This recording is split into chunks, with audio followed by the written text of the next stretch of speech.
On June 19, 2003, in Chicago, Illinois, Feng sat on a roadside bench with his agent Thomas, both looking dejected. Since entering the draft in mid-April, they had traveled from city to city, yet no team had offered him a workout opportunity. Everyone was mocking them, ridiculing Feng for being delusional and questioning what gave him the right to even touch the NBA's threshold. A rotation player from Syracuse University was just a minor role in the NCAA. To enter the NBA, you needed to be at least a superstar core player to have a chance. A championship team member? The guy who stole the ball from Henrich in the finals and hit the clutch three-pointer? Or did he think that just because his countryman Yao Ming was the #1 pick last year, he could replicate that miracle? But Yao Ming had height, wingspan, comprehensive skills, and a soft touch. What did Feng have to offer? Feng had an energy aura. 6 months ago, in an accident, he was hit by a car into a basketball hoop's electrical pole. Amid thunder and lightning, he mysteriously heard a low whisper. Basketball god energy aura activated, now transforming host's body. With insufficient energy, static talents would be prioritized for enhancement. Since then, Feng's appetite had increased dramatically. His height had shot up from 183 to 195.8 centimeters in just 2 months. His shoulders had broadened, and his wingspan had reached 216 centimeters, 20 centimeters longer than his height, surpassing all records at Syracuse University. His hands were enormous, with a maximum span of 27.69 centimeters, even more impressive than the legendary Jordans. Now the energy aura had loaded to 99, and he had thought coming to Chicago would complete his awakening, but he was stuck at the final step. Chicago's scouting director Holland's words, "Sorry, we already have our draft plan set," had completely crushed his hopes. Thomas whispered, "Let's just give up." Feng looked inward into his mind, and suddenly buzz. The energy aura finished loading, brilliant light instantly erupting. The energy aura began scanning the host's physical condition. Explosiveness, 65, speed, 65, jumping, 60, coordination, 68, flexibility, 61, strength, 55, agility, 66, stamina, 60, all ordinary talents. No acquired super techniques. Assessment, average level. The basketball god's talent system was divided into ordinary, excellent, elite, super. 070 was ordinary, 7180 was excellent, 8190 was elite, 91100 was super. Hearing his talent assessment, Feng felt bitter inside. No wonder no teams had invited him for workout. She really was just ordinary. Then, the energy aura suddenly projected a vague voice. Remaining one super off-ball movement technique, an elite-level off-ball shooting technique, granted to host. A flood of unfamiliar yet familiar basketball memories instantly poured into his mind. The secrets of positioning, court spatial layout, and off-ball movement rhythm appeared before his eyes like three-dimensional blueprints. The energy aura prompted. Energy insufficient, about to enter dormancy. Host, please ask questions quickly. Feng seized the opportunity and hurriedly asked, "How can I improve my physical and technical talents?" The energy aura replied, "Through conventional methods and diligent training, you can reach your personal limit, but your ceiling isn't high. With my power, there are 2 ways to improve. First, capturing fallen basketball talents. When a talent falls and wastes their gifts and creates an emotional connection with you, I will automatically absorb their talent. How much is absorbed depends on the degree of their fall, with some loss involved. After absorption, you must train hard and engage in high-intensity competition to fully integrate. Second, technical improvement. When a super-skilled player willingly teaches you, I will extract their technical experience, which you can master through practice and training." Finally, the energy aura warned, "My energy can only sustain for 5 years. If you cannot win an NBA championship within 5 years, I will completely disappear. Already acquired talents won't be lost, but you won't be able to continue growing." With those words, the energy aura fell silent, and no matter how Feng called out, there was no response. Thomas urged again, "Let's go back. If we withdraw from the draft now, you can still return to campus and keep playing." "No." Feng's gaze was determined as he shook his head in refusal. Just then, a roaring motorcycle came speeding by at extreme speed. Thomas couldn't help but mutter, "Death wish." Before he finished speaking, crash. The motorcycle slammed into an electrical pole. The rider was thrown off, hitting the pavement hard with blood flowing everywhere. Feng rushed over without hesitation, shouting, "Quick! Save him!" He ran to the injured person's side and saw a tall, muscular man covered in blood with an obviously deformed left knee. "Hey, wake up! Don't fall asleep!" Feng called out anxiously. Memories of his own car accident 5 months ago flashed through his mind. Suddenly, the energy aura lit up again. Super fallen talent detected. "Save me!" The injured person weakly spoke. Feng gripped his hand tightly and shouted to Thomas, "Call an ambulance!" At that moment, an emotional connection formed. The energy aura spun wildly. Power surged through Feng's body, and his talent values rapidly increased. Su Feng never imagined in his wildest dreams that the first fallen talent he would encounter would be the Bulls' perimeter cornerstone, the 2002 second overall pick, Jay Williams. This Duke University prodigy had swept nearly every major NCAA award, with many ranking him among the top 5 superstars in Duke history. However, the Duke curse ultimately struck during the offseason. He suffered a devastating motorcycle accident. Compared to his Duke predecessor Grant Hill, Williams was even more unfortunate. Hill at least earned a max contract and could still remain in the NBA, while Williams faced the grim possibility of never even stepping foot on a court again. Walking out of the hospital room, Su Feng still couldn't believe what had happened, leaning against the cold corridor wall while clearly feeling the surge of power within his body. Explosiveness, 65-78 fusion 70. Speed, 75-69 fusion value. Vertical, 7,268. Coordination, 7,570. Flexibility, 6,863. Strength, 6,661. Agility, 7,167. Stamina, 6,562. The system's overall assessment was ordinary elite, not quite excellent. Meanwhile, before dissipating, the energy aura provided a warning. From now on, he could only extract one type of talent at a time, but the extraction amount would be greater. Continuing to mix extractions would cause excessive damage to his body and accelerate energy dissipation. Thinking about this, Su Feng couldn't suppress his excitement and began warming up right there in the hospital corridor. High knees, lunges, each stretch feeling like inspecting a newly acquired weapon. As Jay Williams' family and friends gradually arrived, Su Feng and his agent Thomas reluctantly left the hospital. Shortly after their departure, Bulls' new general manager John Paxson arrived at the hospital room with the front office staff. The doctor's diagnosis was more brutal than any rumor: possible amputation risk, and even if the limb could be saved, there was no hope of recovering professional-level athletic ability. For the Bulls, who had just entered the deep waters of rebuilding, this was nothing short of a bolt from the blue. Since Jordan's second retirement, Chicago had patiently laid out their rebuilding blueprint. First securing Ron Artest, then gambling on 2 high school centers, Eddie Curry and Tyson Chandler, followed by using last year's second overall pick on Duke's elite point guard Jay Williams. Everything seemed to be proceeding according to plan. Originally, they were preparing to select a powerful scorer at the shooting guard position this year. Management had first set their sights on Marquette's Dwyane Wade. Wade was a local Chicago native who had single-handedly carried the mediocre Marquette team to the NCAA Final Four this season, performing no less impressively than Carmelo Anthony leading Syracuse to the championship. In the Bulls' view, stirring up a weak team to reach the Final Four was more difficult than winning a championship with a strong roster. It should be noted that while Wade was listed as a junior, he had been suspended by the NCAA for academic issues during his freshman year and was injured the following year, making this season strictly his first real year of play. If Dwyane Wade was selected before the 7th pick, the Bulls' backup plan was Georgia's wing player Jarvis Hayes was a first-team All-SEC selection. He was the most destructive player since Dominique Wilkins in 1981-82, averaging 28.5 points per game in the 2002 NCAA tournament. However, with Jay Williams' near-catastrophic motorcycle accident, the Chicago Bulls had to completely scrap their original draft plans, leaving them just 6 short days to reorganize. On June 26th, draft day arrived as scheduled. They held the 7th pick, but weren't sure if they could land Dwyane Wade.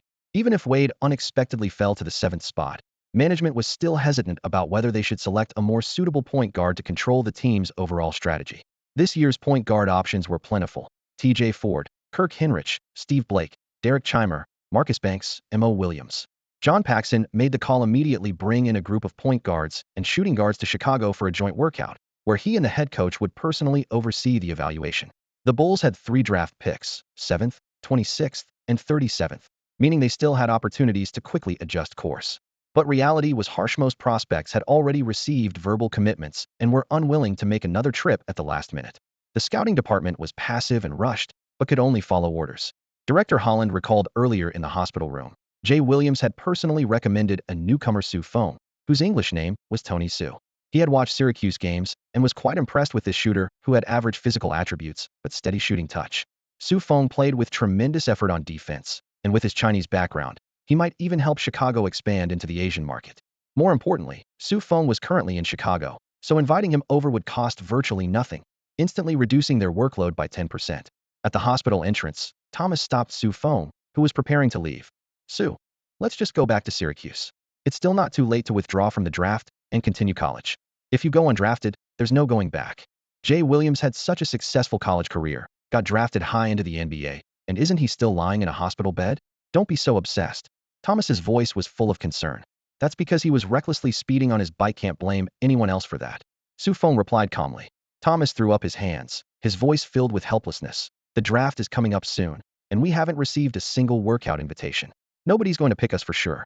I'm almost 25. I can't keep wasting time like this. You're only 18. You can afford to wait, but I can't. Never give up until the very last moment. Su Feng patted his friend's shoulder, smiling confidently. Even if I go undrafted, it doesn't matter. Rodman and Ben Wallace were both undrafted, and didn't they make names for themselves? Thomas smiled bitterly, admiring Su Feng's optimism, but feeling that optimism alone couldn't solve their current predicament. Tony, if nobody calls to invite you for a workout today, I'm going back to New York to continue looking for work on Wall Street. Before he could finish his sentence, ring ring, ring ring, his phone began ringing urgently. It was an unfamiliar phone number. Thomas's heart instantly jumped to his throat. God, you couldn't have actually heard my prayers, could you? He held his breath and carefully pressed the answer button. Hello, a deep, magnetic voice came through the phone. Thomas almost reflexively jumped in first. Hello, this is Jason Thomas, agent for Tony Su, championship guard from Syracuse University.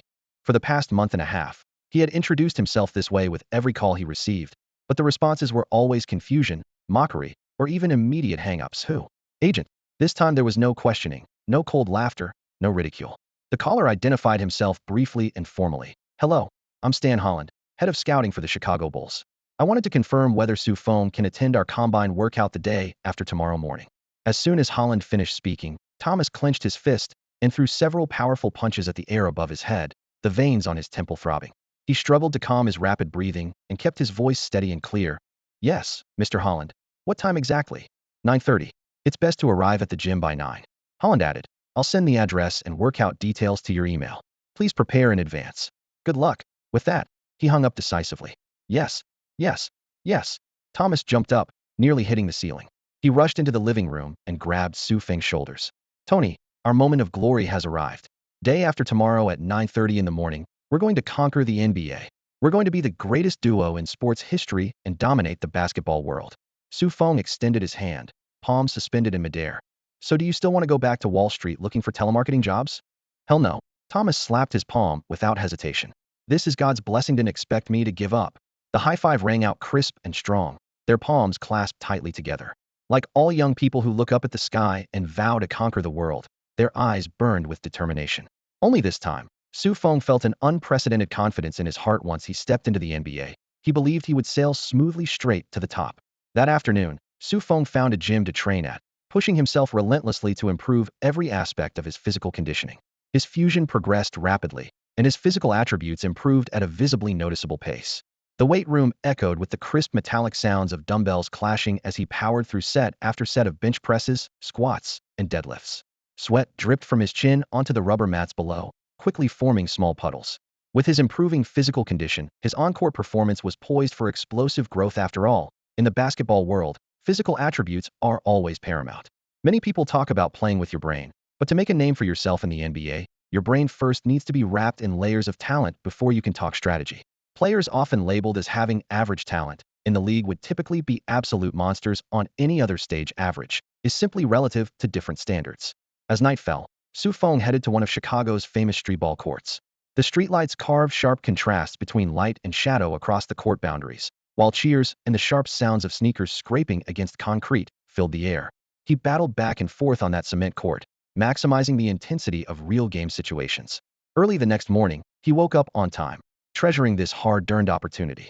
He quickly changed into clean athletic gear and met up with Thomas. Thomas looked particularly formal today, wearing the same Armani suit he'd worn on his first day on Wall Street. A perfectly pressed shirt and custom cologne, though Su Feng thought it smelled rather odd. The morning breeze carried them both to the Chicago Bulls training facility, where they were the earliest arrivals. The staff efficiently conducted Su Feng's static physical measurements. Barefoot height, 195.8 centimeters, wingspan, 216 centimeters, standing reach, 271 centimeters, hand length, 27.69 centimeters, weight, 88 kilograms, body fat, 8.4. The numbers flashed across the display screens as all the measurement staff widened their eyes in amazement. Except for being slightly underweight, nearly every measurement was elite level. Broad shoulders, long arms, small head looked like the textbook definition of a natural-born basketball player. Even more astonishing was when staff pulled out Michael Jordan's measurements for comparison, discovering that Su Feng's barefoot height was only about 1 centimeter shorter than Jordan's. While his wingspan was longer, standing reach higher, and handspan larger. Jordan's measurements had long been considered the gold standard, yet Feng exceeded them in multiple categories if God had crafted another basketball prodigy specifically for Chicago. However, the subsequent dynamic athletic testing proved far more mundane.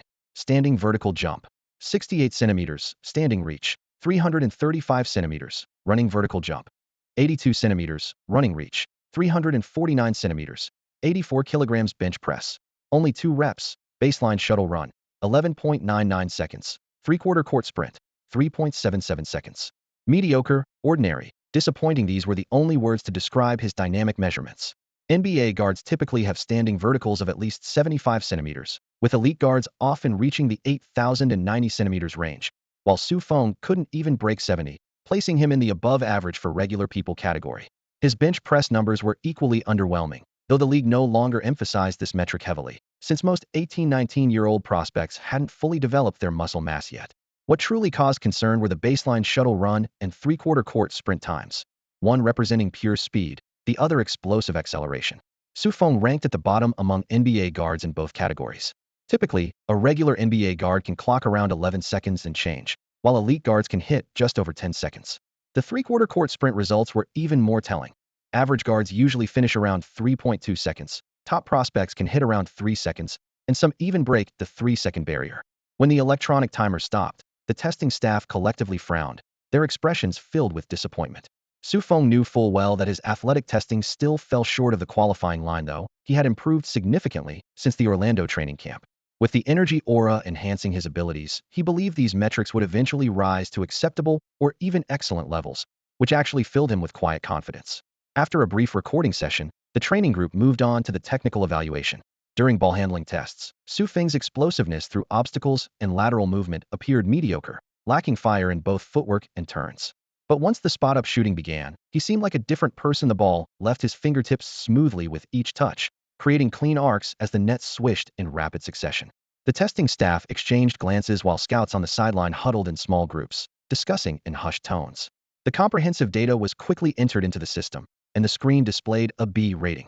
In their evaluation system, B meant possesses the threshold to enter the NBA, worth continued observation. If he had dropped one more grade to C, no one would bother watching Feng regardless of any spectacular moves he might make later. After testing concluded, Feng was directed to rest on the sideline. However, he refused to waste even a minute, continuously practicing small-scale post moves and top-off-the-key pull-ups, trying to maximize the talents he hadn't fully integrated yet. At that moment, other players participating in today's workout began entering the gym. Thomas grabbed the roster, and his breath caught after just one glance. Jarvis Hayes, Kirk Hinrich, Marcus Banks, Josh Howard, Boris Diaw. Every name represented a dominant force from college or European basketball. Thomas sucked in a sharp breath and leaned close to Feng's ear, whispering, "We're screwed. We're just here to fill numbers." He pointed to the list, explaining each entry. Jarvis Hayes, Georgia's superstar, conference MVP, averaging 28.5 points per game. Kirk Hinrich, Kansas's absolute leader, collected NCAA honors left and right, led his team to the championship game, projected top 10 in the draft. Marcus Banks, Nevada's ace point guard with explosive athleticism, averaged 20.3 points, 3.3 rebounds, and 5.5 assists last season. That translates to at least 30,105 in the NBA, also projected top 10. Josh Howard, Wake Forest's wing player, the Demon Deacon's strongest player since Duncan, NCAA first team. Finally, Boris Diaw, well known in America, but he dominated the French professional league, winning 2 league cups and 1 championship in 3 seasons, collecting every MVP award available. Thomas grew increasingly nervous as he spoke. "With this lineup, how are we supposed to compete? I'm afraid you'll get destroyed without any chance to shine. We haven't played yet. Who knows what'll happen?" Feng's tone remained calm, though his gaze locked onto the center of the training facility. The upcoming 3-on-3 half-court scrimmage was next. Thomas worried he would have no impact, getting dominated by these talents. Once negative feedback spread, Feng's name would likely be crossed off every team's list. However, Feng saw this as an opportunity. Moreover, he now possessed advanced positioning skills and elite-level off-ball shooting ability.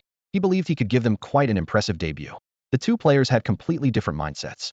One was brimming with confidence, ready to dominate the court. The other remained secretly cautious, afraid of being embarrassed. Less than 10 minutes later, the metal door at the far end of the gym swung open. Bulls general manager John Paxson, head coach Bill Cartwright, and several assistant coaches and trainers in team gear gradually made their way to the sideline. The sound of footsteps echoed across the hardwood floor, and the atmosphere immediately grew quieter.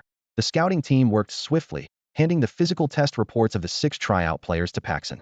6 sheets of paper were spread out in sequence, 5 marked A, 1 A, and the final B that stood out like a sore thumb. The A belonged to Marcus Banks, while that B was Sue Feng's. Paxson frowned, his face showing clear displeasure as he thought to himself, is this kid just here to make up the numbers? Just then, Bill beside him suddenly let out an exclamation. Whoa! This veteran, who had anchored the center position during the Bulls' first three-peat, became Phil Jackson's assistant coach after retirement and personally helped craft the latter 2 championships. His credentials were unquestionable throughout Chicago.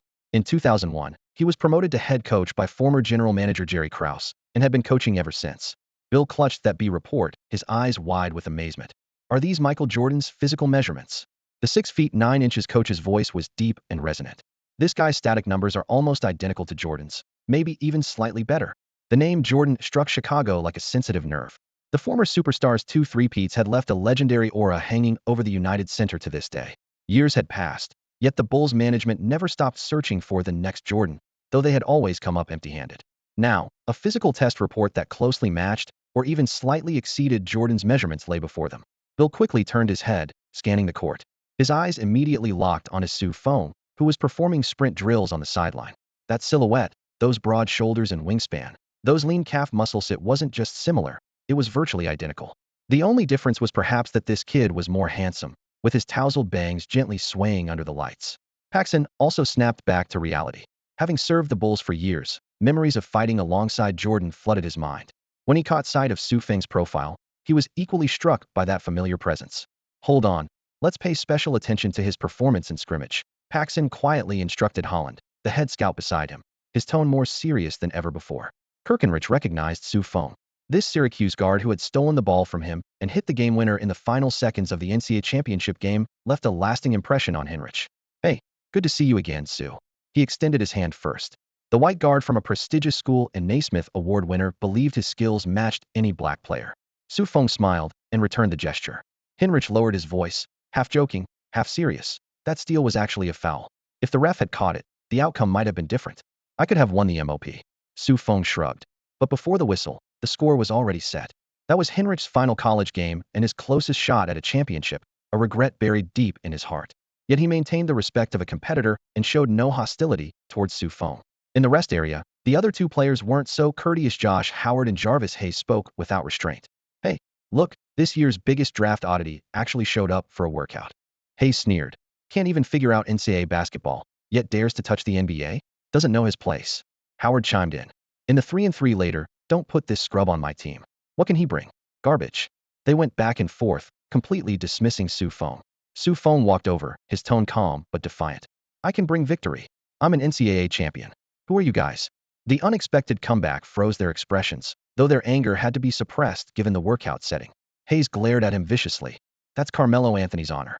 What does it have to do with a role player like you? Just wait, I'll take good care of you. Howard also threatened coldly. Don't you dare end up on my team. I don't carry trash. Sue Feng glared back. Who's calling who trash? At that moment, Bulls workout coordinator Holland approached, and both players immediately fell silent. Free team selection began. Hayes and Howard quickly teamed up, pulling in Marcus Banks' 3 supposed NCAA superstars, forming one squad. On the other side, Henrich patted Sue Feng's shoulder, and along with the unwanted Boris Diaw, they formed the second team. Just wait and see how I deal with you. Howard dropped one final threat. Half-court 3-and-3, with Bulls assistant coach Cartwright serving as referee. He had the 2 point guards, Banks and Henrich, play rock, paper, scissors for first possession. Banks got lucky and won the tip. In a game played to 21 points, the first possession was extremely crucial because it could very well end in a 210 blowout. They were the white team, with a better lineup and the privilege of first possession. Tweet.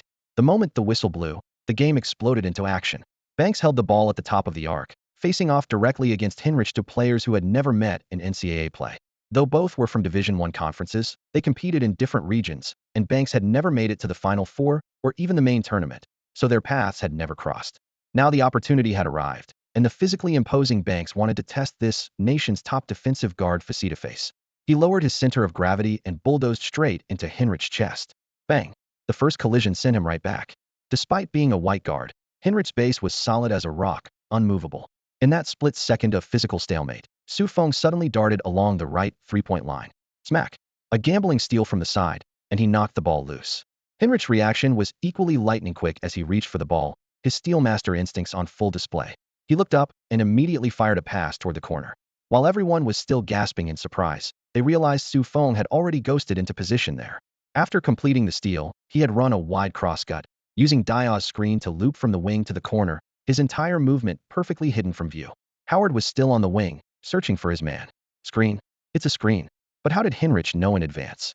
Coach Bill provided the answer from the sideline in the previous NCAA championship game. He had fallen victim to the exact same play, the steal followed by Feng's corner three-pointer for the win. This was simply a replay. But unlike that night, Feng's movement was even more crafty, his elite off-ball movement, leaving Howard without even a glimpse of his taillights. Ball in hand, Feng stepped back behind the line and released cleanly. Swish. Nothing but net. 30. Didn't you say you were going to destroy me? Can't even smell my exhaust. He trash-talked Howard on his way back. Howard's already stern face turned even more menacing with rage. Possession switched to the red team. After Feng inbound to Hinrich, he slithered around the court like an eel while Howard desperately chased shadows. Meanwhile, Dya came up to set a high screen for Hinrich, who drove into the paint before passing back to Dya. Feng used the chaos to sprint from the baseline all the way to the top of the arc. Dya pump faked, forcing Howard to switch defensively. The next second, he lobbed the ball toward the arc. Feng again. Catch, step back behind the three-point line, jump ball in one fluid motion. Swish. Another one. The score was suddenly frozen at 60. Now that's interesting. This Chinese player's movement is both quick and deceptive. John Paxson remarked from the sideline, his experience ranging from video analyst to game commentator, giving him deep appreciation for what this meant. That kind of movement combined Princeton offense cuts with triangle offense ball movement. Coach Bill nodded. Su's movement is incredibly fluid this time. His advantage isn't in the measurables, but in live game situations. Every team needs a player like this, a slippery, elusive guard who can actually make his shots. Everyone nodded in agreement. This had become the consensus. Although Feng's measurables and build were nearly identical to Jordan's, his playing style was completely opposite. He was a pure off-ball cutter and shooter, more like a carbon copy of Hamilton. This type of player rarely becomes a superstar, but they're an essential need that no team can refuse. Do you dare stop and go onion with me? Josh Howard, the star player from Wake Forest's Demon Deacons, roared in frustration. He felt like Feng was walking him like a dog, never giving him a moment's rest. He had come to Chicago hoping to boost his draft stock, but instead found himself unable to even touch the ball, reduced to running a marathon-like chase. Feng shot him a dismissive look. Catch up to me first, scrub. Before the words had fully left his mouth, he accelerated again. Using Boris Dya's cross screen, Feng slipped into open space and quickly released a floater swish. 80, catching everyone off guard. The red team's momentum surged as Feng's movement became even more unpredictable. The moment he caught the ball on the baseline, Hayes and Howard converged on him, but he casually threaded a pass to Dya, who nailed the mid-range jumper. With Feng's constant off-ball movement creating havoc, the red team's offense came alive. On the sidelines, Thomas watched in stunned amazement, clenching his fists so tightly in excitement that his nails drew blood. Tony seized his chance. Dear God, the Bulls have definitely noticed us now. We're making it to the NBA, for sure. The game continued. Hinrich drained a three-pointer, Dya scored on a layup, Feng added another three, and the score quickly reached 18 points, just one basket away from the winning 21. The white team grew increasingly desperate, and Marcus Banks' defense turned dirty. When Hinrich drove again, Banks shoved him hard with both hands, causing him to lose his balance. Howard rushed over to steal the ball, trying to capitalize on the turnover opportunity. In that split second, the stumbling Hinrich flung the ball toward the top of the arc. Feng caught it as Howard flew toward him. Feng pump faked, getting his defender airborne, then lowered his body to drive. Howard scrambled to recover, but Feng pulled up with a quick stop. Stepping back, the move was identical to Jordan's clutch shots. Now behind the three-point line, Feng rose for the shot. His vertical leap and hang time couldn't match Jordan's, but in that moment, every Bulls staff member seemed to see his airness return to his home court. The basketball traced an elegant arc as Howard's desperate contest fell just short. Swish. 2-10. Game over. Feng had delivered the knockout blow. He spread his arms wide and taunted Howard. I'm the champion, what are you? The sideline erupted. Thomas screamed as he rushed onto the court to embrace Feng. You did it. I knew it.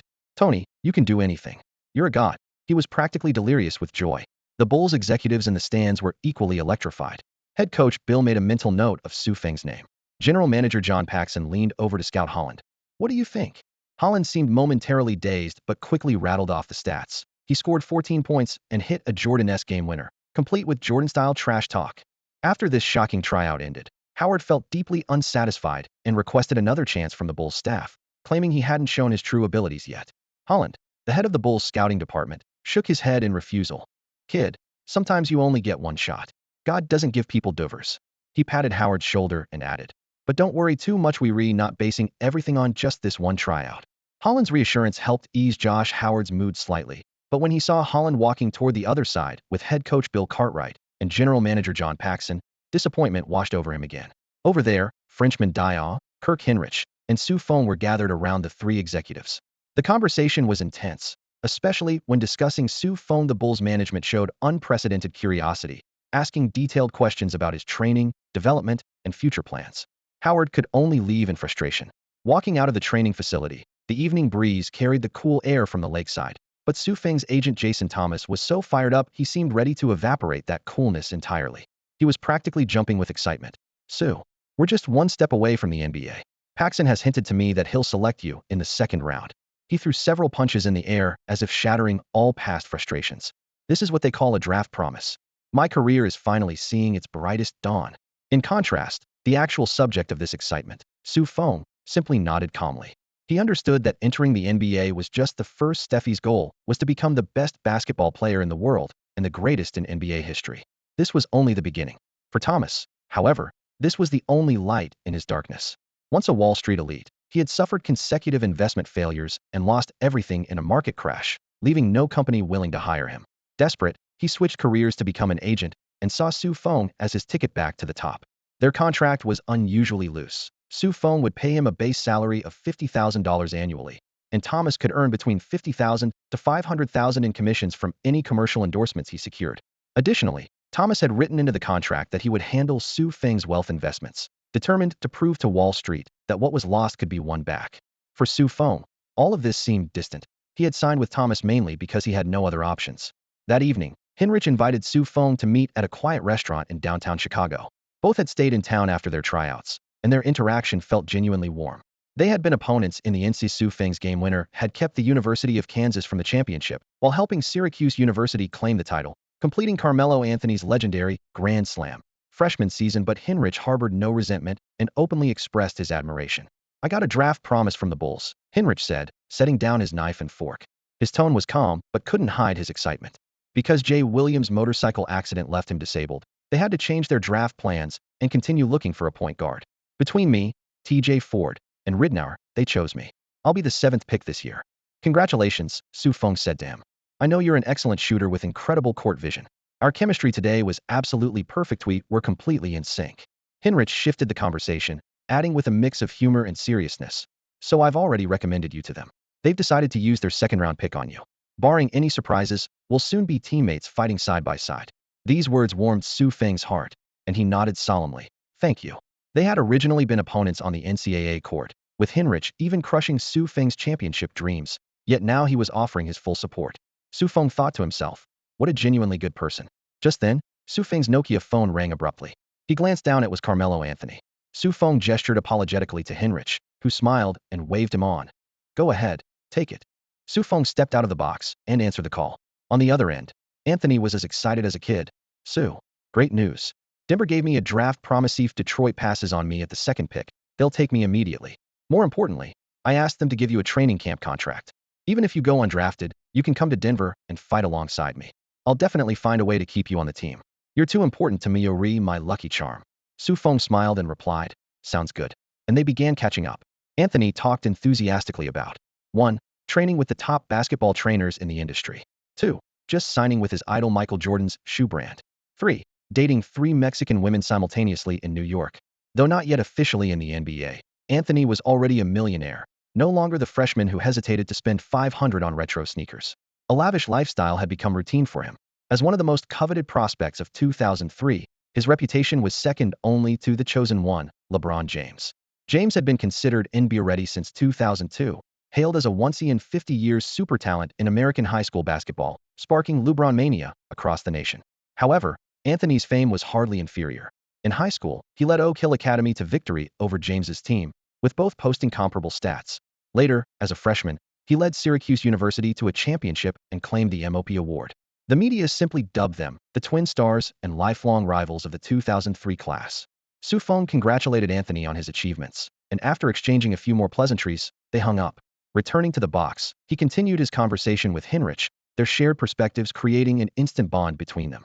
The draft was approaching rapidly, and the excitement continued to build. Everyone knew the first overall pick belonged to the Cleveland Cavaliers and LeBron James, but discussions about other top prospects remained intense. At this moment, Feng and Jason Thomas were holed up in a small Chicago motel, with no workout invitations and nowhere else to go. They ate simple meals every day, as their money was running low. Without downgrading their current standard of living, they could probably hold out until July. Jason Thomas kept his credit card ready in his pocket, and if Feng really couldn't make it, he could always call his parents back home in China for help. These two backup plans meant their situation wasn't in immediate danger of collapse. On June 26th, the draft arrived as scheduled. The top prospects, invited by the NBA, donned carefully selected suits and packed into the brightly lit Madison Square Garden, ready to face the media frenzy. Feng, however, was just holed up in his hotel room, TV tuned to ABC, quietly waiting for the broadcast to begin. When he declared for the draft, domestic media had indeed covered the story for a few days. But once predictions translated from American newspapers about his zero chance of being selected flooded the coverage, the following reporters quickly retried no one wanted to waste column space on a player almost certain to go undrafted. At 7:30 p.m., the draft officially began. Before that, commentators had been running through lengthy introductions of the top prospects for at least an hour, with various highlight reels and soundbites playing on repeat. Hinrich was one of the featured players, and Feng saw him on screen wearing a light-colored suit, looking radiant. Carmelo Anthony was dressed in an absurdly oversized suit with a heavy street vibe. Anthony's highlight reel included Feng's game-winning three-pointer, but the TV analysts never mentioned Feng's name clearly. He was far from being considered a notable figure. Not being dragged out for public ridicule was already a mercy from the media. Shortly after the opening, David Stern announced the unsurprising first overall pick. The Cleveland Cavaliers selected LeBron James. The not yet 18 James walked onto the stage, but looked as mature and built as a 28-year-old, with the entire arena erupting in cheers and screams. The media viewed him as a Jordan-level future ruler, and fans watched him with the eyes of someone looking at the league's heir apparent. Thomas suddenly remarked, "Aren't you only about a month older than him? He's October, you're September." Feng shook his head. "My ID card goes by the lunar calendar. My lunar birthday is about a month earlier than the solar calendar, so I'm actually younger than him." "Wow, but you've already been in college for a year." Thomas was even more surprised. "It's normal for 18-year-olds to be in college where I'm from. You Chinese are just too good at studying." Thomas marveled. With the second pick, the Detroit Pistons made their choice, and Feng quietly breathed a sigh of relief. They selected Serbian prodigy Milicic. This European big man was hailed as a combination of Garnett and Nowitzki, the youngest player in the draft, with the Pistons expecting him to develop into a dominant center. Feng had always felt that if the mature Pistons forced Anthony into their championship run, it would actually squeeze the rookie's development space. Soon after, Carmelo Anthony was selected by the Denver Nuggets. Feng gently applauded at the TV screen, was genuinely happy. Anthony going to the Nuggets is a win-win choice. In Denver, he will have ample room to grow, while the Nuggets gain a cornerstone for the next decade. Facing the microphones, Cameron looked relaxed as he thanked the team for their trust and promised to bring more victories to Denver. Before the interview ended, he suddenly mentioned something that concerned him even more. "What I care about most right now is what pick my good teammate Feng gets selected at. He's been seriously underestimated. He has a huge heart and will definitely grow into an NBA star." These words warmed Feng's heart as he watched on television, while also sparking curiosity among countless viewers. Who exactly is this Feng that Cameron mentioned? Within a minute, in the ABC broadcast booth, draft experts pulled up all of Feng's information. A long string of data appeared on screen, followed by undisguised laughter. "Oh, so it's him. Cameron's being a good friend, but isn't it a bit late to vouch for him now?" On camera, the experts shook their heads and sighed. Feng was merely a bench player at Syracuse University with average physical gifts and ordinary ratings in the technical handbook. Many even believed he lacked the ability to compete in the NCAA. The only things he had going for him were a decent frame and that clutch three-pointer he hit in the NCAA championship game. Perhaps that was all the confidence he needed to enter the draft pool. They labeled this courage with another term, disruption. Then, one confident expert delivered a harsh verdict. "Asian players lack the talent and simply aren't suited for basketball. Yao Ming can survive in the NBA only because of his inhuman height and rare flexibility. Other Asian kids shouldn't harbor such delusions." With 5-minute intervals between each pick, ABC spent the entire time joking about Feng. The experts spoke without restraint, feeling completely safe. In their eyes, Feng would never set foot in the NBA. Since there was no chance of being proven wrong, why not have some fun?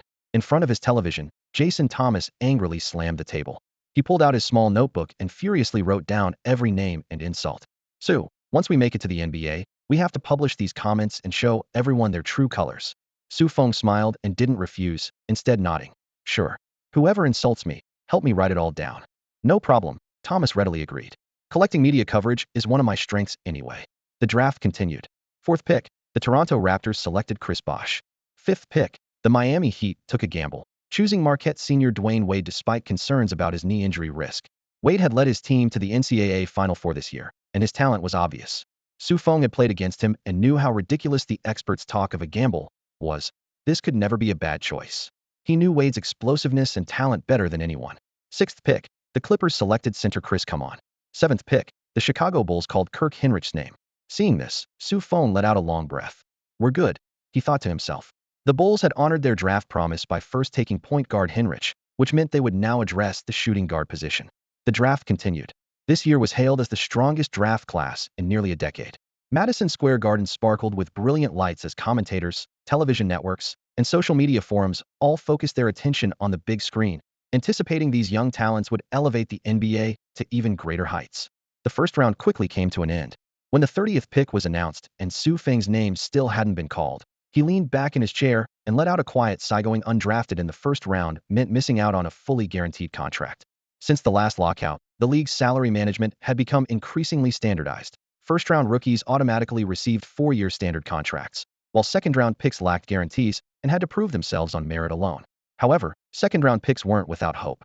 Gilbert Arenas was a living example. This second-round shooting guard was about to secure a multi-million-dollar supermax contract based on his outstanding performance. While he didn't have the 4-year guaranteed deal of first-round picks, starting from his third year, he could earn far more than most first-rounders. In theory, second-round picks could make more money. In reality, the NBA's extensive scouting network rarely missed talent, making Arenas-type success stories mere exceptions. The second round began, with the hosts switching from Commissioner David Stern to Deputy Commissioner Granick. Granick spoke rapidly, firing off name after name. When it came to the 37th pick, he opened the Chicago Bulls envelope, glanced down, and his eyebrows clearly raised. Then, facing the national television cameras, he announced, 2003 NBA Draft, second round, 37th pick, the Chicago Bulls select from Syracuse University, shooting guard, Su Feng. As the name left his lips, the arena fell momentarily silent. The commentators in the ABC broadcast booth exchanged glances, their expressions frozen. Just during the commercial break, they had mocked Carmelo Anthony for promoting his teammate, Su Feng, everywhere, only to be slapped in the face. They had just confidently declared that Su Feng had absolutely no chance of being selected. What on earth are the Chicago Bulls thinking? The expert's voice quickened over the microphone. Did Jay Williams' injury make them desperate? Or have they completely lost their minds? No, he simply doesn't possess any NBA-level abilities. Another commentator's voice rose. The only reasonable explanation is that the Bulls want to replicate the market miracle Yao Ming created in Houston, casually picking a mascot to please Asia. After a period of questioning and debate, these experts finally reached a consensus. Chicago's move was merely an expedient measure to court the Asian market. Only this explanation could be deemed reasonable. Meanwhile, thousands of miles away in China, the country erupted in excitement. The newly emerging internet basketball forums were flooded with countless posts. Su Feng, a Chinese international student, another Chinese player breaking into the NBA, and he's a guard. That's a historic first. Which provincial sports team did he come from? I heard he won an NCAA championship. If he's really good, could he become Chicago's next Jordan? Soon, reality check posts appeared. Are you crazy? A second-round pick would be successful just getting a real contract. Don't compare him to Yao Ming. The final line was definitive. The probability of becoming Jordan was 0. The NBA has been searching for another Jordan for years, but even Kobe Bryant, the Black Mamba who comes closest to Jordan among active players, still falls far short of that standard. Kobe could hold his own against Chinese guards at just 18 years old, and this Su Feng still has a long way to go. But regardless, this is a moment of pride for Chinese basketball. At least right now, everyone should be cheering for him. The TV in the living room was broadcasting the draft live, with bright lights illuminating the entire room. As the host announced Su Feng and his agent Jason Thomas embraced tightly, as if channeling all the frustration of the past 2 months into this single moment. Thomas's eyes welled up with tears as he spoke rapidly in a high-pitched voice. We did it, Su. We actually did it. No more frantically sending out resumes only to be ignored. We're in the NBA now, and no more surviving on instant noodles every day. Thomas's emotions burst like a dam breaking, while Su Feng simply smiled slightly. He remembered all the mockery, skepticism, and ridicule from that period, but he was even more certain that he would eventually become an NBA player and one of the elite ones at that. After all, he was confident he possessed an energy aura. Entering the NBA was just the first step. Next, he needed to pick up fallen talented players and strive for super acquired talent. Ring ring. The phone's vibration cut through the atmosphere. Thomas answered, and on the other end was Chicago Bulls general manager John Paxson. After exchanging pleasantries, Thomas handed the phone to Sue Feng. "Congratulations, Sue," Paxson said in a steady tone. "From today on, you're a member of the Chicago Bulls. Your talent and basketball instincts have left a deep impression on us, and we hope you can help the Bulls return to greatness." Though these were polite words, the sincerity was evident. "See you at training camp in 3 days. Owner Reinsdorf will conduct the final evaluation. Good luck." After hanging up, Thomas shrugged. For a second-round pick, this treatment is exceptional. Indeed, having the general manager call personally was rare. Soon after, Su Feng's phone rang again. Carmelo Anthony. He offered congratulations through the receiver, genuinely happy for him, emphasizing that the Bulls were a great team and wishing Su Feng a great career in Chicago. The calls came like a relay race. College teammates, coaches, former teachers, and countless overseas congratulations from China.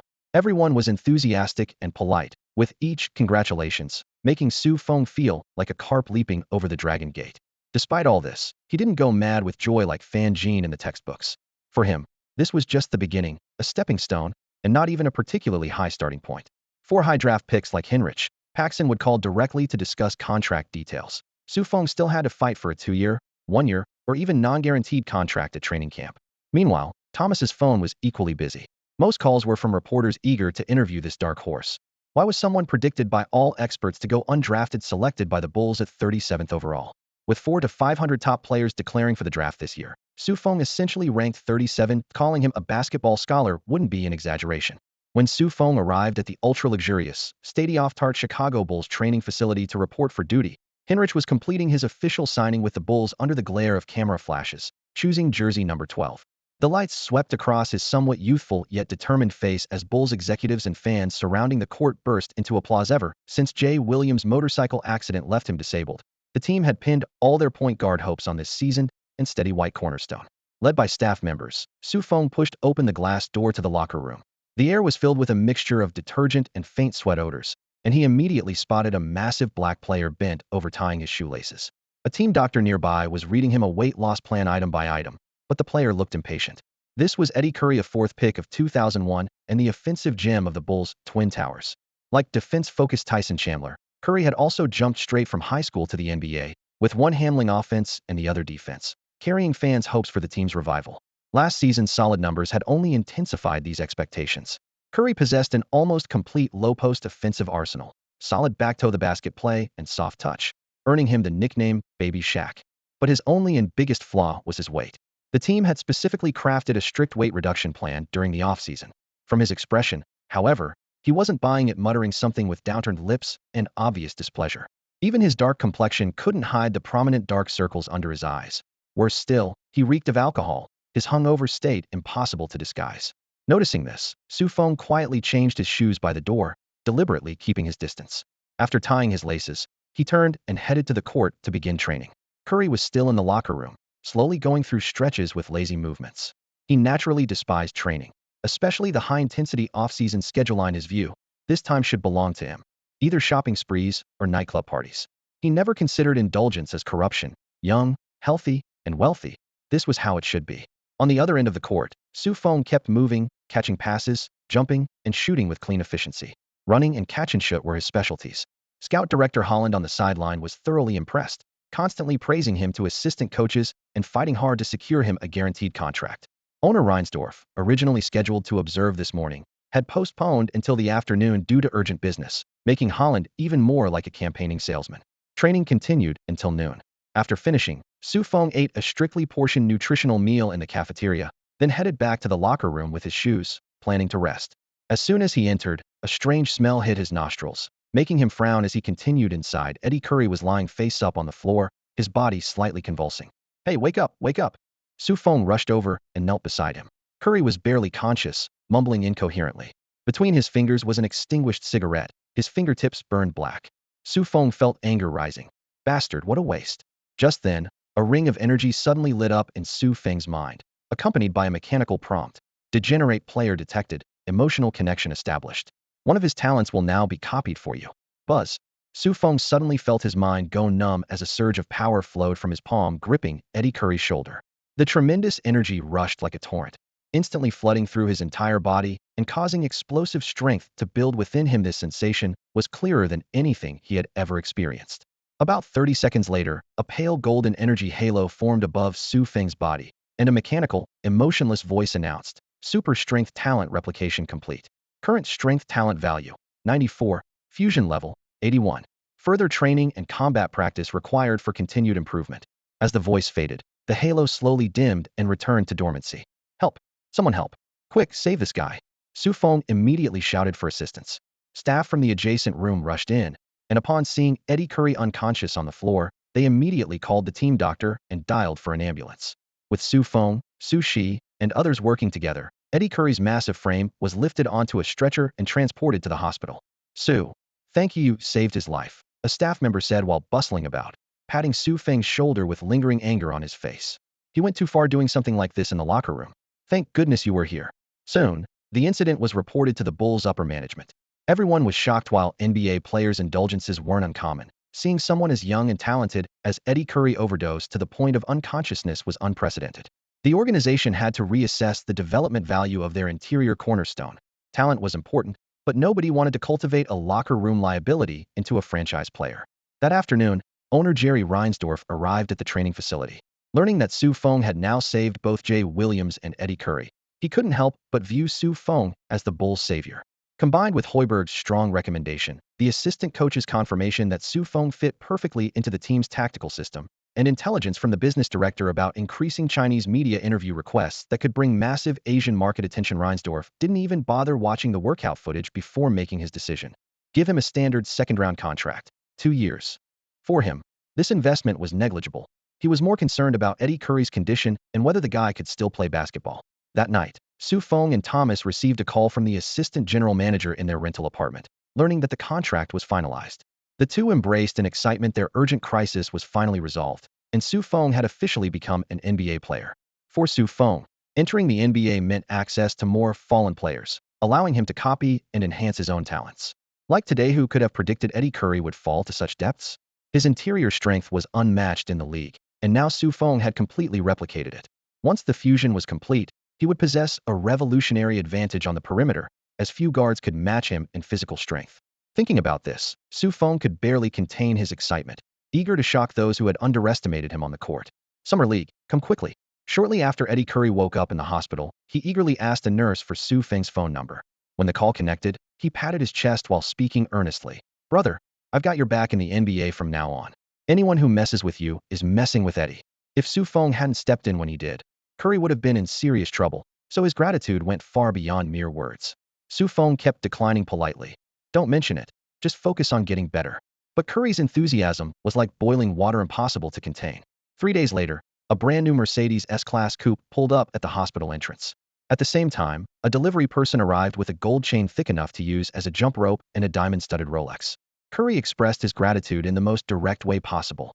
Su Feng shook his head repeatedly, but was left speechless when Curry declared, "If you don't take them, I'm not leaving."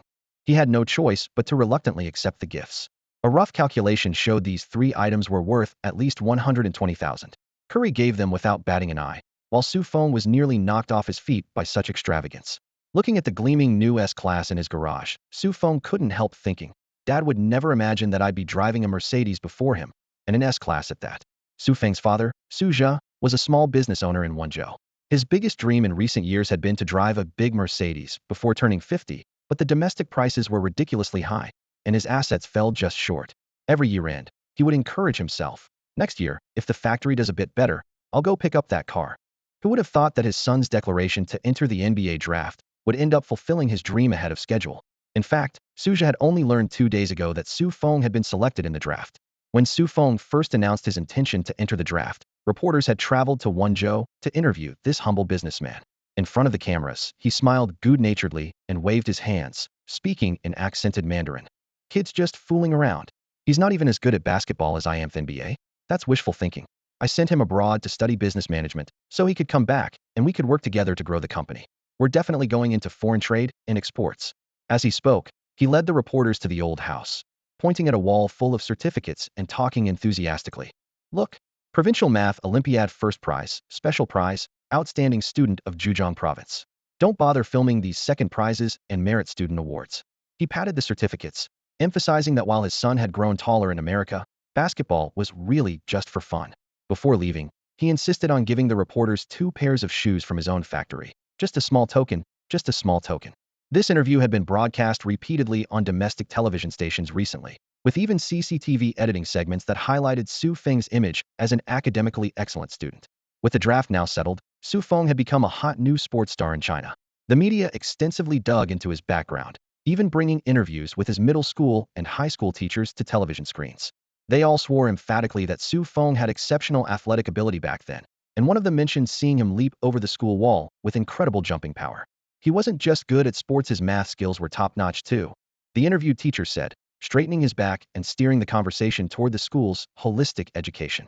This proves our educational model is highly effective and has long been leading nationally, even globally. Classmates chimed in from the side. So we're not surprised at all that he became an NBA star. Who could keep up with little Sue when he ran track? He's the pride of our school. Within just a few days, major domestic forums were flooded with Feng fans, and insider revelations were everywhere. Meanwhile, back home in China, his father Suja gripped the phone, his voice rising with worry. You're not seriously going to play basketball instead of coming home to inherit the family business, are you? You're my only son. I sent you abroad to study business so you could come back and take over. Do you know what our factory's net profit will be this year? We'll definitely break 500,000, enough to buy a Mercedes in no time. Come back, and together we can take Sue Group International. Isn't that better than chasing after a basketball? Suja didn't understand the NBA in his mind. Athletes were supported by the state with limited income. But from the other end of the line, Feng dropped a bombshell. I'm about to sign a 2-year contract with an annual salary of $1.15 million US. Those numbers hit like thunder. Suja was stunned for a long time, his hands trembling as he picked up his calculator, pressing the buttons several times to make sure he hadn't miscalculated. Playing basketball pays that much? Feng told his father to look up NBA player salaries online. Suja still muttered. But that's a young man's game. How many years can you play? Business is steady and long-term. But before he could finish, reporters came knocking again, educating him that top NBA stars could earn over $20 million a year. Suja's lips began to quiver as he rapidly calculated in his head. $20 million, how many years would I have to work for that? The reporter added. Feng is the first Chinese guard to officially sign with NBA's bringing honor to our country. Upon hearing bringing honor to our country, Suja, a war veteran, suddenly looked up, his chest swelling with pride. That's my son. Meanwhile in Chicago, Feng was unaware of the soaring popularity back home. Businessmen promoting domestic brands constantly contacted his agent Thomas, but he politely declined them all, focusing entirely on preparation and even turning down interviews with domestic media. Soon, the Summer League was approaching. Before that, the Bulls training camp opened, first the initial step in preparing for the new season. The Summer League was an excellent stage for rookies and fringe players. Good performance could earn them more tactical opportunities. The training facility was buzzing with intensity as everyone gave their all, eager to catch the coaching staff's attention. Feng already had a guaranteed contract and could theoretically relax a bit, but he trained harder than anyone else. He didn't just want to establish his footing, he wanted to reach the pinnacle. This attitude left a deep impression on the coaching staff, especially after his perfect performance on the second day of training camp. Feng didn't post standout numbers in the NCAA, and within the American basketball pipeline, he was neither a 5-star recruit nor an All-American of any kind. Yet he was drafted into the NBA. That's exactly why so many undrafted players were bitter. Jason Trevor was the prime example. Mr. Basketball in Virginia, a 5-star prospect, 9th in the nation, an Adidas All-American camp attendee, a McDonald's All-American participant in high school and college, his accolades and 20-plus averages stacked like a wall of trophies. But on draft night, no one called his name. When the Bulls took Feng late, it felt like a sledgehammer to his skull. Determined to prove himself, Trevor fired off resumes everywhere, squeezed into the Bulls training camp, and earned a spot on their Summer League roster. He set a quiet goal: replace Feng and make all of Chicago see that the better man is me. In his eyes, Feng was the softest target on the team. During the combined style testing, Trevor treated Feng as an invisible opponent. Standing vert, lane agility, short sprint, she edged him in almost every category, just as had predicted. What gnawed at him was that the coaches still preferred pulling Feng into unknown meetings, even clapping him on the shoulder from time to time. Jealousy burned hot in Trevor's chest, and he plotted a public execution, the intra-squad scrimmage. When he heard the news, he grinned like he'd found a kill switch. The front office would be courtside. If he crushed Feng in that game, he believed their names would simply swap places. Meanwhile, Feng had been waiting for this day too. The energy aura panel's readouts were clear in his mind. Explosiveness talent, 78, fusion 72, excellent. Speed talent, 75, Fusion 70, excellent. Vertical talent, 72, Fusion 69, high average. Coordination talent, 75, Fusion 72, excellent. Strength talent, 94, Fusion 82, elite. Flexibility talent, 68, Fusion 65, average. Agility talent, 71, Fusion 68, average. Stamina talent, 65, Fusion 64, average. Average 070, excellent 7080, elite 8090, super 90100. The tiers were straightforward.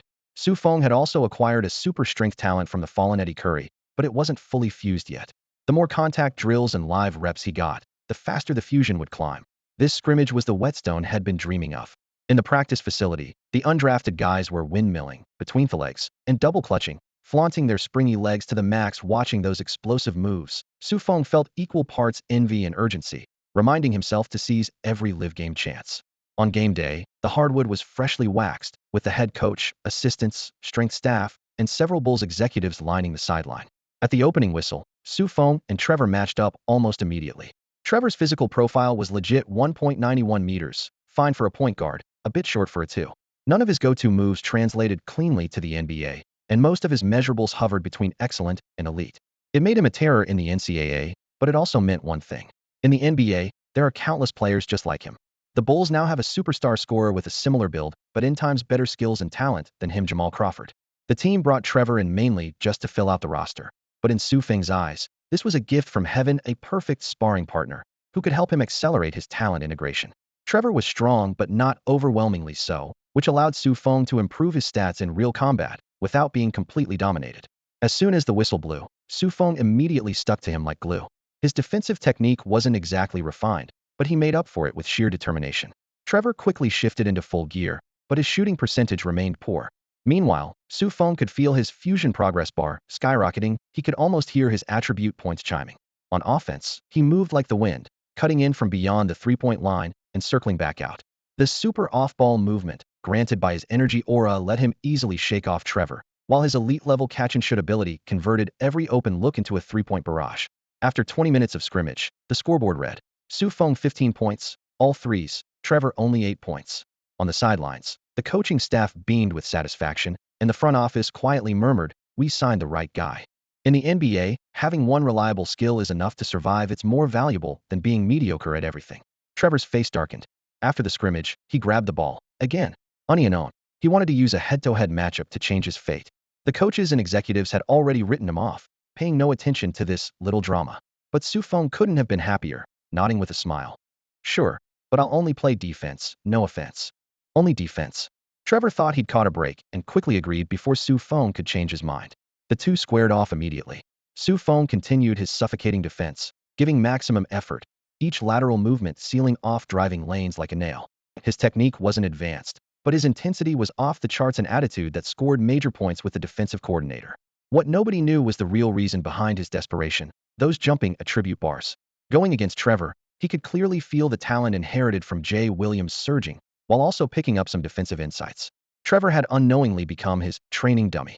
After another 20 minutes of battle, Su Feng's stamina was depleted, finally allowing Trevor to struggle to 21 points.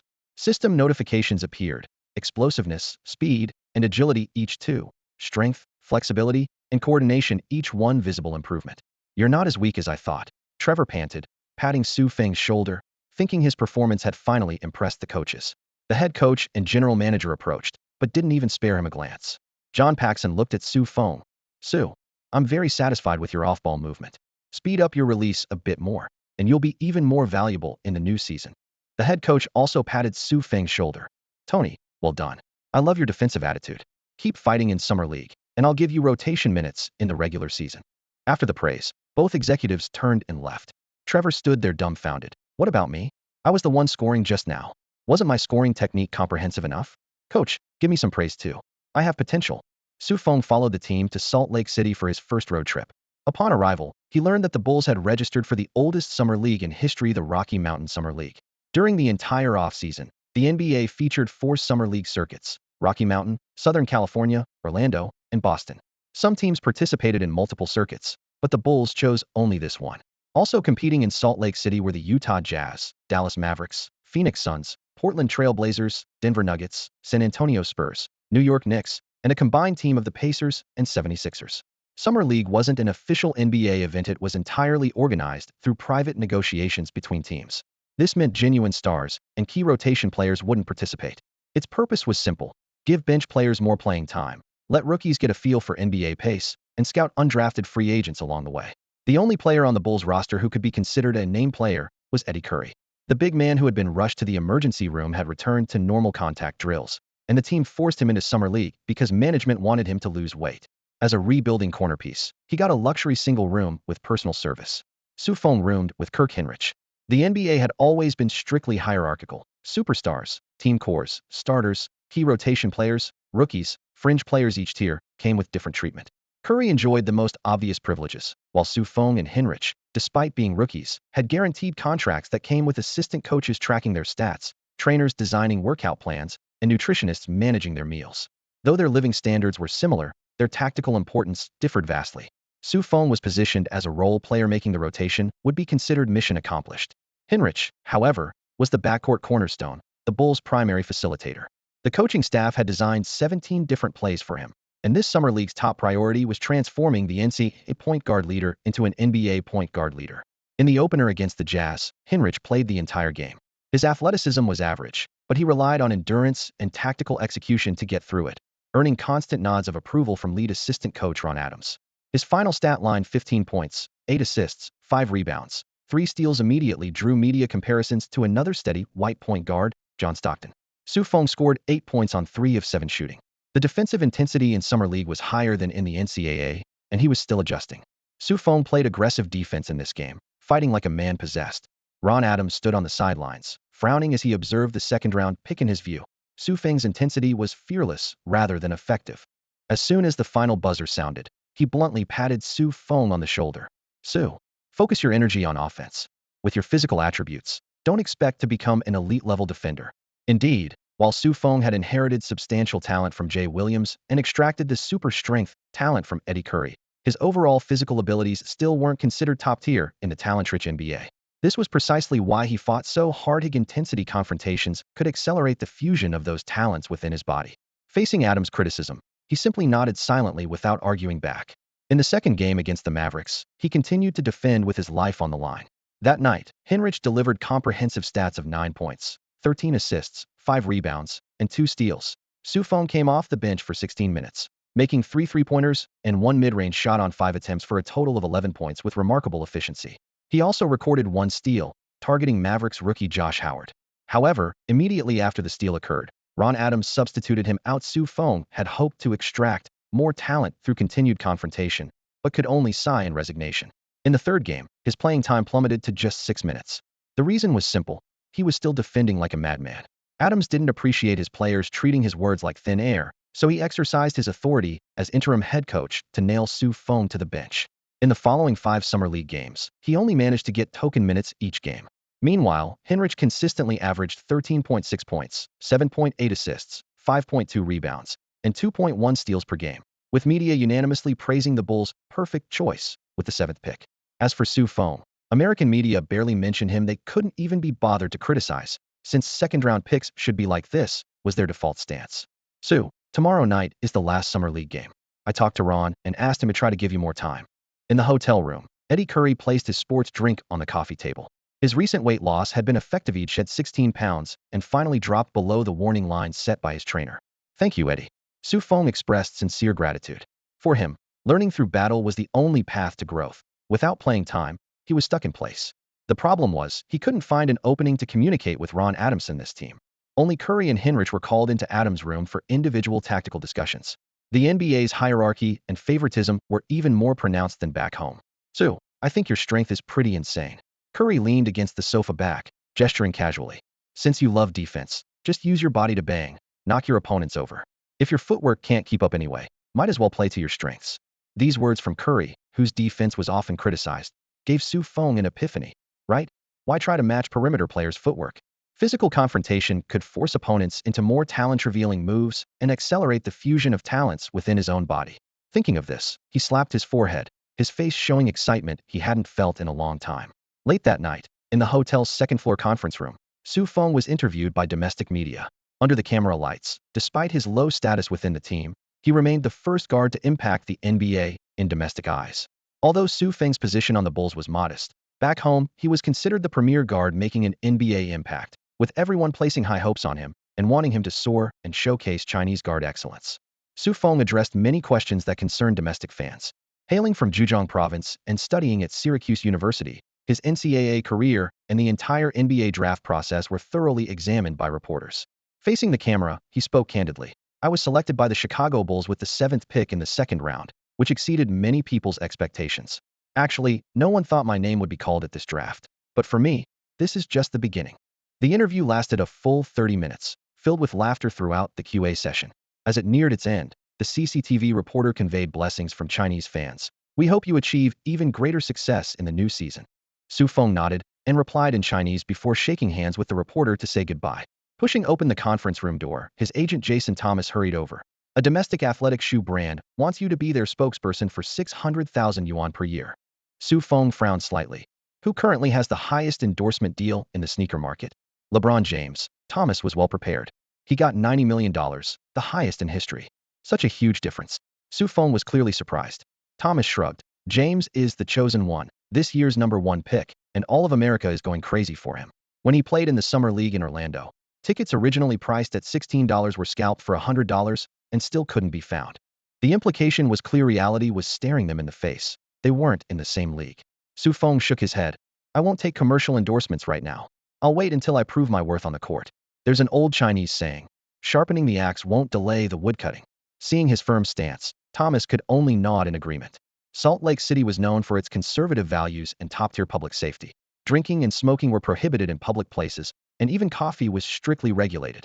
If you wanted to drink, you needed ID to enter private clubs. Drinking at restaurants required showing a passport or other age and identity verification documents. Utah was one of only 2 states in America that prohibited gambling, so the ubiquitous gaming activities found in other cities simply didn't exist here. Basketball circles joked privately that Karl Malone and John Stockton maintained their Iron Man physiques for over a decade because Salt Lake City simply had nowhere for people to indulge. However, for NBA players young, restless, hormone-driven individuals worth millions, tens of millions, or even hundreds of millions, the lack of entertainment was torture. Most players came from impoverished street backgrounds, using their talent to knock on the doors of basketball's highest temple, their stories filled with inspirational elements. Yet when these poor kids became wealthy overnight, it was hard not to lose their way.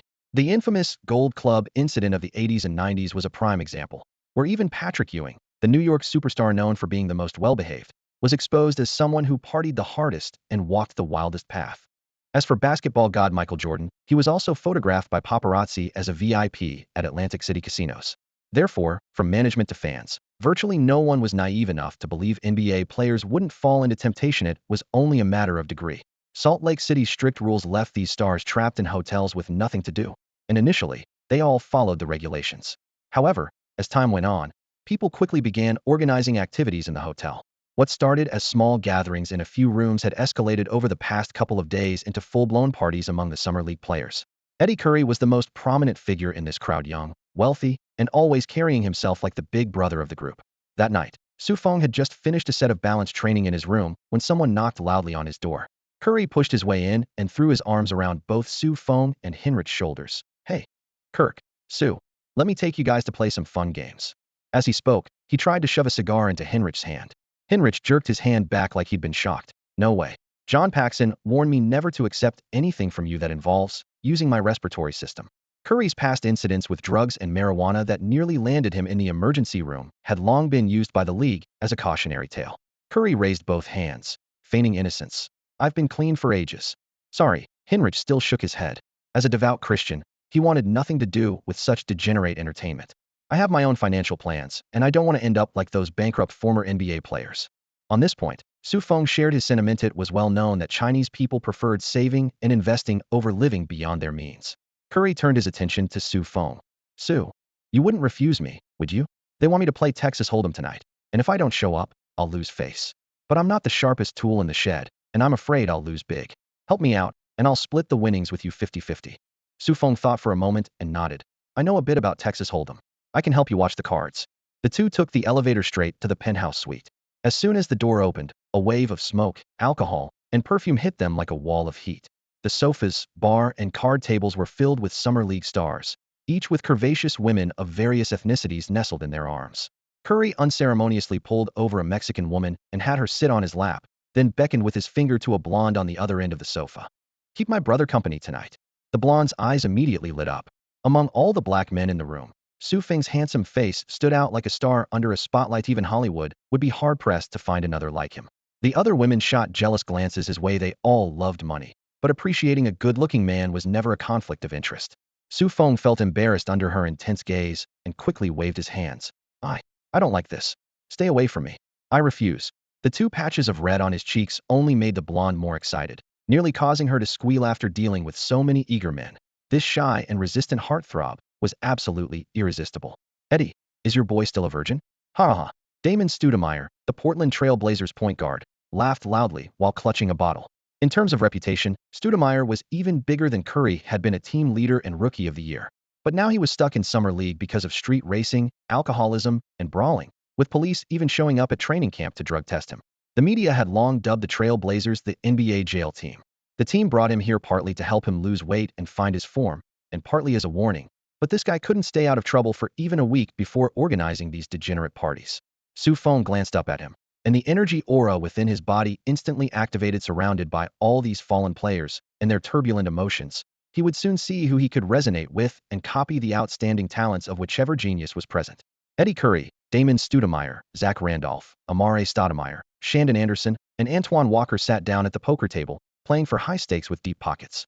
At another table with much smaller bets, Su Feng's rival Josh Howard was mixed in with that crowd. Su Feng himself wasn't playing anything, just sitting on the couch lost in thought. About an hour later, Eddie Curry had been losing hand after hand, his face looking grim. He shouted at the top of his lungs, "Su, come over here and play a few hands for me. Change my luck."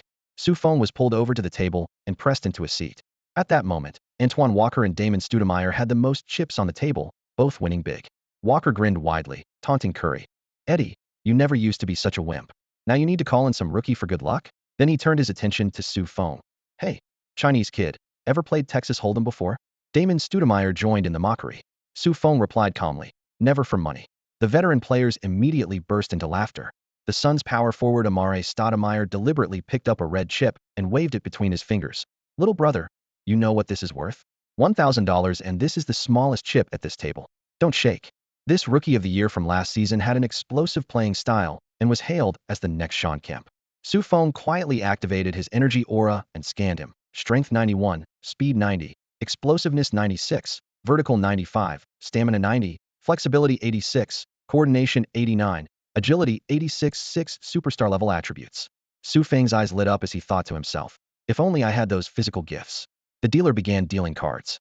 Su Feng immediately got pocket aces incredible luck right off the bat. After the blinds, he didn't hesitate to bet big, pushing his chips to $50,000. His mild-mannered exterior instantly transformed into a shark that had smelled blood. Amare, Anderson, and Randolph folded one after another, leaving only Damon Stoudemire and Antoine Walker to see it through to the end. The community cards were revealed in sequence: A, Q, K, K, J. When they showed their hands, Su Feng had 3 aces and a pair of kings. Damon Stoudemire had 3 queens and a pair of kings, while Antoine Walker had 3 kings and a pair of aces. They all had strong hands, but they could only watch as Su Feng raked in the chips. Eddie Curry was absolutely thrilled, pounding the table in excitement as this hand had recovered more than half of his losses. With a grand gesture, he grabbed a purple 1,000 chip and flicked it into the cleavage of the girl beside him, causing her to giggle continuously. The green felt rippled slightly as the dealer skillfully shuffled and cut the cards, seamlessly transitioning to the next hand. Su Feng's whole cards lay between his fingertips, ace-queen suited, the deep blue card faces gleaming under the lights. After 2 rounds of blinds, the flop suddenly revealed itself: 10 of spades, jack of spades, king of hearts. A straight had formed. Su Feng held his breath. If the river brought the king of spades, a royal flush would completely lock up the win. At worst, 2 more spades would still give him a flush. Raise, 50,000. Little Emperor Amare Stoudemire shot upright, chest puffed out, his voice thundering across the table like a muffled crash. Walker, Randolph, and Anderson exchanged glances before decisively folding, pushing their chips back.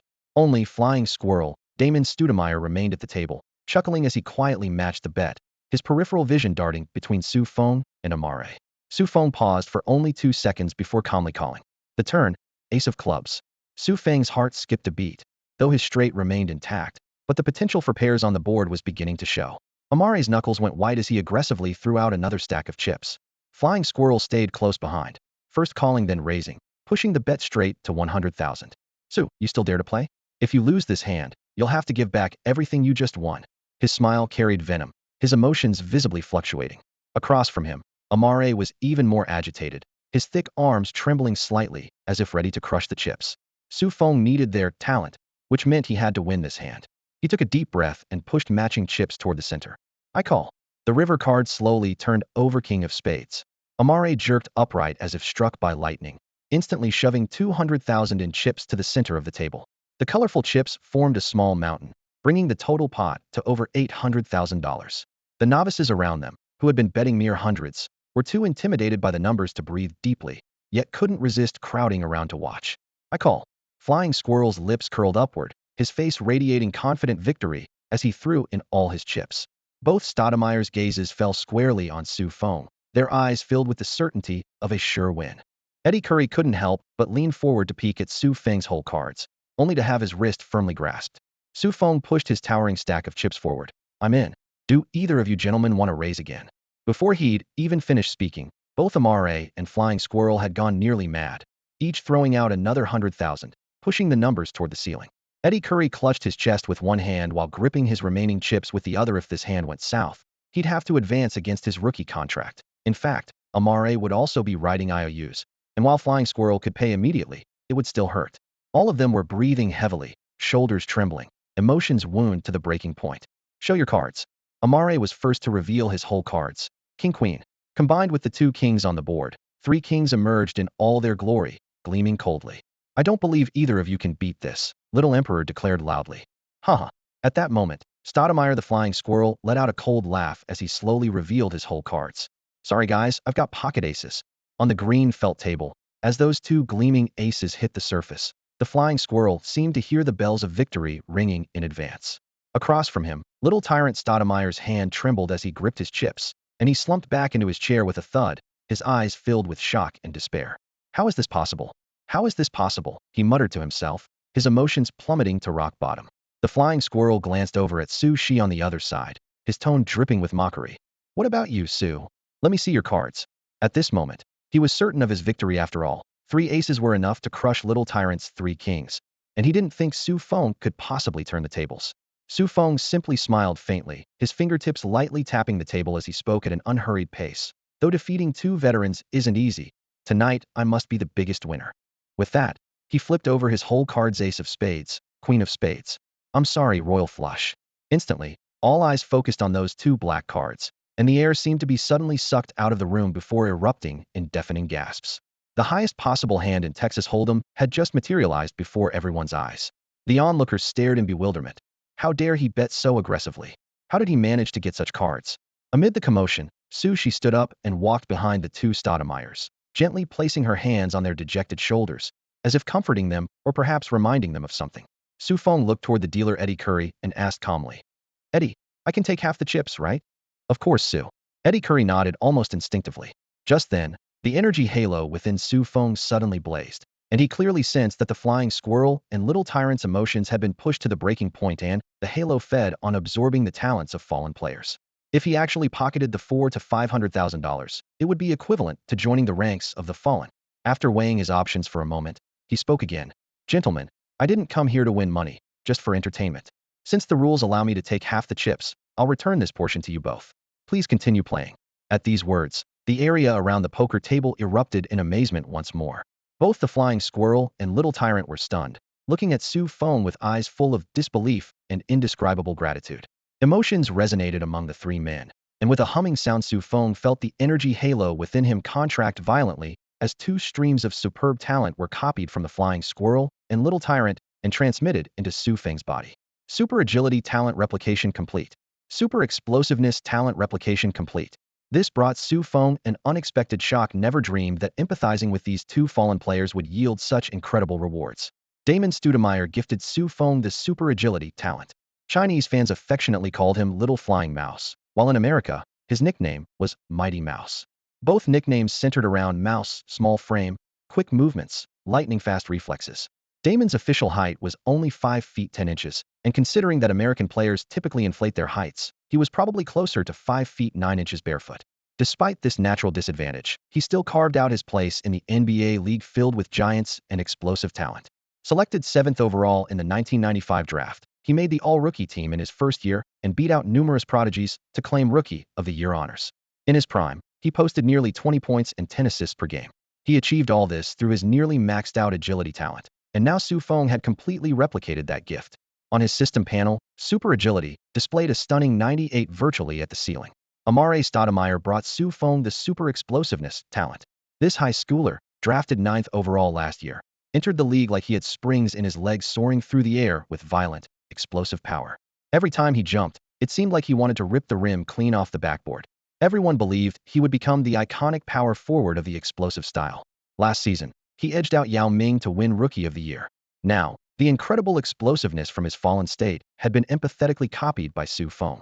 The moment these talents were secured, Feng's stat sheet underwent a dramatic transformation. Super explosiveness talent, 96 fused to 78. Super strength talent, 94 fused to 85. Super agility talent, 98 fused to 71. Speed talent, 75 fused to 74. Jumping talent, 72. Coordination talent, 75 fused to 74. Stamina talent, 65. Flexibility talent, 68. If these averages were placed in the talent-packed NBA, he still wouldn't pass the grade, but his ceiling had been raised dramatically. As his training days accumulated, he would inevitably surpass the average standards for his position in strength, agility, and explosiveness. The impact on his game would be immeasurable.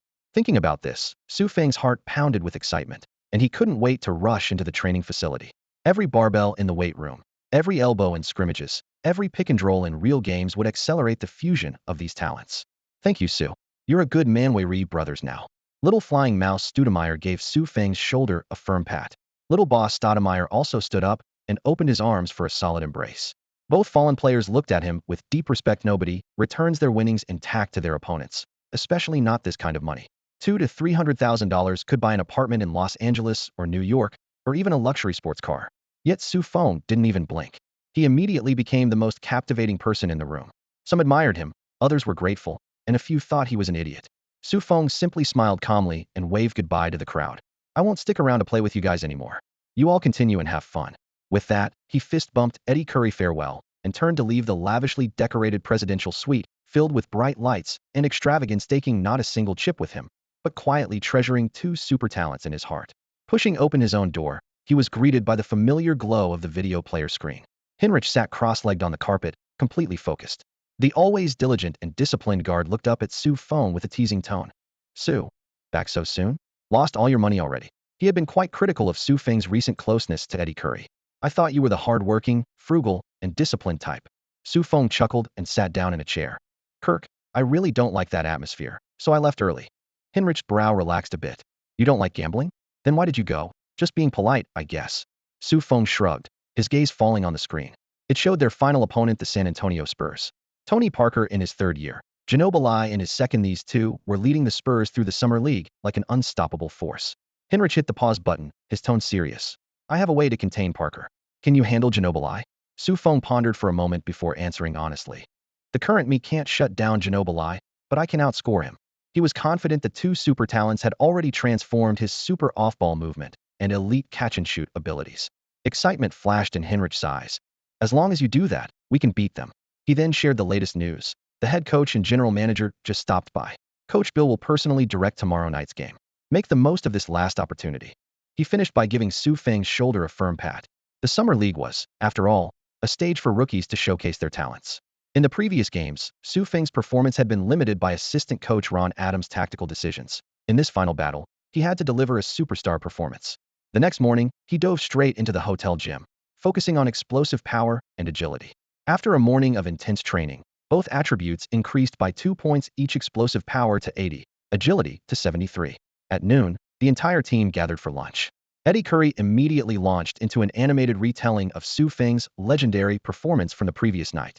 In his version, Feng was practically a gambling god, winning 2 hands in a row, forcing both Stoudemires to retreat in defeat, even smiling magnanimously in the final round and forgiving hundreds of thousands of dollars in chips.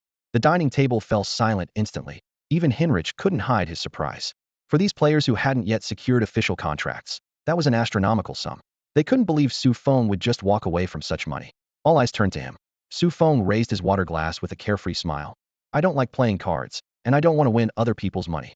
Everyone exchanged puzzled glances, even more confused. Little did they know, Su Feng had refused the money because he was worried about being labeled a degenerate player, wasn't about to let small gains cost him big losses. Heinrich was filled with respect at that moment. He had originally thought Su Feng was just talking, but now, he looked inward and asked himself, if he were in the same position, even as a devout Christian, could he do it? With this thought, he raised his head, his eyes full of admiration. As dinner ended and everyone stepped through the restaurant's glass doors, hurried footsteps echoed from the end of the corridor. Amare Stoudemire jogged up to Su Feng, waving a black bag in his hand. Su, this is a gift for you. Just a small token of appreciation.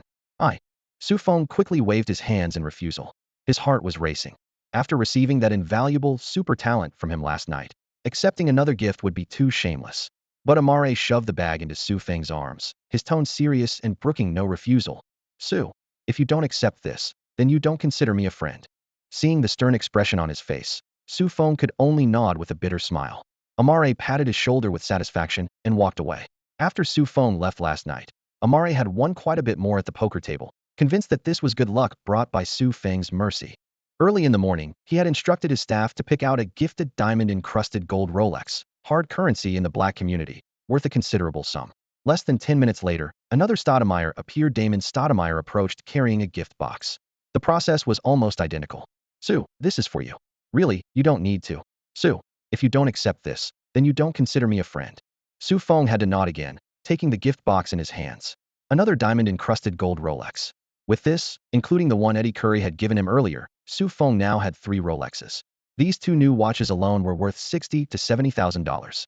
Damon had also been a winner last night, while the unlucky Walker, Randolph, and Anderson had suffered consecutive losses, each looking dejected. At the poker table, they had already regarded Su Feng as their lucky gambling god. For Su Feng, this series of episodes was merely a sideshow. What he truly cared about was the first serious test of his professional career that lay ahead, proving himself in the upcoming game against the Spurs. When Bulls head coach Bill Cartwright stepped onto the team bus, most players looked at him with eager anticipation. In the NBA, a simple "you're in" or "you're out" could determine a fringe player's livelihood. While coaches might be mere partners to superstars, for these young men without guaranteed contracts, Cartwright was an all-powerful deity whose word was final. As everyone stared at him, Cartwright first raised his hand and nodded towards Su Feng.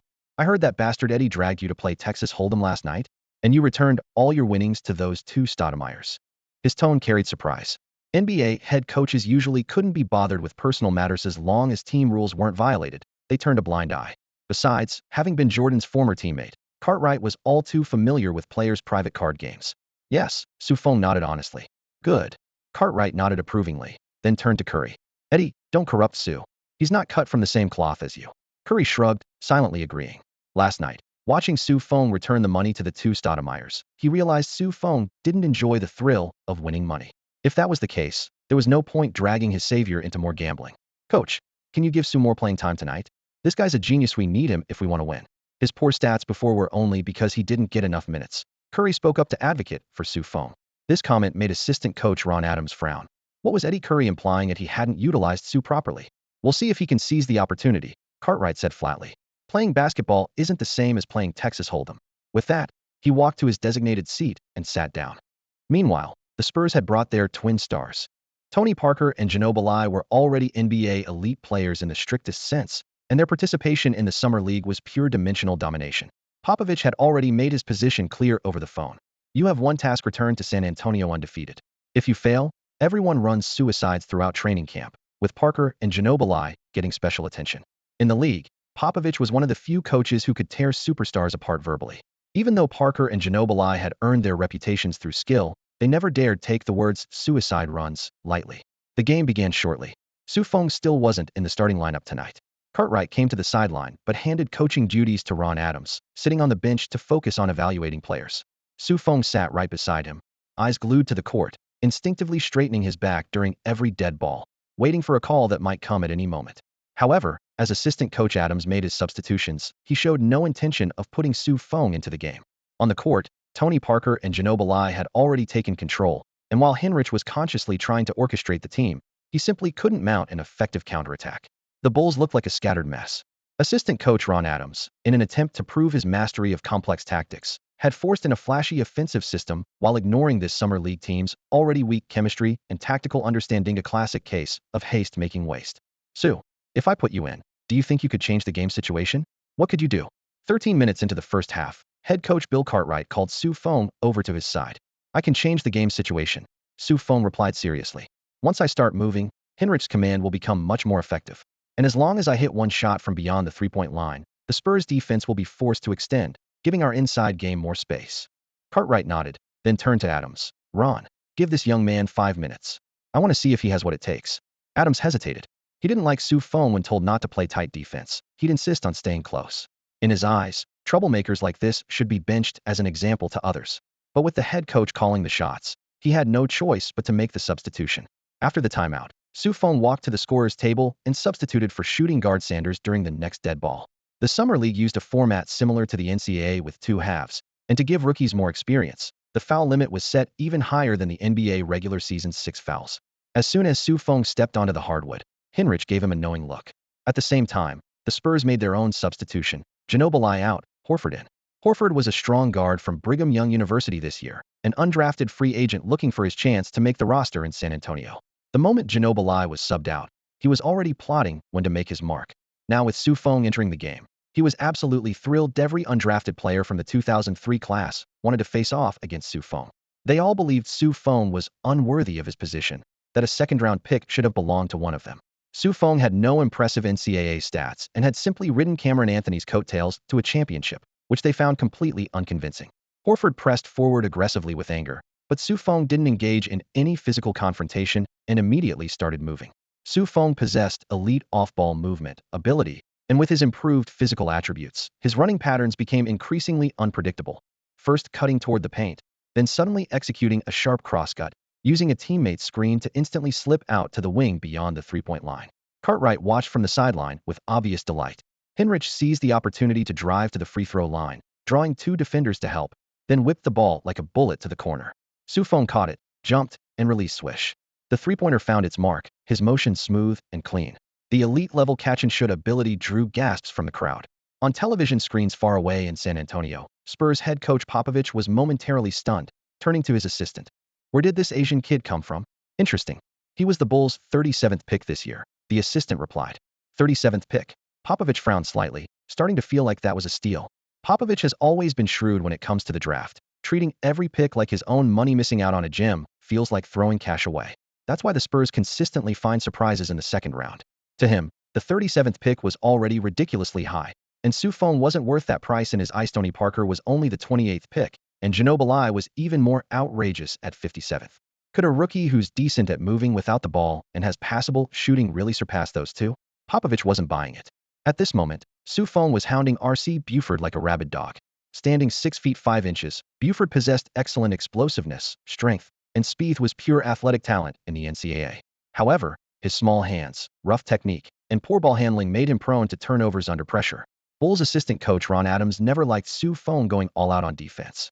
He believed Feng had mediocre defensive skills and limited stamina. If he had to choose between offense and defense, he should put all his energy into scoring. What irritated him even more was that despite clear instructions, the player wouldn't comply. Rookies with poor obedience needed to be benched, or who would listen to orders in the future. Adams, coaching for the first time as an interim, was drunk on his newfound authority. But today, head coach Bill Cartwright sat on the sideline. He appreciated Feng's hustle, knowing the team's 2 shooting guards Jamal Crawford and Jalen Rose were both defensive liabilities. If Feng was willing to give maximum effort on defense, it would benefit the team. Cartwright didn't need to suppress players to prove his authority. On the court, Buford caught the ball. Facing Feng's relentless pressure, he took a jab step and exploded forward. In that instant, the explosive talent Feng had copied from Stoudemire surged through his body too. Buford didn't notice and continued his drive before suddenly changing direction, trying to shake his defender. Feng wasn't looking to completely shut him down, but to absorb talent through contact. He stayed glued to Buford, forcing a hurried spin move with his agility talent fully activated. The quickness he'd gained from the mouse also kicked in another 2. Feng was thrilled and pressed forward again. The continuous rabid harassment completely disrupted Buford's rhythm, forcing him into a desperate fadeaway jumper. The ball sailed completely out of bounds and airball. Beautiful defense. From the bench, Cartwright applauded with a smile. In contrast, Adams' face darkened. Where was his authority? Su Feng had defied his blacklist order and produced a highlight play, making him look foolish. The petty Adams grew even more resentful towards Su Feng. Watching on television, Popovich furrowed his brow again and told his assistant, "This kid's defense is interesting, defending the man, not the ball." It was like he could read the defender's mind and strike at their core. The assistant coach nodded, thinking to himself, could this rookie really be that good? As the second half began, Horford pressed up against Su Feng with fury written all over his face, their arms tangled together. Su Feng suddenly accelerated to break free, but Horford gritted his teeth and slammed into him, every muscle in his body tensing as he unleashed his full-strength talent. But in that split second of contact, Su Feng quietly absorbed 1 point of strength talent from him. Now Su Feng's strength had risen to 87, making him evenly matched with Horford.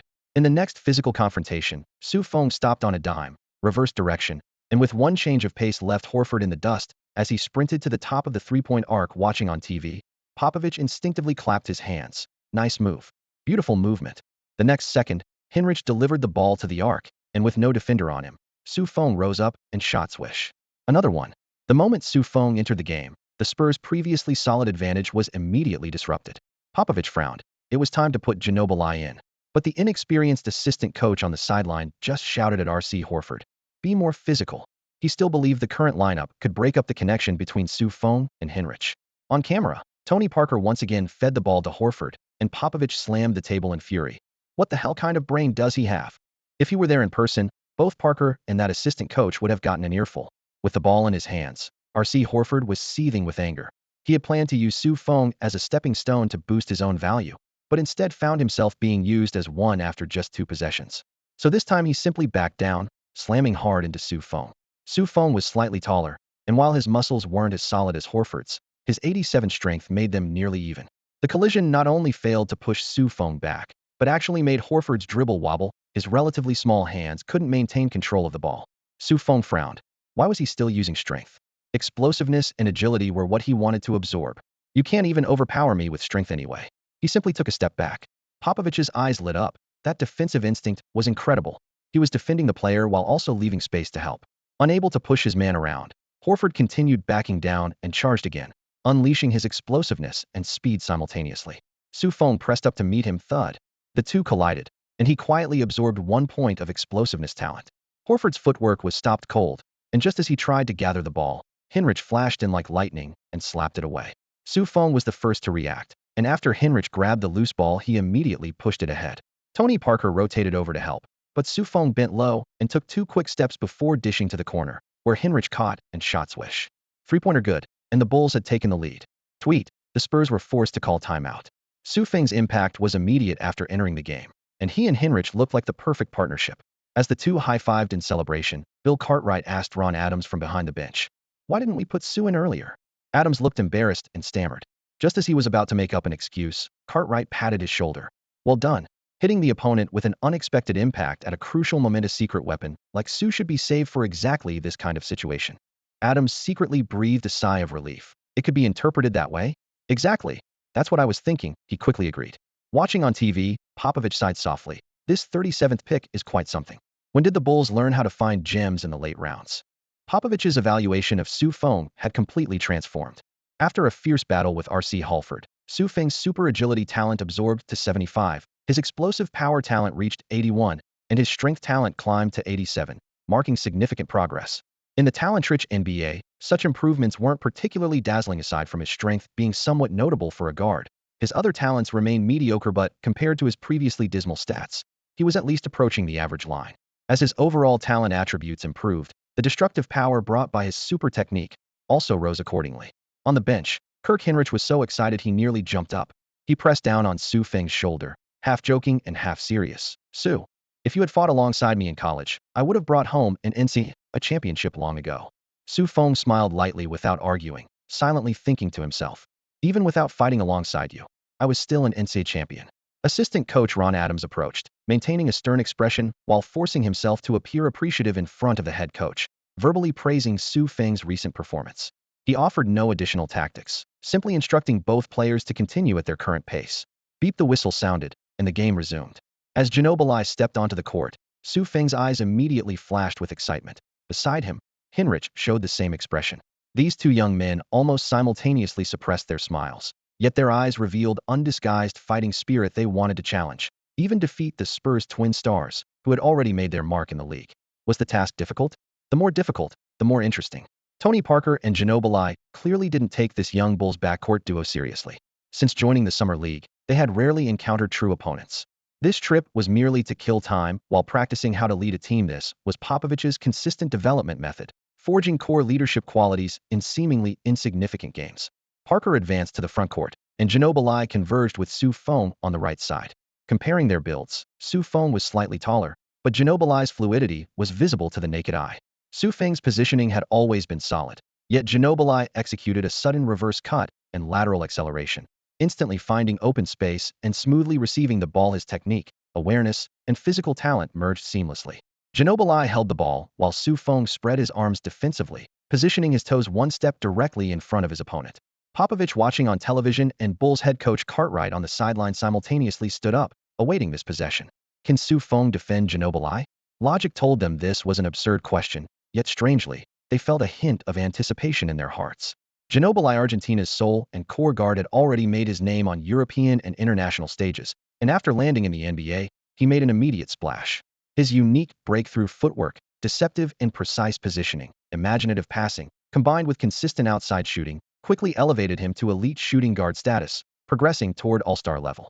It should be noted that shooting guard has always been American players' domain. For international players wanting to make their mark in the NBA, center and point guard positions are relatively easier. Power forward still offers opportunities, but shooting guard and small forward are almost completely dominated by America's top stars. For international players trying to make a name in the NBA, it's relatively easier to emerge at center or point guard, with power forward also having some possibility. But shooting guard and small forward are too difficult, as America's strongest stars are concentrated in these two positions. Facing Feng's defense, Ginobili executed a beautiful probe step, his foot suddenly darting forward. Even though Feng anticipated the fake, his body weight couldn't help but shift backward. Immediately after, Ginobili raised his hand as if to shoot, forcing Feng to instinctively jump Panther feint. Taking advantage of his opponent's momentary lift, Ginobili bent low and changed direction, darting straight into the paint. Feng slipped momentarily but still tried to backpedal, closely following Ginobili. The two players were locked in a tight battle, and the sound of their sneakers squeaking against the court echoed in the air. As they reached the free throw line, Ginobili suddenly dribbled behind his back, his body whipping to the side like a cracking whip, showcasing his agility, flexibility, explosiveness, coordination, and speed all at once. Feng was momentarily thrown off balance, but at that moment, his agility stats surged from 75 to 77, as if he were pulled by an invisible force, miraculously keeping up with Ginobili. The Argentine didn't expect to still have his opponent on his tail, and in a hurried stop, he took a jump shot. Bang! The off-rhythm shot hit the front of the rim. The Bulls players grabbed the rebound. Yes. On the sidelines, Carl Wright pumped his fist and shouted in excitement, veins popping. They defended it. Feng, despite being thrown off balance multiple times, managed to end it perfectly, surprising the head coach once again. They actually stopped him? Popovich raised an eyebrow in front of the TV. He knew how tricky Ginobili's soul flash was, and many top defenders struggled to keep up. How did this seemingly ordinary young man, lacking standout physical attributes, manage to stay with him? Even seasoned coaches found it hard to understand. Ginobili, in the heat of the moment, was just as confused. Had this kid been playing possum? How had the Chinese team never seen him before? Where did he come from? With questions swirling in his mind, the Argentine intentionally stayed closer during the transition defense, wanting to observe more closely. On offense for the Bulls, Feng moved with agility, his rhythm impeccable, his routes lively like notes on a musical staff. Ginobili, who loved the intellectual challenge of rhythm, eagerly followed behind. When Feng charged toward the wing of the paint, heading straight for the center, Ginobili anticipated that he would use a pick to maneuver around. But just as he prepared to slide around, Feng suddenly stopped and pulled back. Ginobili quickly shifted his weight, but Feng accelerated in the opposite direction, using the center's body for cover, shaking off the defense and sprinting to the corner. The ball arrived just as he did. Kirk Hinrich made a precise bounce pass, the ball flying toward the corner. Feng jumped to catch it, flicking his wrist. Ginobili leaped in to contest, arms raised high, but could only watch helplessly as the basketball sailed past his fingertips. Swish! Another three-pointer. Salt Lake City erupted in cheers, the sound crashing against the roof like waves. Several fans excitedly discussed what was the connection between this guy and the Jazz's sharpshooter Hornacek. To them, Feng was practically Hornacek's doppelganger, worth at least a first-round pick. In front of the screen, Popovich overturned his previous assessment. This time, the positioning was both orthodox yet unexpectedly strategic and intelligent player, worth keeping an eye on. Ginobili was thoroughly ignited, casting an appreciative glance at Su Feng. Su Feng smiled and provocatively said, "You'll have to work even harder against me from now on." Ginobili grinned back, both of them sharing an unspoken understanding. Su Feng's face displayed a strong desire to improve. Ginobili returned to the half-court without showing any mercy, as the Spurs continued to look for him to break open the game. The basketball found its way into Ginobili's hands, and Su Feng immediately pressed up on him. The Argentine magician barely bothered with any probing moves this time. He had already categorized Su Feng as one of those looks tough, but always has weaknesses type of defenders, so he simply accelerated into his drive. His slender, snake-like waist swayed gracefully as his footwork bounced in rapid succession like springs both flashy and deadly. Su Feng stayed glued to him, but just as they approached the paint, he was still shaken off by those deceptive steps. In the instant Ginobili changed direction, it was as if he had conjured a second pathway out of thin air. With each step of pursuit, Su Feng's agility attribute flickered again on the system panel, reaching 78 points. He estimated Ginobili's agility to be at least 95 or higher, and combined with his incredible flexibility, his breakthrough moves looked exactly like a dancer weaving through a crowd. This was the highest form of praise, not criticism. Ginobili shook off Su Feng and drove into the paint. The Bulls center planted himself squarely in front, cutting off any shooting angle. Ginobili suddenly turned his back in the tight space, raising both hands as if to pass to Tony Parker, but instead fired a cross-court pass to the weak-side small forward. Su Feng's center of gravity was thrown off by the fake, but when the passing lane revealed itself, he stretched out both arms. That terrifying wingspan exceeded Ginobili's imagination. Smack! His palm struck the ball cleanly, sending the basketball careening off course and bouncing high into the air. Hinrich beat Parker to the loose ball, immediately launching a fast break. Su Feng sprinted down the left side in parallel, helping to stretch the defense. Hinrich drove into the paint, using his solid frame to power through Parker and score off the glass. Su's defensive awareness is pretty good. Cartwright nodded approvingly from the bench. He deserves the most credit for that fast break. Ron Adams smiled and nodded along, though he muttered to himself, pure blind luck. Su Feng had just been completely fooled by Ginobili's moves and only managed to deflect the ball by accident. Adams wasn't being entirely unfair, as Su Feng's incredible wingspan was indeed an elite defensive weapon. With anyone else, that basketball would have sailed right past their fingertips. Height and wingspan are gifts from above. Even Popovich, watching on television, couldn't help but marvel as Su Feng's silhouette with arms spread wide burned into his memory. Those physical tools were nearly perfect, as if crafted specifically for basketball. The last time Pop had been this impressed was with a man named Michael Jordan. As play resumed, Ginobili temporarily shelved his isolation game, letting Parker take control and attack Hinrich. On the surface, Hinrich appeared to be just an average white guard with modest athleticism, but he was strong and crafty, specializing in containing speed-based point guards. Parker drove into the paint but couldn't find a good shot opportunity, forcing up a difficult floater that clanged off the rim as the Bulls secured the rebound. The Spurs' golden backcourt suddenly went cold, and Su Feng's presence had shifted the momentum. From leading to trailing, the San Antonio squad's mindset began to waver. Eddie Curry then went to work in the post with consecutive scoring plays, and the Bulls' advantage quickly expanded. After playing a full 7 minutes, Su Feng was subbed out for rest, with his stat line showing 13 points, 2 assists, 2 rebounds, 1 steal. Highly efficient. Although his offensive approach was straightforward, both head coach Bill Cartwright sitting on the bench and Spurs head coach Greg Popovich watching from his television believed Su Feng was the key player who could change the game's momentum. Cartwright gazed at the scoreboard, already forming his judgment. This Chinese wing had delivered far beyond expectations tonight. He gently nudged his assistant coach's arm with his elbow. See that? That's exactly what we've been missing for the new season. The team desperately needed a three-point shooter who excelled at defense, could move without the ball, and stretch the floor. Su Feng fit the bill perfectly. Even more impressive was the visible chemistry developing between him and Hinrich. These two would become one of the Bulls' most important additions for the upcoming season. At that moment, Su Feng sat on the bench with an unmistakable smile playing at the corners of his mouth.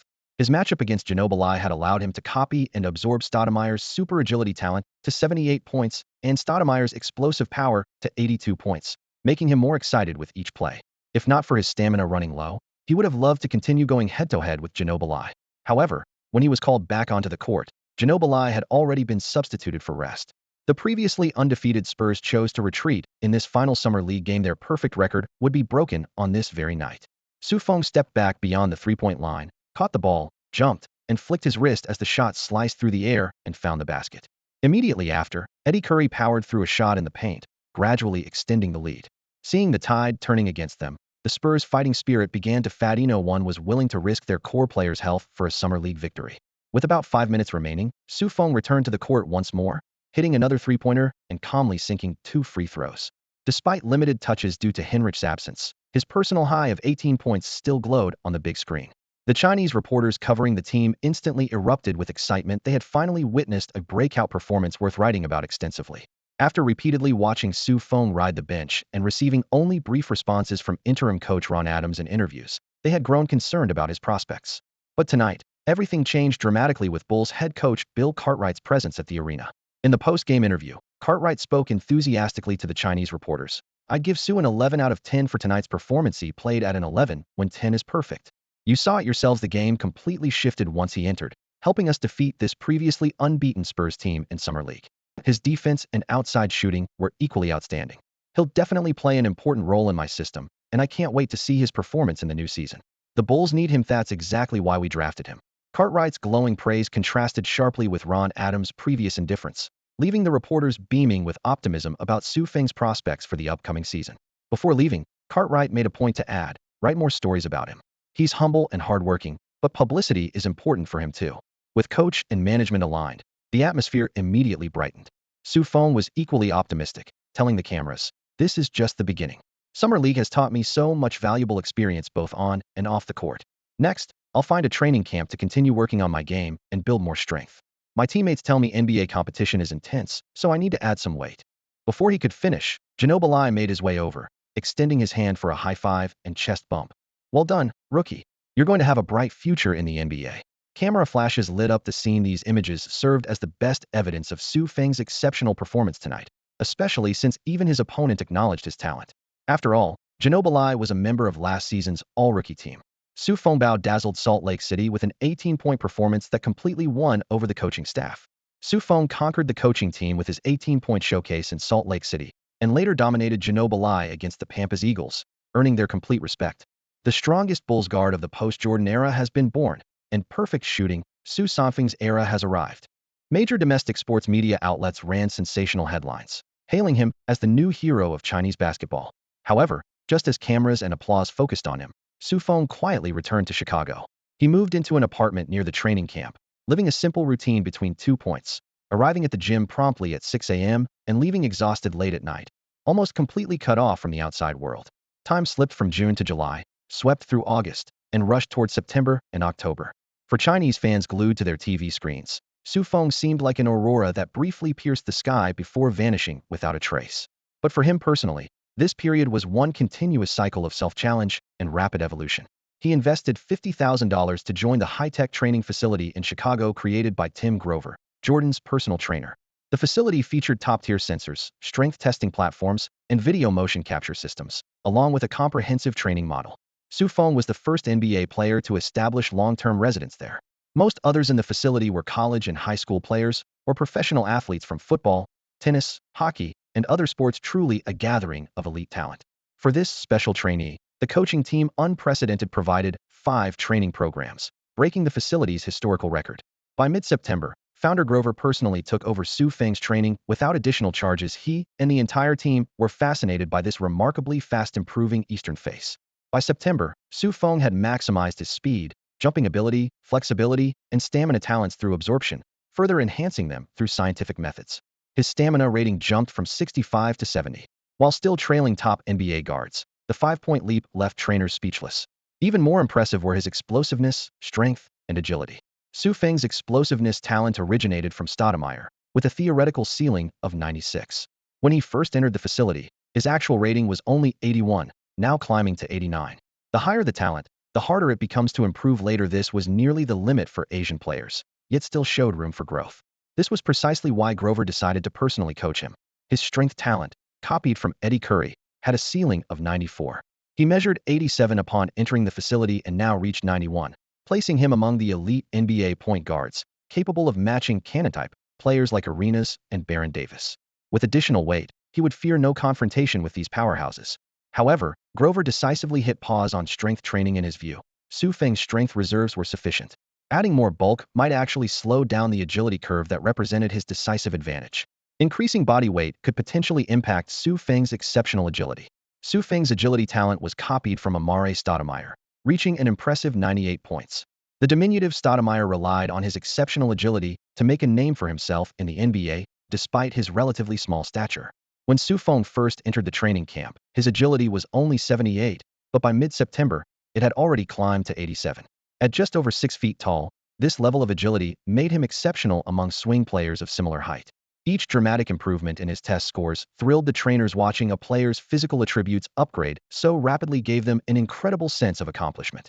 The explosive power training had just ended, and the crisp echoes of metal plates still lingered in the facility. Grover held his stopwatch, grinning from ear to ear. "Jack, since you're playing in Chicago anyway, we could definitely work together long-term," he said, using his habitual nickname while patting Su Feng's shoulder.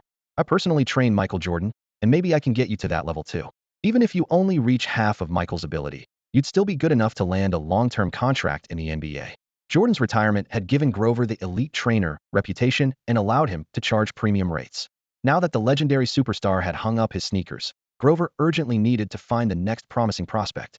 While Su Feng wasn't well known, his low starting point and huge potential for growth made the investment return obvious.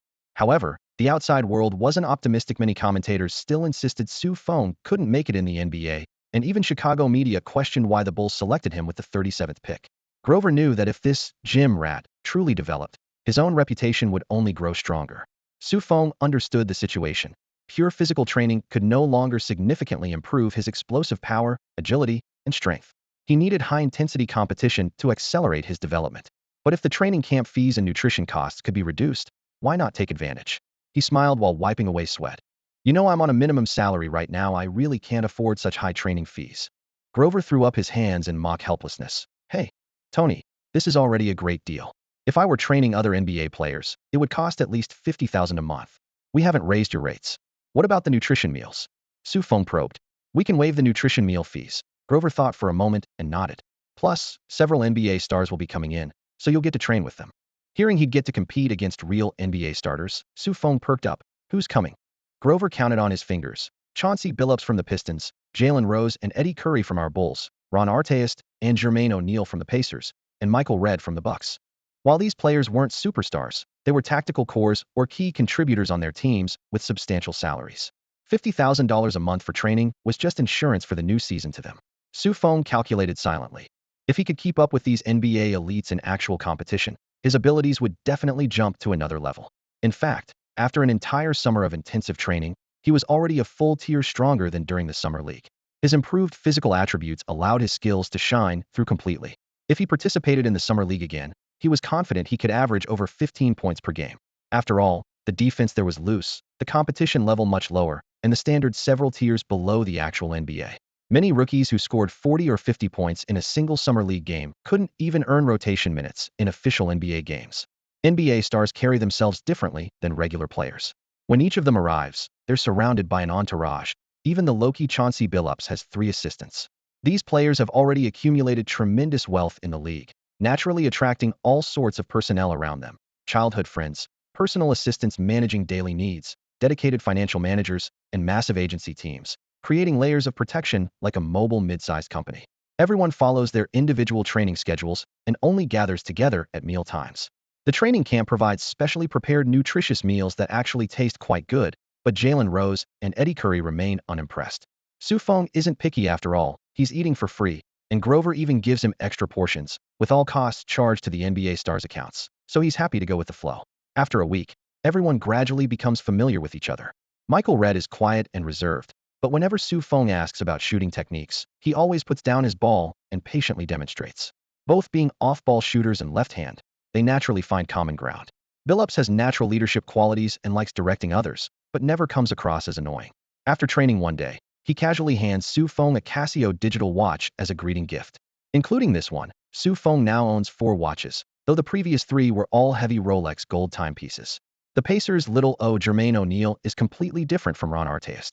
O'Neal is introverted and quiet, his smiles barely lifting the corners of his mouth, giving an impression of shyness. But don't forget, he just signed a $100 million contract and is the most famous among this group.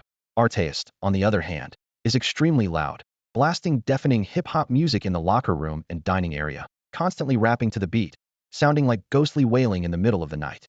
But everyone has to admit he's the hardest worker here and maintains the best physique. His trade from the Bulls left him full of complaints, constantly threatening to challenge Eddie Curry and Jalen Rose to unknown games. As for Su Feng, he simply ignores him, probably thinking bullying a rookie isn't worth his time, or simply not considering Su Feng as competition. Eddie Curry remains inconsistent, working up a sweat when motivated, then falling asleep courtside the next moment, his excess weight stubbornly clinging to him, with body transformation left entirely to chance. Jalen Rose carries his own aura. In college, he was one of Michigan's Fab Five alongside Webber and Howard, captivating NCAA fans nationwide. After entering the NBA, while not achieving Webber's level of fame, he consistently hovered around all-star consideration, enough to command respect. But his bold confidence carries a hint of arrogance when Su Feng approaches to chat and introduce himself. Rose merely lifts his chin slightly, treating Su Feng like an errand boy at his beck and call. At first, Su Feng would help him buy burgers and such, but later on, Su Feng just pretended not to hear him. Eddie Curry quietly explained from the side that Su Feng's English wasn't very good, which saved Su Feng quite a bit of trouble. By late September, the training camp air carried both a chill and the scent of gunpowder. As October approached, Ron Artest finally found his chance and challenged Jalen Rose to a unknown during a training break. Artest kept trash-talking from warm-ups. The Bulls are about to trade away your lame-legged, fat-bellied, old donkey ass. You're not cut out to be an NBA player. Jalen Rose fired back without hesitation. Your offense is worse than at elementary schoolers. You muscle-headed fool. You probably need lube just to jerk off, and you think you can pull off smooth offense. The harsh trash talk instantly ignited the entire court. They decided to settle it with an American-style onion on a maximum 3 dribbles each, alternating possessions. Before the game started, Jalen Rose cleared the gym, leaving only a few staff members and the NBA players present. Su Feng happened to stay. On the sideline, Billups quietly analyzed to Michael Redd. These rules favor Jalen Rose. Ron's ball-handling offense isn't that strong. Su Feng stood behind them, ears perked up, learning. Before Grover blew the whistle, the two added Stakisa gold Rolex watch. Su Feng facepalmed. How did Rolex become the NBA's hard currency? The whistle sounded, and the first possession began. Artest used his body to ram forward, forcibly pushing Jalen Rose out of optimal defensive position. Rose's athleticism wasn't bad, but he was still a tier below Artest. Su Feng frowned watching from the sideline. Jalen Rose's center of gravity seemed even less stable than his own. Artest bulldozed into the paint and finished with a straightforward layup. The offense wasn't smooth, even mechanical, but strength was the answer. After scoring, Artest shouted arrogantly, "Go ask your Bulls trainer who broke Jordan's ribs back in the day." Eddie Curry grimaced. As a Bulls player, he neither liked Artest's arrogance nor could stand Jalen Rose's smugness. Su Feng remained calm. There was nothing to learn from this play, just pure brute force. When it was Jalen Rose's turn to start with the ball, Billups still favored him to score. However, Artest played tight defense, giving Rose no space in 3 dribbles. Rose was forced into a contested shot, and the basketball clanged off the rim. Billups said in surprise, didn't expect Ron's defense to improve to this level. The following possessions were one-sided. Artest completely dominated in strength and athleticism, winning the unknown 53 in 30 minutes. Jalen Rose, a shooting guard, was defeated by defense-first Artest, losing all face. Artest held up the Rolex, laughing wildly at the other players. Tonight all drinks at the bar are on me. Thanks to Jalen Rose for the big gold watch. Without me, the Bulls really can't make it. Jalen Rose's face turned ashen. Ron, unknown doesn't prove anything. Let's do 3 and 3. Let's bet bigger. How about $100,000? His gambling nature was fully exposed as he desperately sought to win back his losses. Artest shrugged. How do we play?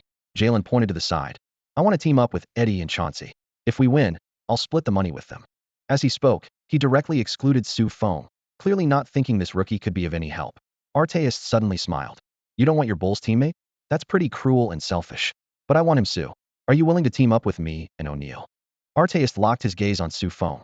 Su Feng pointed at himself, somewhat incredulous but also eagerly anticipating. Su Feng still adhered to the unwritten rules of the game. Even though he was called out by name and given a chance to participate in real action, he first looked at Eddie Curry, then glanced over at Jalen Rose. After all, the 3 of them were originally on the same team. During the selection phase, Jalen Rose had deliberately passed over Su Feng, convinced that this Chinese rookie was mediocre and wouldn't be of any help. Now that Su Feng had been picked by Ron Artest, Jalen couldn't wait to get rid of this burden. He was the first to speak up. Since Ron chose you, he must see your talent. Just give it your all. Let's put our teammate's status aside for now. While his words sounded noble, everyone on the sidelines could see his eagerness to shirk responsibility. Many shook their heads quietly. For a mere $100,000, for this petty rivalry with Artest, Jalen's behavior was truly unsportsmanlike. Come on, Su. We welcome you with open arms, Arteas said, pulling Su Feng to his side and whispering instructions.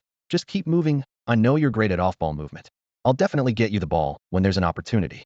The reason he didn't choose Michael Redd was precisely because he valued Su Feng's willingness to execute plays and follow directions. Redd, being the Buck star player, might not be willing to play a supporting role, whereas this rookie was more suitable. Soon, Arteas and Jalen settled on the format. First to 21 points wins the other side's 100,000. The stakes were high.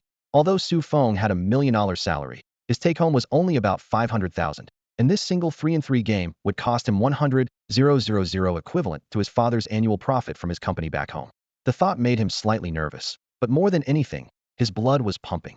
His recent training had slowed the absorption of his super talent, and he desperately needed real game action to trigger new growth. Before tip-off, both sides had taken their positions. Su Feng was assigned to guard Chauncey Billups. Jalen's team got first possession. At the top of the arc, Billups dribbled while Su Feng stayed close with quick, short steps, keeping his center of gravity low and maintaining tight coverage. Billups chose not to go onion-on, instead passing the ball to Jalen Rose and moving to create space. He was just there to make up the numbers. The real show belonged to Jalen. Facing Arteas, Jalen's eyes burned with stubborn fire. The two had developed bad blood when the Pacers and Bulls traded them in 2001, and now was the perfect time to settle old scores along with new grievances. Jalen went into his triple threat stance bump fake, jab step, step back, finally creating half a step of space before rising for a jump shot. The motion was fluid, but he put too much force behind it, and the ball clanged off the rim. Under the basket, Jermaine O'Neal grabbed the rebound and looked up, ready to pass the ball back to Arteas, when he felt a rush of wind. Su Feng had quickly circled around his body from the paint to the baseline corner. Little O'Neal immediately thought of his Pacers veteran teammate Reggie Miller, the greatest shooter in NBA history, and quickly passed the basketball. The ball flew toward the top of the arc like an arrow released from its bow.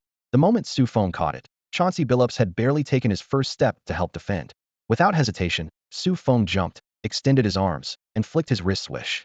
A clean three-pointer, and the scoreboard instantly lit up 30. The crowd on the sidelines widened their eyes. This was actually Su Feng's first shot since stepping onto the court. Jalen Rose continued to hound Arteas, preventing him from easily receiving the ball. He never expected Su Feng to break free from the entanglement so quickly and run all the way to the three-point line to complete the shot. Rose turned and shouted at Billups, "Stay on him." After all, he was the one who had just reminded Chauncey not to leave his man. Reflecting on that moment, Billups felt equally frustrated. When Jalen Rose had taken his shot earlier, Su Feng had rushed into the paint alongside him for the rebound, then suddenly cut right. Chauncey instinctively shifted his weight, only to discover the next second that his opponent had sharply reversed direction, circling along the baseline to the three-point line. By the time he navigated around the displaced Little O'Neal and Eddie Curry, Su Feng had already released his shot. In that moment, Billups truly realized Su Feng's value as a cutter. Those unpredictable movements even reminded him of his Pistons teammate, Rip Hamilton, except Su Feng's routes were more elusive and harder to predict. After the three-pointer, with the score 30, it was Arteas' team's turn to continue their offense. Su Feng inbound the ball to Arteas. Arteas backed down Rose, but his offense looked stiff. 2 hard drives, a step back, then a jump shot clang. It hit iron. The paint instantly became a battleground between Little O'Neal and Baby Shaq Curry.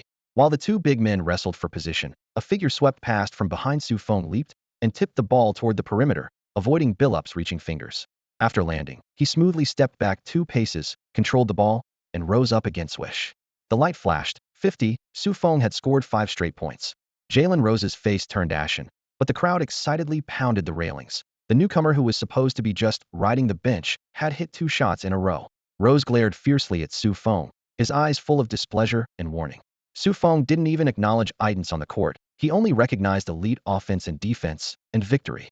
Billups' defensive intensity kept escalating, but for Su Feng, it was perfect training. He wished he could steal some of his opponent's talent from every confrontation. On the next possession, Su Feng handed the ball to Arteas. Learning from his previous mistake, Arteas didn't force it and passed to Little O'Neal. The big man backed into Curry, used a shoulder fake to shift his defender's weight, then gracefully spun for a layup that kissed the backboard and dropped through 70. The game looked like it might be decided by this run. At this point, Jalen Rose switched to fronting Arteas, cutting off the passing lane, forcing Little O'Neal to pass back to Su Feng. Rose shouted, "Chauncey, take him out. He's not good at attacking with the ball." In his eyes, Su Feng had become public enemy number 1. Su Feng's expression grew serious as he gathered the ball and steadied his breathing. He composed himself, had to convert this possession. Jalen Rose pinned his hopes for victory on Billups, believing that if they could just stop Su Feng this time, they could turn the tide and secure a decisive win. To seize this opportunity, he clung tightly to Arteist, practically gluing himself to his opponent to prevent any chance of receiving the ball. The basketball traced a clean arc through the air before landing in Feng's hands. Simultaneously, Billups shot forward like an arrow, instantly applying suffocating pressure as tension filled the court. Gasps rippled through the sidelines. Everyone held their breath for Feng. The Pistons' star point guard was notorious for his aggressive defense, and now he spread his arms wide, forming an almost impenetrable human wall in front of Feng. Feng took a deep breath, his heartbeat steady as a drumbeat. Suddenly, he jabbed forward with a sharp Steffi's shoe sole scraped against the hardwood with a piercing screech. Billups instinctively retreated half a step, then immediately changed tactics, lunging forward to completely lock down Feng with his body. What he didn't know was that Feng's strength attribute had climbed to 91, making him a monster among guards. Moreover, Feng stood half a head taller. Upon impact, Billups felt like he'd crashed into solid rock, his body forced back half a step. Feng seized the moment to drive forward. Billups fought through the chest pain and pursued for 2 steps. Just then, Feng whipped the ball to Jermaine O'Neal on the wing while cutting toward the basket at full speed. Billups gritted his teeth and followed, only to watch Feng suddenly use Eddie Curry's body as a screen, then abruptly reverse direction. Like walking a dog, he circled around Billups and reappeared at the top of the three-point arc. Jermaine O'Neal read the play perfectly, flicking the ball back to the perimeter. Before the ball had even arrived, Feng was already airborne, releasing with a gentle touch. Billups dove desperately, but was a split second too late. Swish! The ball found nothing but net as cheers exploded throughout the arena. Feng had scored 10 straight points, once again piercing the rim. Billups stood stunned, first bulldozed by that freakish strength, then completely fooled by the crafty movement, reduced to mere background scenery. But as a point guard himself, he felt a grudging respect. Having a shooter with such otherworldly movement would create incredible tactical space, especially in 3-on-3 situations. The cheers from the sidelines grew even louder. Arteist rushed over for a thunderous high-five with Feng, his voice cutting through the noise. You're going to get traded soon. The Chicago Bulls don't appreciate talent like ours. Those jealous eyes of theirs only fawn over worthless scrubs. The comment was a backhanded compliment aimed squarely at Jalen Rose, whose face darkened as he warned coldly. Rookie, stop busting your ass for Arteist. Feng couldn't care less. The collision with Billups had boosted his super agility attribute by 1 point to 88, while his explosiveness also increased by 1 to 90. Nothing could stop him from getting stronger, and getting stronger was a man's lifelong romance. Besides, he'd never liked Jalen Rose anyway. Wasn't he the one who told him to get serious in the first place? Time to inbound the ball. Feng passed the basketball to Arteist. He sprinted into action, with Billups relentlessly pursuing him. Billups tracked him frantically, bringing 100% defensive intensity to the court. Feng was completely immersed in this high-pressure rhythm, vaguely sensing the feeling of breaking through his limits once again. Indeed, high-intensity unknown battles were the best way to absorb talent. On the other side, Arteist went unknown against Jalen Rose, methodically working his way into the paint step by step. Suddenly he spun around, faking a pass towards Feng's direction, causing Jalen Rose to shift his center of gravity. Immediately after, Arteist pulled up for the shot himself. Swish! The ball went in. 120, Arteist's team continued their hot streak, inching closer to the 21-point finish line. Jalen Rose grew increasingly frustrated. On the next possession, Feng fed the ball to Jermaine O'Neal, who turned and hit a soft jumper. During the defensive transition, Jalen Rose directly complained to Eddie Curry, telling him to play tougher defense. Eddie Curry looked aggrieved. I'm helping you play for free and still getting yelled at? I'm not good at defense to begin with. If you think you can do better, do it yourself. On the following possession, Feng initiated a serpentine movement pattern, cutting from the corner three-point line straight through the paint, with Billups shadowing him like a ghost. He instantly slipped between Eddie Curry and Jermaine O'Neal, while O'Neal immediately backed into Curry and simultaneously blocked Billups' path. The elevator doors closed. Feng ran to the opposite corner and found himself wide open. Arteist read the play perfectly and delivered a bounce pass. Feng caught and shot in one fluid motion. Swish! Another three-pointer, making it 170. The crowd erupted. Feng, who had been the most underestimated player, was now dominating the game in his own way, having already scored 13 points.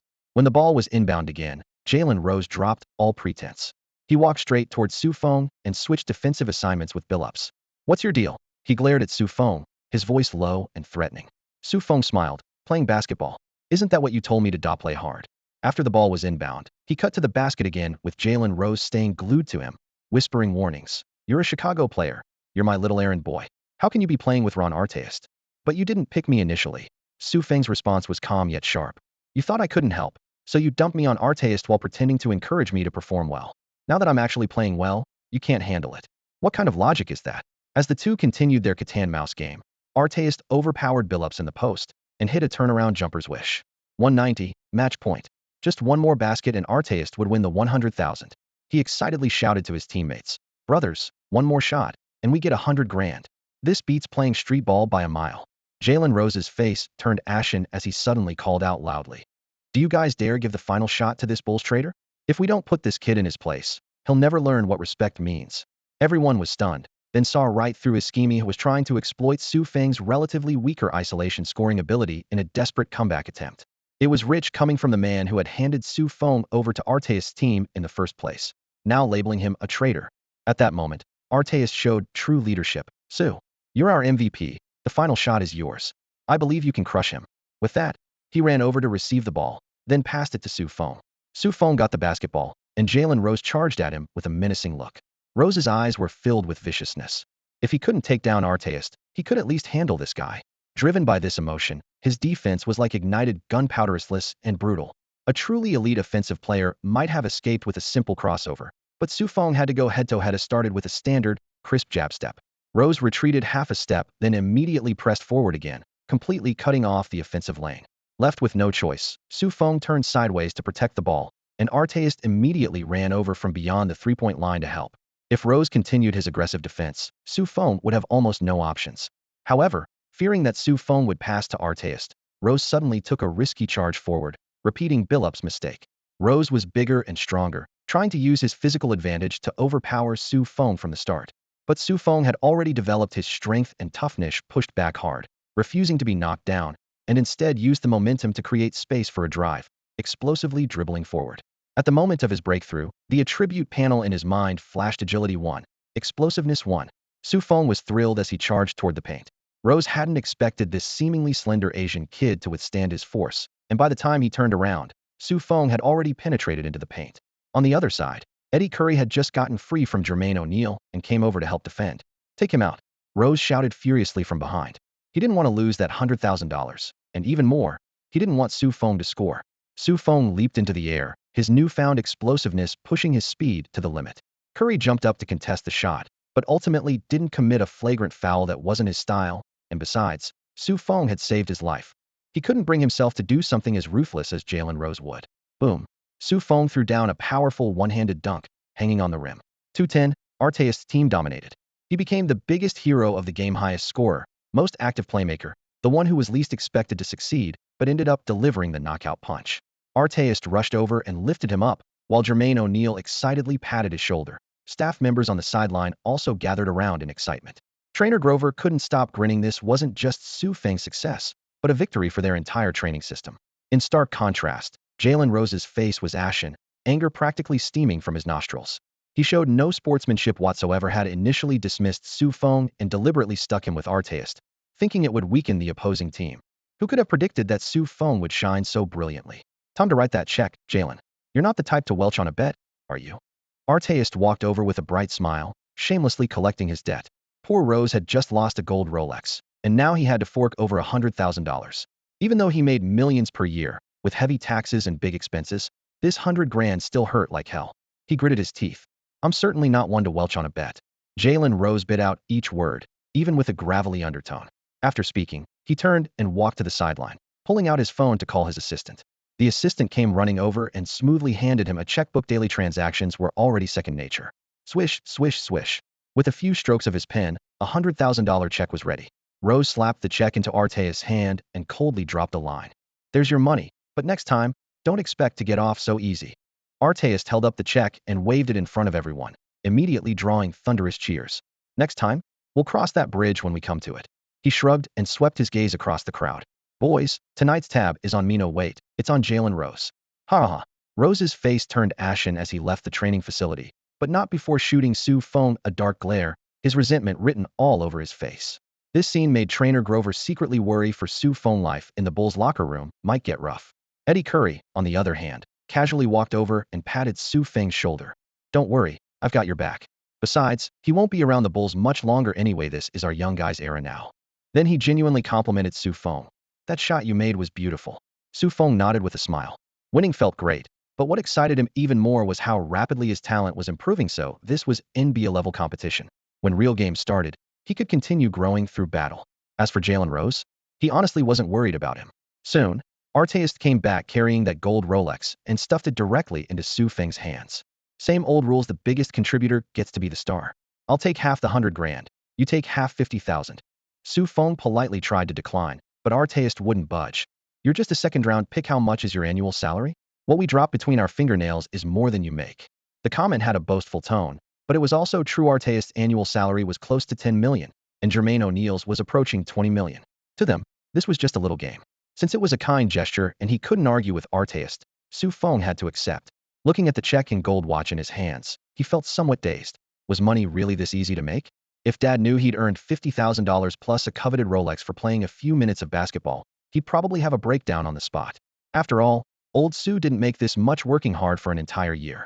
Even more ridiculous was that Su Feng had only been in the NBA for so long, yet he'd already accumulated 4 Rolexes. That evening, Artest organized a party. But Su Feng couldn't go. Was under 19, and according to Illinois state law, drinking and entering adult establishments weren't allowed. The disappointment wasn't about missing what Artest called Chicago's high-standard services, but rather losing another opportunity to connect with degenerate players. After all, he was counting on emotional resonance with these guys to fleece them and copy their superstar talents. The NBA training camp for 2003 was scheduled for October 4th, but the Bulls held theirs on September 28th. The arena lights came on early as players gradually returned to Chicago from across the country and even from overseas. During this offseason, the Bulls didn't make any major moves, only resigning their former second-in-command from the 2-3-peat championship era Scottie Pippen.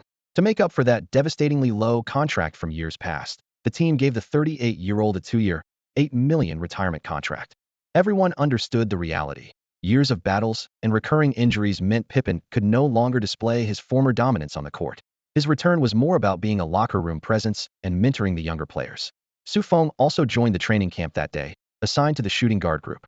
Unlike other positions that were overcrowded, the 2-guard spot only had 3 players: Su Feng, Kendall Gill, and Roger Mason, making the competition relatively mild.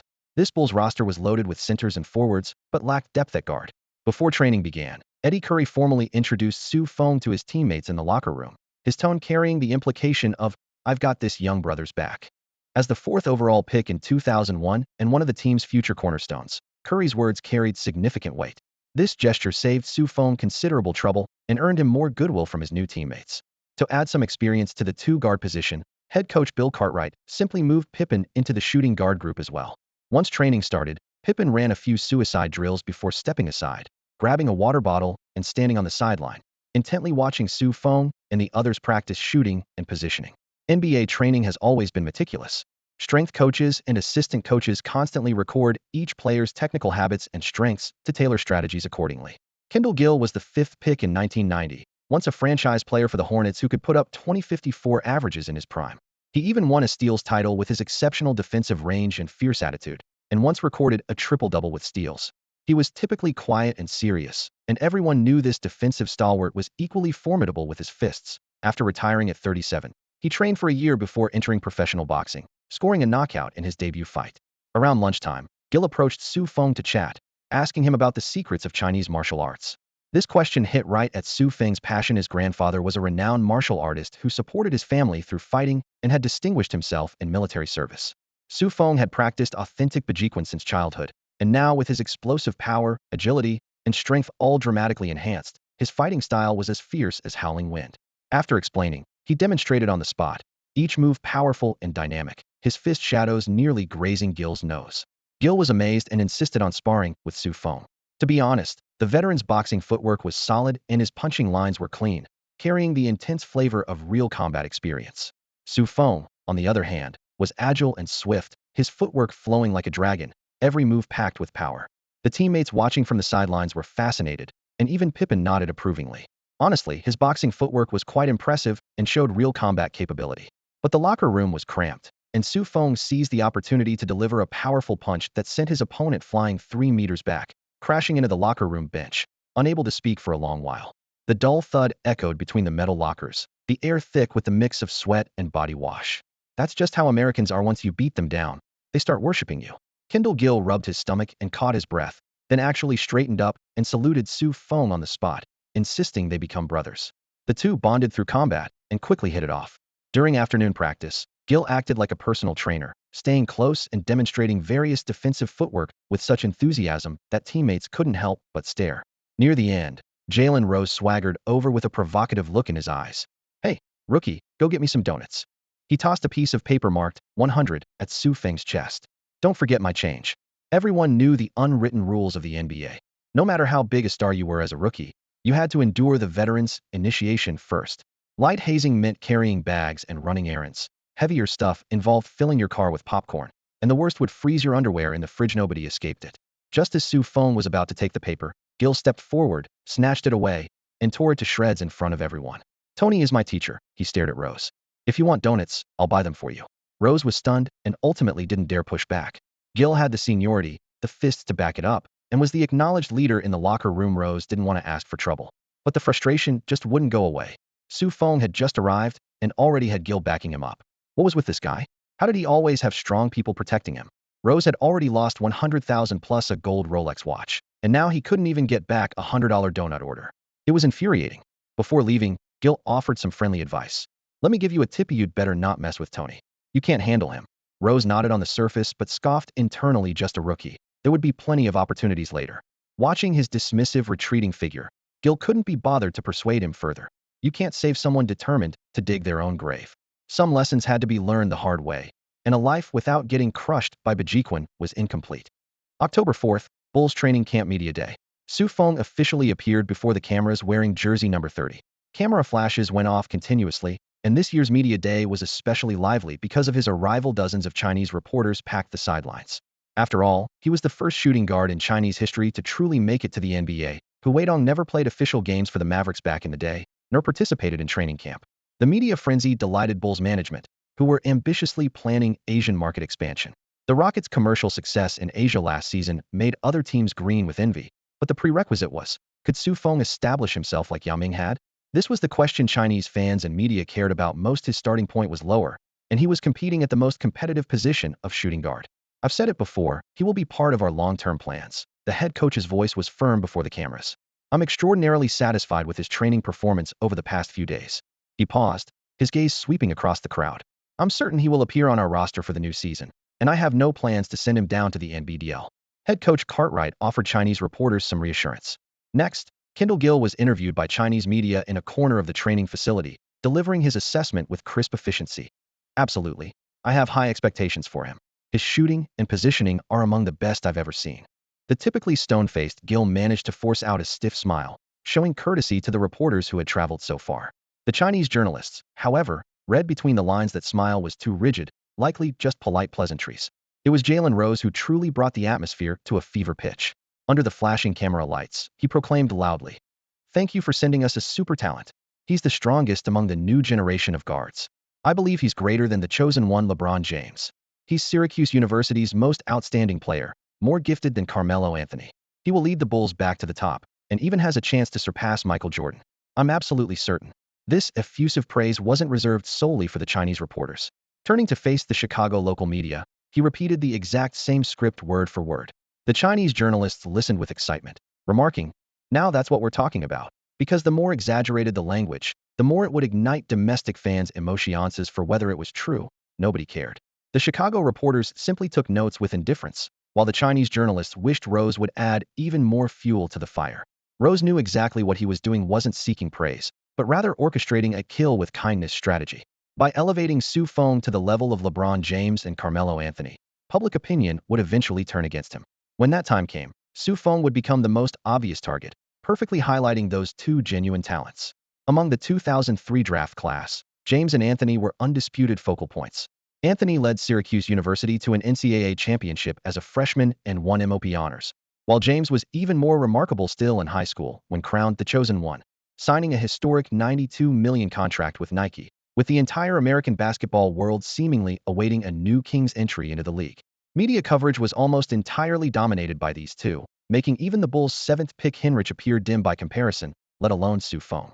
Therefore, Rose forcibly elevating Feng to the same level was tantamount to roasting him over hot coals. Both Chicago and Chinese media extensively covered this story. In China, fans were excited and expectant. In Chicago and across America, most fans treated it as a joke. Bulls fans found it absurd, but didn't mock harshly, while fans from other cities turned it into comedy material. Soon, ESPN's The Sports Reporters brought these comments to the national stage, with the host reading the quotes aloud as several basketball experts laughed into the camera. This is just ridiculous. In America, nobody viewed Feng as the Bulls' hope for revival, and even fewer believed he could be mentioned in the same breath as James and Anthony. The most optimistic prediction was simply this: if this Chinese guard could complete his first season without being cut, he would have already far exceeded expectations. I'm not arrogant or condescending toward others. It's just that the guard position is naturally unsuited for people with yellow skin. They simply don't have the ability. In the television studio, several commentators joked around while tossing this news story to the audience as comic relief. After their laughter died down, they quickly shifted the conversation to LeBron James and Carmelo Anthony, the real headliners in their eyes, super rookies capable of reshaping the entire league. LeBron is a monster born to dominate the league. The host gestured under the studio lights. He can devour all opponents from his very first game. His talent burns like a scorching sun, capable of melting any disrespect. Another expert chimed in. Carmelo's scoring arsenal is like a constellation, rich and refined, equally gifted. I predict they'll become gods of their respective conferences. The Nuggets and Cavaliers will soar to glory because of them. This is the 21st century's Bird versus Magic. On the couch, Feng clutched the remote, feeling his chest tighten with frustration. He changed the channel, preferring to watch Avril Lavigne's new music video premiering on MTV rather than endure more talk about yellow-skinned guards being inadequate. Though he understood these comments reflected their genuine beliefs, he still felt deeply insulted. Recalling the three super talents he'd copied from fallen players, his fingers unconsciously clenched. Couldn't wait to fully absorb these abilities, to earn respect through victory and shatter those confident assertions. The TV host announced loudly, "This week's MTV chart topper is Hilary Duff." Feng's mood instantly plummeted. Avril isn't number one. Who is Hilary Duff? Some Disney princess. He frowned, quickly searching his memory. This song is basically an Avril knockoff, completely plagiarizing her creative approach. With that thought, he hit the power button, the black screen reflecting his displeased expression. Everything on TV these days is garbage. Feng muttered, not a single news story bringing him any satisfaction. Time quickly moved to Chicago. After 2 weeks of training, the Bulls' preseason finally arrived. Preseason records don't count toward the regular season and are viewed as final adjustments. Players need games to shake off the long off-season rust, while coaches use them to evaluate their rosters. Fringe players and rookies get significant playing time, but poor performance could mean getting cut before the regular season starts or being sent down to the NBDL. Some second-round picks even get stuck in the minor leagues for an entire season, and by the time they're called back up, their opportunity has long passed. Coach Cartwright had indeed promised face-to-face that he wouldn't send Feng down, but Feng knew perfectly well, if he played poorly in the preseason, no promise would hold water. The Bulls' first preseason opponent was the Atlanta Hawks. Both teams were struggling at the bottom of the league, yet both were determined to escape their predicament. Unfortunately, media predictions remained ice cold. They were still expected to finish at the bottom, still nowhere near the playoffs, only able to continue fighting for lottery picks. Perhaps someday, they'd get lucky like the Cavaliers and stumble upon a LeBron-caliber rookie. After all, for weak teams, there are only two paths to redemption: major trades or drafting super rookies. From the current perspective, neither team had the assets for big trades, nor had they selected super rookies in 2003. On October 20th, 2003, the United Center in Chicago was brightly lit as diehard Bulls fans poured in from all directions to watch the first game of the 2003-2004 season. Ever since Michael Jordan completed his second three-peat and retired for the second time, attendance at this arena had declined year after year, with the latter half of last season's regular games constantly setting new records for historically poor turnout. Fans in Illinois had grown tired of the day-after-day defeats. Tonight, the United Center drew only about 40% capacity, with a considerable portion of those fans coming specifically to witness Scott Pippen's return. Pippen wasn't in the starting lineup, but when he walked to the scorer's table wearing number 23 and waved to the crowd, the arena erupted in the loudest cheers of the season so far, as if transporting people's memories back to the Bulls dynasty era. The Bulls' starting five: Jamal Crawford, Kendall Gill, Jalen Rose, Eddie Curry, and Tyson Chandler. On the bench, Feng sat alongside this year's 7th pick, Kirk Hinrich.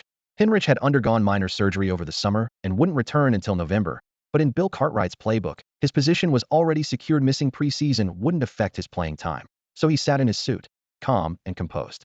In contrast, Feng's eyes remained glued to the court, ready to hear the coach call his name at any moment. The game started sluggishly, with both teams playing choppy basketball rookie against rookie, yet after several possessions, no one had scored. Players took turns going unknown while team strategy seemed non-existent, drawing boos from the crowd.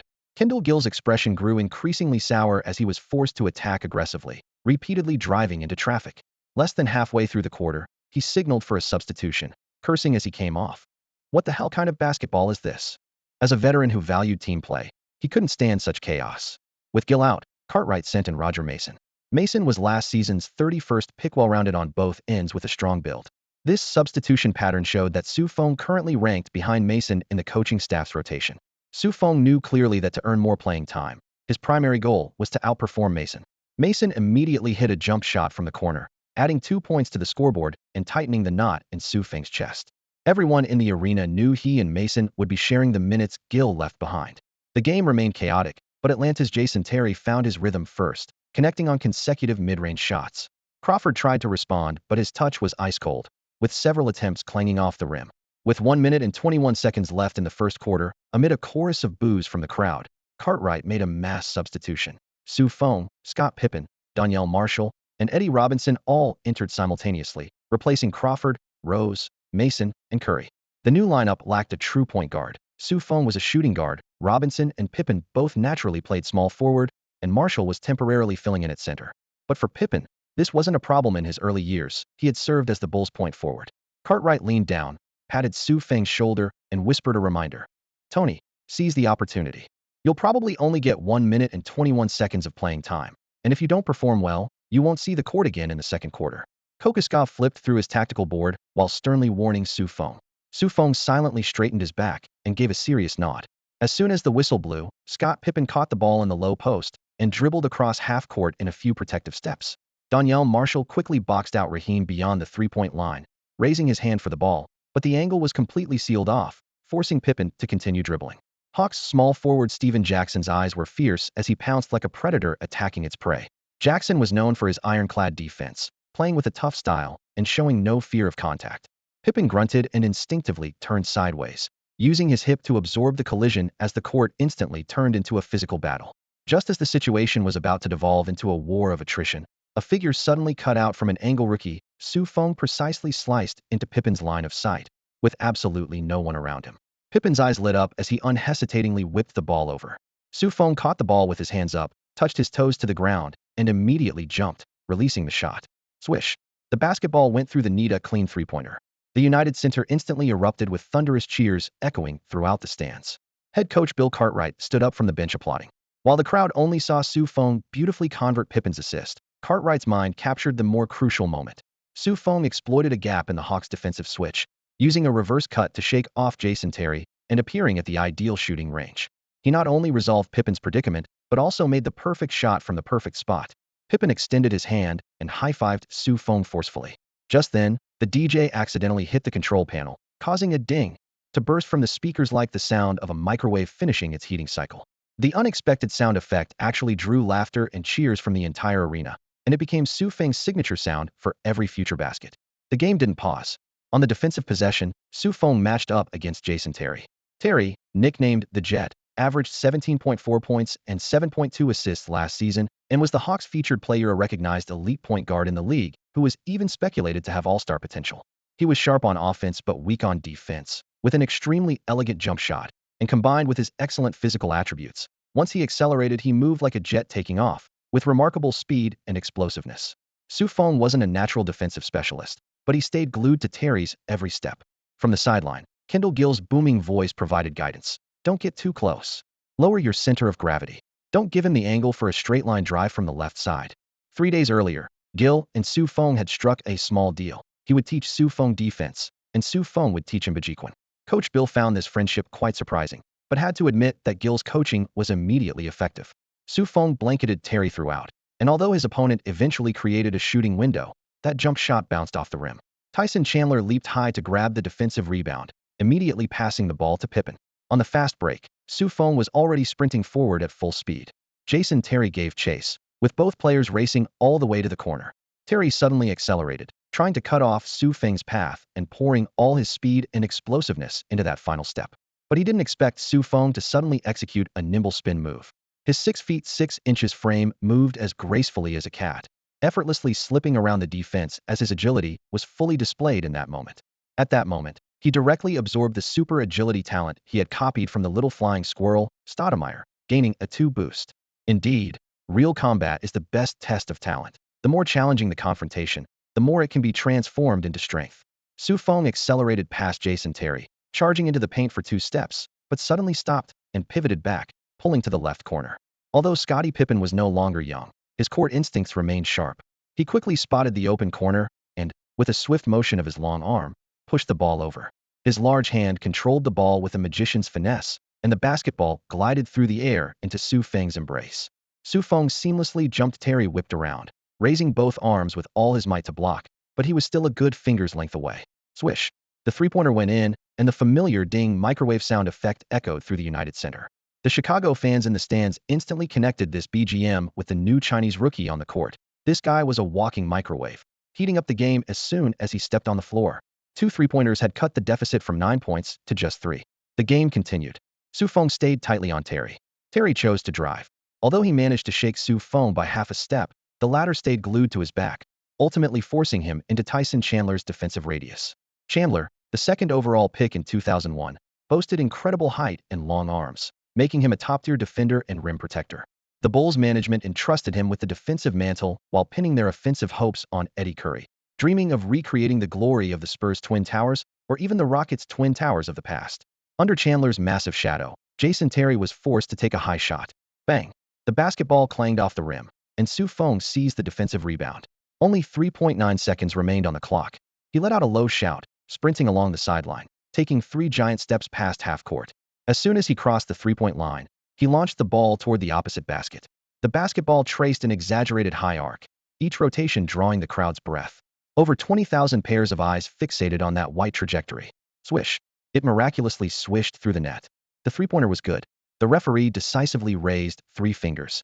The United Center erupted in an explosion of cheers and applause, merging into a tsunami of sound.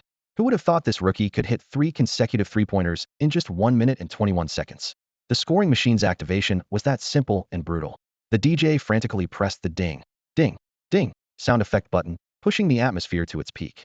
Eddie Curry rushed onto the court, celebrating with a chest bump with Su Feng.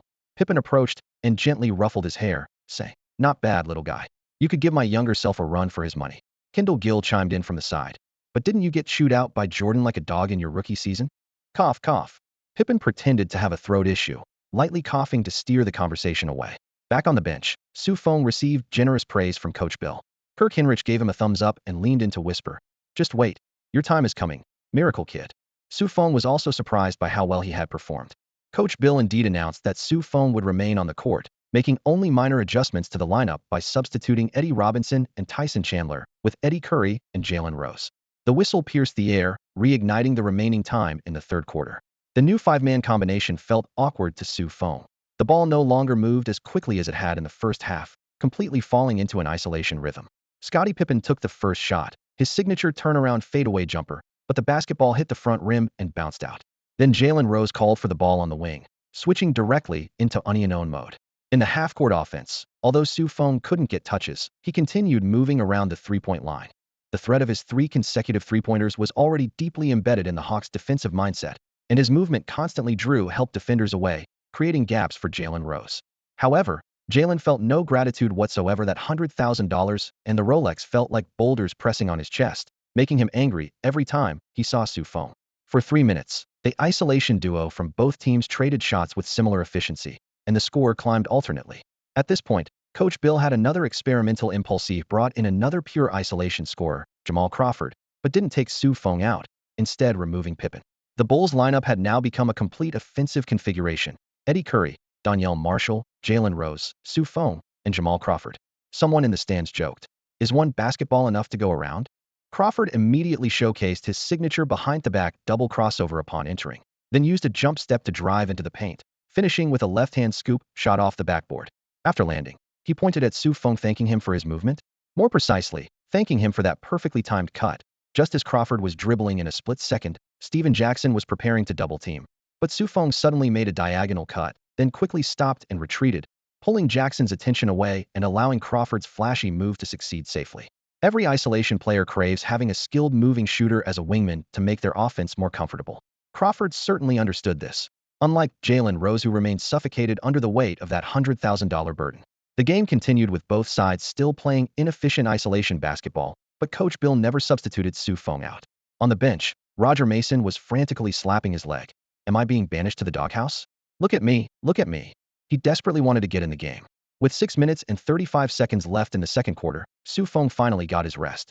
During this stretch, he had only made one mid-range shot and grabbed one defensive rebound, but his presence was like silent lubricant, making the primary scorer's possession smooth and fluid, something Roger Mason couldn't provide at the moment. Coach Bill didn't put Mason in either, instead pairing Kendall Gill with Tyson Chandler to add some defensive toughness to the lineup.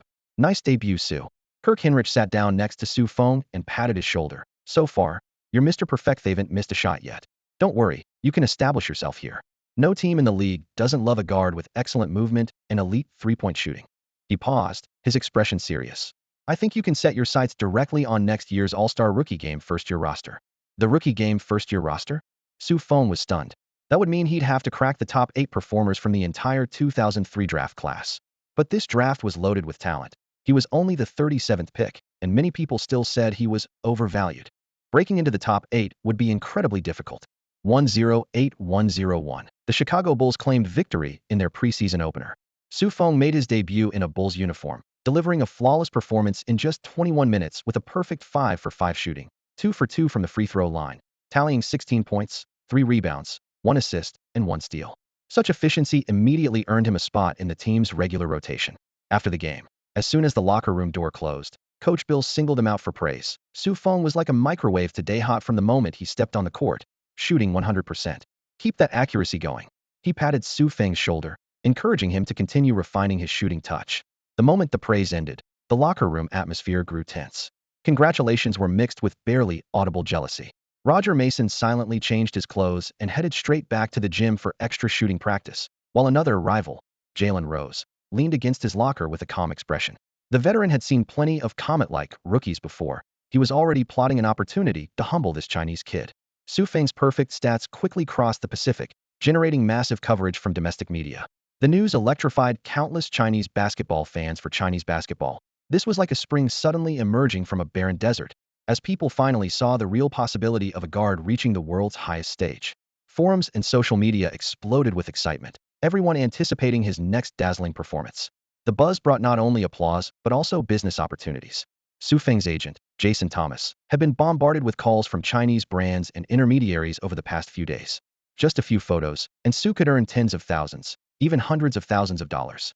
The profit-driven nature of capital was evident in every offer.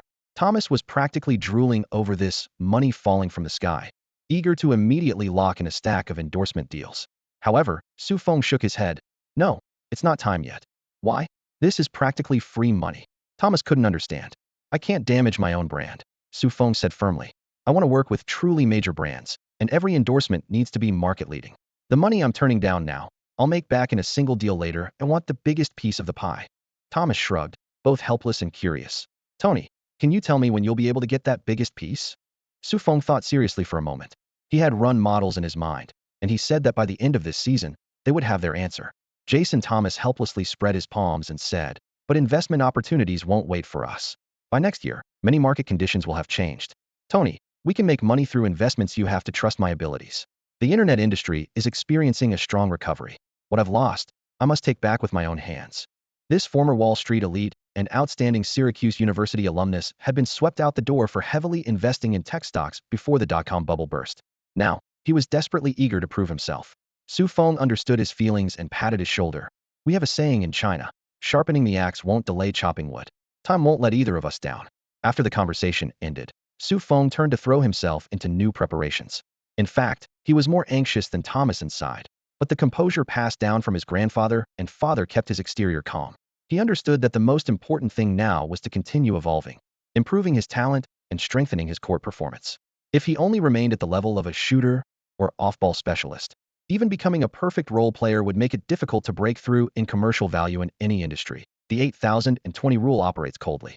Without making it to the top tier, you could only get a super high-paying job in the NBA, but couldn't harvest resources beyond salary. The Bulls' remaining 6 preseason opponents were the Pistons, Bucks, Pacers, Timberwolves, Spurs, and Kings. In those 6 games, Su Feng received stable playing time of around 20 minutes per game, scoring 13, 11, 15, 9, 11, and 10 points respectively. On Coach Bill's tactical board, his position had undoubtedly surpassed Roger Mason, and he was also Cold Gill's designated first substitute. The team clearly positioned him as an off-ball three-point shooter who enters during rotation time, used to create space for isolation players and to catch and shoot when defenses loosened. After the preseason ended, Coach Bill wrote his name into the tactical manual, whether starting from Jamal Crawford or Jalen Rose as initiators, or from Eddie Curry's inside facilitation. Whenever outside firepower was needed, the line Feng would appear. Before the regular season even began, he had already established his footing with the Bulls for a second-round pick. This speed far exceeded his draft class. This was directly related to his singular role, lack of need for ball possession, and plug-and-play nature. On the eve of the regular season, Feng accepted an interview with the Chicago Tribune. This major local Illinois newspaper had enormous influence and sent a young female reporter. The two met at a coffee shop in downtown. His foreign features, clean-cut short hair, plus his eye-catching preseason performance made this tall Chinese guard with long arms an unexpected surprise for the struggling Bulls, also attracting the attention of Chicago fans. "Sue, what do you think of Chicago? How is everything here different from your country? Are you still adapting to the food and climate?" The female reporter asked Feng, using this as her opening question. Feng smiled and said, "I spent a year in New York, and once I adapted to the weather in New York State, Chicago's climate didn't bother me at all." He leaned back in his wooden coffee shop chair, speaking in a relaxed tone. "Food isn't an issue either. I can find pretty much anything I want to eat in this city. I really love Chicago. It has such a rich basketball culture. When I first walked into the United Center, it truly felt like a dream coming true. I love seeing the fans' smiling faces, and I love hearing them cheer for me." His eloquent responses caught the young male reporter off guard, making the female reporter Lena seem like the rookie instead. The two journalists continued asking Feng about his basketball journey. Feng shared his experiences from playing as a teenager to honing his skills in New York and finally trying out in Chicago. When asked about the draft, he was completely candid. "Getting drafted was pure luck. No teams were giving me tryout opportunities back then. Only Chicago held a group workout at the last minute. I had a good day, made quite a few shots, and that's how the rest of the story unfolded." The interview lasted nearly an hour, with both sides maintaining genuine conversation. Afterward, all three stood up to say their goodbyes. Just then, the coffee shop's wooden door swung open, and a massive black man stumbled in, reeking of alcohol that immediately mixed with the coffee aroma. Lena's eyes lit up as she quickly called out his name. "Hey, Vin Baker." Feng looked up to assess the man. His neck, wrists, and fingers were covered in flashy gold jewelry. He appeared to be about 6'11", but his protruding belly made him look more like a nightclub bouncer than a professional athlete. Vin Baker's eyes were glazed over, still clearly intoxicated. "Who are you? Do I have a girlfriend in Chicago? Sorry, I can't recognize anyone with their clothes on." His words were blunt and inappropriate, typical of his style. In Feng's mind, the system's indicator quietly lit up. Fallen player appeared prominently above. Vin Baker, the 8th pick in 1993, quickly became a star with the Bucks. At his peak, he was a 4-time All-Star and 2-time All-NBA selection, hailed as the black version of Kevin McHale in the 90s. But starting in 2000, he began drinking heavily. His weight ballooned by 100 pounds like an inflated balloon, and he was eventually traded along with Shawn Kemp, who had similar issues with women. Now a Boston Celtics player, his stats had plummeted from 2,010 per game to 53 last season, making him essentially a mascot. "I'm Lena, a reporter from the Chicago Tribune. I'd like to interview you." Lena suppressed her anger at being disrespected and still handed over her business card. Vin Baker waved dismissively. "Nothing worth interviewing about." He stumbled to the counter and shouted at the staff, "I'm a close friend of Howard Schultz. He said I can get free coffee at any of his stores. Can't this face get me a single cup?" The commotion erupted in what had been a peaceful coffee shop. Howard Schultz was the owner of the Supersonics, and when Vin Baker played for the team, he was at his peak. They had a good relationship, so what he said was true. To avoid bad luck, the Starbucks barista quickly agreed to Vin Baker's request to change cups, but the real trouble soon emerged. 3 paper cups sat on the counter from left to right, small, medium, and large. Vin Baker stared at the middle cup, his tone irritated. "I want this medium cup." "Sir, that's a large." "This one next to it is the medium." The barista patiently gestured. "I don't care what you call them. I want the middle cup of these 3. Vin Baker frowned and raised his voice. The barista still repeated, "Sir, that's a large." As the standoff was about to escalate, Feng stepped forward, ordered one of each size, and handed the entire bill to the counter. "I'll buy all of them.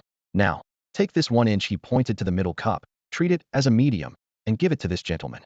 The barista froze, like a short-circuited machine repeatedly refreshing its logic. "It's on me, Mr. Baker." Feng handed over the cup, while silently reciting Vin Baker's full name, Vincent Baker. The name change reminded him of another NBA player. Jason Williams specifically changed Jason to Jay to avoid confusion with white chocolate. Alcohol made Vin Baker's world feel like shaky camera footage, but he could still sense Su Feng's rescue. He heavily patted Su Feng's shoulder. "You're great. I appreciate you. Are you an NBA player too? I think I've seen your tapes." Su Feng nodded. Vin Baker smiled brightly. "Good player, smart like me." He patted his shoulder forcefully again. In that instant, an indescribable force surged from Vin Baker's body. Su Feng could clearly feel it. A talent called super coordination was being copied into his own body, with the attribute bar shooting straight to 95. Vin Baker's fame came from being tall with long limbs, yet exceptionally agile. And now that amazing coordination was perfectly transferred to Su Feng. Su Feng was secretly delighted. This coffee was worth every penny. "Thanks for the coffee, I really want to give you something," Vin Baker said, actually starting to remove the gold Rolex from his wrist. Su Feng quickly showed his own diamond-studded Rolex and waved his hand in refusal. "You've already given me more than enough, no need." Seeing this, Vin Baker burst into laughter and put his hand on Su Feng's shoulder. "Good brother. Same taste. Next time I'll introduce you to 2 custom shops that'll make gold more golden and diamonds more diamondy." Su Feng was stunned by his scattered thinking. No wonder this guy would argue with Starbucks about their tall, grande, and Vinny sizes. Vin Baker patted Su Feng. "I'll go easy on you in the season opener." Su Feng smiled without responding. Given the Celtics' current strength and emphasis on discipline, they probably wouldn't let this drunk former All-Star actually play. So, maybe next time. The Chicago Tribune published Su Feng's interview the next morning in their sports section. Lena's writing was fluid and vivid, bringing a simple coffee shop incident to life. In the early morning cafe, when Beck stood with his protruding belly and lingering alcohol smell, squinting as he slurred through an argument with the barista about large or extra large, his speech barely coherent. Amid that awkward atmosphere of unpleasant odors and commotion, Su Feng appeared looking fresh and composed, politely placing his order and helping the barista out of the uncomfortable situation. The stark contrast immediately made readers remember this newcomer from across the Pacific. Chicago in 2003 was still very much in the newspaper era, and getting featured in the city's largest circulation daily was a golden publicity opportunity for any NBA player. After the article was published, many citizens immediately went online or called to buy tickets, planning to head to the United Center that evening to witness the rookie in action. Ever since Jordan's retirement, Bulls tickets were no longer hard to come by. You could buy them on the spot, but this time the ticketing system was unusually busy. That evening, Su Feng pushed open the locker room door at the United Center. Under the warm yellow lights, rows of wooden lockers stretched into the depths, with his name mounted on one of the doors. The air carried a mix of turpentine and the faint rubber smell of basketball shoes. He could feel every inch of his skin heating up. Summer League and preseason games had been appetizers, but now came the real main stage. Tonight was his NBA debut, and from this moment forward, every statistic, every possession would be written into his professional career record. More importantly, across the Pacific, countless fans were gathered around their televisions, waiting to watch his first official performance. He sat down in front of the locker bearing his name, bent down to tighten his shoes, and took a deep breath. His talent panel flashed quickly through his mind. Super agility talent copied from Little Mouse, Stoudemire 98, absorbed 89. Super explosive power talent copied from Little Tyrant, Stoudemire 96, absorbed 91. Speed talent 75. Super strength talent copied from Baby Shaq, Eddie Curry 94, absorbed 91. Jumping talent 72. Super coordination talent copied from Wenbeck 95, absorbed 78. Stamina talent 65. Flexibility talent 68. Technical aspects, super off-ball movement talent, elite catch-and-shoot talent. His physical and technical abilities were clearly unbalanced, but Su Feng wasn't worried at all. He knew well that as long as he stuck to learning through battle, he would eventually max out his stats. The NBA never lacked talent, nor did it lack those who fell behind. There would always be new values to copy from those whose gifts gradually went to waste. As locker doors slammed shut one after another, the locker room gradually filled up. Jalen Rose waved his brand new sneakers and raised an eyebrow at Su Feng. "Rookie, come here and carry my shoes." Su Feng didn't bother looking up, instead kicking his own flip-flop over as a response. Rose's expression darkened as he turned to Tyson Chandler and Jamal Crawford to complain. "These rookies nowadays are too arrogant. We need to find ways to mess with them and maintain our unwritten rules." Chandler and Crawford both laughed. Actually, carrying bags and shoes for veteran players was just a half-joking tradition in the league that everyone usually kept lighthearted. So they just laughed and played along, everyone treating it as a joke and laughing it off.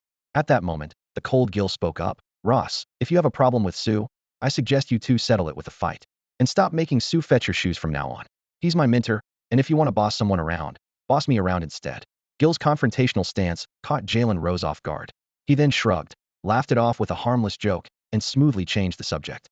The locker room atmosphere returned to its pre-game hustle and bustle, with no one dwelling on the matter further. Coach Bill pushed through the door, waving a tactical board covered with plays, announcing tonight's starting lineup as he walked. Jamal Crawford, Kendall Gill, Jalen Rose, Eddie Curry, Tyson Chandler. In the NBA, being a starter means honor and status. Once you become a starter, you get more assistant coaches to work with you during practice, and your shoebox is always placed in the front row when traveling. The bench players also have their own hierarchy. 1. Super sixth man gets as much playing time as starters, with similar treatment. 2. Team veterans, experienced players who often serve as locker room leaders, like Scottie Pippen, mediating conflicts between teammates and relaying concerns to the coaching staff. 3. Main rotation players, usually 3 to 4 players. 4. Fringe players and non-guaranteed contracts constantly coming and going. During the preseason, Feng was firmly in the main rotation, but with the regular season officially starting, everything remained uncertain. What surprised Feng even more was that Vin Baker actually appeared in the Celtics starting lineup. He had assumed this former All-Star was in such poor form that he might not even get playing time, but Boston was clearly willing to give the veteran a chance at redemption. The Celtics starting five was Mike James, Kedrick Brown, Paul Pierce, Vin Baker, Mark Blunt. Their roster this year was lackluster, with most observers already writing off their playoff chances and assuming they were preparing for 2004. The game whistle blew, and Feng sat at the far end of the bench, next to Kirk Hinrich, who was dressed in a sharp suit. Hinrich needed 4 to 5 more games before his return, and the coaching staff and management had high hopes for him, already designing plays specifically for him, so he could enjoy core player treatment upon his comeback.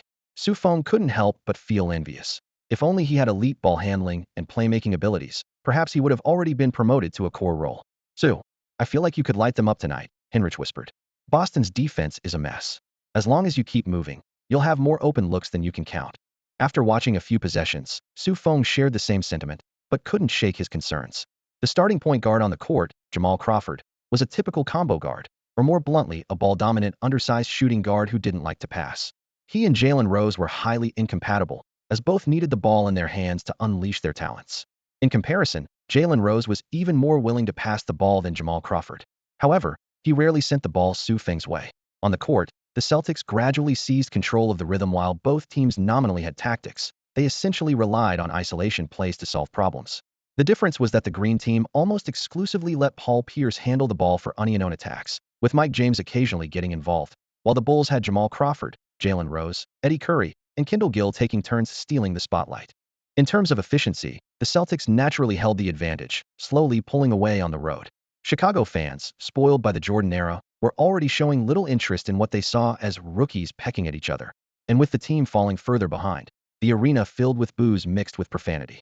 Head coach Bill Cartwright's temples were throbbing. Poor record, unhappy fans, locker room drama. The head coach was always the first to take the blame. After 2 consecutive possessions of boos, he paced back and forth in front of the bench, finally gritting his teeth. Scottie Pippen, Feng in, Jalen Rose, Jamal Crawford out, first benching the 2 overheated isolation players, letting Eddie Curry match up against Vin Baker, hoping the frontcourt might gain some advantage. The theory was beautiful, but once the ball was in play, everything went in a completely different direction. Feng had barely stepped onto the court when he ran straight into Tony Delk, then made a quick cut, circling around Eddie Curry in a reverse run. Curry shifted half a step and smoothly set a screen to block the pursuing defender. In the next second, Feng had sprinted to the left corner beyond the three-point line, with Vin Baker switching over half a beat too late. Pippen scanned the court and whipped the ball to the corner like a lash. Feng caught it, jumped, and released with perfect form. Baker knew halfway through his contest that he was too late. Swish. The three-pointer went through cleanly. Ding. The arena DJ hit that familiar microwave sound effect that all fans knew, and the United Center instantly transformed from boos to cheers. During the preseason, Feng had won over a large fan base with his precise shooting, making him arguably the most popular player on the Bulls roster. Across the ocean in China, fans in front of their televisions were equally ecstatic. The CCTV commentator excitedly reminded viewers, strictly speaking, this is the first shot and first score by a Chinese guard in the NBA. Well done, Feng. This basket also put his debut scoring performance ahead of Yao Ming's. The camera focused on Feng as he held up 3 fingers toward the lens, igniting the fans' emotions even more across the ocean. Just then, Vin Baker approached with a dark expression, questioning in a low voice. Kid, take a look at what nonsense was written in that newspaper. Did you deliberately corner me at that cafe yesterday? Were you trying to make me look bad? Webeck read today's newspaper and was furious about Lena's portrayal of him, making him look like an idiot while Feng appeared to be a shrewd and capable genius. We didn't know you'd be there. It was a misunderstanding, a coincidence, Su Feng explained. But you made me look like a fool in the media. Apologize publicly right now and say that small, medium, large thing was just a joke. And you need to make that female reporter apologize to me too. Webeck pressed aggressively. Su Feng was momentarily speechless and could only say, I need to get back on defense. He hurried back onto the court, sticking close to his defensive assignment with no time for idle chatter. But Webeck grew angrier by the minute. Su Feng didn't respect him? Then he'd teach Su Feng a lesson. That brain, no wonder it's been soaked in alcohol for years, Su Feng cursed silently. On the court, Paul Pierce was posting up against Gil. Gil's defense was tough, far superior to Jalen Rose's. Pierce probed left and right to no avail, then had to pass the ball to Webeck. At that exact moment, Su Feng was closely following Brown across the passing lane and instinctively reached out. Smack! He snatched the basketball away. With his explosiveness and agility both maxed out, even he was surprised by the clean steal. Webeck's movements were just too slow. Su Feng steadied himself and passed the ball to Scottie Pippen. On the sideline, Coach Bill nodded approvingly. The young man wasn't rushing things and executed the details beautifully. The United Center crowd erupted in cheers with that offensive and defensive play. Su Feng gave Bulls fans hope, and the game was finally more than just boring, inefficient isolation plays. Su Feng turned to get back on defense, but Webeck pursued relentlessly, charging straight at him.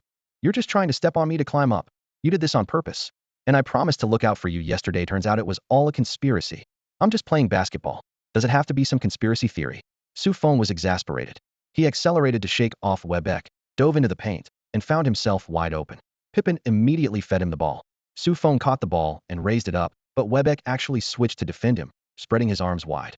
I'm going to kick your ass. Su Feng quickly sidestepped, his coordination talent instantly boosting by 2. He abandoned the pass option, dribbled the ball once, and took a step back.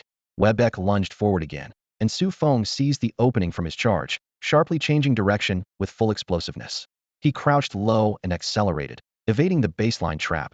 As he planted that step, his coordination talent increased by another 1. Breakthrough successful. He drove into the restricted area, and Blunt scrambled to help defend, so Su Feng dished the ball out. Tyson Chandler caught it, and exploded upward boom. A thunderous two-handed dunk. This was Su Feng's first career assist. Chandler landed and roared with excitement, reaching out to high-five Su Feng. The fans' cheers were deafening, and the United Center atmosphere was completely ignited. Coach Bill beamed with satisfaction, privately feeling his job security had improved a bit more. But on the bench, Roger Mason grew increasingly restless. The more popular Su Feng became, the more his own position was in jeopardy. And there was Jalen Rose too, feeling somewhat indignant. Small man, big ego, humph.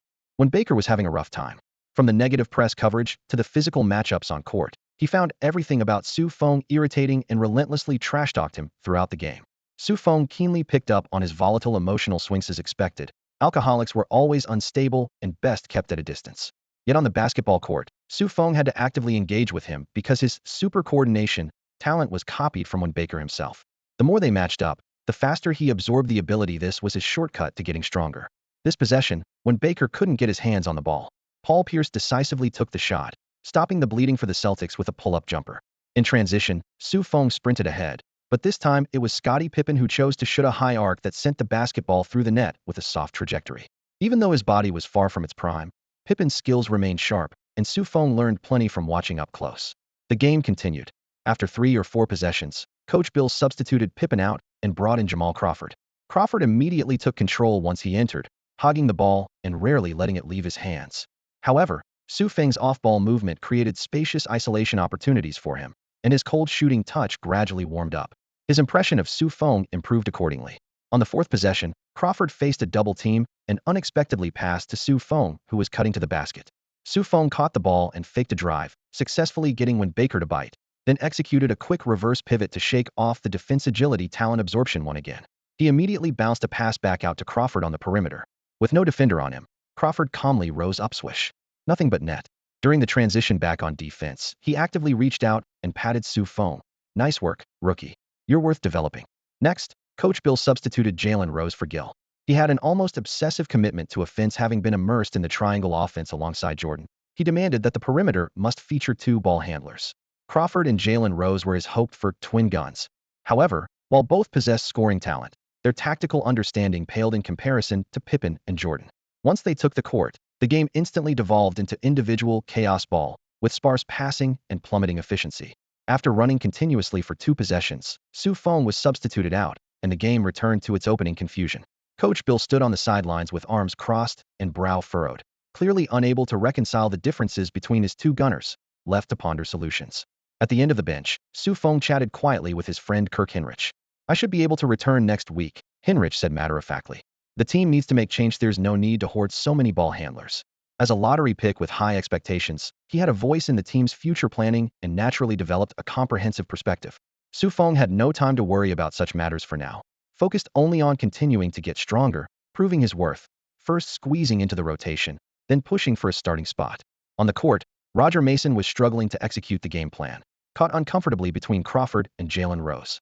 What made it even worse for him than Feng was that he also needed the ball in his hands. He had some off-ball abilities, but not many. The Bulls were a mess. Hinrich frowned, his leadership instincts kicking in as he spoke up. We need to trade one of them. Feng didn't possess that kind of commanding presence yet, and it wasn't his place to lead the Bulls anyway. At that moment, he was calculating how to get more touches in the second half and create more isolation opportunities to truly showcase his talent. Suddenly, a clear chant echoed throughout the massive United Center. Listen, Kirk Hinrich was the first to pick up on it. From the scattered seats in the upper deck, voices began floating down. We need ding. We need ding. Ding was Feng's new nickname. Every time he made a shot, the arena DJ would play a metallic sound effect. Over time, that ding became synonymous with calling his name. After Feng was benched, the Bulls had gone scoreless for an extended period, so the fans' longing for him was only natural. The chanting started quietly, but by the latter half of the second quarter, it surged like ocean waves crashing against the shore, thundering throughout the entire arena. Despite only 55 attendants, over 10,000 fans were still present. When 10,000 people simultaneously chanted, "We need ding. We need ding," the sound waves made the ground tremble. In his first official regular season game, Feng was receiving such passionate support, both surprising and logical. Before Hinrich's return, he was the only player on this struggling team who could offer fans even a glimmer of hope. To put it kindly, it was picking the best of a bad bunch. To be blunt, it was desperate times calling for desperate measures. High up in the VIP box, owner Jerry Reinsdorf shifted his gaze from the court to his assistant. Who were they chanting for? The assistant told him the truth. The fans were placing all their hopes on a second-round pick. Reinsdorf's face immediately darkened as he turned to new general manager John Paxson and shouted, "Have we really fallen so low that we need a second-round pick to save us? Are we so pathetic that fans only believe in a second-round pick?" He wasn't discriminating against Feng. In fact, he knew very little about the rookie. He was simply furious. He was paying millions of dollars annually for a roster of high-priced players, so what exactly were they doing out there? Head coach Bill Cartwright could hear the crowd's emotions loud and clear. With 3 minutes and 15 seconds left in the second quarter, he made a substitution, replacing Jalen Rose with Feng while bringing in Gill. The lineup instantly became: backcourt, Jamal Crawford, Feng; forward, Gill; frontcourt, Eddie Curry, Tyson Chandler. Reinsdorf stared at this configuration through the big screen. The locker room leader was there, the high school twin towers were there, the natural scorer Crawford was there, yet the entire arena was chanting for Feng. Could this rookie really be better than all of them? Beep. The referee's whistle blew, and play resumed. Crawford had been battling Jalen Rose for ball possession and was already winded. Seeing Feng enter the game, his expression brightened considerably as he decided to showcase his passing skills. He drove into the paint with the ball, then suddenly whipped it to the right side. The pass had a bit too much force, as his passing talent was indeed limited. When Feng received the basketball, he wasn't in the optimal position, and the rhythm wasn't very smooth either.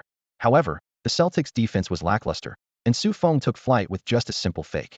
Almost simultaneously, he exploded forward with sudden acceleration, his burst of speed like ignited gunpowder as he shot out with a thunderous sound, leaving his opponent behind in one step and driving straight to the basket.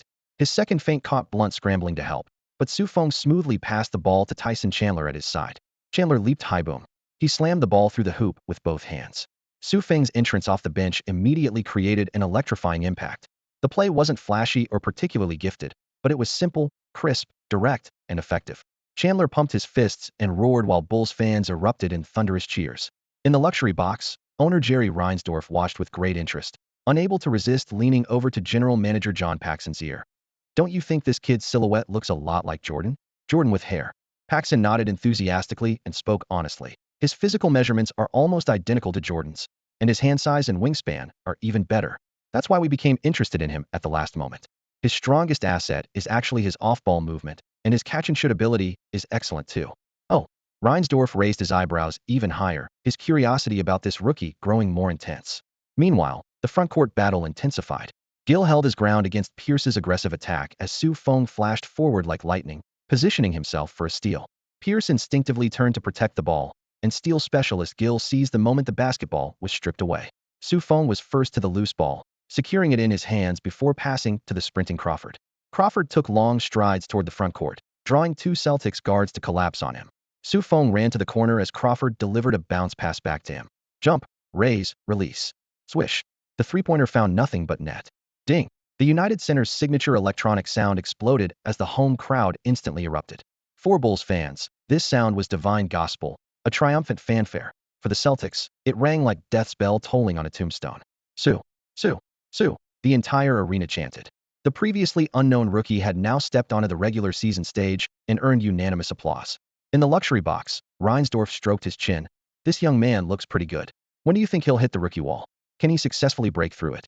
This owner, who had built two dynasties, understood basketball logic deeply.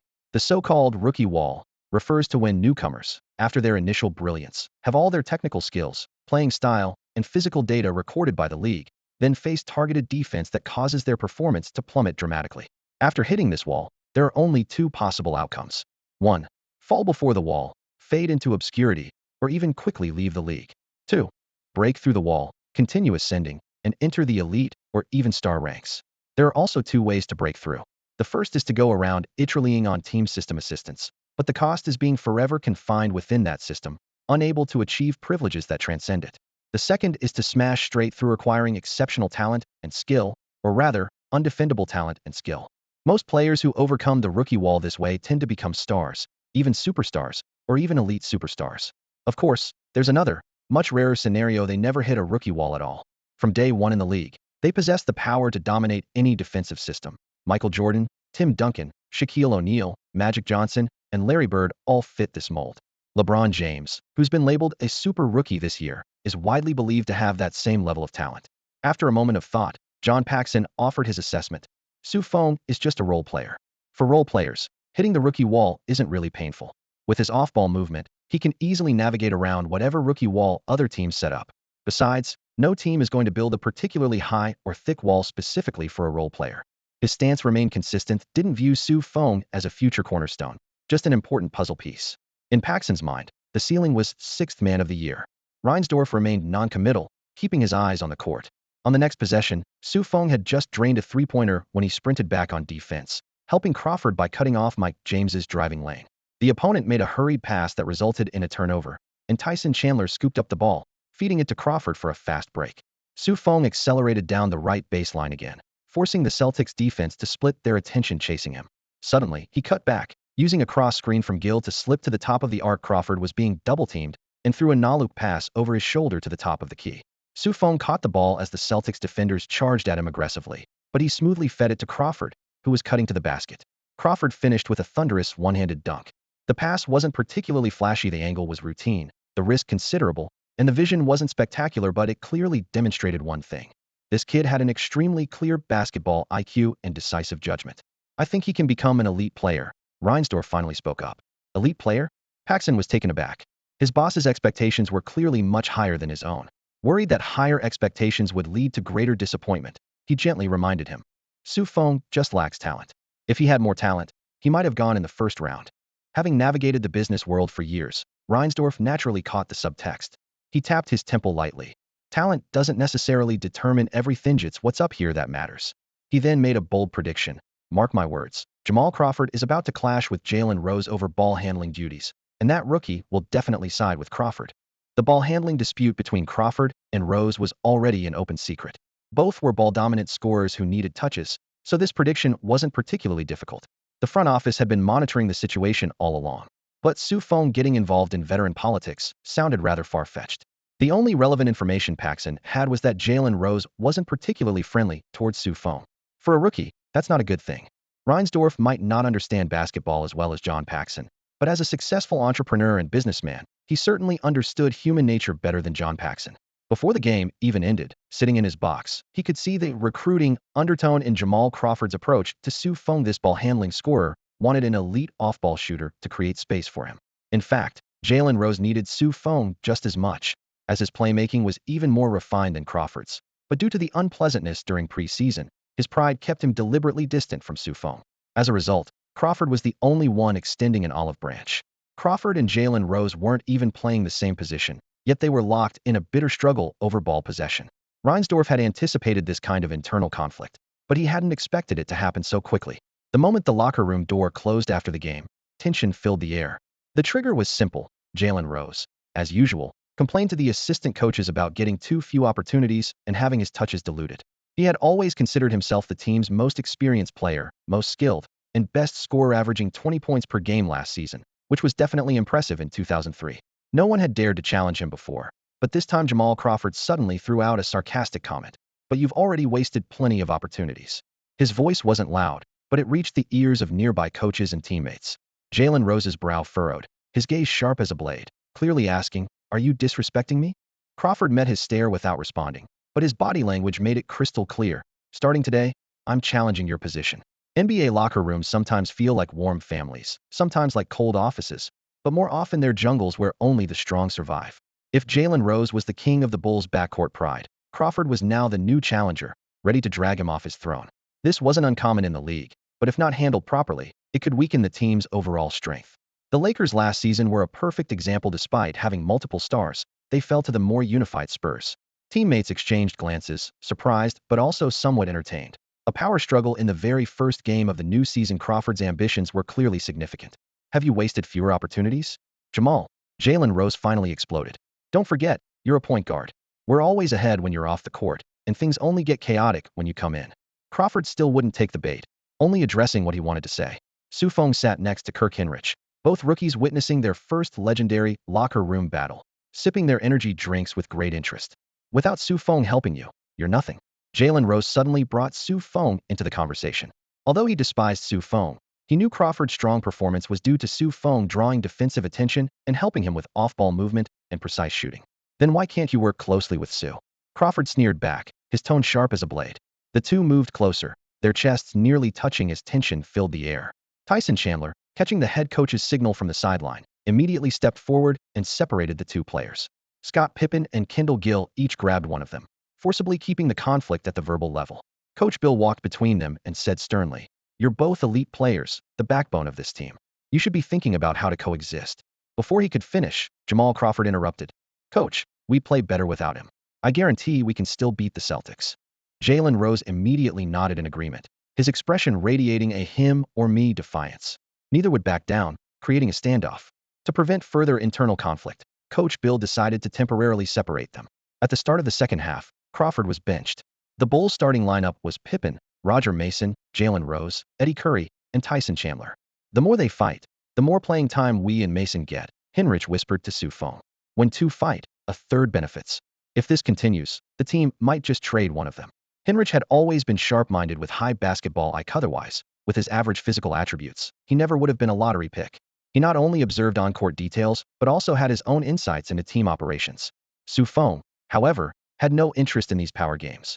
He wasn't in a position to meddle in such affairs.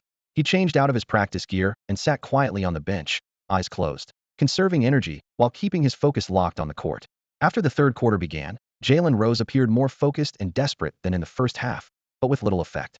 Paul Pierce on the opposing side was in his prime, masterful in ball handling, footwork, and shooting, essentially an upgraded version of Rose. The Celtics extended their lead again. Had Pierce not occasionally held back while facilitating for teammates, the Bulls would already be down by double digits. 6 minutes later, Coach Bill was forced to call a timeout. The home crowd grew restless, chanting in unison, "We need Ding. We need Ding. We need Ding."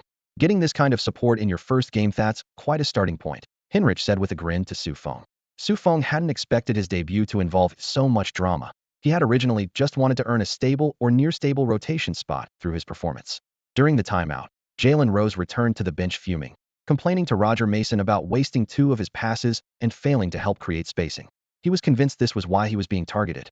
Watching the team's young talent Jamal Crawford eagerly vying for power, Jalen Rose felt an intense sense of crisis. Under the bright locker room lights, he walked over to Feng with somewhat hurried steps, looking down at him condescendingly. "Su, if you're willing to follow my lead now, I can forgive your previous disrespect toward me." His tone was arrogant, his expression suggesting he was being magnanimous rather than genuinely trying to win him over. Feng slowly stood up, staring at Jalen Rose with a somewhat probing gaze, his voice clear as he shot back. "What's wrong with you? What do I need your forgiveness for? I beat you, and I need your forgiveness? You made that bet with Ron Artest yourself, Lost your Rolex and 100,000, but you're blaming me for it? Someone like you wants me to follow your lead. Each sentence hit right where it hurt, showing no mercy. Originally, Su Feng hadn't wanted things to escalate to this point after all. It's better to avoid trouble when possible. But Jalen Rose's arrogant approach, and these words instantly struck a nerve. Since the other party showed no respect, he naturally didn't need to hold back anymore. Su Feng's words hit like a punch to the chest. Jalen Rose's face turned red, his nostrils flaring with anger. Su Feng couldn't be bothered to look at him anymore and walked straight toward the other side of the locker room. Jalen Rose was so furious he was about to explode, and Kirk Hinrich, impeccably dressed in his suit, just had to come over with a smile. Jalen, what's this story about the Rolex and 100,000? This guy was always looking for trouble, targeting people's weak spots. Everyone in the locker room was already familiar with that bet, especially since Big Mouth Eddie Curry had been spreading it around. Hinrich's deliberate questioning now was like pouring salt on Rose's wounds. Just as the atmosphere reached its breaking point, Coach Bill announced new personnel adjustments. Jalen Rose was relegated to the bench. The new lineup would be Jamal Crawford, Su Feng, Gill, Tyson Chandler, and Donyell Marshall. As soon as the whistle blew, Crawford dribbled across half court. Su Feng accelerated, using Chandler's tall frame for a pick and roll to shake off his defender. Crawford was ready and delivered a perfect pass. Su Feng caught the ball, jumped, and shot swish. He seamlessly carried his hot shooting from the first half into the second. Ding! The arena effects exploded with music, and the United Center instantly erupted. The Red Sea of fans in the stands surged, as Su Feng once again won over the Bulls faithful with his performance. In the VIP box, owner Reinsdorf pumped his fist and roared, "Killer instinct." Coach Bill applauded on the sideline. The bench erupted in excitement. Only Jalen Rose sat with a face like stone. On the court, everything was going smoothly. Gill lunged out to disrupt Pierce, whose jump shot clanked off the rim. Chandler grabbed the rebound and passed to Crawford, who charged toward the basket like lightning, but missed his layup attempt slightly. Su Feng cut to the basket just in time, tipping the ball in with one hand. Swish. Another 2 points. At this point, Su Feng had scored 5 straight points since entering the game, completely living up to the home crowd's expectations. The game continued, and Boston's defense, already loose, was now full of holes. Su Feng kept moving, setting screens, catching passes, his accurate shooting like rapid fire. With 1 minute left in the third quarter, the Bulls had not only caught up, but had turned a 10-point deficit into a 10-point lead. On the final possession, Su Feng cut from the top of the arc and put up a floater swish. Su Feng's personal score reached an astonishing 24 points, and he had unknowingly become the Bulls' leading scorer. Beyond that, he contributed 3 assists, 2 rebounds, and 1 steal. When the statistician called out the numbers from the bench, he nearly dropped the tactical board on his foot and never imagined he could produce such output. At that moment, Jalen Rose stood up requesting to enter the game, but Coach Bill politely declined.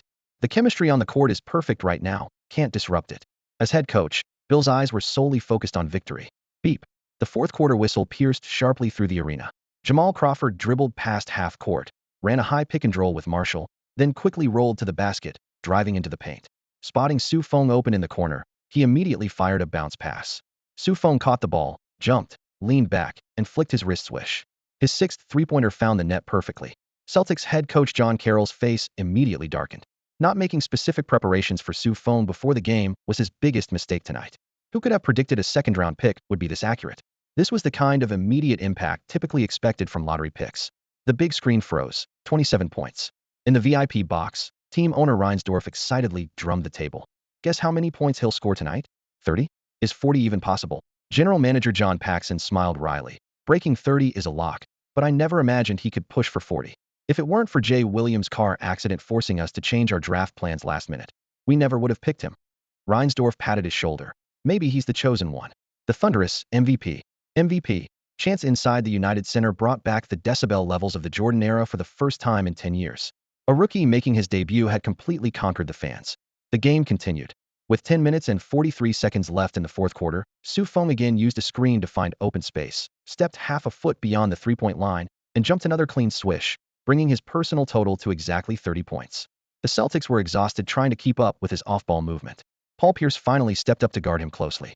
The intense physical pressure made Su Feng's body tense instantly, but it also ignited his hidden ability meta at that moment. His 3 super talents, all simultaneously increased by 1, with the absorption trait activating again.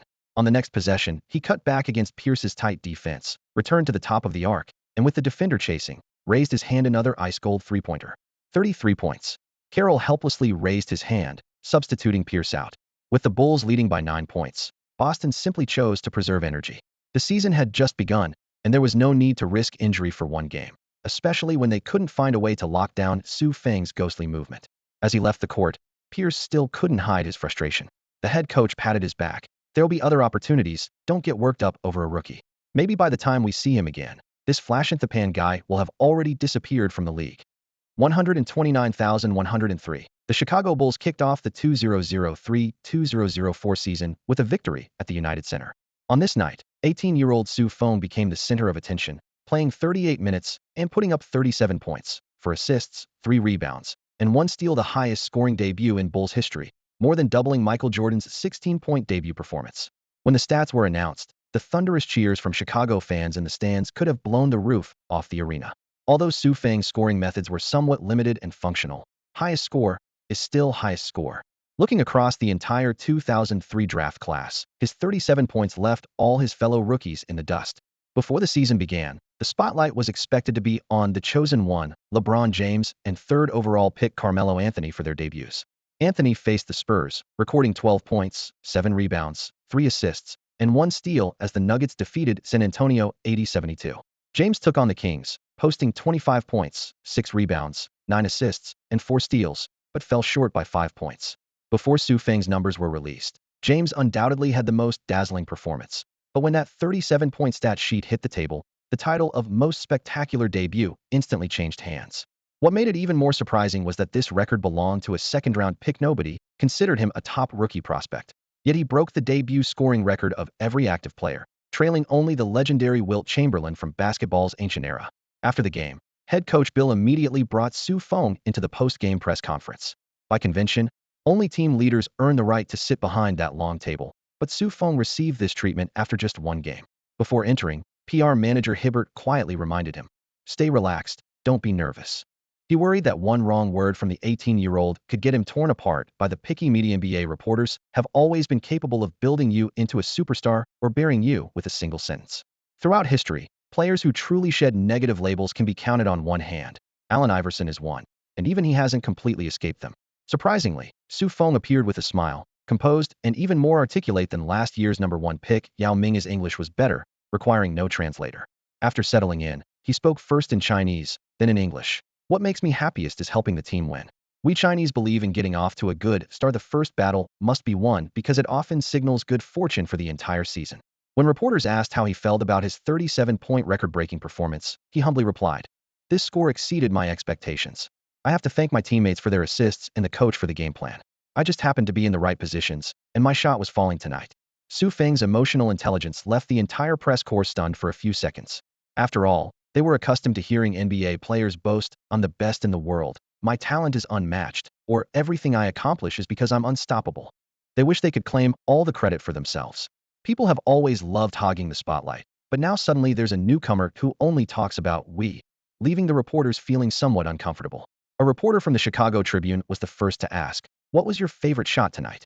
Feng straightened up slightly, his gaze sweeping past the harsh magnesium lights on the ceiling, answering decisively, "The first one. That's my first entry in the NBA database, and it represents the beginning of everything." Next, the reporter shifted the topic to yesterday's friction with Wenbeck. "We heard you two ran into each other outside the interview room and had some unpleasantness?" Feng recounted the incident in an extremely calm tone. "We just happened to meet. I was doing an interview, and he had a little misunderstanding with the server about a coffee cup. It was simple, just blown out of proportion by the media.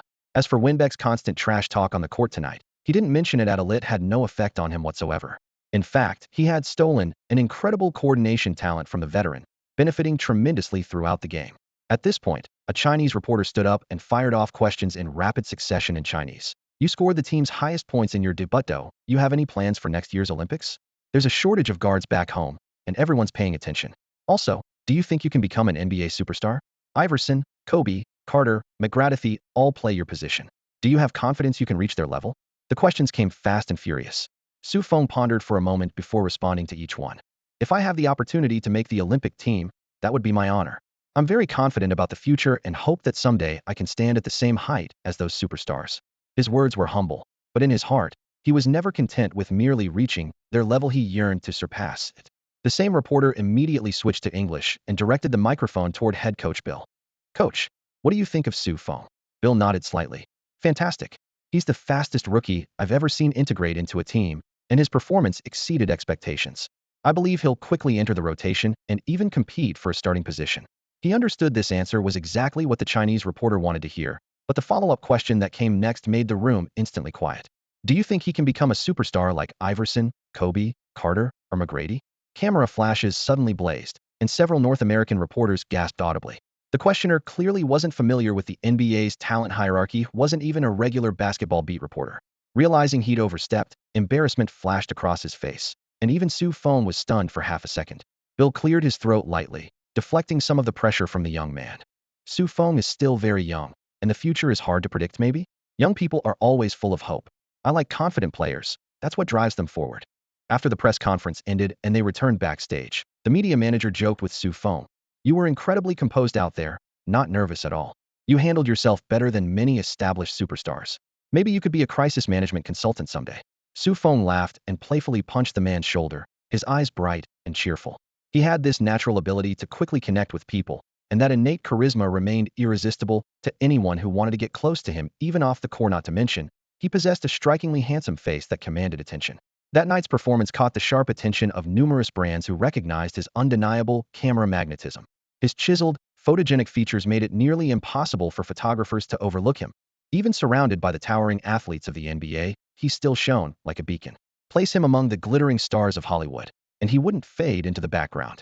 Most importantly, his face carried an irresistible charm that made people want to look twice, a quality the business world considered rare talent. Immediately after the game ended, Nike's business department called his agent Jason Thomas. This marked their third offer, and their tone carried barely concealed urgency. Over the summer, Nike had painfully lost Yao Ming. Their negotiation team had only offered Yao a 4-year, $1.6 million renewal deal, while simultaneously giving 2003 first overall pick LeBron James a historic 7-year, $92 million rookie endorsement contract. James possessed frightening talent and explosive commercial potential that everyone believed in. In contrast, Nike firmly believed that centers don't sell shoes. Even Shaquille O'Neal or Tim Duncan couldn't drive market sales with a signature shoe, which they considered an iron rule. They had underestimated Yao Ming's appeal across Asia. Consequently, Yao signed with Reebok for 7 years and $50 million, leaving Nike with deep regrets. Now, as if heaven had heard their prayers for redemption, they'd been sent another young Chinese guard, Feng. Though he was only a second-round pick with humble origins and talent that couldn't compare to Yao Ming's, he possessed 3 market-moving assets. 1. Chinese heritage. 2. Guard position, which better showcased footwear. 3. A face captivating enough to grab viewers' attention on any billboard. Moreover, his impressive summer league and preseason performances made his roster spot likely. Nike calculated that even with a fundamental playing style and role player status, the Asia's first perimeter player label alone could unlock Asian fans' wallets. Their first offer, $500,000. Their second, $800,000. And now their third, 5 years, $5 million. For Jason Thomas, this felt like winning the lottery. Income beyond salary that would perfectly cover his startup capital gap, and he'd always been confident in his investment instincts. After receiving the call, he rushed excitedly into the locker room to deliver the good news to Feng. Only $1 million per year. Feng raised an eyebrow, his tone dripping with disdain. That's way too low, isn't it? Thomas nearly collapsed on the spot. Have you forgotten how we got rejected everywhere before the draft? Couldn't even get workout invitations? The market's hot right now, let's sign this contract. No. Feng shook his head firmly. I don't think my real market value has arrived yet. Feng was extremely confident in himself and turned them down. Less than half a day after hanging up on Nike, Adidas called through the Bulls' PR department. Their brand representative came knocking with genuine intent. 5 years, $6 million, more generous and urgent than Nike's offer. Looking across the entire league, fewer than 40 players had official shoe endorsement deals. Among the 400 players with guaranteed contracts, this represented less than 10%. Most players received sponsorships that amounted to nothing more than a few shoe vouchers they'd pay out of pocket to exchange them for shoes at stores. Even among those 40 or 50 legitimate endorsement contracts, the vast majority were worth only a few $100,000 per year. You had to reach the level of Kobe, Iverson, or McGrady to potentially break the $1 million mark. As for LeBron James's historic $92 million contract, it was in a league of its own before him. Aside from Jordan, with his profit-sharing arrangement, no one had ever earned 8 figures annually in endorsements. If he signed with Adidas, Feng would immediately become the highest-paid shoe endorsement player in Bulls history. Adidas clearly had their sights set on the Asian market, particularly China's potential. Yet Feng still declined. He knew his commercial value was nowhere near its peak. The season had just begun. He could still copy more talents, climb higher mountains, and even had a chance to face off directly against the chosen one, LeBron. Given all that, why rush to cash out? His decision left even his agent Jason Thomas stunned. A few days later, the team flew to New York. In the cabin, an assistant handed out the latest basketball newspapers to the players. Feng opened a well-known New York tabloid and immediately spotted a headline about himself. Scores 37 points and gets carried away. Bulls rookie dares compare himself to the Big Four guards. New York media was notoriously harsh. The article was thoroughly dismissive. Feng was nothing more than a shooter who relied on his teammates' movement. Yet he fantasized about becoming a superstar who could dominate with the ball in his hands. The difficulty was equivalent to China instantly becoming a superpower on par with the United States. The author sneered. Even if he never ages and trains hard every year, he'll never reach the level of the Big Four guards. What he should really do is perfect his shooting and off-ball movement, content to be a top role player alongside the Big Four guards. The byline at the article's end read, Bill Simmons. Feng memorized that name, feeling a tightness in his chest. As they approached landing, Hinrich sat down beside him with another newspaper. That paper's headline was equally prominent, shocking. The chosen one arrives. NBA welcomes new ruler. Hinrich snorted. I'll be back for Cleveland. When that time comes, we'll give LeBron a reality check. I've been sick of that high schooler for a while. Why does the whole world worship him as the future ruler? He's not the chosen one. He's the media's son. If we could beat him down, we'd be famous. His teammates were already strategizing for the fifth game, while Feng's mind was entirely focused on one thing: how to show those sharp-tongued, bitter, arrogant, and domineering New Yorkers what he was capable of. The New York Knicks are completely rotten now. They're no longer the iron-blooded gang from the 1990s. Ever since they traded away Patrick Ewing, the team essentially dismantled its own foundation. Now, when you think back to how they stood on the front lines against Jordan's dynasty, it's hard to imagine that same team made it to the finals twice, including one epic 8th seed miracle. This summer, the team finally fired their general manager, who had been absolutely torn apart by fans, and brought in Isiah Thomas with a hefty salary after his solid performance in Indiana. Isiah Thomas, an NBA legend who dominated the 80s and 90s. His Detroit Bad Boys struck fear throughout the league, and even the mighty Michael Jordan was held in check by his defense for 6 straight years. It was an era ruled by the God, Magic, and Bird, Trinity God being Michael Jordan, Magic being Magic Johnson, and Bird being Larry Bird. These three virtually claimed every championship of the 80s and 90s, but the only player to win back-to-back titles while defeating all three of these legends was Thomas, known as the Smiling Assassin. Thomas's tense relationships with the God, Magic, and Bird trio meant that despite his impressive achievements as a player, he was always cast as the villain. After retirement, he didn't achieve the same glory as the other three. First, his attempt to create his own league failed. Then he went to Toronto, building the expansion Raptors from scratch and helping assemble a core of Damon Stoudemire, Vince Carter, and Tracy McGrady. Later, he coached Indiana with equally impressive results. That's why New York owner James Dolan paid big money to bring him in, hoping Thomas could restore the Knicks to their former glory. New York fans had high expectations too, hoping to see their past greatness return. How dare the Knicks mock anyone else with their mess? What's that Georgetown big man they drafted this year worth? Isn't he already sent down to the NBDL? All their rookies combined can't match UU dropped 37 points in a single game. In the hotel elevator, Hinrich kept his voice low but still thundered as he ranted to Feng. The two were tight, often freely commenting on league affairs in public. Most of the time, Hinrich did the talking while Feng agreed. Feng gently patted Hinrich's shoulder, signaling that this was a public area, not the team locker room, and there were others in the elevator. Hinrich didn't care at all. The two tall, muscular black men standing in the corner looked more like bodyguards than team staff. Even if the Knicks GM were right here, he'd say it to his face. Ding! The elevator doors opened. Just as Feng and Hinrich stepped forward, the black bodyguard nearest the door raised his hand to block their path. Then, from behind the two bodyguards emerged a well-dressed black man in a suit, wearing a polite smile that carried an unmistakable edge of authority. Isiah. Hinrich's voice trembled slightly. Feng didn't immediately recognize who this was. You're absolutely right, kid. Thomas turned to face Hinrich, smile intact. The Knicks are indeed a complete mess right now. He then turned his gaze to Feng, his voice low and confident. And, Sue, I really do admire you. You're welcome to come work for the Knicks anytime. He extended his right hand, his expression confident and assured. I'm Isiah Thomas. As he spoke, he handed Feng his business card with a broad smile, explaining that this wasn't a legal recruitment meant for the future. Feng took the card and looked up to watch the man leave, flanked by two tall bodyguards. Only one thought remained in his mind. This guy had some serious bad breath. When Isiah Thomas had leaned in so close earlier, his breath was anything but fresh. It was truly an uncomfortably intimate encounter. Do you know who that was? Hinrich's voice barely contained his excitement. Who? The Knicks general manager. Feng replied casually. Hinrich's expression froze. How did you know that? Huh? Su Feng was stunned. He really is? Hinrich immediately launched into an animated speech. That's Isaiah Thomas. My idol. In my mind, he's the greatest point guard ever. He scored 25 points in a finals game on one injured leg as the only guard who managed to outshine Jordan, Magic, and Bird all at once. Isn't that incredible? I learned my ball handling from watching him. I swear, his dribbling skills are unmatched. His fingers were like magic. Not tall, not particularly strong, but he could take the ball anywhere on the court, no matter how the defense played him. He didn't rely on flashy moves or physical gifts, just pure ball control mastery. By this point, Hinrich was practically glowing with enthusiasm. Su Feng thought to himself, really that amazing? Then why were you just complaining about his bad breath?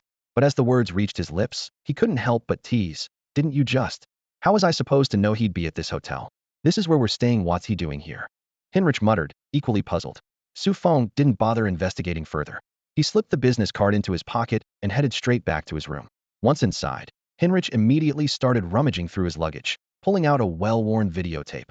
Su, you want to work on your ball handling, right? This is the tape I learned from. Master even 70% of this, and you'll evolve from a pure off-ball shooter into a legitimate shooting guard who can handle the rock.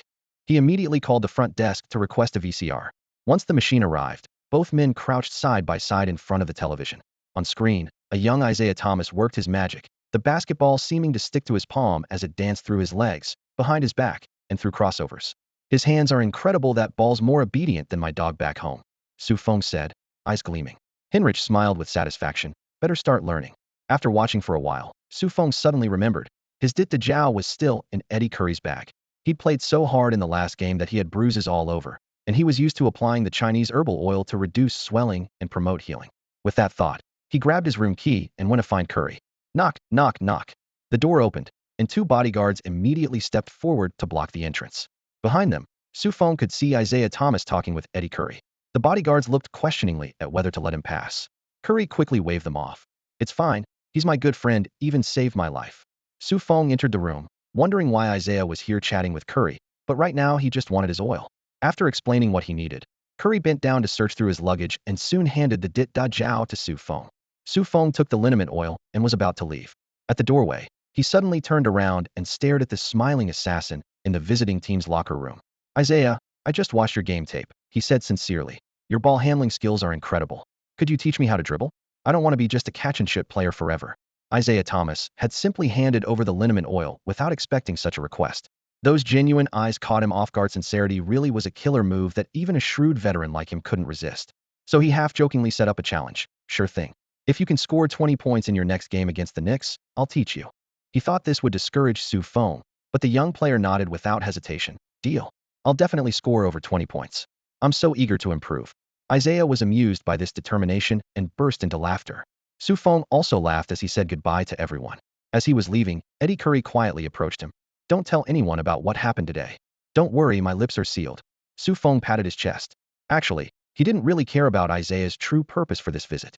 With his intelligence, he could roughly guess. Eddie Curry and Tyson Chandler's rookie contracts were expiring at the end of the season, and as the Knicks' general manager, Isaiah had to plan ahead.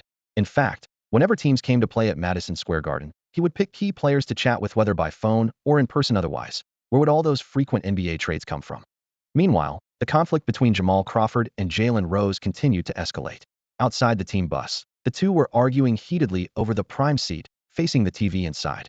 That had originally been Jalen Rose's exclusive spot due to his status, but now Crawford felt emboldened and believed he deserved equal treatment. Neither would back down, with heated words flying. If Scottie Pippen hadn't simply stretched his long legs and sat down in the seat himself, this drama would have continued.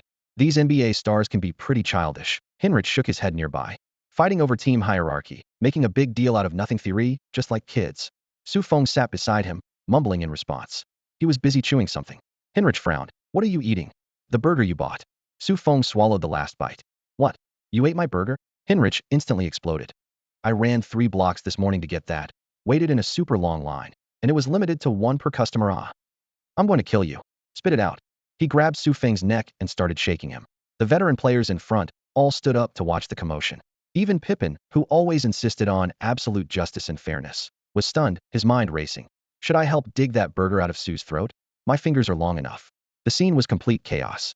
Assistant coach Ron Adams quietly remarked to head coach Bill Cartwright. There aren't many teams in the league as chaotic as ours, right? The veterans fight for status. The rookies go crazy. Coach Bill chuckled. Child's play. Nothing surprises me in the NBA anymore. He was confident he could handle all the troubles at hand, especially the little squabble between Feng and Hinrich. In his view, it was just two rookies fooling around, nothing worth making a big deal about. The New York Knicks' home venue, Madison Square Garden, sits in the heart of Manhattan's most bustling district, and New York being the world's largest city, these two halos meant the team owner never had to worry about profits. Even if the Knicks played like absolute garbage, ticket prices rose year after year, and seats remained impossible to get. On this night, Madison Square Garden blazed with lights, packed from top to bottom. The front rows were filled with socialites, Hollywood superstars, top directors, shining bright as daylight. In comparison, Chicago, despite being another major city, seemed rather dim. The team manager gazed at the sea of stars before him and couldn't help but say sourly, "If only we were a New York team." Pippen shot that down. Then you'd also get torn apart by New York media every single day. New York reporters are the most vicious and impatient in the world. They can lift you to heaven today and have you groveling at Hell's Gates tomorrow. If you love someone, send them to New York. If you hate someone, send them to New York too. After saying this, he even recited a couple of poetic lines, reminiscing about his wild days in New York with pop queen Madonna. Tonight's courtside was packed with big names. Canadian rock sweetheart Avril Lavigne, who had conquered North America, rising Hollywood star Scarlett Johansson, Oscar winner Denzel Washington, and director Spike Lee, among other entertainment and sports celebrities. Feng was dazzled, unable to match many of the faces with their names. "Jamal, pass me the ball more tonight. I need to catch some ladies' attention." Eddie Curry had already planned to live it up in New York. Every time he came here once a year, he had to empty the clip. Jamal Crawford grinned back. "Why don't you just get the team to trade you to the Knicks? Then you could party every day. But can your body handle it?" "Why couldn't I handle it? Worst case, I'll get Sue to help share the load." Curry glared with a righteous expression. Feng rolled his eyes. "Thanks a lot." The entertainment segment ended, and the game officially tipped off. The Bulls stuck with their previous starting lineup: Jamal Crawford, Kendall Gill, Jalen Rose, Eddie Curry, and Tyson Chandler. Crawford and Jalen Rose were still secretly competing for shot attempts, but the starting lineup couldn't be changed lightly. Even divorces have cooling off periods, so Coach Bill could only hope the two would think more about the team and less about personal stats. The Knicks' starting five: Charlie Ward, Allen Houston, Kurt Thomas, Keith Van Horn, and Mutombo. Looking at this old, weak, and injured lineup, Isaiah Thomas, sitting behind the bench, covered his forehead, wanting nothing more than to shout at the previous general manager. "What the hell were you thinking?" The game began with both teams playing rather lackluster basketball. Or perhaps it was more accurate to say they were taking turns testing the rim height with their shots. Clang, clang, clang, clang. After 5 possessions each way, neither team had scored a single point, with every shot clanking off the iron. The notoriously demanding home crowd at Madison Square Garden finally lost their patience, with boos echoing throughout the arena and someone shouting from courtside, "I didn't pay to watch you guys brick shots all night." This arrogant attitude was perfectly in line with the high standards of the world's greatest city. Isaiah Thomas sat in the back row behind the Knicks bench, chin resting on his hand, his gaze thoughtful. Owner James Dolan had positioned him as the franchise's last hope, and Knicks fans similarly expected this smiling assassin, who had dominated the league in the 80s and 90s, to restore the team to glory rather than continue this inexplicable mediocrity. The on-court stalemate dragged on, with both teams stretched to their limits. Just as Hinrich muttered under his breath, "Are these really NBA teams? They'd lose to Kansas." Eddie Curry finally broke the scoring drought. He used his hefty frame to muscle past Mutombo, then spun gracefully and released a soft left-hand hook shot that kissed the net. His footwork was surprisingly nimble for his size, and his touch was smooth as silk, instantly lighting up Thomas's eyes. By Thomas's 80s and 90s standards, this was the prototype of an elite center. With just a little work converting that bulk into muscle, Curry could absolutely go toe-to-toe with Yao Ming in the future. In fact, Thomas already viewed Eddie Curry as a crucial piece in rebuilding the Knicks once Curry's contract expired. He was ready to unleash a financial assault. Just last night, he had pulled Curry aside for a private conversation, even going so far as to say, "You could afford to play a little worse. It might hurt your market value, but we'll definitely show you the respect you deserve. Money's no object." Thomas had never fought such a wealthy battle before. Dolan had told him, "We're already paying luxury tax, so we're not afraid to pay more. Clear out the bad contracts. Get this team to the playoffs however you want to operate. You have unlimited firepower." Such trust made Thomas's blood boil with excitement, and he almost wanted to suit up himself. He even felt like he and his grandmother could play better than these veterans on the court. Yet reality remained disappointing. Over the next few minutes, both teams continued their symphony of "you miss, I turn it over." One side clanked shots off the rim while the other threw passes out of bounds. One team missed layups while the other responded with traveling violations. Hinrich grew increasingly frustrated on the bench, driven crazy by this battle of the scrubs.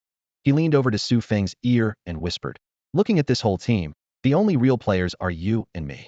Thud. Su Feng's heart skipped a beat. That sounded like something Chow Chow might have said to Liu Bei.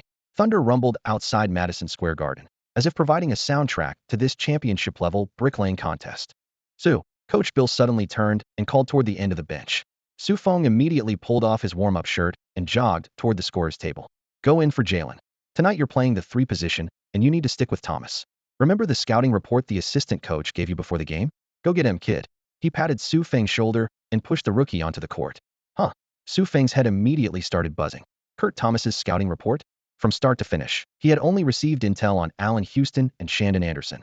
If he told Coach Bill right now that he hadn't done his homework, he'd definitely get benched immediately. This was a rare opportunity, screw it. He was going for it. Su Feng reluctantly stepped onto the hardwood, instinctively glancing toward the Knicks bench and quickly spotting Isaiah Thomas behind the coaching area. Remembering his promise, Su Feng raised his hand and held up 2 fingers, signaling 20 points. "Yeah." Jamal Crawford brushed past him with a smile and responded, "Don't worry, we'll run play number 2 for you later." Isaiah Thomas smiled knowingly. This rookie from Chicago was interesting. Could he really drop 20 points? The courtside gossip wasn't idle either. Vivian, sitting in the front row, used her keen intuition to whisper to her friend Scarlett Johansson, "Hey, that NBA player is holding up 2 fingers at you. It's the latest code. He wants to ask you out." "What?" Scarlett was startled and instinctively looked toward the court. Su Feng happened to look up at that moment, and those deep eyes, prominent nose, and handsome features made her heart skip a beat. My God, he might be the most gorgeous NBA player in history. "Hey, you're so handsome." 2 rows back, a socialite draped in expensive fur and dripping with jewelry suddenly stood up and shouted towards Su Feng. She appeared to be in her 30s, well-maintained, with a curvaceous figure. New York high society women had always been bold. They enjoyed collecting players courtside. Scarlett frowned. Did having money give you the right to be so brazen? She couldn't bear to see this handsome young man fall into the hands of such a vulgar predator. The whistle blew again, and play resumed. Crawford dribbled past half court as Su Feng moved like a ghost, cutting, weaving, accelerating. Kurt Thomas was a classic power forward who occasionally played center, tall with long arms, tough in the paint, and possessing a solid mid-range shot. But asking him to chase a small forward was really pushing it. Su Feng suddenly drove toward the basket, drawing Thomas to instinctively protect the paint, then abruptly stopped and reversed direction, shaking off his defender. At the top of the arc, he caught the pass and pulled up without hesitation. Clang! The basketball hit the rim and bounced up, then fell back down at the perfect angle. Swish! Three-pointer. While luck was certainly on his side, it was also because he had put a delicate backspin on the ball as he released it. This was directly related to the backspin arc he imparted to the basketball upon release. After Su Feng scored, he couldn't help but raise his eyebrows at Isaiah Thomas with a grin. That smile carried both defiance and a request wanted to catch the veteran's attention so he could steal some of Thomas's ball-handling secrets, as he wasn't content with just being a perimeter shooter. Isaiah Thomas got the message and found this handsome rookie increasingly intriguing, while the other Knicks players saw this provocation as reckless bravado. In the stands, Scarlett Johansson also caught this signal, her heart fluttering. This guy was being way too direct. When Su Feng swept past her seat, she instinctively looked down, playing hard to get. Just then, the wealthy socialite in fur behind her suddenly stood up, blowing kisses with both hands and screaming, "Su! Su! Su! Love you." She looked like a complete fangirl. This scene made Jamal Crawford on the court tease, "Su, you're definitely getting her number tonight. Look at her enthusiasm. You won't be getting up early tomorrow morning." Su Feng didn't take the bait, immediately turning to pursue the play and setting his sights on Kurt Thomas. Assistant coach Ron Adams smirked on the sideline. This was exactly what he wanted to see. He'd had it out for Su Feng ever since the kid dropped 38 points in the last game and stole the spotlight. So he deliberately withheld Thomas's scouting report, hoping to set a trap. The truth was, while Thomas was listed as a small forward, he was actually a pure interior player. Thomas was now posting up on the wing, calling for the ball. At 6 feet 8 inches, he was undersized for center but became full-sized at the 3 position. With his solid muscle mass, he was confident he could easily overpower this seemingly lanky rookie. Anderson fed him the ball, and he immediately backed hard into Su Feng, trying to create space. But Su Feng didn't budge an inch. On the surface, he looked like most rookies without much meat on his bones, but inside him was the freakish strength copied from Eddie Curry, 91 strength rating that was rare even among guards of his weight class and competitive even in the paint. Thomas couldn't establish position, and his rhythm was immediately disrupted. But with the shot clock ticking, he had no choice but to keep backing down. Once, twice. Though he made some progress, it wasn't enough to create a shooting angle. In desperation, he forced a turnaround jumper. The ball had barely left his hands when the quick-reacting Su Feng swatted it down with authority smack. The ball hit the floor as Madison Square Garden erupted, the crowd gasping in disbelief. No one expected Feng to shut down Kurt Thomas in such a classic yet hardcore fashion. It was the same way the old iron-blooded New York used to do it. Back then, players like Oakley, Mason, Ewing, and later Big Mama Johnson and Sprewell all embodied that tough, no-nonsense style. Now, watching a Bulls rookie perfectly replicate that same grit, all the old Knicks veterans on the sideline felt both surprised and nostalgic. Ron Adams was the first to be caught off guard. Feng had completely locked down Isaiah Thomas, and the effect was ridiculously good. Head coach Bill excitedly clapped his hands and shouted toward the bench, "Look, see how well prepared Sue is. Opportunity always favors the prepared." Ron Adams could only nod awkwardly while muttering to himself, "How is this even working?" On the court, Isaiah Thomas was genuinely stunned. Coming from the Bad Boys era, he was no stranger to physical play, but he never expected Feng to be more than just a shooter. His body contact was rock solid, and his defense was textbook perfect. The next second, Feng charged to the front court, caught Crawford's long pass, pulled up for a quick stop swish. The long two-pointer found its mark. He was standing right in Allen Houston's signature sweet spot. Allen Houston, the former $100 million man, had parlayed his 20 points per game average and mid-range king reputation into one of the most toxic contracts in NBA history, eventually forcing the league to create the amnesty clause. That massive contract was based on his ability to operate in this most difficult scoring area, the zone that drew the most defensive attention. Once you could break through here, it would unlock the entire team's offense. But those days were long gone. The current Houston sported a protruding belly, making his already mediocre ball handling look even more clumsy. By comparison, Isaiah Thomas shook his head quietly. This guy isn't even as good as that rookie. Back to the game clang. Houston's pull-up shot hit iron as Gill completely disrupted his rhythm. The Twin Towers helped Feng secure position, and he easily grabbed the rebound before firing a long pass across half court. Crawford was there to receive it, flowing seamlessly from a crossover dribble behind his back into a step-through move, finishing with a left-hand floater off the glass. The entire sequence was poetry in motion, leaving Thomas practically drooling. The Bulls really are loaded with talent. Thomas began calculating in his mind. Eddie Curry, a future traditional superstar center who could easily put up 20 and 10 with some time.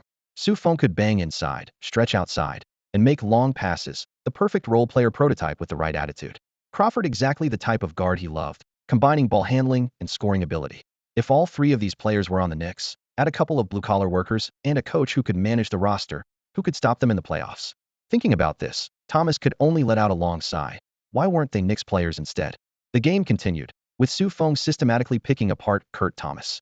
This wasn't just hyperbole from Chicago fans. The New York local commentators were telling viewers across the state on live television that Kurt Thomas simply couldn't keep up with this rookie. On defense, Feng repeatedly shook him off and sent him to the free throw line. On offense, Thomas found himself unable to move his opponent. Feng's solid physicality disrupted his rhythm entirely. Before the first quarter was even over, the Knicks coach had to pull Kurt Thomas early, bringing in Shandon Anderson to take over defensive duties. The cameras caught Kurt Thomas as he left the court. His face was ashen, his lips silently mouthing "shit, fuck," over and over.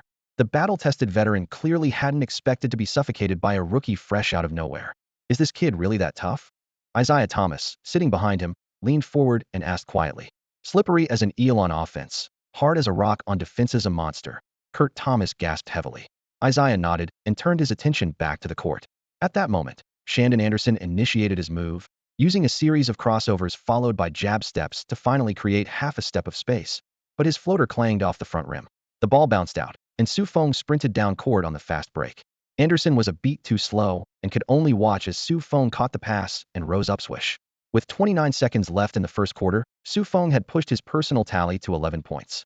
After scoring, he flashed an innocent, childlike smile and held up 2 fingers toward the bench. Isaiah Thomas looked up just in time to catch that grin and couldn't help but smile back. This kid's interesting, wants to learn my ball handling, he mused to himself, then glanced at Feng's frame, which was nearly identical to Jordan's.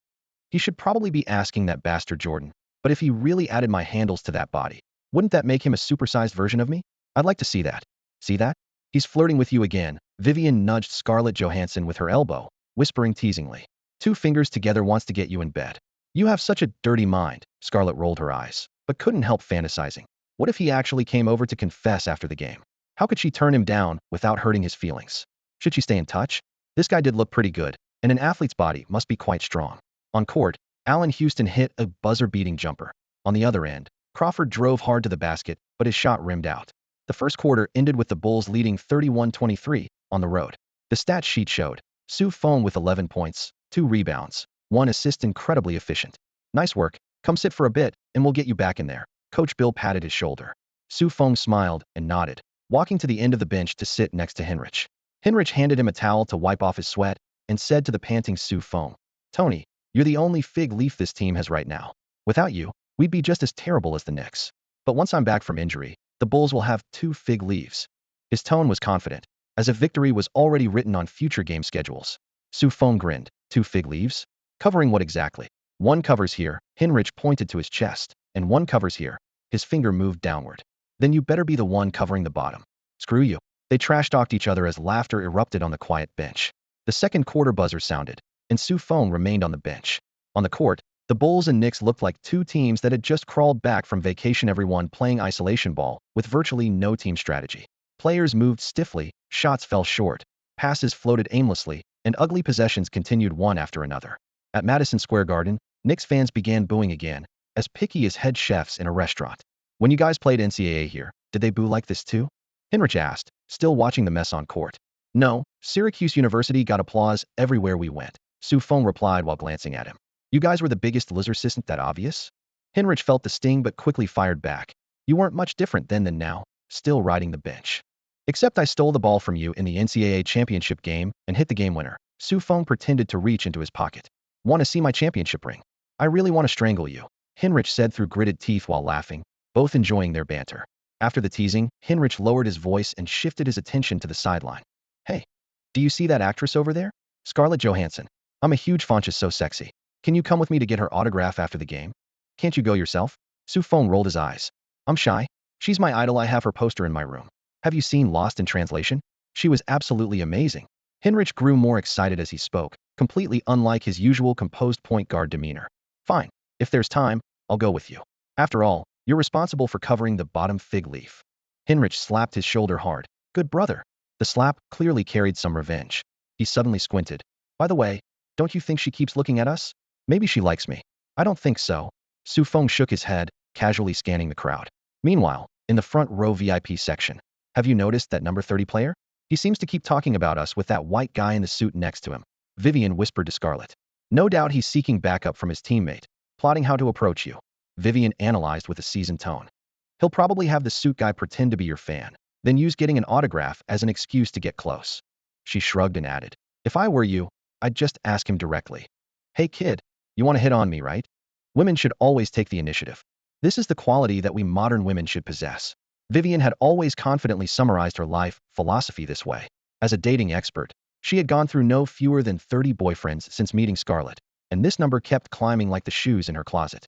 Scarlett remained skeptical about her best friend's track record, but that infectious excitement was like a virus that had gotten to her, especially after Su Feng's name started appearing everywhere in her line of sight. Whether courtside or lying in bed late at night, her mind would uncontrollably paint pictures of her future daily life, with Su Feng living together, shopping, even arguing. Whenever these scenes became too vivid, she would shake her head violently. "Damn it. Why am I being so dramatic? Vivian must be rubbing off on me. It's not like I'm getting all lovesick just because I've been single for too long." Meanwhile, the regular season game between the Bulls and the Knicks was down to 3 minutes left in the second quarter, and the game felt as stale as cold coffee. Henrich's earlier comments had carried the cold mockery of "Su Feng is just a nobody," but at this very moment, the air in Madison Square Garden was suddenly torn apart. "Su, Su, Su." The chants grew from scattered voices into a tsunami, as New York fans remembered that Su Feng had been a member of Syracuse University's championship team. Syracuse had claimed the NCAA title last season, and that gleaming trophy carried more weight in American college basketball circles than many teams' NBA championships. Su Feng was stunned for a moment, never expecting to be summoned so enthusiastically. On the sideline, Coach Bill raised an eyebrow and seized the moment, subbing in Su Feng and Scottie Pippen while pulling Jalen Rose and Anthony Mason. The Bulls' new perimeter combination Pippen, Gill, and Su Feng faced off against the Knicks' Charlie Ward, Shandon Anderson, and Allen Houston. "Pick one," Pippen whispered as he got into position, assuming Su Feng would choose to guard Allen Houston, who had a similar and more versatile playing style. However, Su Feng shook his head. "I choose Shandon Anderson." This answer surprised Pippen. Shandon had been an old acquaintance from his Jazz days, known for his ferocious defense. His Iron Man nickname came from his relentless defensive energy that never seemed to fade. Even Jordan had been frustrated by his pestering. The two had history, In the crucial moments of Game 6 of the 1997 Finals, with the score tied 86-86, Shandon had a near-certain basket, but Pippen secretly tugged the rim in midair. This hand of God caused the ball to miss, and Jordan followed up with the shot to write a piece of legend. Ever since then, Shandon had been looking for trouble with Pippen. The current Pippen was already graying at the temples, relying only on experience to carry his aging body. Feng, however, was eager to squeeze every drop of potential from his new talent through hard-fought battles. During his brief matchup with Shandon in the first quarter, he had clearly felt that absorption, awakening only defensive stalwarts like this could force out his potential, even though Shandon was long past his prime. Feng quickly cut to get open, but found that it wasn't Shandon who stuck to him, but Allen Houston. The latter crossed his arms with a smile, seemingly wanting to teach the young shooter a lesson. But Feng shook him off with a sharp crossover, leaving the somewhat pudgy mid-range king behind as he slipped along the baseline to the right corner, caught the ball, and rose up. Swish. The three-pointer found nothing but net. His personal score reached 14 points, and the cheers exploded once again. The moment he landed, he walked straight towards Shandon Anderson, his eyes burning with intensity. Next time, let's guard each other. Feng made his request. Shandon Anderson was stunned at first, completely caught off guard that this rookie would actively challenge his defense. When Feng frankly added, "I really admire your defense and have watched your game footage repeatedly." Anderson, who had originally planned to coast on his big contract, surprisingly felt a spark of appreciation, even a bit of his youthful competitive spirit being reignited. "Since you're so sincere about it," he grinned, "I don't mind giving you some pointers." Feng's heart leaped with joy as he quickly retreated to half court, positioning himself closely against Anderson. Anderson received the ball from Charlie Ward, and though he wasn't particularly skilled at isolation plays, he remembered how Jordan used to train him and decided to give this admirer a live classroom experience. He assumed the standard triple threat position. Feng, still inexperienced in defense, was fooled by the jab step and shifted his weight outward. Anderson immediately drove forward, but the years had robbed him of his explosiveness and speed, giving Feng a precious half-beat. Once Feng stuck to him, Anderson tried to use his strong body to push the young man away, but just like with Kurt Thomas before, Feng didn't budge an inch. Forced into desperation, Anderson could only attempt a fadeaway jumper, but as soon as he left the ground, it was clear he lacked sufficient elevation. Bang! The basketball hit the rim hard and bounced out. Pippen, positioned near the free throw line, secured the rebound and slowly brought the ball up court. Anderson maintained his instructional tone, telling Feng, "See that? That's what not to do. You can't be too hasty on offense. You need to learn to read the defense." "Right." Feng nodded, though he knew full well that he wasn't trying to learn Anderson's offense, but rather using the veteran's high-intensity pressure to accelerate the absorption of his string of super talents. Running to the wing, he immediately called for the ball from Pippen. Pippen hesitated slightly, but still passed the basketball over. After catching it, Feng also assumed the triple threat position. Due to his previous accurate outside shooting, Anderson didn't dare back off too far. At this moment, Isaiah Thomas stood up on the sideline, ready to test Feng's ball handling ability and see if this kid was worthy of his super ball handling skills. Feng suddenly jabbed forward. This explosiveness came from the template of the league's current, most explosive power forward, Stoudemire, instantly forcing Anderson to instinctively retreat half a step. In that moment, Feng crouched low and pulled the ball to his left side with agile movement, benefiting from the agility talent he had copied from Flying Squirrel Damon Stoudemire. Though he hadn't absorbed it to elite level yet, it still caught Anderson off guard. Thomas's eyes lit up. This kid had outstanding physical attributes, but his ball handling still needed work. If he were a master ball handler, that move would have blown right past the defender.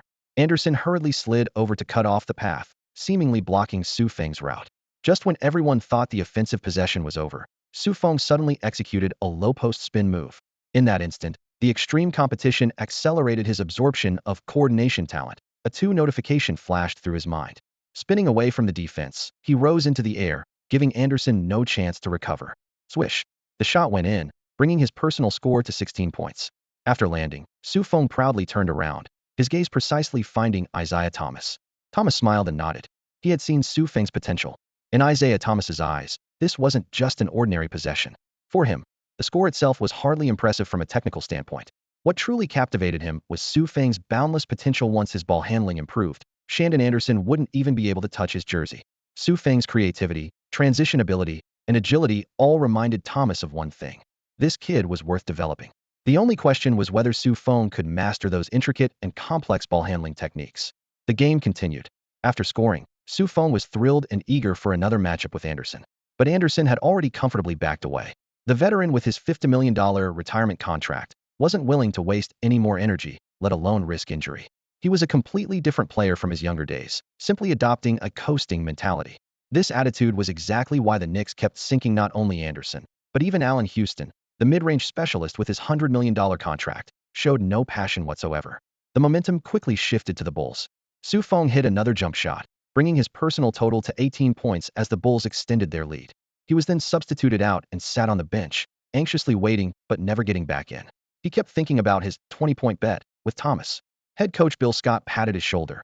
"Su, I understand your competitive spirit, but going back in now wouldn't have any training value. Just rest up." Hinrich also chimed in from the side. "Don't worry about it." The game entered garbage time early. The boos at Madison Square Garden gradually faded as Knicks fans cursed and left in droves. When the final buzzer sounded, only 3,000 or 4,000 people remained scattered throughout the massive arena. Su Feng sat there dejected, but Isaiah Thomas walked over and whispered, "Want to learn some techniques? Come back here in an hour. I'm going to change clothes." With just those few words, Su Feng felt a weight lift off his shoulders and nearly jumped with excitement. The show wasn't over yet. Just then, Hinrich rushed over and grabbed his wrist. "Su, Scarlett is heading toward the VIP tunnel, and she just gave me an extra look. I have to seize this opportunity. A man can't ignore a woman's signals. Come with me to get her autograph and contact info." He explained rapid fire. "I'm not some toad trying to eat swan meat. I just want to connect with a female star I admire." "Huh? What did you say?" Su Feng finally snapped back to attention. Hinrich nearly fainted and rolled his eyes. "Were you treating my words like hot air? Stop wasting time, let's go." He half-dragged, half-pushed Su Feng toward the players' tunnel. At the end of the tunnel, Scarlett and another woman walked gracefully forward. Eyes followed them everywhere. The Hollywood actress's charm and beauty had double the impact when stepping off the big screen. Many female celebrities actually look less attractive when filmed by cameras. But stars like Scarlett, who can withstand the test of the big screen, are absolutely stunning in real life. Every gesture radiates sensuality and beauty, like a star with its own natural glow. The arena corridor was bathed in harsh white light, with lingering traces of player sweat and rosin powder in the air. As Zinlicki rushed forward, his breathing involuntarily caught. Don't forget, he was now a multi-millionaire sports mogul, yet his heart was still pounding so hard in his chest, it seemed ready to burst through his ribs. Su Feng beside him could clearly hear that drumbeat-like rapid rhythm. In comparison, Su Feng appeared much calmer. It wasn't that he was immune to women's charms, but his mind was completely occupied with Isaiah Thomas. He was absolutely craving that point guard technique. "Hey!" Zinlicki took a deep breath, as if injecting himself with courage, and strode determinedly toward Scarlett, his shoulders heaving dramatically. To his surprise, Scarlett actually stopped and seemed to wait for him intentionally, which instantly convinced Zinlicki this was fate. However, when those misty blue eyes fixed on him, all his courage crumbled instantly. His gaze darted away, and even his Adam's apple seemed to tie itself in knots. "Is there something you need, sir?" Scarlett spoke, her voice soft and magnetic, each syllable like pearls dropping onto jade, striking Zinlicki's tense eardrums with an almost hypnotic power. I. Zinlicki stammered for a long time, then noticed Su Feng still standing there in a daze. A flash of inspiration struck him, and he pulled Su Feng over as a shield. "He's your fan, Tony Su. He really likes you. His room is covered with your posters. He owns collector's editions of all your movies, and he even has to listen to your dialogue every night before he can fall asleep." After this breathless monologue, Su Feng was completely stunned. "Are you talking about me or yourself?" Scarlett was also somewhat surprised. She studied Su Feng, the handsome guy who had been flirting with her on the court earlier. Up close, he was even more dazzling. Deep eyes, slightly curled hair, and a faint scent of sweat that combined into an especially authentic charm. "Is that true, Su? Do you really like me that much?" She couldn't help but confirm. Zinlicki quietly nudged Su Feng from behind. Su Feng stepped forward naturally, catching the hint, and smiled with easy confidence. "Yes, I really do like you. Could you give me an autograph? And would it be possible to get your contact information? I'd love to call you." Zinlicki hadn't expected Su Feng to handle the situation so perfectly with just one sentence. What surprised him even more was that Scarlett actually agreed. Is it really that easy? Scarlett seemed so approachable, showing no intention of rejecting her fans. Kirkenrich gazed at the goddess before him, his heart instantly filled with contempt for those reports claiming Scarlett is arrogant and condescending. It must be malicious media trying to smear her reputation. He cautiously spoke up. "Actually, I'm also your fan. Could you possibly sign?" That's not really necessary." Vivian interrupted inappropriately from the side. Scarlett smiled and turned to Su Feng. "Where should I sign?" Su Feng glanced at Hinrich, who was fidgeting nervously, and replied with a smile. "Just sign it on his suit collar." Scarlett raised an eyebrow, thinking to herself that this was exactly as expected, but said nothing more. She picked up the pen and wrote an elegant signature on the well-tailored suit collar. After finishing, She handed Su Feng a white business card with gold lettering. You won't call me in the middle of the night, will you? Su Feng took the card and nodded solemnly. I won't. Good. And please don't give my number to anyone else, including your good friend here. Scarlett deliberately reminded him in front of Heinrich. Heinrich's heart sank. The joy that had swelled from getting what he wanted instantly deflated. If he had been bolder earlier and hadn't used the I have a friend approach, perhaps he would have been the one getting her phone number. Scarlett waved goodbye. Before leaving, Vivian winked at Su Feng teasingly. I don't believe you can resist calling her. Su Feng was puzzled. Why would I call in the middle of the night? Just because she's beautiful, smells nice, has a gorgeous figure, and is a famous star adored by millions? That seems a bit too confident. He quickly walked into the locker room. Compared to Scarlett Johansson, Isaiah Thomas was more appealing at this moment. He couldn't wait to meet this legendary guard because he was eager to evolve.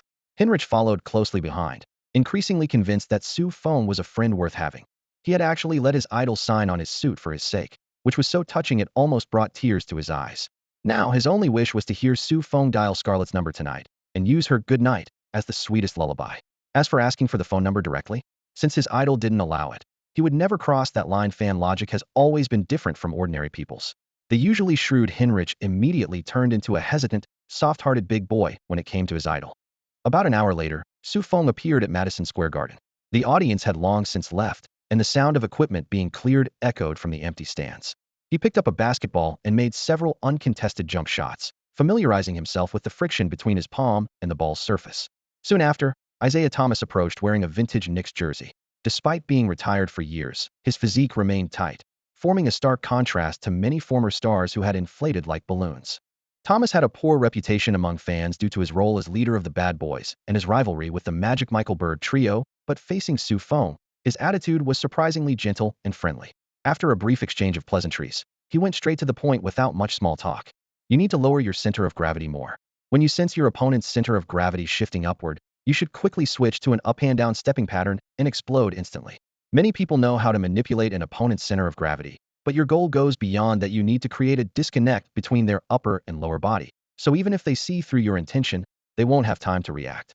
The core of ball handling is making the basketball absolutely obey you, no matter how extreme the situation becomes. Your fundamentals are solid enough, but what you lack is experience, the refinement that comes from real combat.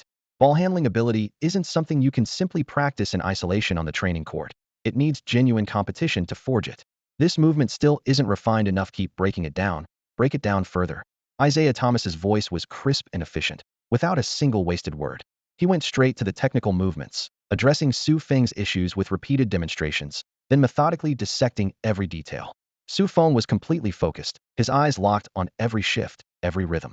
The smiling assassin truly lived up to his reputation. In just a short time, Su Feng's understanding of ball handling improved dramatically. He was even confident that following this training method, he could handle normal ball advancement in NBA-level competition within 2 years. Thomas was equally satisfied. Any coach craves working with a student who has high basketball IQ, and Su Feng not only had strong comprehension, but was also exceptionally hungry for knowledge.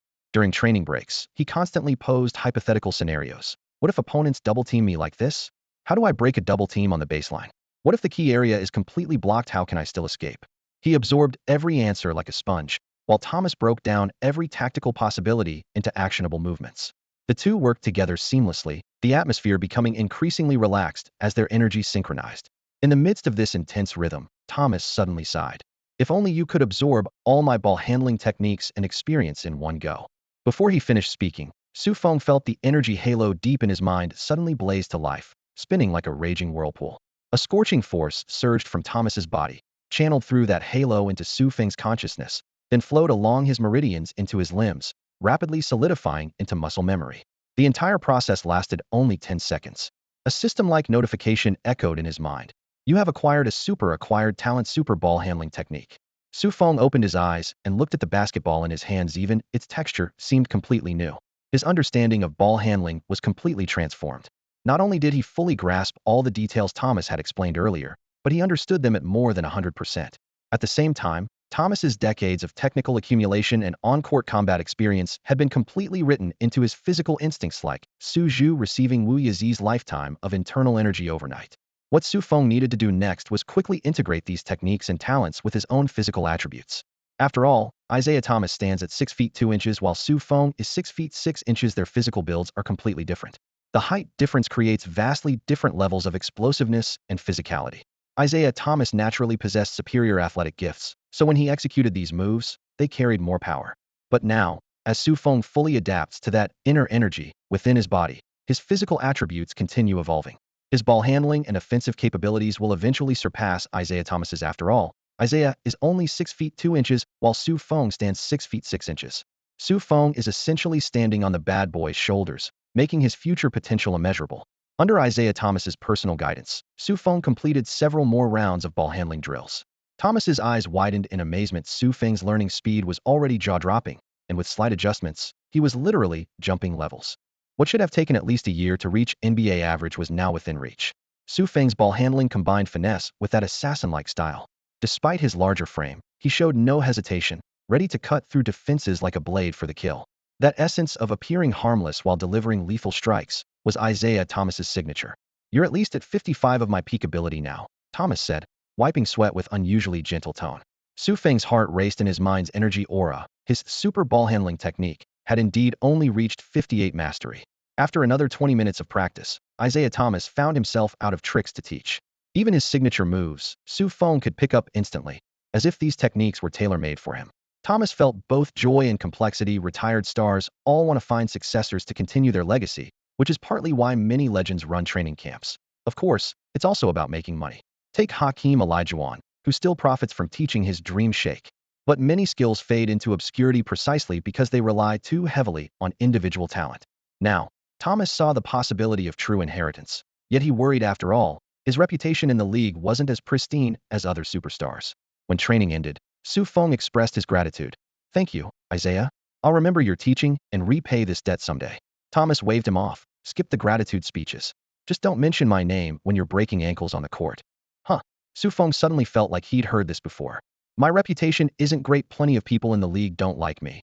Thomas shrugged, then added, "If you really want to repay me, come play for the Knicks someday. I can give you ball handling duties, which beats being a catch-and-shoot player in Chicago." These words stirred something in Su Feng's heart.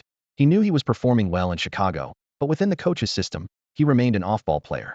Having dedicated ball handling responsibilities would be a quantum leap for fully mastering his super ball handling technique. Of course, the future was unpredictable. Maybe he'd earn more touches with the Bulls. Maybe some trade would ship him off as a throw-in. The NBA was both arena and marketplace, where anything could happen. Interested in grabbing some drinks? Back at the hotel, Hinrich remained as excited as a collector in a museum, carefully folding that suit with precision. To him, it was a sacred relic. Su Feng couldn't understand this performance art, but he was equally thrilled he had acquired Thomas's super ball handling technique. "I don't drink." Su Feng patted his teammate's shoulder. "Let's go get some KFC instead." Huh. Hinrich froze. What the hell? Su Feng and Hinrich didn't go drinking, nor did they hit up KFC. Su Feng was too young, not even 19 by American standards, while Hinrich, already 22 and a senior, could drink legally. But alcohol wasn't really an issue for him, though it certainly wasn't appropriate for Su Feng. As for KFC, Hinrich felt that kind of fast food was beneath his newfound millionaire status. Besides, having just successfully met his idol, he figured they deserved something with more class. A proper steak dinner. They eventually settled on a French restaurant with dim lighting and crisp white tablecloths. When two men, both well over 6 feet tall, walked in side by side, their frames blocked out a good portion of the candlelight from the floor-to-ceiling windows, creating quite a striking sight. However, the waitstaff here had seen it all and didn't show even a hint of surprise in their experience. Same-sex couples were fairly common among the wealthy clientele, and this demographic particularly favored French cuisine. Once seated, as long as Scarlett Johansson wasn't mentioned, Kirk Hinrich's mind was as sharp and calculated as a team's tactical playbook. He cut into his medium-rare filet, his voice low and serious. "Tony, you need to be ready." "Ready for what?" Su Feng set down his water glass. "A trade is coming soon, 10 games at most." Hinrich's gaze was steady. "You need to lock down a spot in the main rotation during this time, preferably crack the starting lineup." "Huh? What?" "Because I'm coming back." Hinrich spread his hands. "When I return, I'll definitely start, but no team can afford to have 3 ball handlers in the starting 5. Either Jamal Crawford or Jalen Rose has to go, maybe both." He looked directly into Su Feng's eyes. "You need to make management believe you're the best shooter on the team, that there's no need to look elsewhere. I'll help you." Su Feng nodded, his expression much calmer than Hinrich had expected. While cutting his steak, Hinrich continued his analysis. "Also, you need to step up your defensive intensity. You've got a good relationship with Gil. Learn the defensive details from him. I think you have a real shot at being an elite 3-and-D player with a long career. If his skills plateaued at their current level, 3-and-D would indeed be the optimal path. But Su Feng knew better, had Isaiah Thomas-level ball handling skills brewing inside him, just waiting to fully integrate.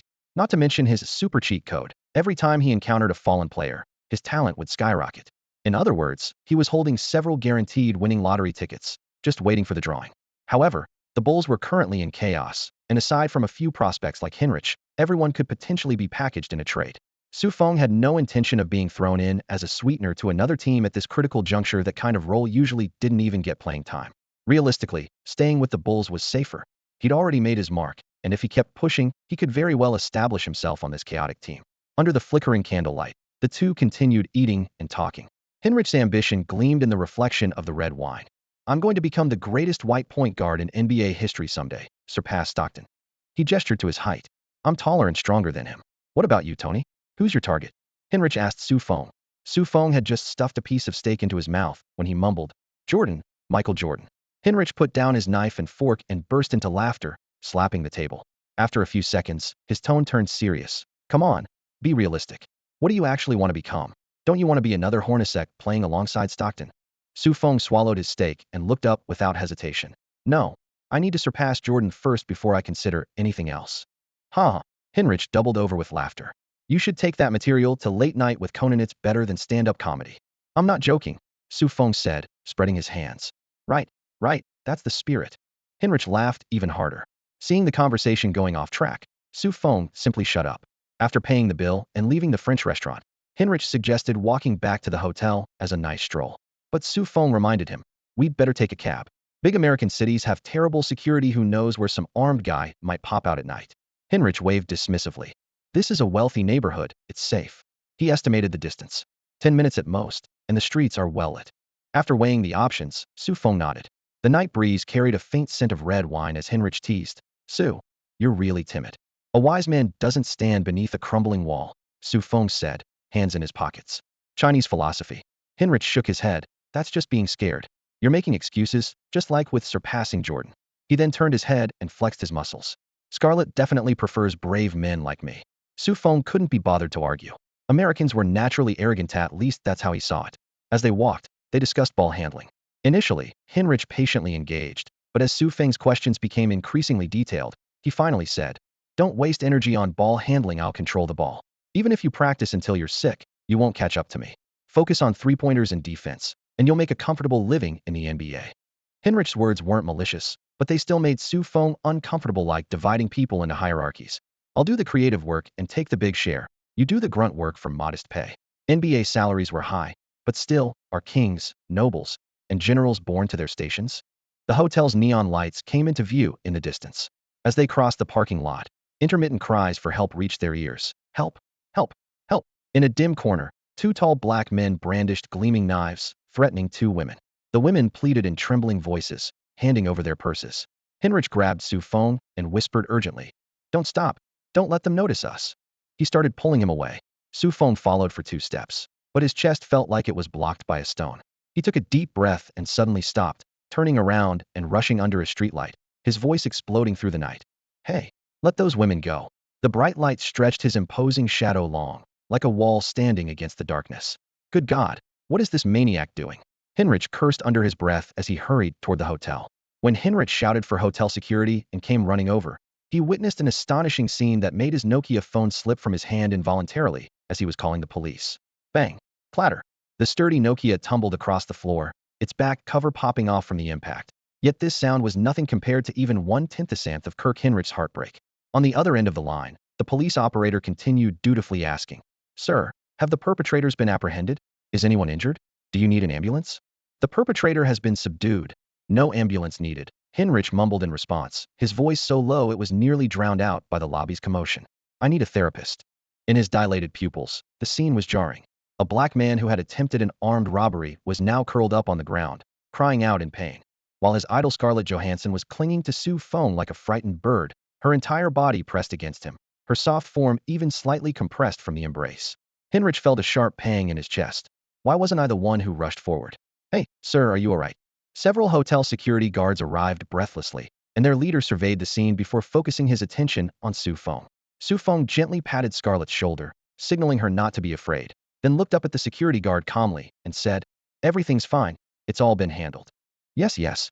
Vivian popped out from behind Su Feng, beaming with excitement. He was just like a superhero from Hollywood. He charged forward shouting, "Let go of that girl." And when the two criminals tried to teach him a lesson, hiya, hiya, one got knocked down, and the other ran away screaming about Chinese kung fu. She gestured with punches and kicks, speaking rapidly, clearly showing no signs of post-traumatic stress. Scarlett, however, was still trembling, all over trembling in a way that tugged at one's heartstrings. She held on to Su Feng and refused to let go. When the blade was closest to her neck, it was less than 3 centimeters away, and in that instant she had caught the naked malicious intent in both criminals' eyes. If Su Feng hadn't appeared, the consequences would have been unthinkable. Kirk Hinrich approached, looking at Scarlett in Su Feng's arms, feeling another dull ache in his heart. He couldn't help but suggest, "Su, isn't Scarlett a bit cold? Maybe give her a jacket." Su Feng readily took off his coat, but before he could open it up, Scarlett had already nestled entirely into his embrace. Hinrich slapped his forehead, so frustrated he nearly started pacing in circles. Police cars screeched to a halt at the entrance, and several officers quickly took statements and led away the subdued criminal. Because the combination of victim is Scarlett Johansson and the Good Samaritan is an NBA player was so sensational, the police repeatedly pleaded with everyone. It would be best not to spread this story around, don't want to add negative news to New York. Scarlett remained silent, still clinging tightly to Su Feng's arm. Although she had acted in countless scripts filled with danger, when real peril actually befell her, she discovered she would be just as frightened as any ordinary woman. Vivian, however, patted the back of her hand and whispered comfortingly, "This is fate's perfect arrangement." Scarlett glanced at her. In fact, they had originally come to stay at this hotel, because Vivian had learned that the Bulls were staying here. Vivian wanted to see how long the young man could remain reserved. Who would have expected they'd encounter robbers right at the entrance? If Su Feng hadn't appeared in time, the consequences would have been unthinkable. It truly was fate's arrangement. Had any single element been different, the outcome would have been entirely different. After Su Feng settled Scarlett into her accommodation, she was reluctant to see him leave. She gripped his hand tightly, overwhelmed by an irrepressible sense of dependence and affection. Ever since acquiring that mysterious energy aura, Su Feng's masculine charm blazed like a spotlight, turned to maximum intensity, absolutely dazzling. Already handsome to begin with, his charisma had now reached its peak. Wherever he went, women would gaze at him with burning, undisguised adoration, yet he remained pure as jade, never allowing anyone to succeed in their advances. Scarlett's infatuation far exceeded that of others. Her emerald green eyes seemed magnetized to his face, unable to look away for even a moment. Just then, the energy aura's notification chimed in Su Feng's mind. 100% wholehearted love detected, available for skill acceleration. Su Feng raised an eyebrow. 100% already? That was fast. Meanwhile, Kirk Hinrich felt utterly devastated. In less than half an hour, his idol had become his crush's dream man. The crushing blow left him thunderstruck. Scarlett reluctantly called Su Feng, her voice soft as a feather. "If I have nightmares tonight, can I call you?" Su Feng hesitated, but Kirk immediately jumped in. "Of course you can. Whenever you're scared, just call Su, and I will be there in a heartbeat." Back in their room, Kirk lowered his voice and pressed for details. "Su, how did you take down those two thugs?" "They charged at me, so I kicked one down first, grabbed the knife from the other guy, knocked him out with a crushing punch, then finished him off with another kick, completely incapacitated. The remaining one was so terrified he scrambled away." Su Feng spoke as if it were nothing. Kirk scratched his head in amazement. "That simple? If I'd known, I would have rushed in too. Maybe I'd be the one Scarlett hugged for so long." Suddenly, he spread his arms wide. "Su, can I hug you? I want to feel Scarlett's warmth." Su Feng instinctively stepped back. "What are you doing? Stay away from me. Don't come any closer." He was most afraid of these crazy fanatics. They were capable of anything. At bedtime, Su Feng crawled under the covers without even removing his clothes. His mind kept replaying the image of Scarlett trembling in his arms. That pitiful, vulnerable look was now deeply etched in his memory. He had to admit, Scarlett was incredibly captivating, and his heart was subtly stirred. Can 100% love really accelerate my mastery of Super Ball control techniques? With this thought, he tossed and turned, unable to sleep. Too much had happened tonight. It was all too shocking to process. Soon, Kirk's sneaky voice came from next door. "Su, are you asleep? Is your phone on silent?" "I'm still waiting for her call." "No," Su Feng replied in a muffled voice. About 30 minutes later, the voice came again. "Su, are you asleep? Check if your phone has battery. I've got a Nokia battery here. Get lost." Su Feng rolled over, ignoring this hopeless simp. Su Feng slept soundly that night, while Sinrich in the adjacent room tossed and turned, clutching his phone until dawn. In the morning, the team had a buffet breakfast at the hotel before boarding the bus to New Jersey, continuing their lengthy road trip. For most players, this was just another ordinary night of the season, but for Su Feng, Last night had been both bizarre and rewarding. He didn't boast about it, wasn't his nature, nor did he plan to broadcast his heroic rescue of a movie star. As the bus rolled slowly along the Hudson River shoreline, he leaned against the window, his gaze sweeping across the water and docks while pondering how to quickly master Isaiah Thomas's super ball handling techniques. Ding ding. His phone buzzed, interrupting his thoughts. On the screen, a text from Scarlett Johansson appeared. I dreamed about you last night and slept so peacefully. Sweet. Feng had never been in a relationship, let alone knew how to date a major celebrity. After a moment's consideration, he replied with just 4 words, okay, got it. Scarlett stared at this extremely brief response, stunned for several seconds. 10 seconds later, she suddenly smiled, her eyes crinkling. So cute. She closed her eyes, and the image of that tall, upright figure under the lights floated through her mind. Feng's "let go of that girl" had given her an unprecedented sense of security. As the Bulls bus rolled into New Jersey, a New York television station suddenly released hotel surveillance footage. The video was clear and showed 2 camera angles. 1. 2 criminals brandishing knives, robbing Scarlett and Vivian. 2. Feng charging into frame, shouting, "Let go of that girl," followed by a series of crisp, efficient moves that took down both knife-wielding thugs. His movements weren't as graceful as Jet Li's or as comedic as Jackie Chan's, but they were precise and effective, each strike demonstrating solid fundamentals. One man, taking down 2 criminals, clean and decisive. The news instantly topped social media trending lists, with major television networks following suit. Initially, public attention focused on New York's poor security and the prevalence of crimes involving black perpetrators, but as coverage deepened, the narrative shifted. The kung fu craze sparked by Jackie Chan and others was sweeping North America, and Feng's real martial arts skills captivated audiences. Digging deeper, people discovered he was also an NBA player, and handsome to boot, sending his popularity soaring. When media confirmed the rescued woman was Hollywood actress Scarlett Johansson, public interest exploded completely. The hero Sav's Princess storyline had stepped off the silver screen into reality, with their tight embrace looking exactly like a perfect movie ending. By 5 o'clock that afternoon, whether on news, entertainment, legal, MTV, or even children's channels, virtually every North American television viewer received the same breaking news alert. Feng had instantly become a red-hot celebrity. He gained more attention for fighting 2 black men than he did for playing 2 games. After all, the NBA wasn't the focus of public concern, and he wasn't an NBA superstar. Now, however, he had broken into the mainstream in a completely unexpected way. When Bulls general manager John Paxson received his first media interview call, he was completely bewildered. As call after call came in, he rushed into his office and turned on the television. When he saw the street surveillance footage playing repeatedly, Feng taking down 2 armed criminals with 1 move while protecting a blonde girl being dragged away, his jaw nearly hit the desk. He actually knows martial arts? My God, how could this kid be so bold? Wasn't he afraid of getting injured? Paxson muttered to himself while realizing that although this was an act of heroism, it posed too high a risk for a professional athlete. Then the host's words, "The victim was Hollywood actress Scarlett Johansson," completely ignited the media's imagination. Handsome man, beautiful woman, Eastern martial arts, the perfect explosive story. Paxson immediately grabbed the phone to notify the PR department. Start comprehensive packaging for Feng right away. Before this, Feng could only stand in the corner during team photos. Now the situation was completely different. In fact, he no longer needed the Bulls' meager promotional resources. Outside the hotel gym in the early morning, Bulls team manager Vincent had been looking for him for nearly 40 minutes.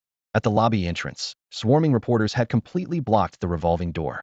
Feng emerged from the gym carrying his water bottle, sweat trickling down his temples.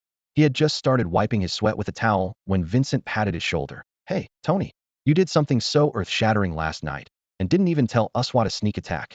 Vincent spoke rapidly, so excited his voice was trembling. The team owner and Paxson had just called one after another, demanding he maximize this exposure for the struggling Bulls. This was like a lifeline. "I didn't do anything special," Feng shrugged. "Still playing dumb? Should I remind you?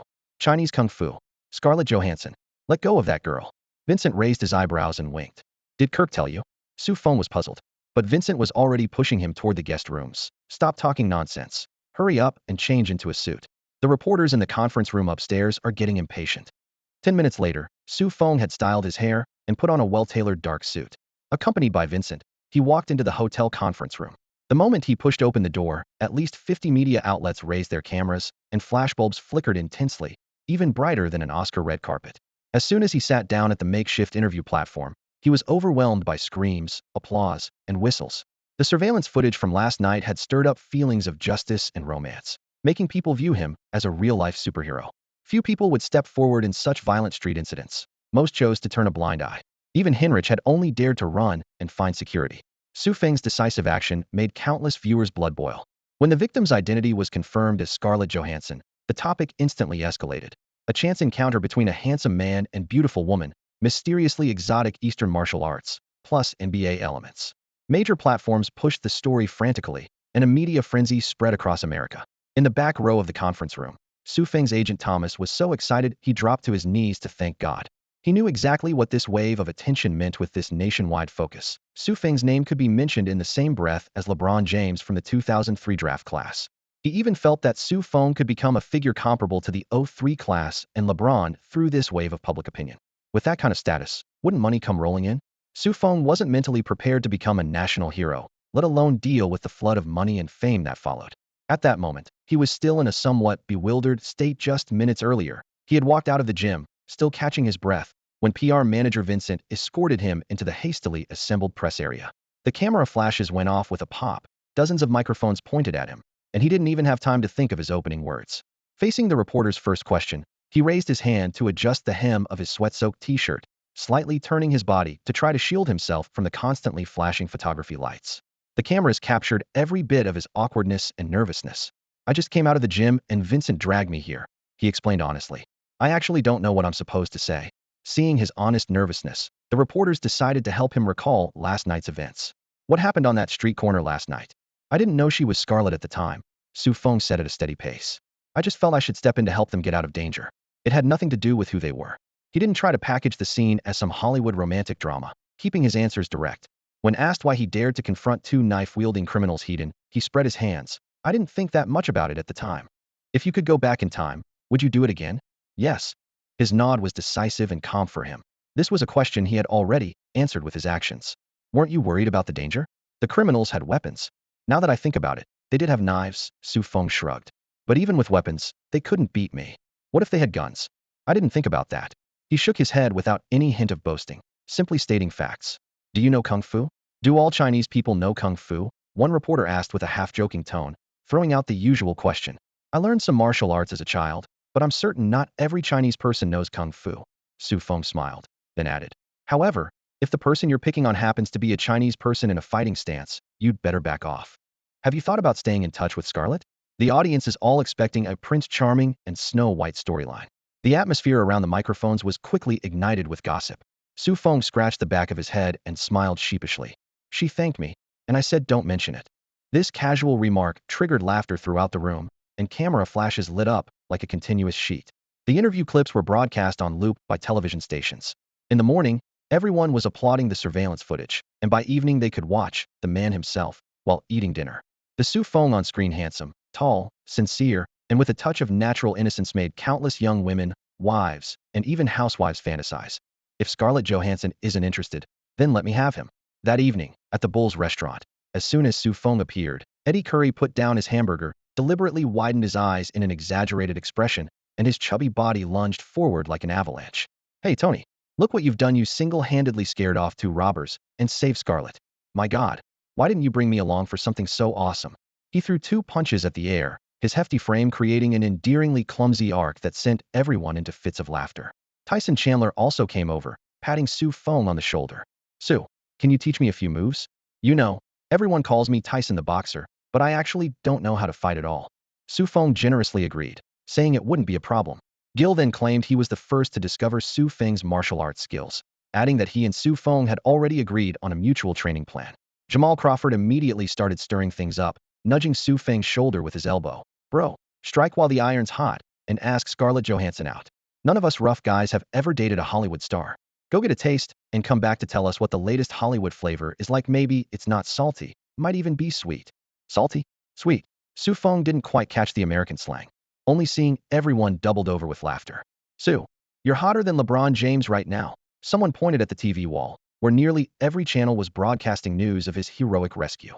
"You've got to play well in the game. You might just make it straight into the rookie elite." The strength coach slapped his thick palm on Su Feng's back. "Seize the opportunity. This is your moment to shine."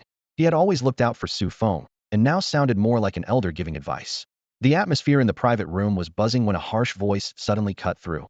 "LeBron is the chosen one, a onsen 50 years super talent." Someone who grabs attention through off-court news shouldn't try to ride his coattails, not even in the same league. The speaker was Jalen Rose.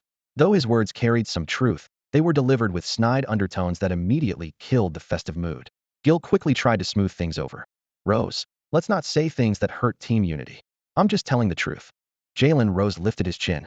He's getting cocky now, but he doesn't realize that opponents are all watching this hero, who wouldn't want to make a name for themselves by crushing a rookie with big fame but weak skills. Indeed, Feng's fame had skyrocketed to incredible heights in just one day, with global media covering his rescue. The best way to ride that wave would naturally be to crush this superhero heathen. So do you want to take on this rookie with big fame but weak skills? Feng looked up, his gaze piercing straight into Jalen Rose's soul. Rose was momentarily speechless, not expecting Feng to suddenly challenge him. Feng was done with pleasantries. The other had already mocked him to his face. This wasn't simple internal friction, but naked conflict. In that case, let's settle this. Jalen Rose took a deep breath and struck a tough pose. Playing you would be like playing air. What's the point? We could find out. Feng's tone was ice cold. Just as tensions reached a breaking point, Scott Pippen, the veteran leader, stepped forward and raised his hand. That's enough. Jalen Rose stormed out. Laughter returned to the private room as Feng and his teammates resumed raising their glasses and sharing food, the atmosphere returning to its earlier relaxed state. Meanwhile, Jalen Rose had quietly distanced himself from the group, though he still carried himself with an air of superiority, keeping apart from everyone else. Superhero? Kung Fu star? Hero saves the day? Top rookie? Far away in Cleveland, LeBron James sat in the luxurious, palace-like living room of his home, facing floor-to-ceiling windows that stretched across the entire wall, overlooking his private garden and mini golf course. He wore wireless headphones, leaning to one side as he listened to the latest report from Feng, his childhood friend and intelligence analyst. Unlike most rookies still waiting for their big break, James had already made a name for himself in high school and was now being mentioned alongside the league's top superstars by the media. Several authoritative experts had even predicted he would achieve historic greatness. Since announcing his entry into the draft, endorsement deals had flooded in like a tsunami, his wealth had skyrocketed, and he had built this super palace on the outskirts of Cleveland in one fell swoop. Surrounding him was a professional team of lawyers, nutritionists, personal trainers, and even fashion consultants, all on standby. Feng was responsible for intelligence gathering, having established a massive database that could deliver any movement in the basketball world to James at a moment's notice. Yes, he was the 7th pick in the second round this year. Feng swiped his tablet, pulling up another rookie's profile. A backup guard from Syracuse University who hit the game winner in the NCAA championship, helping his team claim the title. After entering the league, this player quickly adapted to the Bulls' tactical system. With elite-level off-ball movement and outside shooting, he was viewed by experts as a potential key rotation player, a rare quality role player. On Feng's screen, training data, media reviews, and game highlights were clearly displayed, demonstrating his meticulous work ethic. James nodded, confirming that this young man named Feng wouldn't become a direct competitor. He leaned back into the sofa, his tone relaxed. So tell me about his rescue incident. The lights dimmed as Feng inserted a videotape. On the laptop screen, a street surveillance angle played heart-stopping footage. Feng leaping through traffic, pulling a girl who was about to be hit to safety in one swift motion, his movements clean and fluid like something out of a kung fu movie. When the video ended, James shot up from the sofa. Whoa, that's so cool. Are you sure this isn't from a movie? No wonder all of America is going crazy over this. This guy should be acting like Jet Li, Jackie Chan, Bruce Lee level. Feng couldn't help but nod, then asked tentatively, should we bump him up a level? In James's rookie handbook, all rookies were categorized into ABCD tiers, with an additional level at the top currently occupied only by Carmelo Anthony. Anthony, also a freshman, had led his team to an NCAA championship and won the MOP award, creating tremendous buzz as the media loved to portray him and James as lifelong rivals. James spread his hands and shook his head. No need. He's not in my lane. His hype comes from off the court. Once he actually steps on the court, plenty of people will want to teach him a lesson. By the time he comes to Cleveland, he might already be beaten to a pulp. James possessed a maturity and wisdom far beyond his years, which was one of the reasons for his tremendous success. A super high schooler with the strongest physical talent in 50 years, combined with a mature and steady personality, plus basketball IQ that's second to none. It's hard not to hail him as the chosen one, the future heir to the NBA throne. At this moment, he can command the entire team in Cleveland with just a word, and the Cavaliers management is pouring all their resources into paving his path to greatness. In contrast, Feng, also a rookie but playing for the Bulls, finds himself in an awkward position. Jalen Rose's exclusion has spread from the practice court to private team dinners. Just last night, Feng had directly confronted Rose's passive-aggressive remarks. The next morning, in the locker room filled with the smell of sweat and cleaning products, Rose brought up the topic in front of everyone. Coach, I don't want to be on the court at the same time as Feng. He raised his voice, his tone carrying the undeniable authority of a veteran, directly pressuring the coaching staff. This statement caught everyone off guard. Even head coach Bill was momentarily stunned. In the NBA, veteran players hold certain unspoken privileges, one of which is suppressing rookies. Coaching staffs rarely openly favor newcomers, unless that newcomer's name is LeBron James. Moreover, Jalen Rose was the Bulls' leading scorer last season, their perimeter cornerstone, whose fame had peaked during his Michigan Fab 5 days. By convention, it seemed Feng could only warm the bench. However, an unexpected scene unfolded. Feng slammed his locker shut and stood up, his tone calm, yet direct. Yes, Coach Bill. Our playing styles are completely incompatible, and I don't want to share the court with him either. And he lifted his head slightly, his gaze sweeping toward Rose.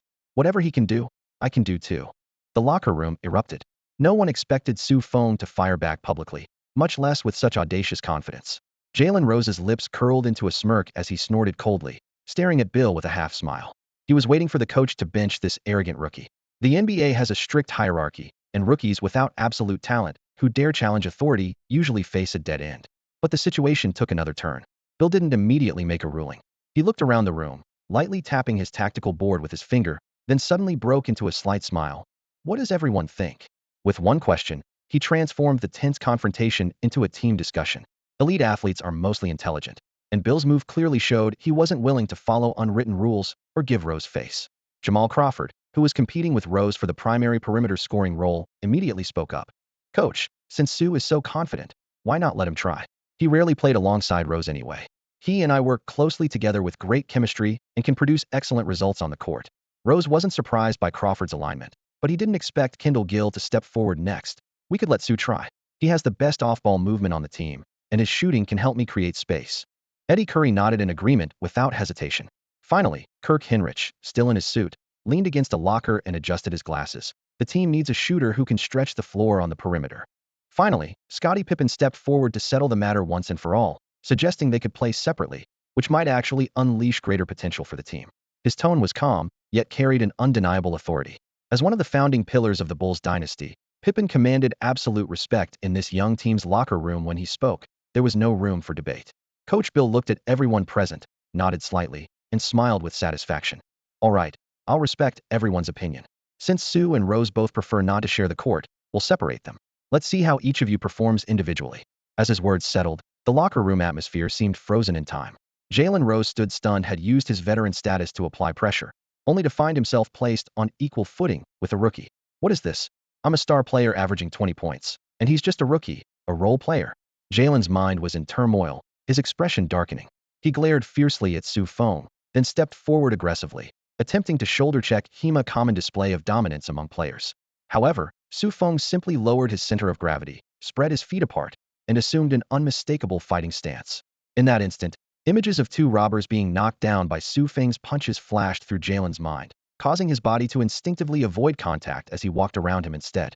Feng raised an eyebrow, his assessment of Jalen unchanged. All bark, no bite.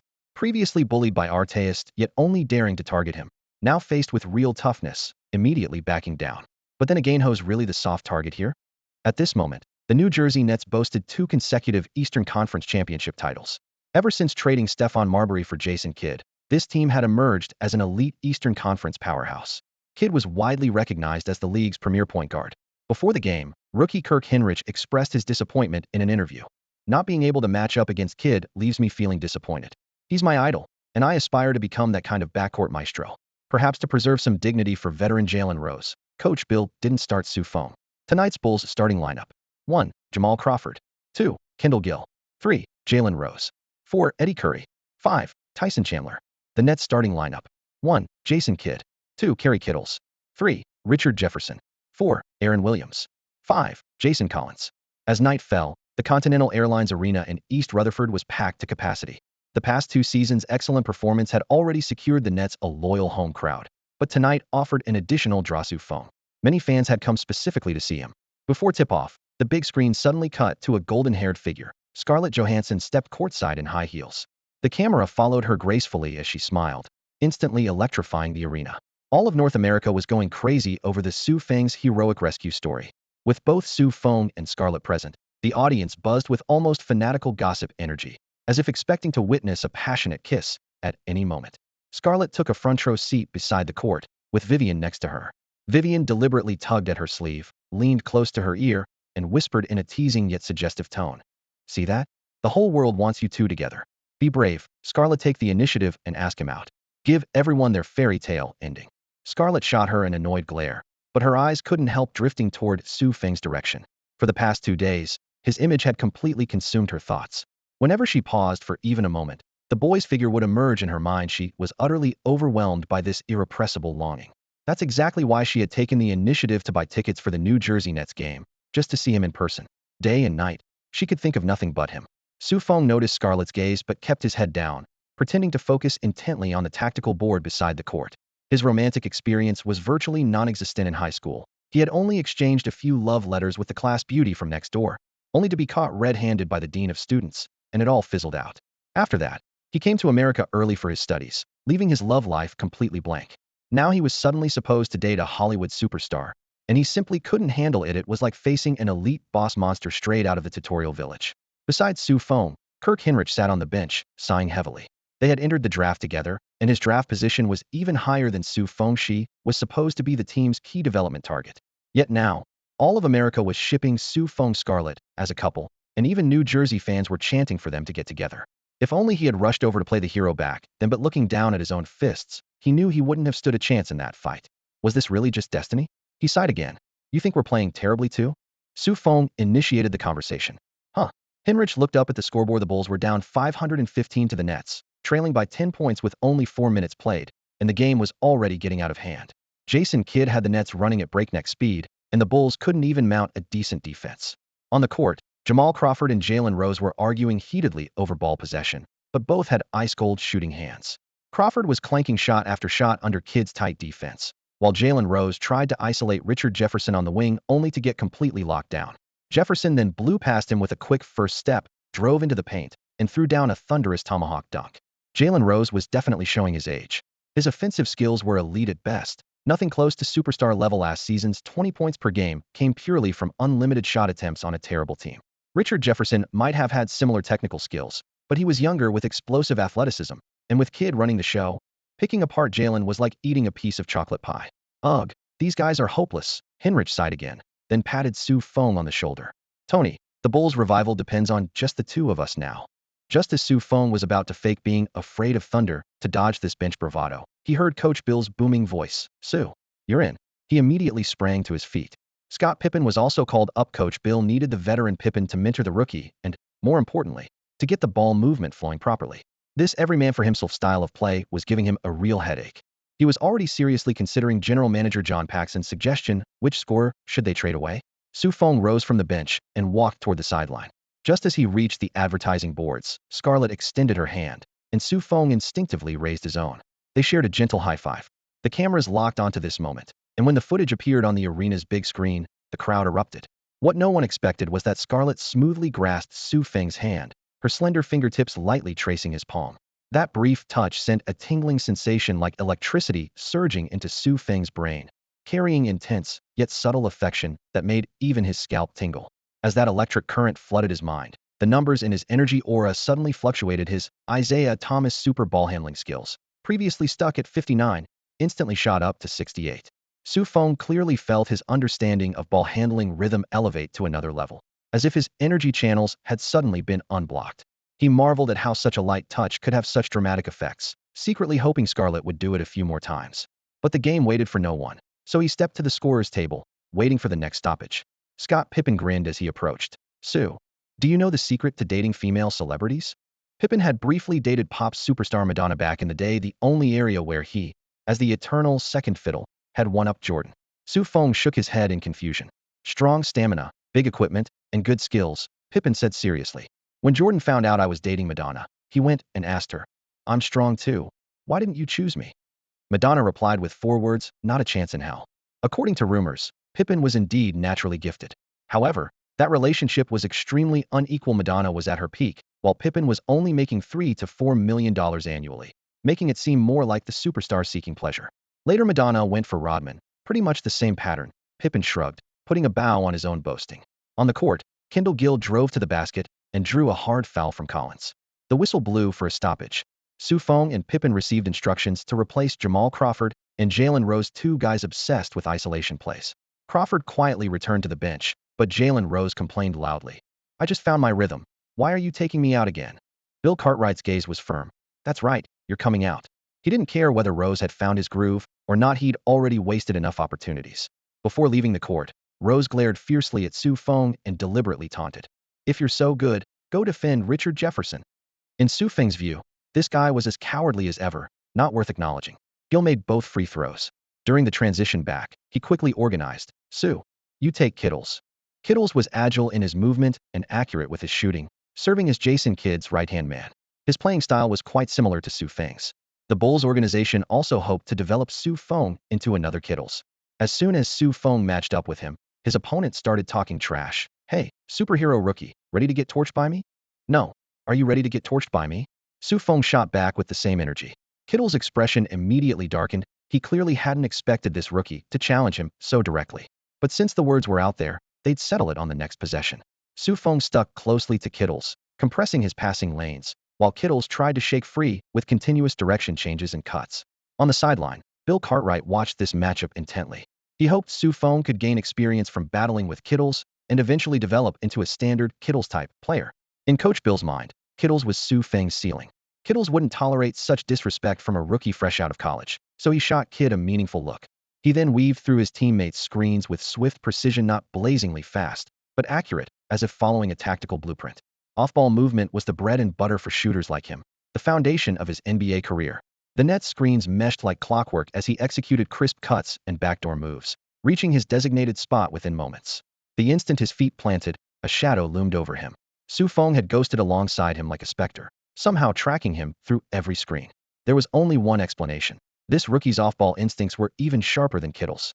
Frustrated, Kittles abandoned his usual routes and pulled out to the perimeter, using his body to box out Su Feng while raising his hand high for the ball, ready for an isolation play. In his experience, most rookies were scrawny and weak. Su Feng was about to shatter that assumption. Jason Kidd fired the pass over, but just as Kittles reached for it, a steel-like collision hammered into his back. Su Feng surged forward like a torrent, bulldozing through what should have been solid positioning. Su Feng had replicated the brute force of fallen center Eddie Curry, who earned the nickname Baby Shaq for his massive frame and terrifying strength. Extending his long arms, Su Feng's massive hands clamped down on the ball like an octopus tentacle, ripping it away cleanly. Coach Byron Scott's eyes widened on the sideline. This was a direct steal of Jason Kidd's pass. Kidd looked equally stunned. Su Feng's anticipation was ghostly, as if he'd predicted Kittle's every move. If Kittle's off-ball skills rated a 90, Su Feng was easily a 95, possibly elite level in the league.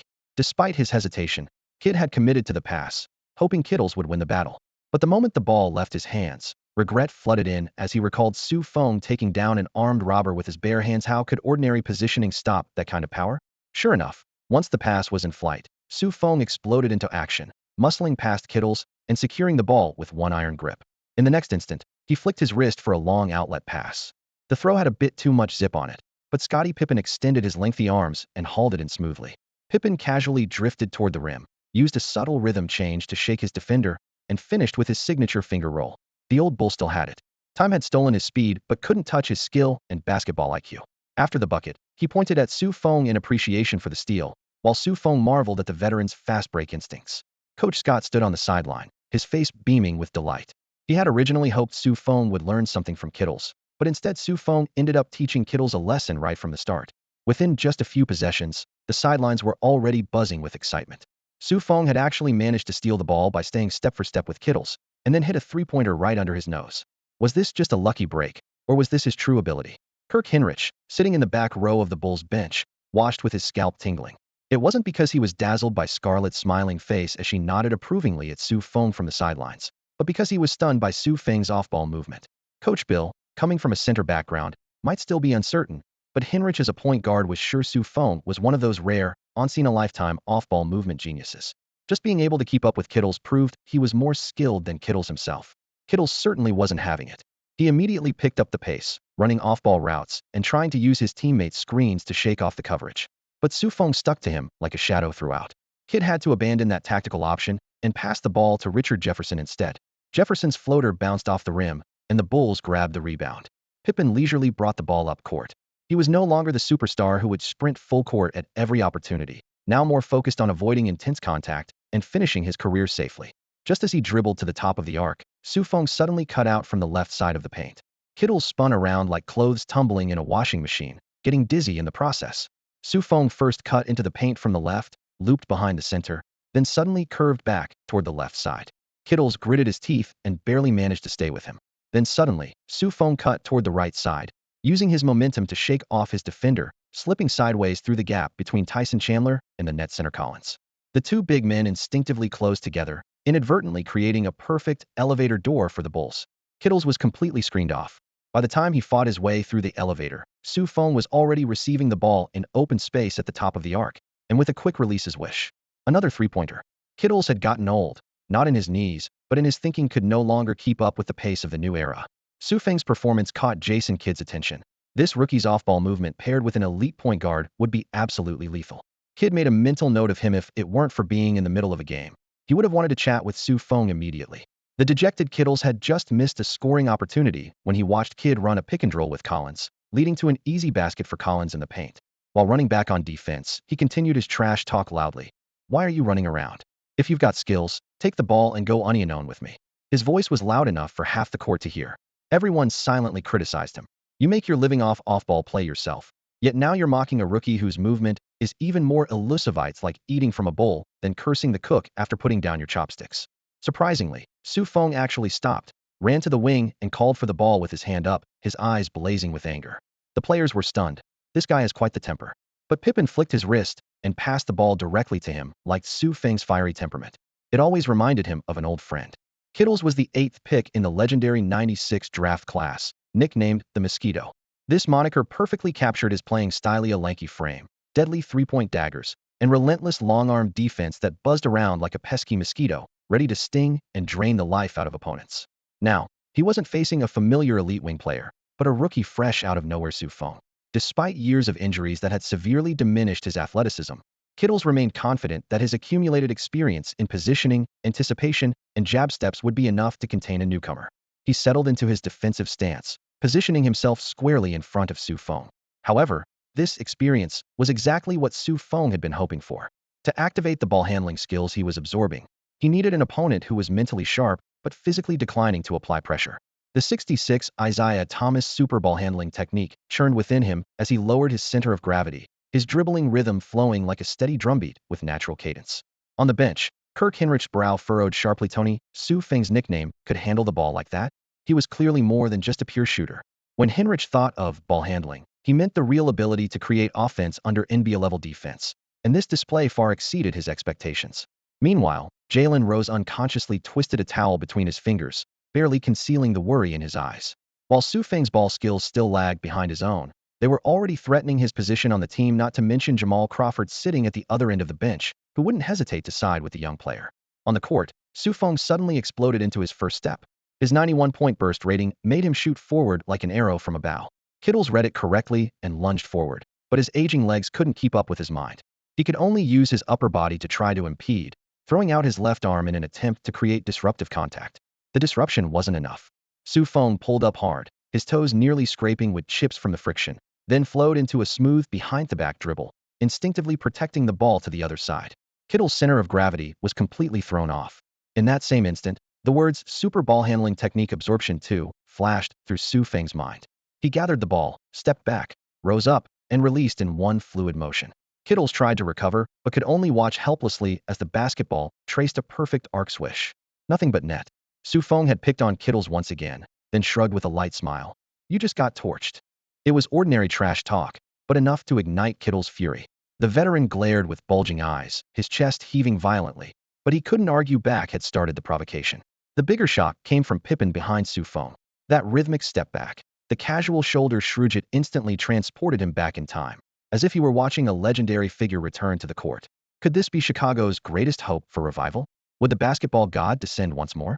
As soon as the thought emerged, Pippen shook his head, dismissing it as too absurd. After all, Feng only bore a perfect static resemblance to Jordan in terms of build. Their dynamic talent and technical abilities were galaxies apart. Yet that striking physical similarity still made Scottie Pippen unable to resist mentally comparing the two. As the second half began, The rim was wiped clean and the 24-second shot clock reset with a crisp beep. Feng continued to shadow Kittles relentlessly. On the other side, Kidd attempted several tactical cuts before deciding to take matters into his own hands. Clang. The ball hit iron, and the net's aggressive offensive momentum instantly fizzled. The defensive rebound fell into the Bulls' hands. Pippen secured the ball smoothly, casually protecting it at his hip as he leisurely crossed half court. You dare try that again, rookie? I'm gonna destroy you this time. Kittles roared at Feng in frustration. He had noticed Feng's ball handling wasn't elite level and felt confident his experience could completely expose this newcomer. Feng glanced at Pippen. Without hesitation, Pippen pushed the ball toward the wing with one hand. Though the Bulls' playbook didn't include, "Let Feng go unknown," the atmosphere had been ignited by Kittles, and his teammates wanted to see just how far this Jordan replica could take the resemblance. Pippen had his own agenda. If the similarity was real, he wanted to confirm it sooner rather than later. Bill Cartwright on the sideline remained non-committal. The Bulls' offensive system had already devolved into everyone ISO anyway. So letting Feng try a couple possessions wouldn't hurt. Rules were rigid, but people could adapt. Only Jalen Rose quietly clenched his towel. He feared Feng might make an impact on the wing. If he truly carved out a scoring path, Rose's share of touches within the team would surely diminish, and his plans to coast on his hefty contract might crumble. Jalen silently prayed that Kittles would nip Feng's potential in the bud. The moment the ball reached his hands, Kittles immediately pressed up, arms spread like adhesive tape. The old Feng would have been flustered by such harassment, but now, armed with Isaiah Thomas's elite ball handling skills and complete game experience, he had solutions like a textbook. He first backed into Kittles, using his torso strength to drive inside. The sudden impact forced Kittles to retreat half a step. Only then did Feng realize his height and strength far exceeded Thomas's. 68 of Thomas's ball handling technique, combined with superior physical attributes, made him even more dangerous than Thomas himself in certain situations. Taking advantage of Kittle's momentarily shaken balance, Feng spun sharply, stepped out with his long legs, and drove straight to the basket. His speed wasn't blazing, but his ball control was steady and his strides were long. Just 2 steps created half a body length of separation. Kittles was forced to accelerate to recover, but he didn't anticipate Feng's sudden deceleration and instant change of direction. With his center of gravity thrown off, Kittle's footwork tangled. In desperation, he could only resort to using his upper body to grab at Feng. But then Feng changed direction again, completely shaking off Kittle's defense. Kittles could only watch helplessly as Feng rose up and flicked his wrist. Swish! The ball went cleanly through the net. Feng's shooting touch was scorching hot tonight. The Bulls' bench erupted instantly, with teammates waving towels and jumping high in the air. Scarlett Johansson simply stood in the middle of the aisle, openly applauding and cheering for Feng without any reservation. After getting burned by 2 consecutive jump shots, Kittle's expression was filled with helplessness. He knew he could no longer guard him effectively. His legs weren't as nimble anymore. Old injuries had worn down his body, and no matter how stubborn he was, he had to accept his age. That sadness trickled down from his hairline like sweat, unstoppable. However, Feng felt grateful to this veteran. Kittle's defense provided just the right amount of pressure without being overwhelming, making him the perfect training ground. That last possession had boosted Feng's super ball handling, a tribute from 69 to a solid 70 points, reaching the minimum threshold for an NBA wing player. In the past, whenever he occasionally got the ball, he felt insecure. Now, he dared to call for the ball and had the confidence to make plays. On the sideline, Coach Bill leaned over to assistant coach Ron Adams and whispered, "Ron, keeps surprising us. We should increase our investment in developing him. It's time to give him more responsibility." Halfway through his sentence, Jalen Rose, sitting nearby, suddenly changed expression. There were only so many possessions to go around. Giving more to Feng would inevitably mean someone else getting fewer opportunities. He quietly glanced at Jamal Crawford, his heart racing. If it came down to competing with Jamal, would Feng end up being the beneficiary? That would be terrible. Crawford, however, smiled easily and continued cheering for Feng along with the rest of the bench. In his eyes, Feng's ball handling wasn't quite at elite level yet, so the threat was limited. The real danger was Jalen Rose. As long as Feng kept improving, and with a little push from himself, Rose's departure seemed to be on a countdown. He could already see victory on the horizon. The game continued. Kittles began to disappear, no longer as aggressive as he was at the start. After years of playing, he understood when to back down. Continuing to fight would only embarrass himself further. Feng felt somewhat frustrated. His good opponent had suddenly cooled off. Wouldn't that slow down his progress? He kept thinking to himself, "Come on, Kittles. Where's your arrogance? Where's that dominance you had when you used to light up opponents?" Just as he was feeling disappointed, Scott Pippen passed him the ball again. Out of habit, he had already accepted that the 6 feet 6 inches guard was a reliable outlet. Feng caught the ball and looked up, only to find a different defender in front of him. Richard Jefferson spread his long arms wide, completely covering him. The Nets coach had made an adjustment, replacing Kittles with the taller, stronger, faster, and more talented Jefferson. The only issue was that Jefferson was slightly less experienced on defense. How would Feng handle him? Superhero, let me take you on. Jefferson grinned with a cold gleam between his teeth that clearly said, I want to destroy you. Feng took a deep breath, forcing himself to stay calm. He crouched down and slowly dribbled the ball, his eyes locked on Jefferson, searching for any defensive weakness, even for just a split second. After his second crossover, he suddenly accelerated forward. The move was a bit rushed, but Jefferson was even more impulsive. He charged straight at him with his chest. Jefferson thought his opponent would be as frail as any ordinary rookie, but instead he crashed into solid rock. Feng didn't budge an inch, while Jefferson stumbled out of his defensive position. Feng smoothly dribbled behind his back, slipped past him, took another step to drive into the paint, jumped and shot. Jefferson desperately tried to block the shot, but the basketball had already traced a perfect arc through the air. Swish! The ball dropped through the net. Tonight, Feng's shooting touch was hotter than ever before. More importantly, this breakthrough completed under elite talent suppression pushed his super ball handling rating even higher to 72 points, absorbing the smiling assassin's signature skills to new heights. Beat the Nets head coach immediately called timeout, preparing to change lineups. He couldn't let Feng run wild any longer. On the Bulls' side, Coach Bill excitedly patted Feng's shoulder, deciding to quit while ahead. He substituted in Jamal Crawford and gave Feng new instructions. Focus on off-ball movement, no more isolation plays. Bill still believed Feng's greatest value was off the ball, with ball handling just being practice. Feng had no choice but to follow orders. The team dynamics were complex. His foundation wasn't solid yet, and showing too much personality might backfire. After all, Jalen Rose and Roger Mason were watching him like hawks. After returning to the court, he indeed stopped isolating and instead constantly cut and moved, creating space for his teammates. Crawford's offensive environment became much more comfortable, and his shooting touch ignited. Over the next 5 minutes, Crawford passed to Feng twice. Feng missed once and assisted Eddie Curry for a score once. With his energy depleted, Feng was substituted out and returned to the bench. Halftime arrived, and players from both teams walked toward the locker rooms through the tunnel. Just inside the tunnel, Richard Jefferson cornered Feng in a secluded spot, looking down at him condescendingly. Hey rookie, do you dare go onion with me again in the second half? Feng remained silent and continued walking forward. Jefferson pursued relentlessly. Whether you dare or not, I'm coming for you. As long as you're on the court, I'm going to destroy you. Who told you to be the man of the hour? Maybe Scarlett will notice me because of it. With that, he lewdly licked his lips, making no attempt to hide his desire and ambition. Feng had originally been too lazy to deal with him, but the guy's words were getting more and more outrageous. He suddenly spun around, slammed Jefferson against the wall, and warned in a low voice. Watch your mouth. Jefferson tried to resist, but found himself completely immobilized. Feng pinned him against the wall with one hand, his arm muscles tightening like iron bands, executing the hold with precise and steady technique. That overwhelming power finally made Jefferson understand why Feng, not him, was the superhero currently taking America by storm. You wouldn't dare hit me. You wouldn't. Jefferson remained defiant despite being trapped and unable to move, still arrogantly lifting his chin. You'll be finished once you get suspended. When we're on the court, I'll destroy you, absolutely destroy you. Smack. The crisp sound of the slap echoed through the empty player tunnel. Feng's palm landed perfectly, not too hard, but enough to leave Jefferson's face stinging and his dignity shattered. That's the first time I've heard such a request. Feng spoke calmly, released his right hand, turned, and walked away. To him, it was just a playful slap, but the humiliation weighed heavily on Jefferson's heart.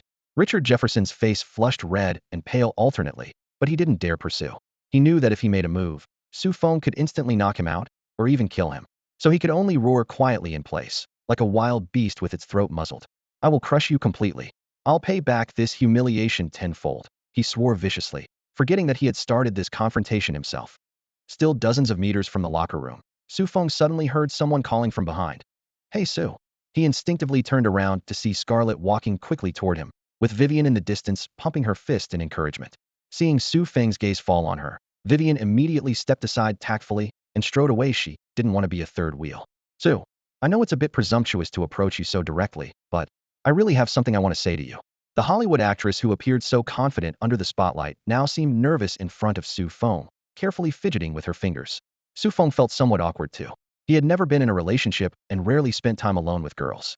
If it were Richard Jefferson, he could knock him out with one punch, but Scarlett Johansson, she probably couldn't withstand even one punch from him now. Go ahead. Su Feng was also feeling a bit nervous. I like you. The superstar Scarlett lifted her head, meeting the lights, and bravely locked eyes with Su Feng, her tone serious yet passionate. I want to date you. If her fans were standing nearby at this moment, they would probably be heartbroken instantly. Their goddess, whom they held in such high regard, was so directly and boldly confessing her love. Su Feng was somewhat stunned.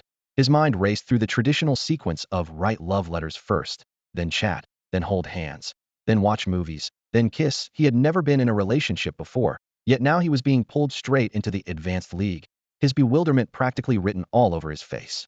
Scarlett didn't give him any chance to escape. She stepped forward, reached out to take Su Feng's hand, her voice low and burning. Su, my mind is completely filled with thoughts of you, like I'm under a spell. I think of you when I drink water, when I eat, when I shower. When I lie in bed and close my eyes, all I see is your shadow. Even in my dreams, it's still you. Her intensity and directness almost made Su Feng's breathing irregular. This beautiful, sexy, and alluring superstar before him gave him a sense of unreality. You like me too, don't you? When that player said he wanted to win my favor, you got jealous, didn't you? Scarlett's offensive was fierce, her voice soft yet relentlessly pressing. Su Feng instinctively stepped backward, one step at a time until his back was against the wall. When facing Richard Jefferson, he could charge aggressively, but Scarlett, though much shorter than Jefferson, made him far more nervous. He was just about to speak. Scarlett's hand gently landed on his shoulder, and he reflexively crouched down a few centimeters. At that moment, she leaned in, and something slightly cool touched his lips. The soft, smooth sensation instantly swept through his entire body. He closed his eyes. Damn, why did I close my eyes? This is my first kiss. Though he was complaining internally, he offered no resistance, only allowing himself to be led by Scarlett in this half-willing, half-reluctant dance, even finding himself involuntarily getting lost in the moment. About 3 minutes later, their lips parted. Scarlett wrapped her arms tightly around Su Feng, pressing her head against his solid chest, listening to his strong, powerful heartbeat. Su, let's be together. She dropped her playful demeanor, her eyes slightly downcast, her voice as soft as a whisper. Your heart has betrayed you. Your body is being honest. Su Feng was shocked and amazed not only because of this sudden confession, but also because of the startling data jumping on his system panel. Super ball handling skills, 7,286. From mediocre to NBA elite level in an instant. At 6 feet 6 inches, his dribbling ability now surpassed the vast majority of wing players. The next time he faced Jefferson or Kittles, he could effortlessly tear through their defense. His racing heart was largely due to this dramatic improvement. As for the inappropriate salute below, that was purely Scarlett's doing. I need to go to the locker room. He sounded like a high school student who had done something wrong, his voice small and lacking confidence. Scarlett smiled. She was growing even fonder of this Su Feng, who combined dominance with shyness. She stood on her tiptoes and kissed Su Feng again, saying, Go ahead.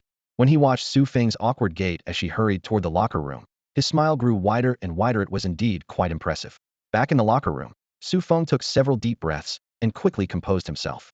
At that moment, Coach Bill was drawing plays on the tactical board with a marker, reaching the crucial points of his halftime adjustments. Having just finished summarizing the first half, he looked up to see Su Feng return and couldn't help but praise him again. Tony performed exceptionally well in the first half. He delivered several powerful drives from the wing, which is exactly why we're leading. The Nets aren't pushovers. They were the Eastern Conference champions last season. Everyone should learn from Tony. If we stay focused like him, we can beat the Nets tonight and maybe even make the playoffs this season. With those words, Su Feng became the poster child for excellence. Just as the team's spirits were lifted, Jalen Rose immediately stepped forward to dampen the mood. He just happened to make a couple of shots against some mediocre players. The way you talk, it sounds like he successfully challenged Kobe, McGrady, Iverson, and Carter all at once and became the league's 5th best shooting guard. His sarcastic tone surprised no one. Rose had been undermining Su Feng since training camp began. However, nobody expected Su Feng to steal his playing time so quickly. Rose's sense of crisis was fully ignited. Rose. Jamal Crawford fired back without hesitation. For a rookie to play like this is already remarkable, especially considering your rookie season wasn't nearly as impressive. Who's to say he can't become the league's 5th best scoring guard someday? Their verbal sparring nearly caused the locker room to spiral out of control. Rebuilding teams rarely have true authority figures, with everyone vying to be the cornerstone, making conflicts inevitable. The Bulls' situation epitomized too many Chiefs, not enough Indians. Unable to control the situation and finding himself challenged by his main competitor Crawford, who was now backing Su Feng, Rose was caught between a rock and a hard place and could only double down. Every year there's a bunch of legendary rookies, but how many actually pan out? Rose sneered. Since you think so highly of him, pass him the ball more in the second half and let him showcase his talents. Stop showing off your behind-the-back dribbles. Absolutely. Crawford shot back defiantly. Unlike some people, I don't suppress young talent. I just want to make the team stronger. By the way, since you want Sue to become the fifth best guard, why don't you give up some playing time? You're not changing anything out there anyway. The tension between them intensified. Coach Bill remained seated by the tactical board, saying nothing, as if watching two tigers tear each other apart. Normally, if a head coach didn't immediately quell public conflicts in the locker room, he'd be seen as incompetent. But Coach Bill appeared confident, waiting until both players finished before continuing with his tactical discussion. A former center who had served as an assistant under Phil Jackson, his tactics carried hints of the triangle offense, though his imperfect execution often devolved into isolation plays. After finishing his instructions, the players headed toward the court in small groups. As Feng stepped onto the court, he instinctively glanced toward the front row. Scarlett Johansson was sitting there. Among the star-studded audience, she flashed him a perfectly timed smile and playfully winked. Feng responded with a sweet smile of his own, their relationship clearly growing more intimate. This couple-like interaction sent both their heart rates soaring. The whistle blew, and the second half began. Feng remained on the bench without a starting opportunity, but his confidence was sky-high. The upgraded super ball handling had deepened his understanding of basketball, and he eagerly awaited the coach calling his name so he could get out there and dominate. Feng didn't hear his name called until 9 minutes and 15 seconds into the third quarter. By then, the Bulls had already cycled through every conceivable backcourt combination from Jalen Rose to Eddie Robinson, then Roger Mason, and even had Scottie Pippen play the shooting guard position. Yet the score had steadily slipped from a lead to a deficit. Watching the situation spiral out of control, assistant coach Ron Adams couldn't help but glance toward the corner of the bench, his eyes settling on Feng, who sat quietly as always. Though he didn't particularly like this Chinese-American guard, he had to admit that in just 2 or 3 games, Feng had become the most reliable player on this chaotic Bulls roster. Whenever they put him in, he seemed to possess some kind of magic, always made an impact. Go play the 2. Head coach Bill whispered his instructions. You can post up on the wing, but more importantly, help stretch the defense. You remember Jalen Rose's signature play, right? The implication was crystal clear. Feng's heart raced as he immediately stripped off his warm-up shirt and rushed to the scorer's table. The moment he stepped onto the court, Richard Jefferson pounced on him like a rabid dog, his eyes burning with the promise of humiliation. But Feng didn't engage in any physical battles, instead using screens to run 2 wide loops around the three-point line. Jefferson had incredible athleticism but lacked the instincts for defending off-ball movement, finding himself dragged around the court in pursuit. Crawford suppressed his urge to go onion and whipped the ball to the weak side. Feng caught it, jumped, and released only, then did Jefferson desperately lunge forward. Swish! The three-pointer found its mark. Feng's first shot cut the deficit to just 2 points. On the sideline, Coach Bill clapped and shouted with excitement, his affection for his player evident. In the stands, Scarlett rose to her feet, waving her arms and cheering enthusiastically for Feng. This shot deeply stung Jefferson. As he returned to the front court, he immediately called for the ball from Kidd. The Nets still led by 5 points, and after a moment's hesitation, Kidd delivered the pass. Feng spread his long arms and positioned himself in front of his opponent. His talent might not have been elite, but it was enough to apply pressure. Jefferson threw out several jab steps, but his ball handling was merely adequate, and his triple threat stance was far from first-rate. Feng boldly stepped closer, cutting off the driving lanes. Jefferson spun and tried to drive past him but couldn't shake free, forcing him into an awkward jump shot clang. The ball bounced off the rim. Eddie Curry raised both arms high and easily secured the defensive rebound. As he landed, Feng looked Jefferson in the eye and said sincerely, "Is that really all you've got?"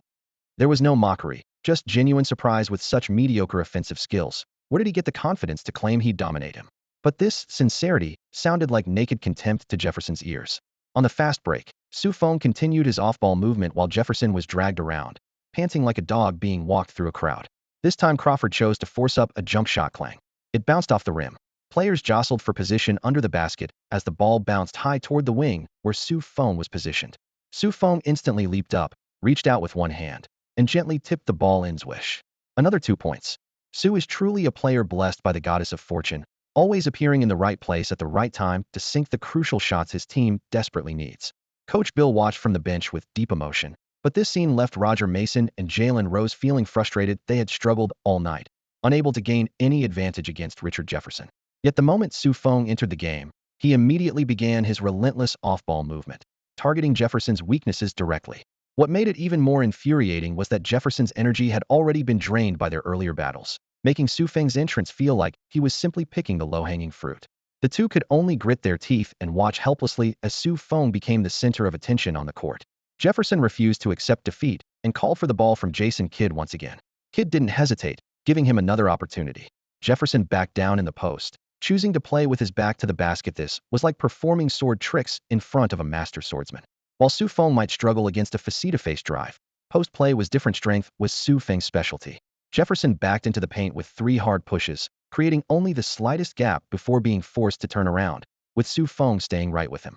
Just as Jefferson attempted a pump fake smack, Su Feng's quick hands knocked the ball away with a clean, decisive defensive play. Richard Jefferson was completely dominated, even worse than Kittle's had been earlier. The waves of sighs from the home crowd pushed his emotions to the breaking point. Had come to destroy Su Feng, not to be humiliated. In his frustration and anger, he retreated to half court and shouted directly at Su Feng. "Do you dare to take me unknown? Come at me like a man." He lowered his voice, but nearby players could still hear every word clearly. The Bulls players exchanged puzzled glances. Why did everyone who matched up against Su seem to lose their minds in the end? What kind of logic was this? Basketball was a battlefield everywhere. If you could defend, you defended. If you couldn't, you accepted it. There was no rule about asking your opponent to change their approach. But in the next second, they heard an unexpected response. "Jamal, give me the ball." Su Feng called for the ball from Jamal Crawford, apparently willing to satisfy Jefferson's request. "Su, don't be impulsive." Eddie Curry couldn't help but try to warn him, but Crawford had already passed the ball over. With the ball in his hands, Jefferson immediately applied tight pressure defense. His individual defense was decent, but Su Feng now possessed 86-point elite ball handling, and he could see nothing but weaknesses in Jefferson's stance. Su Feng jabbed with his left foot to probe, and Jefferson instinctively shifted half a step to the right. Su Feng immediately pulled back and exploded forward, his body moving like an arrow released from a bow. This explosive power came from the Matrix Stoudemire, yet his ball control at high speed remained remarkably steady. Jefferson was left half a step behind and quickly tried to bump and grind. The first contact didn't budge Su Feng at all. Before the second attempt could connect, Su Feng had already stopped on a dime, coming to an instant halt. Jefferson lunged forward into empty air, his body stumbling. Su Feng dribbled behind his back to create space, completely evaporating the defense. He rose smoothly for the shot, and as the basketball traced a beautiful arc through the air, he felt so confident that he turned around midair, spread his arms wide, and began celebrating early swish.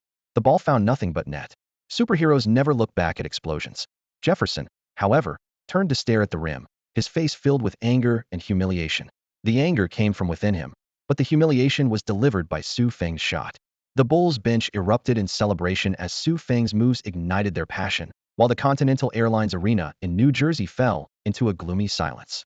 No one had expected that a rookie fresh out of nowhere would dare display such fierce aggression in front of the Nets' third option.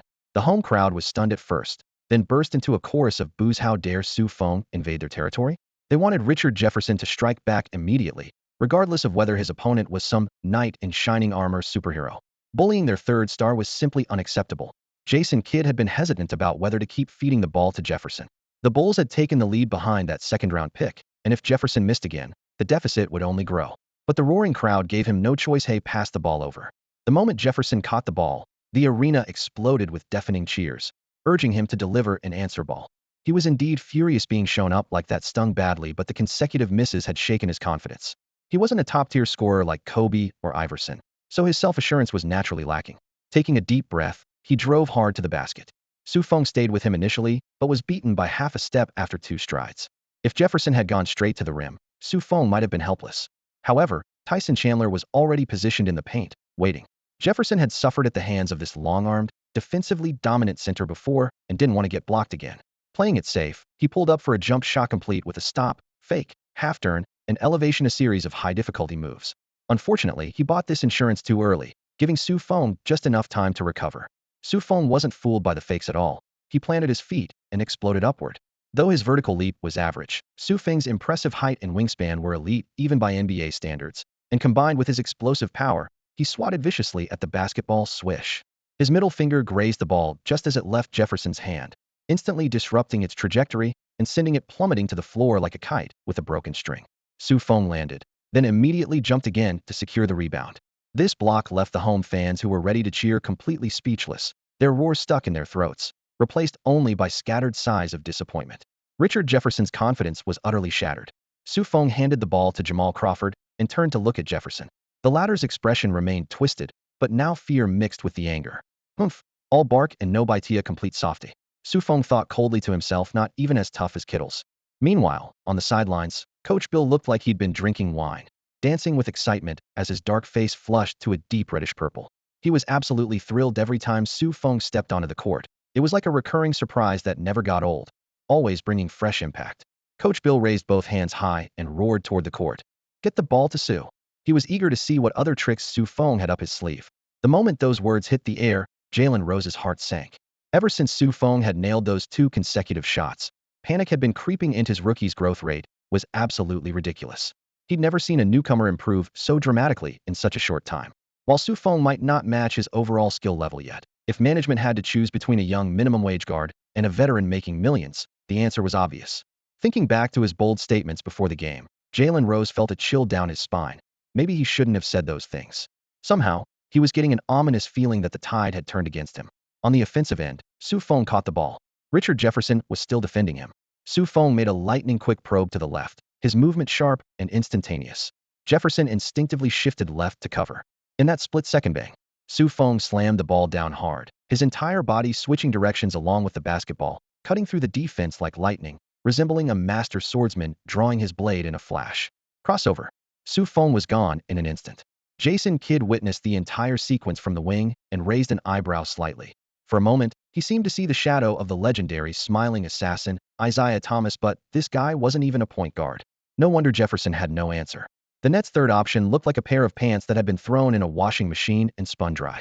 By the time he realized what happened, Su Feng had already penetrated into the paint and gently laid the ball into the basket with his left hand. The Continental Airlines arena fell silent, with the crowd not even bothering to feel embarrassed for Jefferson. When you're outclassed, everyone knows it. This rookie clearly had some serious skills, which explained how he could rescue Scarlett Johansson from 2 knife-wielding criminals. The camera panned to the sidelines where Scarlett stood up, cheering loudly for Su Feng, creating a picture-perfect moment of beauty and talent. In contrast, the cameras couldn't even be bothered to capture Jefferson's frustrated expression. In terms of pure ability, Jefferson was certainly stronger than Su Feng. Any expert could see that. But tonight he wouldn't get the chance to prove it, because Jason Kidd wouldn't be feeding him the ball for isolation plays anymore. Kidd was a steady, elite point guard who believed in smart distribution and winning above all else. Unfortunately, the entire Nets team had gone cold at this moment. Not just Jefferson, but Collins, Sly, Armstrong, and others were all missing their shots. Meanwhile, the Bulls were getting hotter and hotter, with multiple players contributing and shooting lights out.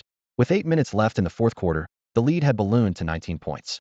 The Nets coach promptly called timeout and pulled all his starters, officially entering garbage time. Su Feng returned to the bench at the same time. He'd been extremely efficient tonight, posting 22 points, 3 rebounds, 1 assist, and 1 block in just 19 minutes, making him the most efficient player on the Bulls roster and a key contributor to their victory. He accomplished what other forwards and guards couldn't do. He defeated Kittles and Richard Jefferson, playing a decisive role in securing strategic advantage for the Bulls. After the game, the atmosphere in the Bulls locker room was electric. Coach Bill directly named him during his summary. Tonight's MVP is Su Feng. This marked their 3rd consecutive win to start the season, catapulting their record to first place in the Eastern Conference last season.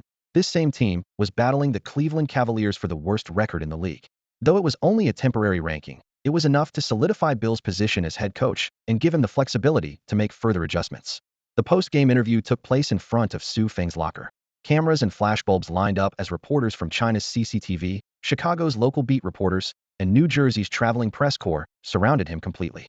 Everyone was curious about the hero saves the day incident, currently the hottest social news story, while maintaining their professional integrity by asking about his role on the team and his feelings about tonight's game. On the court, Su Feng was fierce and untamed, but at this moment he appeared like a well-dressed gentleman. Combined with his gentle smile and handsome features, even the typically sharp New Jersey reporters temporarily set aside their pointed questions. I hope everyone can forget about that incident. It was just a minor episode, nothing worth praising, he said softly. I just happened to be passing by and did what any normal person should do. The person who was rescued just happened to be a Hollywood star, that's all. Kids shouldn't try to imitate this. The best approach is to call the police. I did what I did because I have training. He raised his hand slightly and smiled. I've trained in Bajikwan and military combat techniques, both taught by my grandfather. Tonight's disarming move was from military combat training. My grandfather is a veteran. This casually revealed background earned respectful admiration from the CCTV reporter. Discussing the game, he shrugged. My job on the team is simple: score points. Basketball for me is about putting the ball in the basket. Whoever scores more wins. Then, a New Jersey reporter posed a sharp question. Richard said your skills are mediocre, and tonight was just a hot shooting night. When you hit the rookie wall, you'll crash hard. Richard. Su Feng chuckled lightly. Oh, Richard Jefferson. We'll talk when I actually hit that rookie wall. As for tonight, his performance wasn't as good as he claims. His tone was casual but delivered a precise counterstrike. The interview ended amid laughter. Su Feng took a quick shower, changed clothes, and boarded the team bus with the traveling party, heading to the airport for their next destination, Orlando. For NBA players, a long season means constantly flying from one city to another. The travel fatigue causes many good players' performance to fluctuate and poses an enormous challenge for rookies. Fortunately, Su Feng had remarkable sleep quality, fell into deep slumber as soon as the bus started moving. At the airport, while grabbing his luggage, he noticed 5 missed calls on his phone screen, all from Scarlett Johansson. She seemed quite urgent. He immediately called back, and the phone was answered after just one ring. I don't have anything else to say. Scarlett's voice carried a soft quality. I just wanted to congratulate you on a great victory. And good night. Thank you. And get some rest too. Su Feng replied straightforwardly, then felt his response was too brief. Remembering how his Super Bowl handling skills had surged after her kiss tonight, he added, Thank you for coming to watch my game. It meant the world to me. You gave me a super boost. We Chinese often say, you deserve half the credit for any military achievement. For tonight's victory, you deserve more than half the credit. Scarlett's heart felt like it was coated with honey. She had acted in many romantic scenes, but no script line had ever brought her such sweetness as these words. She softly replied, I'll definitely come watch your games more often. By the way, I'm going to Cleveland next week. Aren't you guys playing there around that time? Su, you need to keep a low profile now. Low profile, and even lower profile. In Orlando, at the team's hotel, Hinrich grabbed Su Feng's shoulder with a serious tone.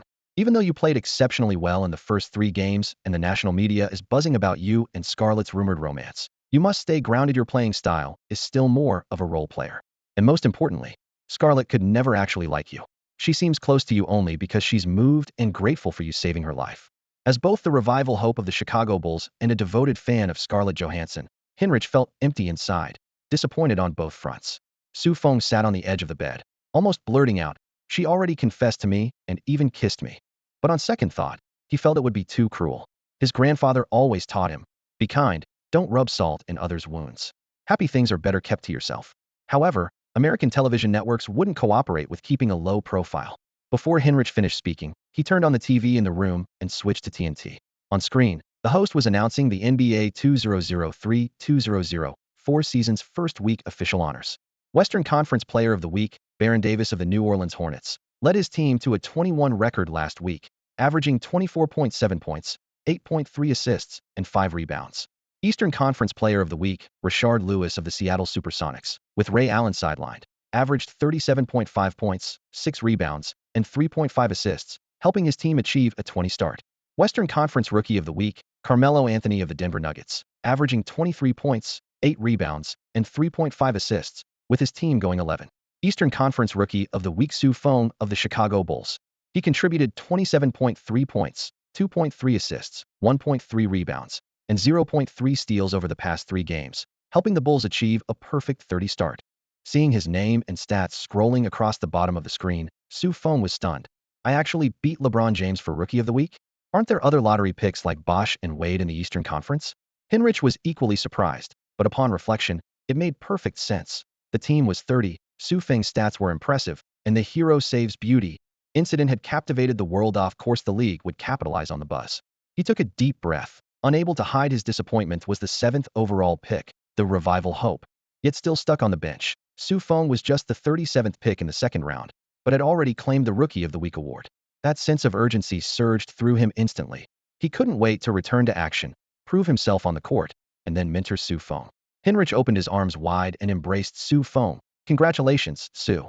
You got the reward you deserved. Hinrich sincerely congratulated Su Feng, who smiled and returned the gesture. Thank you. When you come back, you'll definitely get yours too. After their brief exchange of pleasantries, Hinrich raised his hand and nodded, once again earnestly advising, don't let it go to your head. Momentary glory doesn't mean everything. The NBA is a marathon. Only those who laugh last truly win. Su Feng listened with genuine appreciation, nodding repeatedly in agreement. Having finished their serious talk, Su Feng stretched his shoulders. I'm heading to the gym for some strength training. Want to join? Hinrich waved him off, holding up his tactical playbook. You go ahead. I need to study some more game film. While the Orlando Magic were considered one of the weaker teams in the Eastern Conference, their franchise cornerstone, Tracy McGrady, newly crowned scoring champion and superstar, was absolutely not to be underestimated. McGrady's smooth, graceful playing style and spectacular scoring ability had earned him recognition alongside Kobe, Iverson, and Carter as one of the big four shooting guards.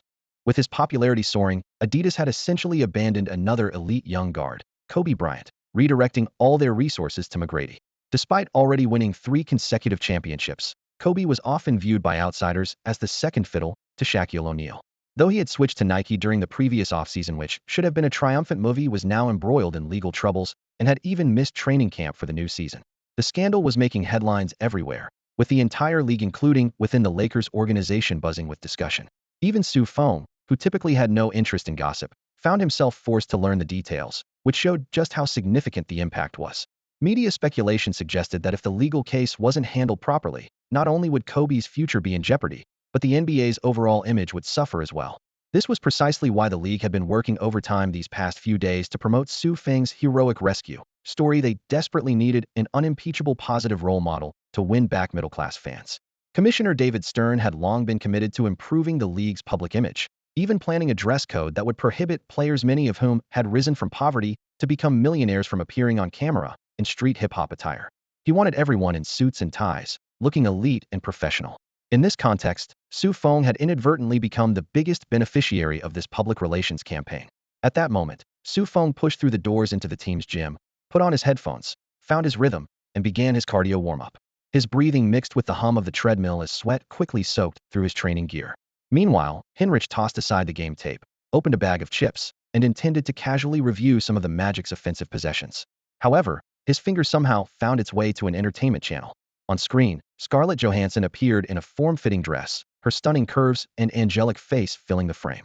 Under the camera flashes, she answered reporters with confidence and sincerity. "Sue is a wonderful man, and we've already exchanged contact information. I'm completely fine with the current media coverage and would absolutely be open to dating him.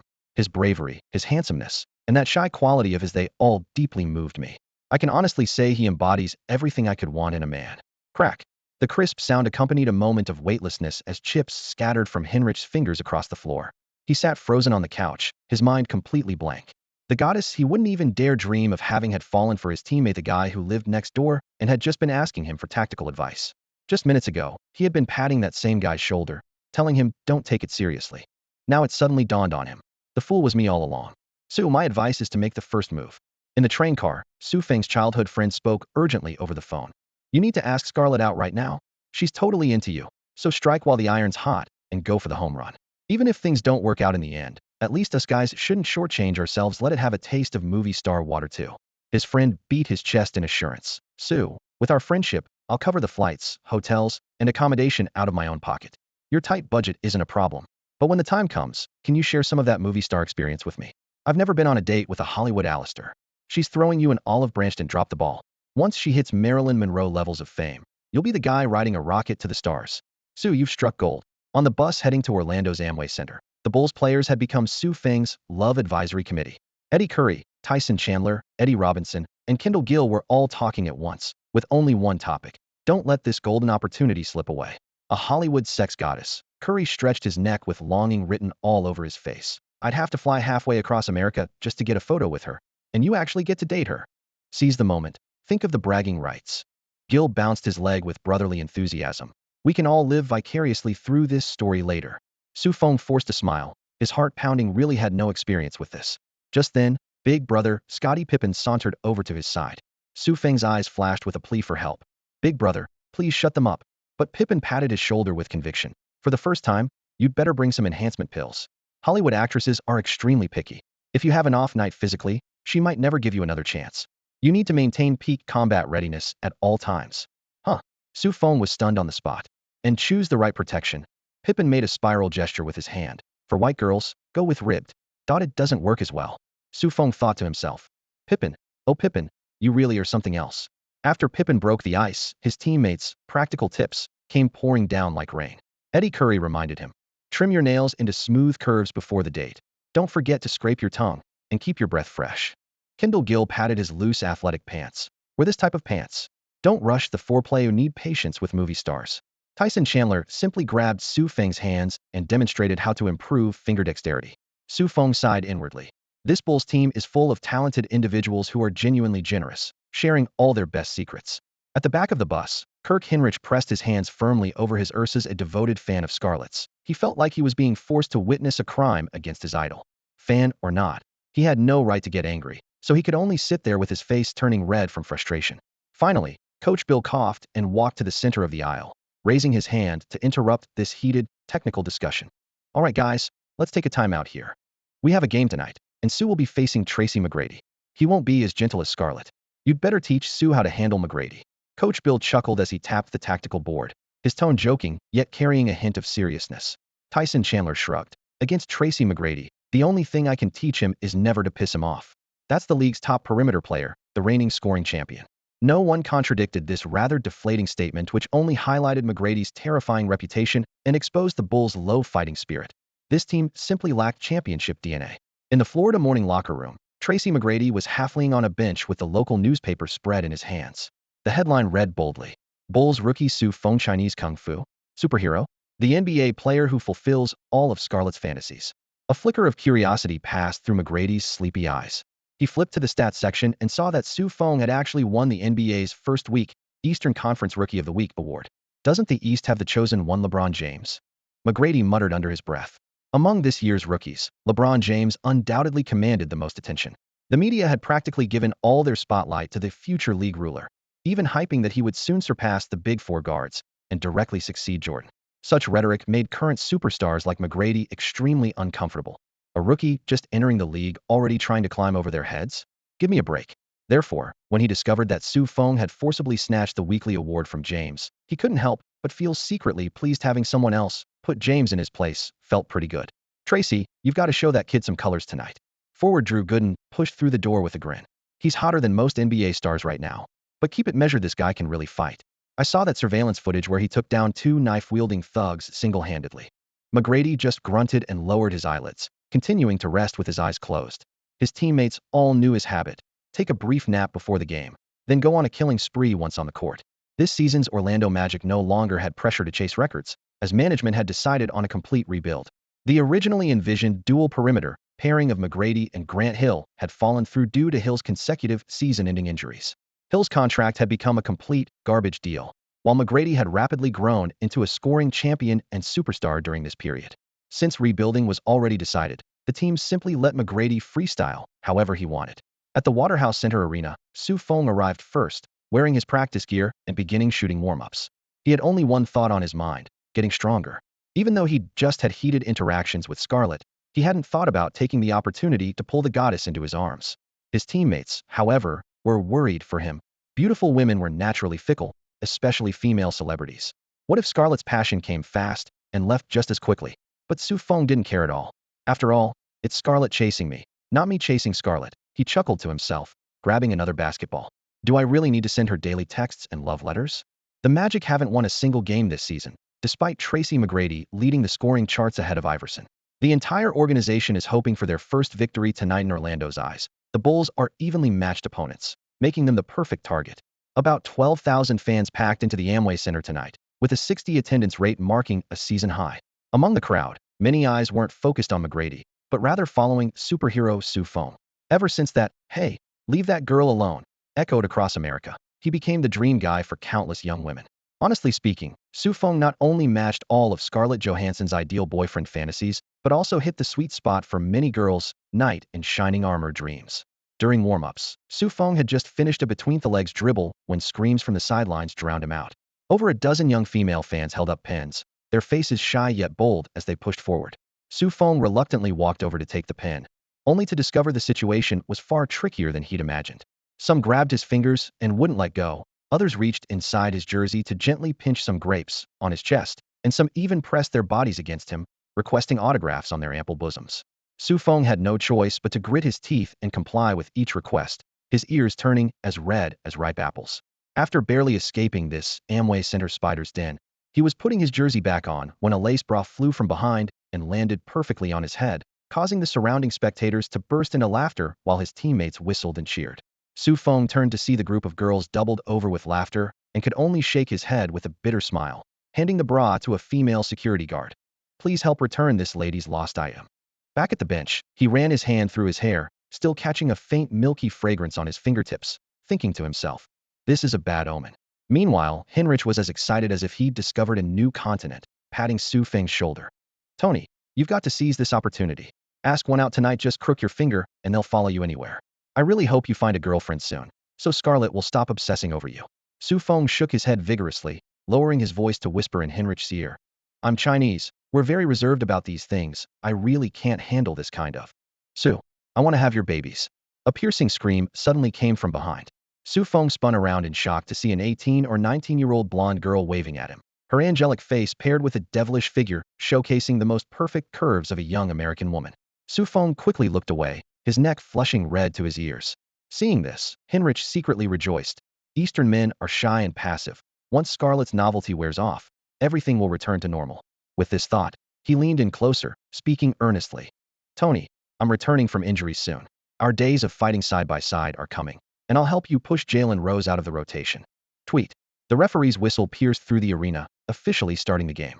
Orlando Magic starting lineup. Tyronn Lue, Stephen Hunter, Tracy McGrady, Drew Gooden, Dwyane Howard. Chicago Bulls starting lineup. Jamal Crawford, Kendall Gill, Jalen Rose, Eddie Curry, Tyson Chandler. Chandler passed the basketball to Jamal Crawford. Crawford dribbled across half court while Bulls interim head coach Bill stood energetically on the sideline. With 3 straight wins under his belt, he had just received praise from owner Reinsdorf and general manager John Paxson, and was already calculating the prospects of a long-term contract. But Bill knew the reality. He was just temporarily promoted from assistant coach, earning one of the lowest salaries among the NBA's 29 teams, and his position was far from secure. Only by extending their winning streak to 6 or 7 games would he dare sit down with management for serious contract negotiations. The Magic, who were actively tanking, were exactly what he considered a must-win in his plans. He thought to himself, when heaven offers an opportunity and you don't take it, you'll suffer the consequences. On the court, Crawford faced off against Tyronn Lue in isolation. Though short, Lue had sticky footwork and played tight defense. Crawford's rhythm probes failed to find a breakthrough opening, and despite having the option to feed the ball inside, his streaky nature led him to force a show that wasn't a pure point guard, had limited vision, and was always thinking about scoring. Clang. The rim shook as he only provided an assist for a potential offensive rebound to Eddie Curry and Tyson Chandler. Curry wasn't good at rebounding battles, and Chandler was boxed out hard by Dwight Howard, so Tracy McGrady swooped into the crowd and grabbed the board. McGrady immediately pushed the fast break after securing the rebound, the ball crossing midcourt without pause. He looked neither at teammates nor opponents. Among the Fab Five from Michigan, Jalen Rose had quite a reputation back in the day, but wasn't fellow Fab Five member Dwyane Howard now doing grunt work under him? Not to mention Howard had signed his $100 million contract even before Chris Webber. All things considered, Jalen Rose meant nothing to McGrady. McGrady casually pulled up against Rose, who barely even lifted an eyebrow. Swish. The ball dropped cleanly through the net, an effortless three-pointer. In front of the bench, Su Feng watched in stunned silence, grabbing Hinrich and whispering, "How do you defend that?" Hinrich pondered for 2 seconds before replying, "Wait. Wait for his shot to cool down." Su Feng rolled his eyes dramatically. Wasn't that just stating the obvious? Clang. Another iron sound from the other end. Crawford passed to Gill, who then fed Jalen Rose. Rose tried to attack McGrady directly, but was disrupted by those long arms, forcing up a contested shot that clanged off the rim. The 2 usual outside scorers had gone completely silent, unable to muster even a hint of swagger in front of the Real scoring king. In a flash, McGrady was pushing into the frontcourt again. With the ball still at his fingertips, he made a lightning-quick crossover right in front of Su Feng's eyes. By the time Jalen Rose reacted, McGrady had already rocketed into the air for a pull-up jumper high leap. Quick release. Swish. Another three-pointer. 60, Magic leading. Su Feng's amazement levels skyrocketed. The gap between Jalen Rose and McGrady was even wider than the distance between himself and Rose. Coach Bill's face looked like someone had splashed water on it. This opening clearly wasn't in his script. He yelled for Crawford to get the ball inside, but Crawford and Jalen Rose completely ignored him, continuing their wild shot attempts. Within minutes, the scoreboard showed the Magic leading by 11 points. Bill stomped his feet in frustration before finally shouting, "Su, get in there and humble him." "What? Humble? Humble McGrady?" Su Feng was caught off guard. He never expected Coach Bill to give him such an assignment. His opponent was none other than the season's scoring champion Tracy McGrady. After a brief moment of shock, he quickly unzipped his jacket, tossed it smoothly onto the bench, and stepped onto the court in one stride. No matter how difficult the opportunity, he had to seize it. He walked to the scorer's table as Coach Bill's voice boomed across the arena. "Sub out Jalen Rose." The electronic board lit up with the substitution signal. Jalen Rose patted Su Feng on the shoulder as he headed to the bench, while Su Feng strode confidently into the spotlight at center court. As soon as he took his position, he found himself shoulder to shoulder with McGrady. Up close, McGrady's frame was nearly perfect: long arms, broad shoulders, narrow waist, every inch seemingly built for basketball. Su Feng quietly assessed. In terms of raw physical gifts, he's only slightly better than me. McGrady also turned his attention to him, surprise flashing instantly in his eyes. What the hell? Isn't this a Jordan clone? Su Feng's silhouette without the jacket was even more refined than his airness, with crisp muscle definition that looked sculpted specifically for basketball. The two jogged and talked. McGrady spoke first, his tone playful. Do you know Chinese kung fu? Sort of, Su Feng replied casually. If I blow you up, are you going to get mad? McGrady raised an eyebrow teasingly. Su Feng looked back at him, his expression full of question marks. Clearly, McGrady didn't consider this rookie a real threat, just wanted to mess with the kid. But in the blink of an eye, Su Feng suddenly accelerated, his off-ball movement cutting through like unpredictable serpentine lines. McGrady had built his early reputation on defense, earning praise as the Pippin alongside Vince Carter. When Isaiah Thomas coached the Raptors, he tried to mold McGrady into the next Pippin. The Bulls even considered trading Pippin for McGrady, but Jordan firmly vetoed the deal. Now wearing royal blue, McGrady's offensive prowess had overshadowed his distant cousin Carter, ranking higher among the Big Four shooting guards. Naturally, he focused more energy on offense, only going all out defensively against elite players.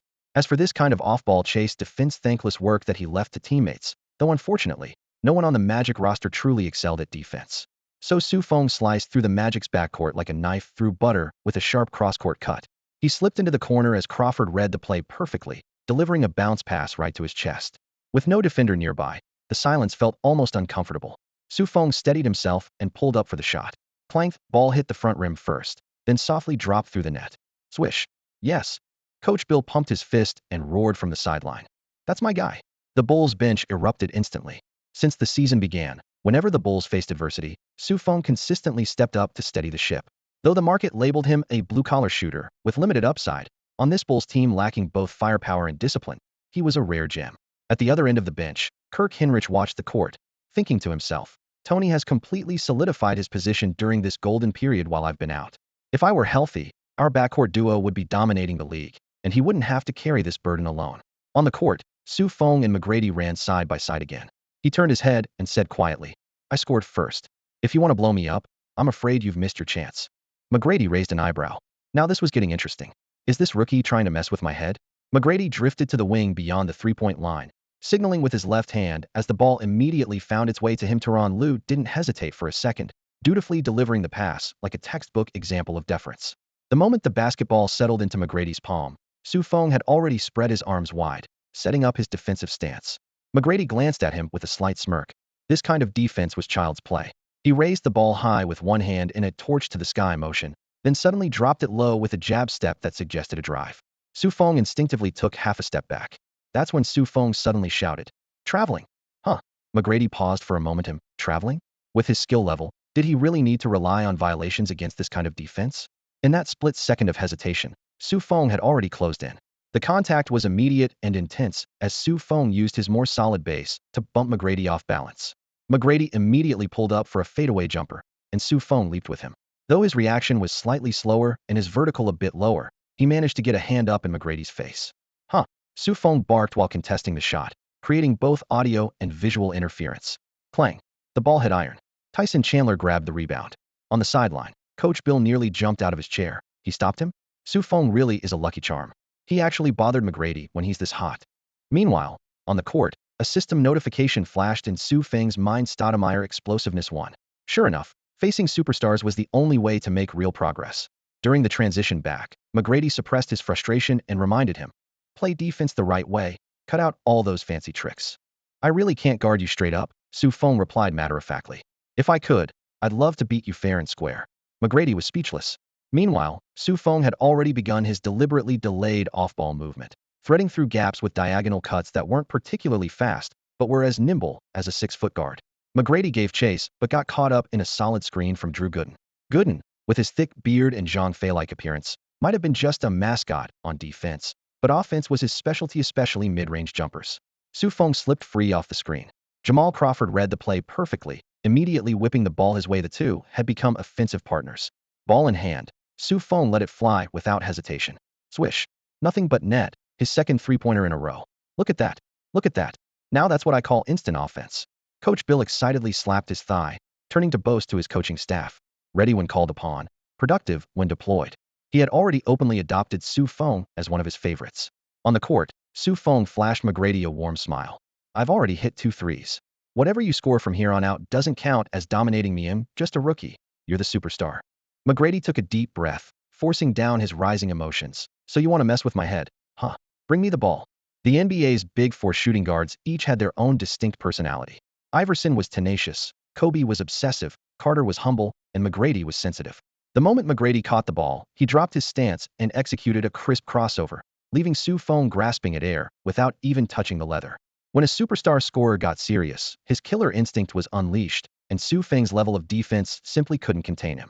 McGrady's signature move is lightning quick, second step, that he took such pride in, supposedly the fastest in the league, carried him like wind through the mid-range. By the time Su Feng turned to chase, McGrady had already thundered into the paint. McGrady protected the ball with one hand, his entire body coiling like a drawn bowstring as he exploded upward, his eyes locked solely on the rim. He had already planned what trash talk he'd use to humiliate Su Feng afterward, but he overlooked Tyson Chandler lurking beneath the basket. Chandler, renowned for his defense, saw McGrady's straightforward dunk attempt and roared as he launched himself vertically, his long arms spreading like a net for a heat-in block. The air seemed to compress completely. McGrady adjusted mid-flight, using almost supernatural body control to contort and shift the ball from his right hand to his left, threading it past Chandler's arm. Just as he was about to complete a dominant, yet graceful finish, Kendall Gill suddenly swooped in from the wing, diving horizontally across his path. Smack! His massive hand slapped the basketball, sending it crashing violently into the backboard with such force that the entire structure shuddered 3 times before the ball bounced back out. Su Feng was ready. With quick reflexes, he snatched the loose ball. He was almost stunned. Moments ago McGrady had left him completely bewildered, yet now McGrady himself had been shut down by the combined efforts of Chandler and Gill, the twin pillars of the Bulls' defensive system. With the ball in his hands, Su Feng didn't hesitate for even half a second, powering forward toward the front court. At midcourt, Tyronn Lue lunged for a steal, but Su Feng escaped with a behind-the-back dribble, smoothly gliding inside the three-point line. The Magic's team defense was a half-step slow to recover. As Su Feng stepped inside the free-throw line, he even had the luxury of glancing back to confirm no one was catching up. He then took off with long strides, bringing both arms together. Boom. He thundered the basketball through the hoop with both hands. While his dunking form might not have matched McGrady's dominance and elegance in terms of raw athletic gifts, McGrady had been blocked while Su Feng had scored, and this made it 8 straight points, cutting the deficit to just 4. On the sideline, Coach Bill was so excited he shadowboxed in place, throwing left hooks and right hooks as if he'd thrown down the dunk himself. That's Tony, he beamed with the pride of a volcano about to erupt. Su Feng landed with joy written across his face, first high-fiving Gill and Chandler. Couldn't have done it without you guys. Then he walked over to McGrady. McGrady was no longer in a playful mood. He'd intended to humiliate the rookie, but instead had been schooled. He stared sullenly at Su Feng, who patted his own chest and offered with a smile. I just got lucky. Don't take it personally. McGrady took a deep breath, feeling like cotton was stuffed in his chest. Was this rookie doing it on purpose? Did he think McGrady didn't know it was just dumb luck? The offense returned to the Magic. After crossing half-court, Tyronn Lue glanced at McGrady. Boss, 3 misses in a row. Maybe take a breather? But McGrady didn't hesitate to call for the ball. Lue had no choice but to pass it over. This time, Su Feng played it smart, deliberately backing off a step. He didn't want to get blown by a gain. If McGrady wanted to pull up for a jumper, so be it. But McGrady refused to settle for the jumper. He wouldn't accept it. He drove straight to the paint, his explosive power bursting through the narrow lane as his long strides pounded the floor with authority. Although Su Feng had retreated early, McGrady still barreled into him, sending him stumbling. Both players swayed from the contact, creating just enough space for Kendall Gill to slip through. Gill abandoned his man and lunged at McGrady, while Su Feng immediately spread his arms like a wall, blocking McGrady's path. Just as McGrady raised his arm, Gill delivered a swift, precise slap that knocked the ball away. The basketball bounced half a step on the floor as McGrady quickly bent down to regain control, but Su Feng extended his long arm and deflected the ball toward Gill. With his possession in jeopardy, McGrady could only turn and give chase. Gill calmly dribbled across half-court, skillfully using his body to shield against the pressure. Su Feng smoothly rotated from the corner to the top of the arc as Gill's eyes signaled the pass, sending the ball flying precisely to him. Su Feng caught it and rose for the shot, flicking his wrist swish. Another three-pointer. Coming off the bench, he had now scored 11 straight points, turning the game into an 110 run. The Waterhouse Center fell dead silent, save for the piercing screams of his female fans echoing from the sidelines. The crisp feminine voices reverberating through the arena only made the Magic players more uncomfortable. Beep. The Magic called timeout. Tracy McGrady stormed back to the bench in fury. He had intended to maintain a veteran's composure and get along well with Su Feng, never expecting this rookie to embarrass him at every turn. And that annoying Gil, why was he always in his way? Unable to contain his anger, he barked at his teammates. What are you doing on defense? Why isn't the offense moving? The team fell silent as McGrady's emotions cooled slightly, but he dumped all his frustration on his teammates. On the other side, Su Feng had barely taken his seat when Coach Bill patted his shoulder with praise. Smart, intelligent, and full of fight, this kind of young man must be protected at all costs. If it weren't impossible, he would have sewn "trusted confidant" on his Su Feng's jersey. Jalen Rose's face darkened, while Roger Mason simply gave up resistance. The past few games had beaten him into submission. Tony, I'll take McGrady next. Kendall Gill patted Su Feng's shoulder. I know how to handle him. Coach Bill immediately nodded. Right, let Kendall take him. Tony, you focus on scoring. Now his teammates no longer called him Su, but affectionately used Tony, their trust visibly evident. Beep. Timeout over. The Bulls maintained their lineup. Jalen Rose sat on the bench, thinking sarcastically. Would things be different now if he had chosen to team up with Su Feng during training camp? Who could have predicted that this seemingly fragile guy would keep getting lucky breaks? Miraculous in training camp, miraculous in preseason, miraculous in the season opener, and now miraculous against the scoring champion. Might as well call him Su the miracle worker. The more he thought about it, the more frustrated he became, feeling like he had truly capsized in the gutter. McGrady was equally agitated at that moment. Looking at Kendall Gill beside him, only one thought remained in his mind. Where was Su Feng? Where was that annoying rookie? Bring him to face me. McGrady was absolutely frustrated. Facing Gill's suffocating defense where he could hear every breath, he simply pulled up for a high jumper's wish. Nothing but net. Yet when he played against that white rookie scrub, his touch felt like a dead phone battery. Ironically, even though Gill was applying much more pressure, this shot went in clean, which made him want to scream at the heavens. The real headache was yet to come. Back on defense, McGrady chased Su Feng all over the court, but Su Feng slipped around like an eel, using magic players as screens to snake his way into the corner. Crawford quickly whipped the ball to him. Just as McGrady fought through traffic to contest, Su Feng smoothly kicked it out to the wing. Gill caught and shot a three-pointer. Swish. In that moment, McGrady's glare could have killed. He stared daggers at his own teammates. What the hell are you guys doing? For the first time, he truly understood the weight of having terrible teammates, all the heart to fight, but powerless to change the outcome. As the game continued, the rest of the Magic offered absolutely zero help. He had to battle alone, still managing to score over Gill, but Su Feng was like a mountain rabbit, even harder to catch than a fat pig during New Year. Worse yet, Su Feng didn't always shoot himself. Once he found an opening, a simple pass would slice through Orlando's defense, not because his passing was brilliant, but because the Magic's team defense was non-existent. The Bulls were also a bad team, but they were consistently bad. Now with Su Feng as their electric eel, the whole school of sardines was energized. The result, when Su Feng was on the court, the Bulls were actually winning by 5 points. In the second quarter, McGrady started scoring like he was cutting through butter, but the Magic didn't use this to mount a comeback. Instead, the deficit slowly grew. The more McGrady shined, the dimmer his teammates looked, trapping the entire team in a vicious cycle. Honestly, he was sick of this isolation basketball. At 24, he should have been in his prime, but he craved team success more than anything like a championship. He'd never even touched the floor in a second playoff round.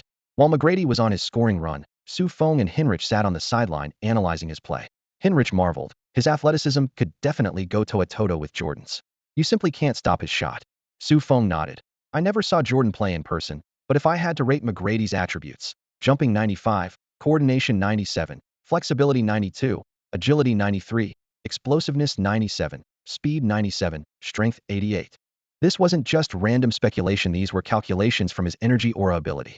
Among all the NBA players he'd faced, McGrady truly had the most raw talent. As for peak Jordan's terror level, he had no reference point beyond old footage, but Jordan was definitely stronger, if not much stronger.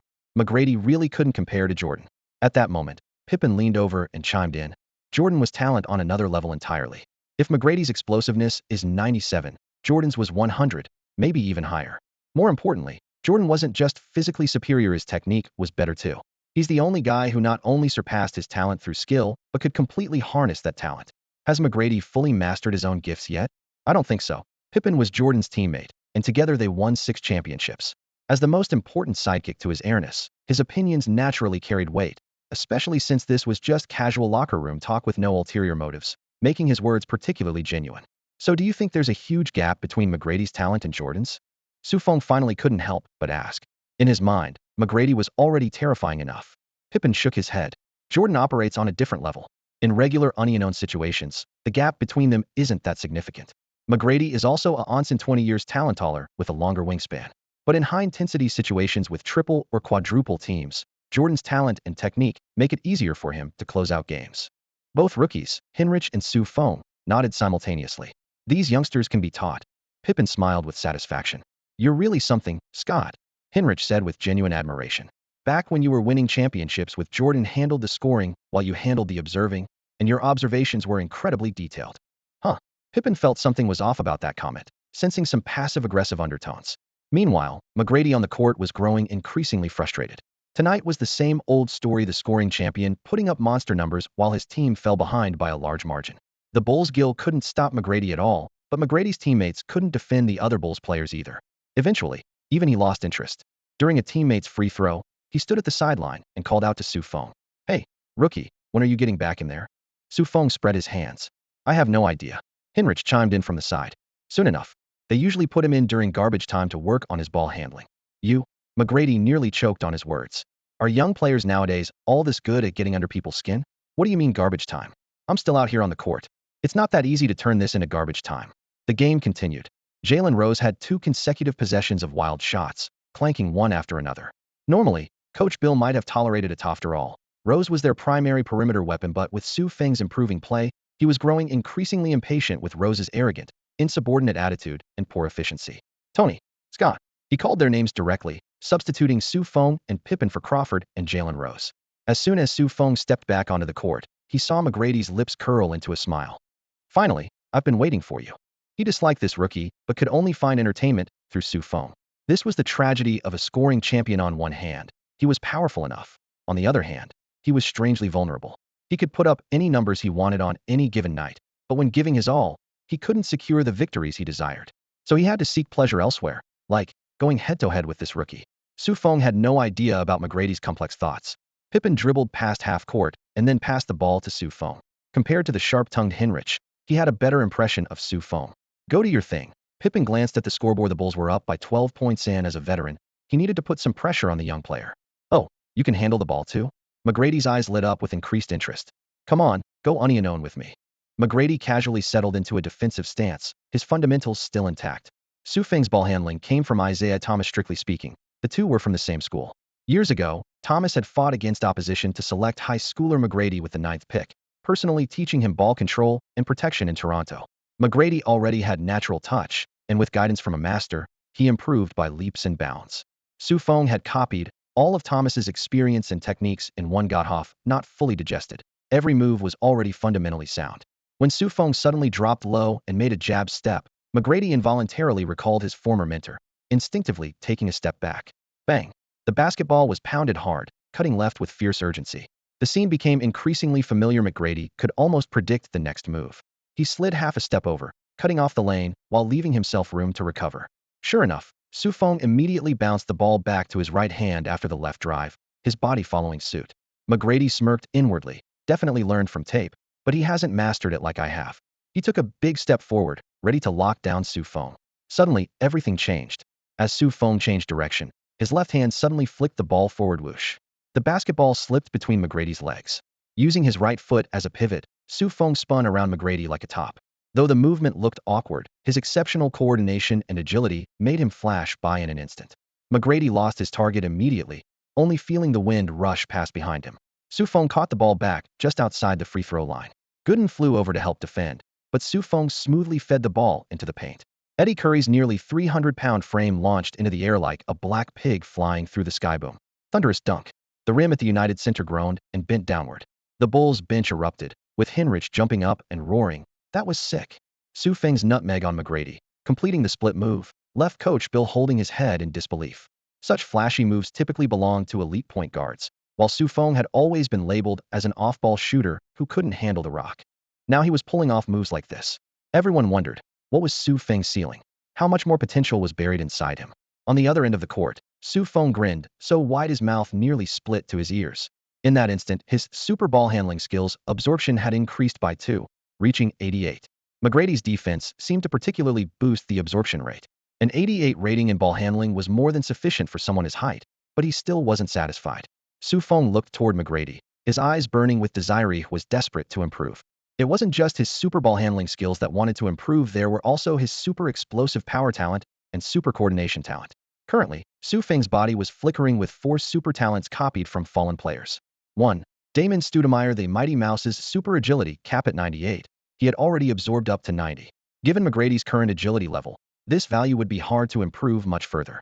2. Eddie Curry, the Baby Shaq's super strength, cap at 94, already enhanced to 91. In terms of pure strength, Su Feng had already surpassed McGrady, so the latter naturally couldn't help much. 3. Amare Stoudemire, the Little Tyrant's super explosive power, cap at 96, currently at 91. McGrady's explosive power could still give him another push, at least squeezing out another point or two. 4. Vin Baker's super coordination, cap at 95, but only at 82. McGrady's amazing body coordination left tremendous room for Su Feng to absorb. Since McGrady appreciated him so much, wouldn't this game be a waste if he didn't take the opportunity to fleece some wool? Thinking of this, Su Feng's lips curved up slightly. McGrady glared at him, then suddenly lowered his voice while retreating on defense. Did you learn that from watching Isaiah Thomas's tapes? Su Feng shook his head. Last week in New York, he specifically kept me after and taught me personally. What? He taught you personally? You got this skilled after just 1 week of learning. McGrady was incredulous, raising his eyebrows skeptically. Stop bragging, kid. Isaiah once said I was the most talented learner he'd ever seen. Are you telling me you're better than me? With that, he pressed down his armband, his eyes blazing with fighting spirit. Just wait. I'll show you what real crossover moves look like. At this moment, McGrady just wanted to prove to Su Feng that among swing players, only he could perform Isaiah Thomas's moves to perfection. If Su Feng knew what McGrady was thinking right now, he'd burst out laughing. McGrady's ball handling had evolved into a style all his own after years of refinement. As a teenager, he repeatedly watched Anthony Hardaway's game footage, etching every move of his idol into his very bones. Later, he received meticulous adjustments from NBA professional trainers, combined with Isaiah Thomas's careful mentorship and his natural physical gifts, ultimately developing a ball handling style as graceful as an antelope hanging by its horns, yet extremely threatening. At this moment, he planned to use Isaiah's signature move to deal with Su Feng. This was like lighting a lamp in an outhouse, looking for trouble. When Tyronn Lue tossed the ball over, the basketball traced a crisp arc through the air. McGrady caught it and raised his eyebrows at Su Feng. Rookie, you've only learned the surface. Before his words finished, he suddenly lowered his center of gravity, his feet like springs, the smiling assassin's signature low dribble. Then he explosively probed forward. Su Feng caught McGrady's rhythm almost the instant he started his move. Whenever McGrady used Isaiah's techniques, his brain would rapidly retrieve the next step, like loading a save file. Su Feng stepped up and pressed close, using his strength to firmly block McGrady's left side, sealing off the crossover space while using leverage to push back, making it difficult for his opponent to turn smoothly. Amid the sharp sound of sneakers scraping on the court, this move was broken. But McGrady was still McGrady. With his path blocked, he suddenly stepped back, creating space before lightning quick pulling the ball forward and rising for a shot. In the air, his wrist flicked softly, swish. Nothing but net. The fluid motion and extraordinary coordination were on full display. The fans at Waterhouse Center erupted, but McGrady didn't show the joy one might expect. He knew his previous move wasn't pure smiling assassin technique. Instead, Su Feng wore a brighter smile than the scorer himself. The high-intensity matchup had fully activated the coordination talent he had copied from Van Baker, with his rating jumping from 82 to 84. The improvement in coordination provided comprehensive enhancement to his offensive and defensive skills. Tony, catch, came the sideline instruction. Scott had just crossed midcourt when he threw the ball to Su Feng. In his view, anyone wearing a Bulls jersey and standing 6 feet 6 inches as a shooting guard was naturally meant to handle the ball. Su Feng brought the ball across half court, stopping at the left side 45-degree three-point line where McGrady faced him defensively. He dribbled leisurely, appearing completely unthreatening. Suddenly, he dropped his stance, explosive power erupting as a sharp jab step forced McGrady to instinctively retreat half a step. Immediately after, Su Feng accelerated again, driving straight and getting almost chest-to-chest with McGrady. If technique wasn't yet perfected, he'd make up for it with strength, dropped his shoulder, and physically pushed McGrady back half a step. In a split second, Su Feng suddenly gathered the ball, as if rising to shoot. Is he going up? McGrady reacted like a startled bird, reflexively jumping with arms wildly extended, his shot blocking intent crystal clear. Bang! Su Feng's dribbling move turned into a crossover, a pump fake. McGrady was left in the dust. After shaking past his defender, Su Feng didn't get greedy and smoothly passed the ball to Pippen, who was lurking at mid-range. Quit while you're ahead. Pippen raised his hand and took the jump shot swish. Nothing but net. McGrady, forced to watch the ball go in, was getting frustrated and complained to Su Feng. Can't you just go on your own? Su Feng responded with a sincere smile. I was afraid you'd catch up and block my shot." That one line left McGrady speechless, feeling like a stone was lodged in his chest. Playing like this was enough to give anyone high blood pressure. Meanwhile, Feng's mood was as bright as sunshine. That pump fake had just boosted his super ball handling skill by 1, bringing it up to 89. He was getting stronger with each play, practically using the game as a leveling dungeon. Coach Bill on the sideline was grinning from ear to ear. He was the one who had pushed hardest to draft Feng, and now that this rising star was shining so brightly, how could he not feel proud? He even started fantasizing. If Tony's ball handling became a bit more reliable, they could develop Feng as a point guard. What if he eventually became elite, or even an all-star? At this thought, he unconsciously glanced at Jalen Rose on the bench, finding him more irritating by the second, feeling like the team flowed better without him. The game continued.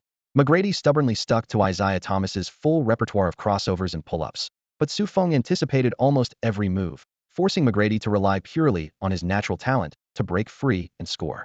McGrady hit a jump shot, but still felt frustrated.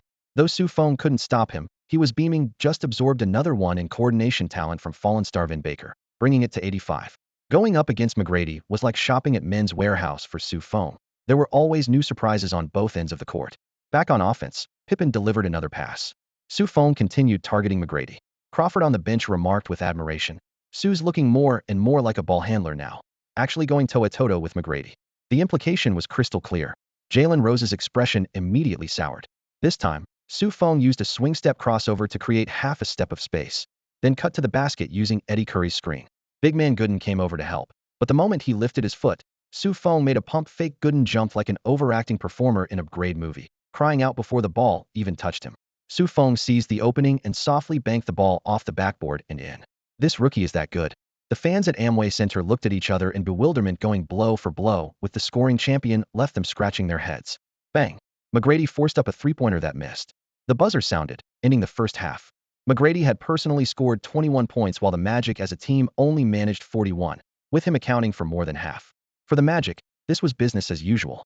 Walking off the court, McGrady deliberately approached Feng and half-jokingly, half-seriously tried to recruit him. "Want to come to Orlando and team up with me?" The idea of being teammates with a superstar talent like McGrady, training against each other every day, did make Feng's heart flutter a bit. But this wasn't something he could decide on his own. So he smiled and tossed back, "Why don't you come to Chicago?" Unexpectedly, McGrady actually started pondering it seriously. With the Magic, he couldn't see a future, but with the Bulls. He'd already lost hope with the Magic, but the Bulls, that could work. The former domain of the legendary ruler Michael Jordan may now be a struggling team, but the overall structure looks quite promising. The frontcourt boasts the high school twin towers, Tyson Chandler anchoring the defense and Eddie Curry leading the offense. The backcourt features scoring threats like Jamal Crawford and Feng. With McGrady added to the mix, the Bulls could very well carve out a respectable position in today's league, with a second-round playoff appearance being the bare minimum expectation. As the two players walked into the tunnel with their heads down, an emotionally charged female fan suddenly rushed toward them.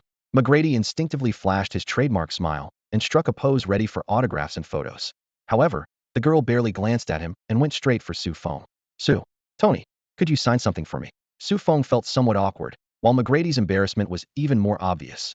He cleared his throat and quickly stepped into the tunnel.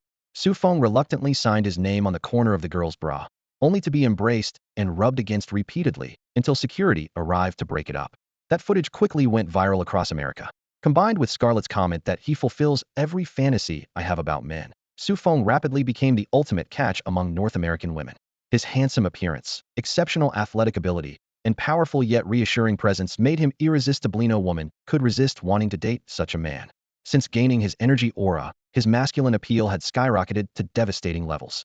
After the Hero Sevestide incident spread, he noticed his daily life was surrounded by romantic attention, with many women looking at him so directly it was almost uncomfortable to meet their gaze. Before the game began, Agent Thomas brought explosive news. "Playboy wants you for their cover." Feng thought it was absolutely crazy. Thomas had already agreed on his behalf. "You'll be the first NBA player ever to grace the cover of Playboy. This will tremendously boost your profile and attract brand partnerships." After confirming the shoot would only involve removing his shirt, Feng readily agreed. After all, those imaginative women could probably fantasize about him even in his jersey. In the locker room, Coach Bill praised him highly. Feng has the strongest learning and adaptation abilities of any rookie I've ever seen. He encouraged the entire team to learn from Feng, with Eddie Curry leading the applause. "The NBA is all about performance. Play well, and you earn respect, money, and influence." Over the past few games, Su Feng had secured his position as a key rotation player. Though not yet a starter, nobody treated him like a benchwarmer anymore. At this rate, starting was just a matter of time. Jalen Rose had originally tried to use his veteran status to suppress Su Feng, but now found himself worried about being relegated to the bench. After Coach Bill finished reviewing the first half, he began announcing the second half starting lineup. When Su Feng was called, the locker room erupted in murmurs. Rose's expression shifted from shock to frozen disbelief. In the NBA, starting the second half usually meant starting the entire game, and Su Feng's promotion meant he was just one step away from the starting five. For a veteran earning millions annually, losing a starting position often marked the beginning of decline. Landing another lucrative contract would become nearly impossible. Rose's retirement plans felt shattered by a sledgehammer. He stood up wanting to say something, but ultimately sat back down. Tonight Su Feng was on fire, and the media outside was still celebrating his heroic rescue. Any confrontation now would only add fuel to the flames. He had to bide his time. The second half began with Su Feng maintaining the same high-speed movement as in the first half. Right after the tip-off, Gill requested to guard McGrady unknown. So Su Feng positioned himself on the perimeter, but McGrady seemed determined to target him specifically. In the first 6 minutes, Su Feng relied on off-ball movement and teamwork, making one of 3 shots a modest efficiency that was nonetheless enough to seal the game's outcome. As Henrich put it, garbage time has arrived. The Magic showed no fighting spirit. Executing their tanking strategy with meticulous precision, they had already set their sights on next season, planning to follow last year's Cleveland Cavaliers playbook and hoping to land a supremely talented rookie in the draft. The head coach raised his hand to signal a substitution, initially planning to pull McGrady, but McGrady shook his head. The coach assumed he was chasing 40 or even 50 points, so he let him continue. McGrady walked over to Su Feng, signaling to continue their unknown battle from the first half. With the outcome already decided, the crowd was happy to watch the show.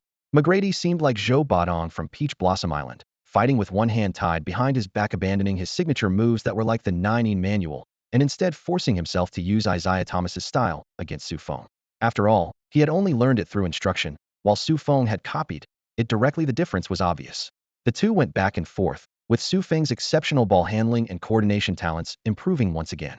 By the end of the third quarter, McGrady had accumulated 43 points, while Su Feng contributed 22 points, 5 assists, 3 rebounds, and 1 steal, maintaining his efficiency. As they left the court, McGrady deliberately grabbed Su Feng's hand. Your ball handling really is like Isaiah Thomas's, but your ability to convert that into offense still needs work. Su Feng nodded in agreement. The assessment was fair and balanced. In the fourth quarter, neither star returned to the court as both teams sent in role players to quietly burn through the boring garbage time. When the final buzzer sounded, the score was 1-2-6-9-8, with the Bulls securing their 4th consecutive win to start the season. After the game, Tracy McGrady approached Su Feng to exchange jerseys. Camera flashes went wild. The great McGrady actually swapping jerseys with a second-round pick? Combined with their on-court battles, reporters speculated whether the two had developed mutual respect. After all, McGrady usually only measured himself against Kobe and Iverson. Yet now he was showing such favor. Could this rookie really have something special? The interviews began shortly after. Tracy, what kind of player do you think Su is? Very good, very smart, very intuitive, McGrady said, using very 3 times. He's one of the few rookies who can truly impress me. I like the way he handles basketball. Reporters continued pressing about the jersey exchange and even brought up Su Feng's heroic rescue story in New York. Heroic rescue? McGrady feigned confusion, though his expression gave away that he knew the story. So the reporters filled him in on the spot. Su Feng had single-handedly fought off 2 knife-wielding robbers and saved Scarlett. McGrady cooperatively widened his eyes, then laughed. This kid is definitely going to be a star. He's so brave, and basketball needs that same kind of courage. At that moment, a reporter posed an unusual question. He asked McGrady, in the very first game of the season opener, you were matched up against LeBron James, but you didn't exchange jerseys with him. Do you think Su Feng is a better player than LeBron James? That's stirring up trouble. McGrady's mouth dropped wide open, his eyes fixed on the reporter's face as if questioning. How could you ask such a thing? He composed himself and answered seriously. LeBron James is obviously incredibly talented, and I think highly of him. Of course, Su Feng is great too. They both have bright futures. This has nothing to do with exchanging jerseys or not. McGrady tried to stay neutral, but the reporter pressed on. So who do you think has a better future? Equally good, McGrady blurted out. As soon as the words left his mouth, he realized he had just created big news. In the public eye, how could Su Feng and James possibly have equally good futures? James was the chosen one, making the entire NBA eagerly anticipate him since high school, viewed as the future ruler of the league. Su Feng was merely a second-round pick who, despite playing well in his first few games, was positioned as purely a role player. Was McGrady's statement elevating Su Feng just polite talk, or did he have a keen eye for talent? When Su Feng saw this news on ESPN's post-game column show, he was completely stunned. The program specifically edited together several clips of him matched up against McGrady, breaking down every cut, shot, and dribble in slow motion, even bringing in former NBA star Tim Hardaway to provide analysis. NBA history features two famous Hardaway. One is Penny Anthony Hardaway, Jordan's successor with an elegant playing style. The other is the Tim Hardaway before us, known as the Beetle, an attacking point guard who averaged nearly 20 points and 10 assists throughout his career, famous for his devastating crossover. Before the commentary began, the screen showed close-ups of several of Su Feng's shots. His shooting form was straight and efficient, his cutting routes sharp and precise. McGrady had described his movement as very smart, but Tim Hardaway was more interested in his ball handling. I didn't expect his ball handling skills to be this good. No, better than what he's shown. He's holding back. Notice how when McGrady increases defensive pressure, his ball handling improves accordingly, always maintaining just the right amount of control. I believe he's hiding his ball handling ability. McGrady definitely noticed this, which is why he was willing to exchange jerseys with him. If anyone thinks he's just a role player who only plays off-ball, they're dead wrong. He shifted topics and mentioned ESPN's earlier report about the street rescue incident in New York. I like his courage.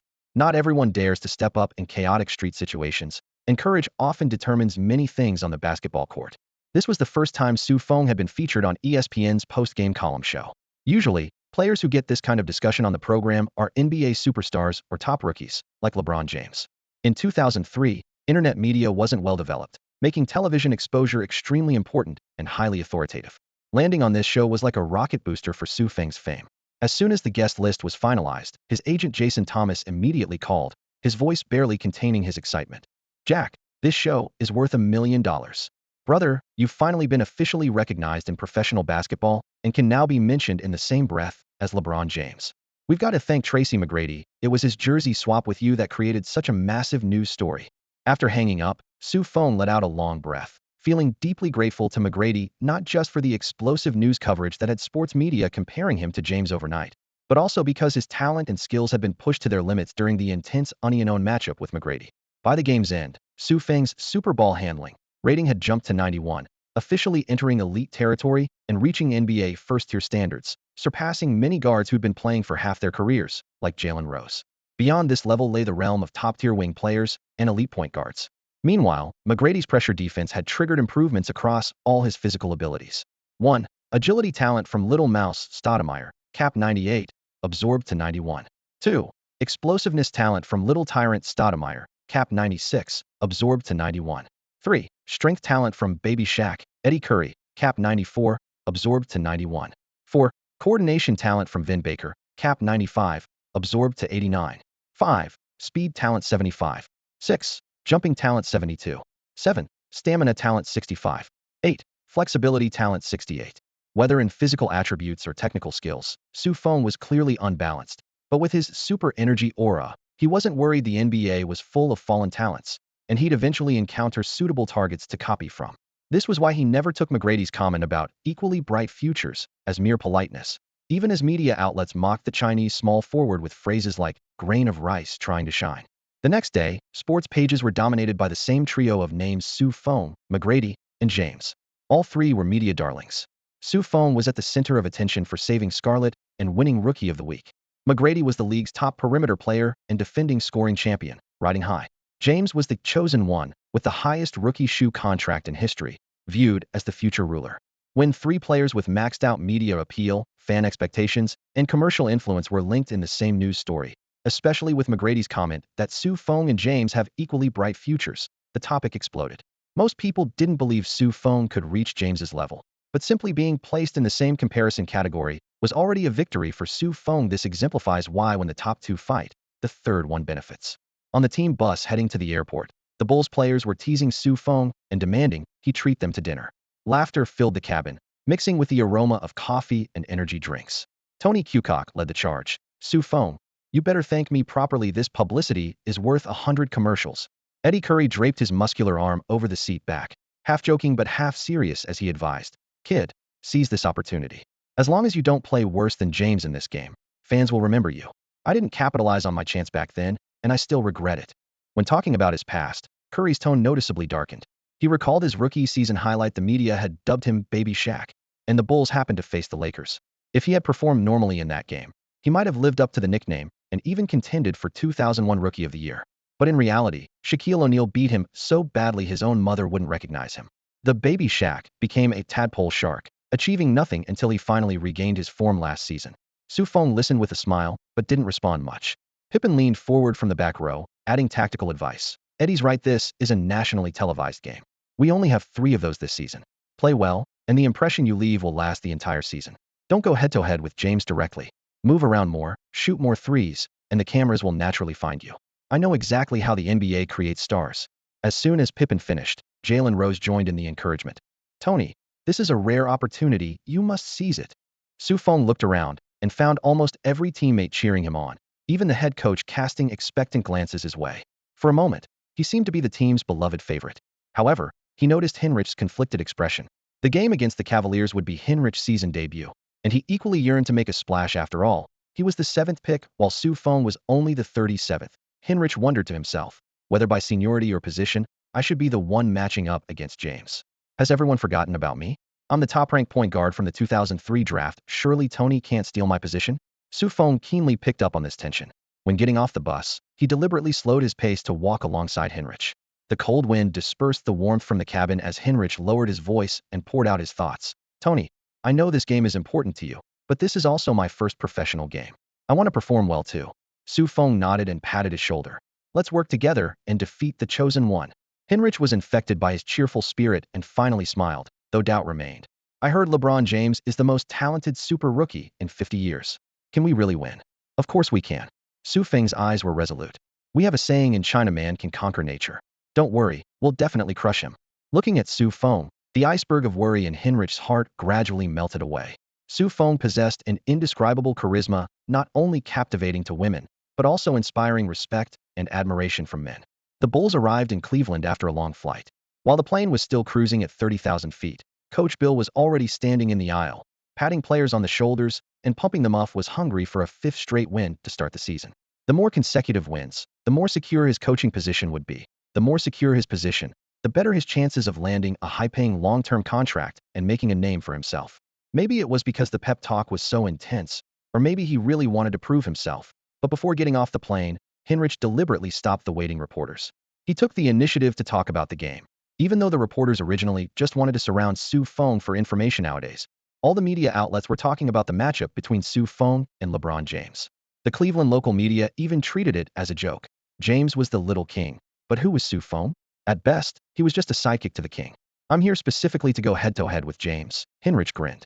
I know he'll be playing point guard, but I want to tell him that point guard isn't a position you can just play whenever you want. It requires the most intelligence and takes years to master. No high school player can immediately dominate at the point guard position. Between the lines, he was trying to boost his own reputation. After all, he was an NCAA legend who spent 4 full years at the University of Kansas, achieving something new each year, and was widely recognized as the best point guard in the 2003 draft class.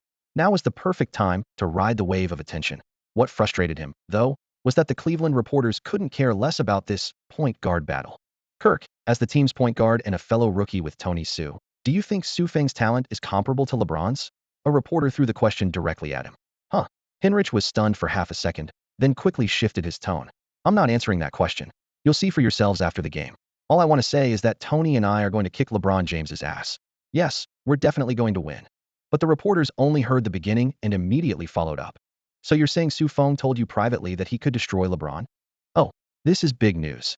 The camera's red light flashed frantically nearby, like hungry sharks spotting prey. Hinrich took a deep breath.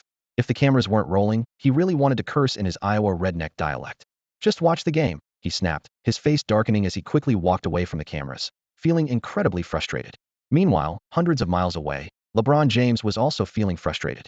He and a group of friends were huddled in the living room of his mansion in Akron, watching this segment on Fox Ohio Sports News. Hinrich's angry face was blown up on the screen.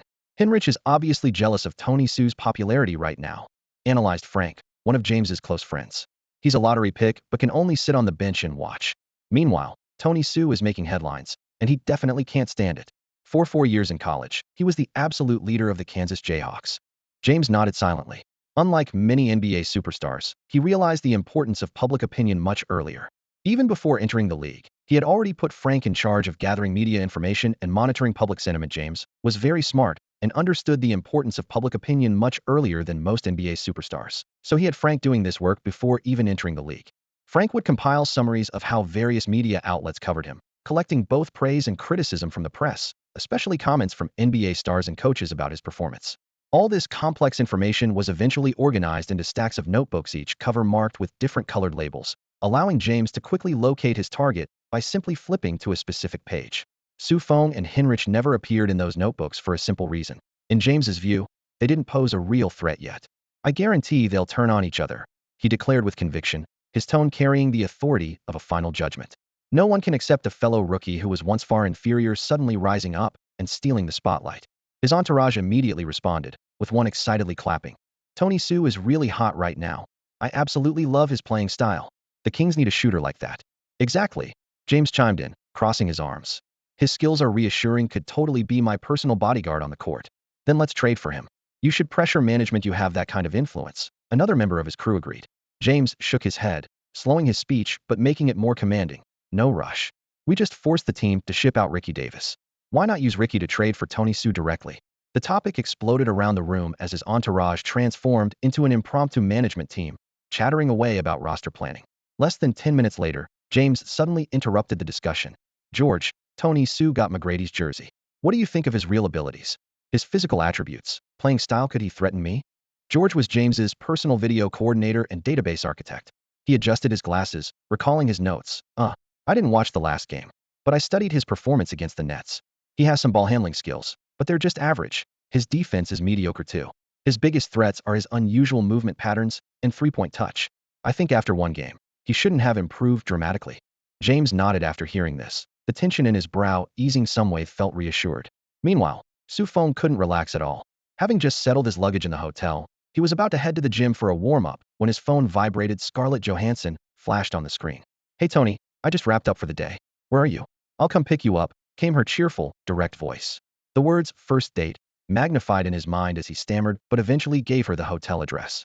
After hanging up, time seemed to slow down while his heart pounded violently. He dropped the weight plate in his hand and rushed to his closet. Casual pants, a basic shirt, plus a simple casual jacket. The clothes weren't particularly striking, but on him they somehow looked clean and sharp, as if he naturally came with his own filter. Feng always managed to make ordinary pieces look sophisticated. About 20 minutes later, the phone rang again. Feng grabbed his keys and jogged downstairs. The parking lot lighting was dim, but it couldn't hide the bold gleam of that fired Mercedes coupe. He walked quickly toward the car. Hey Sue, is that superhero Tony Sue? Hey, Sue, can you give us an autograph? Feng turned around to find several teenage girls screaming at him. The moment he turned around, the four girls let out ear-piercing screams. They practically sprinted towards Feng, thrusting phones, markers, and notebooks in every direction. Feng had no choice but to stop and patiently sign autographs first, then pose for photos from multiple angles. He was trapped for a full 10 minutes before finally managing to escape. For these four Cleveland girls, this was lottery-winning luck. Their idol had not only appeared right before their eyes, but he was taller, more handsome, and more charismatic than on television. As Feng climbed into the red Mercedes, the white girl named Joanna's knees went weak, and she had to lean against a streetlight to steady herself, her eyes still glazed like pulled taffy. Oh my God, I've never seen such a charming man in my life. He's so gorgeous, she gasped, clutching her chest. When he touched my hand, I almost melted into his arms. Hey, you were the one who deliberately touched him, Lena said, crossing her arms. You wanted to hold on and never let go, didn't you? I swear you looked like you wanted to suck on those long fingers of his. But who wouldn't want to? Joanna replied, bashful yet determined. The moment I saw him, I couldn't help but want to sleep with him. God, I'm so ashamed. Aaron couldn't help but chime in. His sex appeal is off the charts. I've met Brad Pitt, and sure, he's handsome, but I never wanted to possess him. You know the difference. Yes, yes, yes, the remaining girls chorused in unison. They had all completely fallen. Joanna suddenly remembered something. Did you guys notice the car he got into? I think I saw Scarlett Johansson. I'm not sure, but there was definitely a woman in there. Oh damn, she's so lucky. Lena stamped her foot. I bet Tony's going to get devoured tonight. Why wasn't it me in that car? I should have just jumped in. I hate these female celebrities, using their fame to steal men. Tony, you have to hold strong. If Scarlett had heard this resentful commentary, she would have laughed even harder. In fact, she was already beaming, unable to wipe the smile off her face. I had no idea you were so popular with girls, Scarlett Johansson teased, glancing sideways at him. I don't know them. They just wanted autographs, Su Feng explained earnestly. Scarlett burst into hearty laughter, with a hint of victorious satisfaction. Women, after all, love having their man pursued by everyone yet belonging only to them.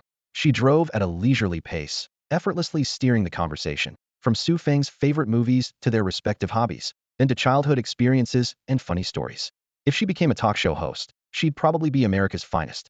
Both had plenty to share, competing to reveal their pasts, one story after another, filling the car with constant laughter, the perfect temperature for budding romance. Soon, they arrived at Cleveland's most famous attraction. As they entered the elegantly landscaped gardens, Scarlett suddenly turned around and winked. "Close your eyes. I have a gift for you." Su Feng hadn't expected a surprise and quickly replied, "I haven't prepared anything for you yet." "You are the best gift," Scarlett said with a raised eyebrow. If those words had come from a man's mouth, they would have sounded cheesy 9 times out of 10. But this was Scarlett Johansson, beautiful, sexy, with an enchanting smile making the impact more direct and impossible to resist. Su Feng closed his eyes as she instructed. Scarlett took his left hand and gently turned his wrist. The cool metal touched his skin like a piece of early spring ice. Su Feng had already guessed what it was. "A man must have a good watch," Scarlett said softly. He opened his eyes and glanced down. Sure enough, it was another Rolex. Including this one, his watch collection now held 4 Rolexes. Fortunately, Scarlett's taste wasn't as crude as some NBA players. It wasn't a plain gold model, but gold with diamonds. The bezel sparkled with tiny points of light in the sunset, adding a touch of refinement to its ostentatious luxury. "Do you like it?" Scarlett looked at him with anticipation in her eyes. "Of course I love it." Su Feng raised his hand to admire the dazzling watch face, then added with a smile, "It must be worth a fortune. I haven't had a chance to give you anything yet." Before he could finish, Scarlett, standing on the rock, leaned forward and wrapped her arms around his neck, her nose almost touching his brow. "Don't try to play the macho man with me. I know you're just a minimum wage player, but I'm not some gold digger. I love you." Her lips curved upward. "If you really want to give me a gift, kiss me." As soon as she finished speaking, she moved closer. The intense, passionate kiss nearly made Su Feng forget to breathe. His technique was more practiced than their first time, yet he still felt the absurd sensation of being kept, though that hesitation was quickly swept away by emotion as he threw himself completely into the moment. When the long kiss ended, a system notification flashed in his mind. Super Ball Control 2, current level 93. That had crossed the threshold into elite point guard territory, but he knew there was still room for improvement. Scarlett caught her breath and suggested, "Let's go to the best Italian restaurant in the city later. I've already made reservations, the finest food, the best night view, and the best you." She winked. Hand in hand, they walked back toward the car. As they got in, Su Feng's phone buzzed with a call from Heinrich. "Hey Tony, where are you? You suddenly disappeared without answering any messages. I was scared to death. I heard Scarlett's been filming commercials in Cleveland lately. You two aren't actually together, are you? Hey, Tony, say something. I'm kind of freaking out." Click. Su Feng hung up directly. Scarlett turned her head and asked, "Was that your coach? Does he want you back with the team immediately?" "No, we have the day off," Su Feng said casually as he fastened his seatbelt. "It was just a friend. It was a wonderful date." Scarlett had arranged everything perfectly, and they enjoyed an exquisite meal at an elegant restaurant. Afterwards, Scarlett sweetly linked arms with Su Feng as they walked out of the restaurant, leading him to a nearby hotel on foot. They savored the cool evening breeze and the warmth of being close together. Cleveland wasn't a big city, so it was rare to see such a handsome man and beautiful woman together. When they stood side by side, they created a stunning sight. Soon, people recognized them as Scarlett and Su Feng. Recently, television had been covering their relationship extensively. Su Feng's heroic rescue had captured people's imagination, and following typical Hollywood storylines, everyone expected them to end up together. Now, seeing them walking so intimately down the street, many people's dreams were coming true. Of course, this also shattered many others' fantasies. Su Feng and Scarlett entered the hotel and went straight to the penthouse suite. As the elevator doors closed, Scarlett noticed Su Feng's body trembling slightly. She couldn't help but feel excited. She loved this sense of innocence. When the room door opened, she pressed Su Feng against the wall and began her advances, moving with intense passion like a fierce wildcat. Su Feng felt her overwhelming and genuine love. Scarlett was so unreserved and sincere. Su Feng had no experience. He was like a small boat in a storm. The stronger the waves, the more passive he became.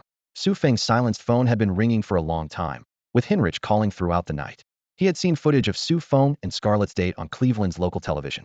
The media in this small city was everywhere, capturing their romantic dinner, their hand-in-hand walk into the hotel, and their arrival at the penthouse suite.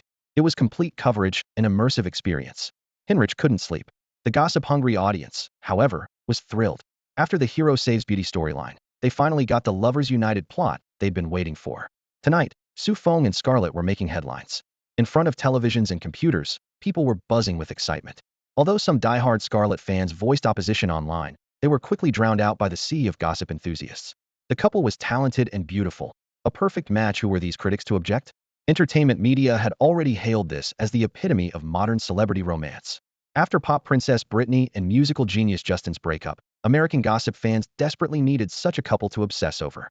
Feng had no idea he was dominating entertainment headlines as he engaged in an all-night battle, transforming from passive to active. Young and vigorous, he had discovered a new appetite and seemed to have endless energy. Once this switch was flipped, he had opened the door to a new world. At 4 a.m. in Cleveland, Scarlett was pleading for mercy. She was overwhelmed with pleasure, almost to the point of breathlessness. Feng was equally euphoric. His joy came from his exceptional ball handling skills, which, nourished by Scarlett's unreserved and pure love, had absorbed enough to reach 99, the maximum level possible. Feng has reached the realm of elite ball handling. Despite his towering frame, his current ball handling skills are now comparable to the NBA's top point guards, even the greatest in basketball history. This breakthrough ignited his court abilities like a suddenly lit powder keg, propelling them to explosive new heights. Tony, I love you. The next morning at 10 o'clock, with the curtains barely cracked open, Scarlett lay nearly exhausted, draped around Feng's neck in the dim light. She gently kissed his forehead first, then pressed close to his ear, breathing warm air against his skin as if trying to meld her entire being into his very bones. She had never loved anyone with such burning intensity. Last night's overwhelming connection with Feng, both physical and spiritual, had completely consumed her. Me too, Feng replied softly, gently patting her smooth back with his low, tender voice. Get some rest. I'm going to practice. Scarlett couldn't bear to let go, her heart churning with the thought. Can't you skip basketball? I'll take care of you. She watched Feng leave, her eyes still carrying the satisfaction and devotion of someone utterly conquered. After leaving the room, Feng realized his energy from last night hadn't been depleted at all. Instead, he felt an unprecedented surge of vitality. His stamina rating had even permanently jumped from 65 to 68. This left him secretly stunned. It must be a side effect of the super energy aura. Not only does it boost my abilities, but it maxes out my masculine appeal. The complications will only multiply. He exhaled deeply and walked into the hotel elevator with renewed focus. In the mirror, hickeys and scratch marks covered his neck, impossible to hide no matter how high he pulled his collar. Resigned, he pinched his neck a couple more times, preparing his excuse. I'll just say I got cupping therapy from a traditional Chinese medicine practitioner. However, the moment he stepped into the hotel lobby, 4 or 5 reporters with professional cameras sprang to their feet, unleashing a barrage of camera flashes like a thunderstorm. Hey Sue, did you spend last night alone or with Scarlett? Tell us about your first date. How would you rate the experience? Are those red marks on your neck from her? Was it a wild night? Gossip fans nationwide are waiting for your response. Didn't run. Questions bombarded him from every direction as Feng bolted. While his speed wasn't elite by NBA standards, it was lightning fast compared to ordinary people, and combined with his historically exceptional footwork, he weaved through the crowd in just a few steps. Bursting out of the hotel, he flagged down a taxi, jumped in, and immediately gave his destination. As soon as the car started, the driver turned around excitedly and said, Sue, I'm a huge fan of Scarlett's movies. Could you sign something for me? Feng felt utterly frustrated. What is going on? Still, he instinctively took the paper and pinned to sign while reminding the driver to focus on the road. The driver continued chattering as he drove. Actually, I don't mind you dating Scarlett, but you better treat her right. She's really, really special. Throughout the entire ride, he enumerated Scarlett's virtues, praising her as if she were one of a kind. When they arrived at the Bulls Hotel, the driver said something that completely caught Feng off guard. Sue, I'm a LeBron fan. You got Scarlett last night, so could you maybe go easy on LeBron tonight when you're guarding him? He's our little king, the pride of Cleveland. Feng was completely speechless. What was this all about? A Scarlett fan and a LeBron supporter double buff maxed out. He could only wave goodbye and shut the car door. Taking the elevator straight up, he swiped his key card and pushed open the door. Henrich was sitting in the room, his eyes bloodshot, as if he'd stayed up all night. When he saw Feng, his eyes lit up at first, but then immediately dimmed when he noticed the faint red marks on Feng's neck. If you transplanted his expression into a Hollywood teen movie, it would definitely be top-tier heartbroken performance. Tony, you must have been tired last night, huh? Henrich stammered for a long time before finally squeezing out that sentence. No, not really. I'm pretty energetic, Feng laughed, trying to smooth things over. What's wrong with you? Nothing. Henrich shook his head, but couldn't help asking. You were with Scarlett last night? Feng tried to cover up. Henrich was quicker to respond. It's all over TV. Every channel in America is showing you two having dinner together, walking down the street, and going into the hotel, the presidential suite. No less, there's footage of everything. He got more excited as he spoke. Su Feng threw up his hands in surrender. All right, yes, that's true. After getting confirmation straight from the source, Hinrich visibly deflated. As a diehard Scarlet fan, he was really hurting, especially since this current boyfriend was a teammate he spent every day with, someone he had helped introduce to her. The feeling was beyond sour. Tony, you better treat Scarlet well from now on. She's really a good girl. Su Feng's eyebrows twitched. The taxi driver had just finished sucking up, and now you're starting to? Hey, Tony, Tony, my dear Tony. Suddenly, Eddie Curry's screams came from outside the door as he ran in. How was last night? Intense. Satisfying. Can movie stars unlock more positions? Behind him, Jamal Crawford, Eddie Robinson, Kendall Gill, and Scottie Pippen filed in one after another, each with gossip burning in their eyes. Last night's wall-to-wall TV coverage had them itching with curiosity, and now they couldn't wait to hear the user experience. What was the first position? Did Scarlett give you a blow? Are movie stars really well maintained? Can she really bend all the way back? Did it feel deeper? The barrage of questions made Su Feng's scalp tingle, and his cheeks burned, couldn't even open his mouth. At the crucial moment, Hinrich suddenly stood up. Enough. This is their private business. Stop prying. He was as angry as if he were the one being teased, quickly pushing everyone toward the door. With his teammates kicked out, Su Feng finally escaped disaster. After lunch, everyone boarded the bus to the Cavaliers' home court, Gund Arena. In the vehicle, Crawford couldn't help but lean over and quietly ask Su Feng, Tony, what's the deal between you and Hinrich? Why do I feel like he's acting like he just got dumped? Su Feng whispered to him that he was a fan of Scarlett's, and warned that they absolutely shouldn't mention this within the team recently, as it wouldn't be good for unity. Crawford suddenly understood and broke into a grin. This plot is wild. He leaned in and lowered his voice. Will Scarlett come to watch the game tonight? It's going to be nationally televised. I'm not sure. She was pretty tired last night. Don't know if she'll be able to get out of bed. Su Feng replied in an even lower voice. Hearing the word tired, Crawford sharply inhaled, his eyes widening as if he'd seen a ghost, then gave a thumbs up. Nice, Tony. Truly a man among men, a hero among heroes. The two chatted and laughed while trying to keep their voices down so other teammates wouldn't hear. The team bus soon arrived at Gonzaga Arena. Su Feng had just changed into his jersey and was preparing to warm up on the court when Coach Bill grabbed his arm. Tony, I need to have a word with you. He led Su Feng behind a support pillar. This was the coach's behind the bushes talk reserved only for his trusted players. I'm not against you dating. Coach Bill lowered his voice, but young men need to show restraint. Being too exhausted the night before makes you prone to injury during high-intensity games. I was originally planning to put you in the starting lineup, but now I think we should skip that. Take it easy before the game, and I'll put you in depending on how things go. Coach, I'm really fine. Su Feng immediately bounced twice, his movements light and agile. Coach Bill raised an eyebrow, giving him that man-to-man understanding look. I get it, I was young once too. But compared to now, I'm more concerned about your future. He patted Su Feng's shoulder. Keep it up. Then he turned and walked away. As soon as the coach's figure disappeared, Su Feng stood there stunned. You know? What exactly do you know? I'm perfectly fine. My stamina actually improved last night. My physique is different from yours. Thinking about how his abilities had skyrocketed the previous night, he was dying to show off all his new moves immediately. How could he accept being a substitute?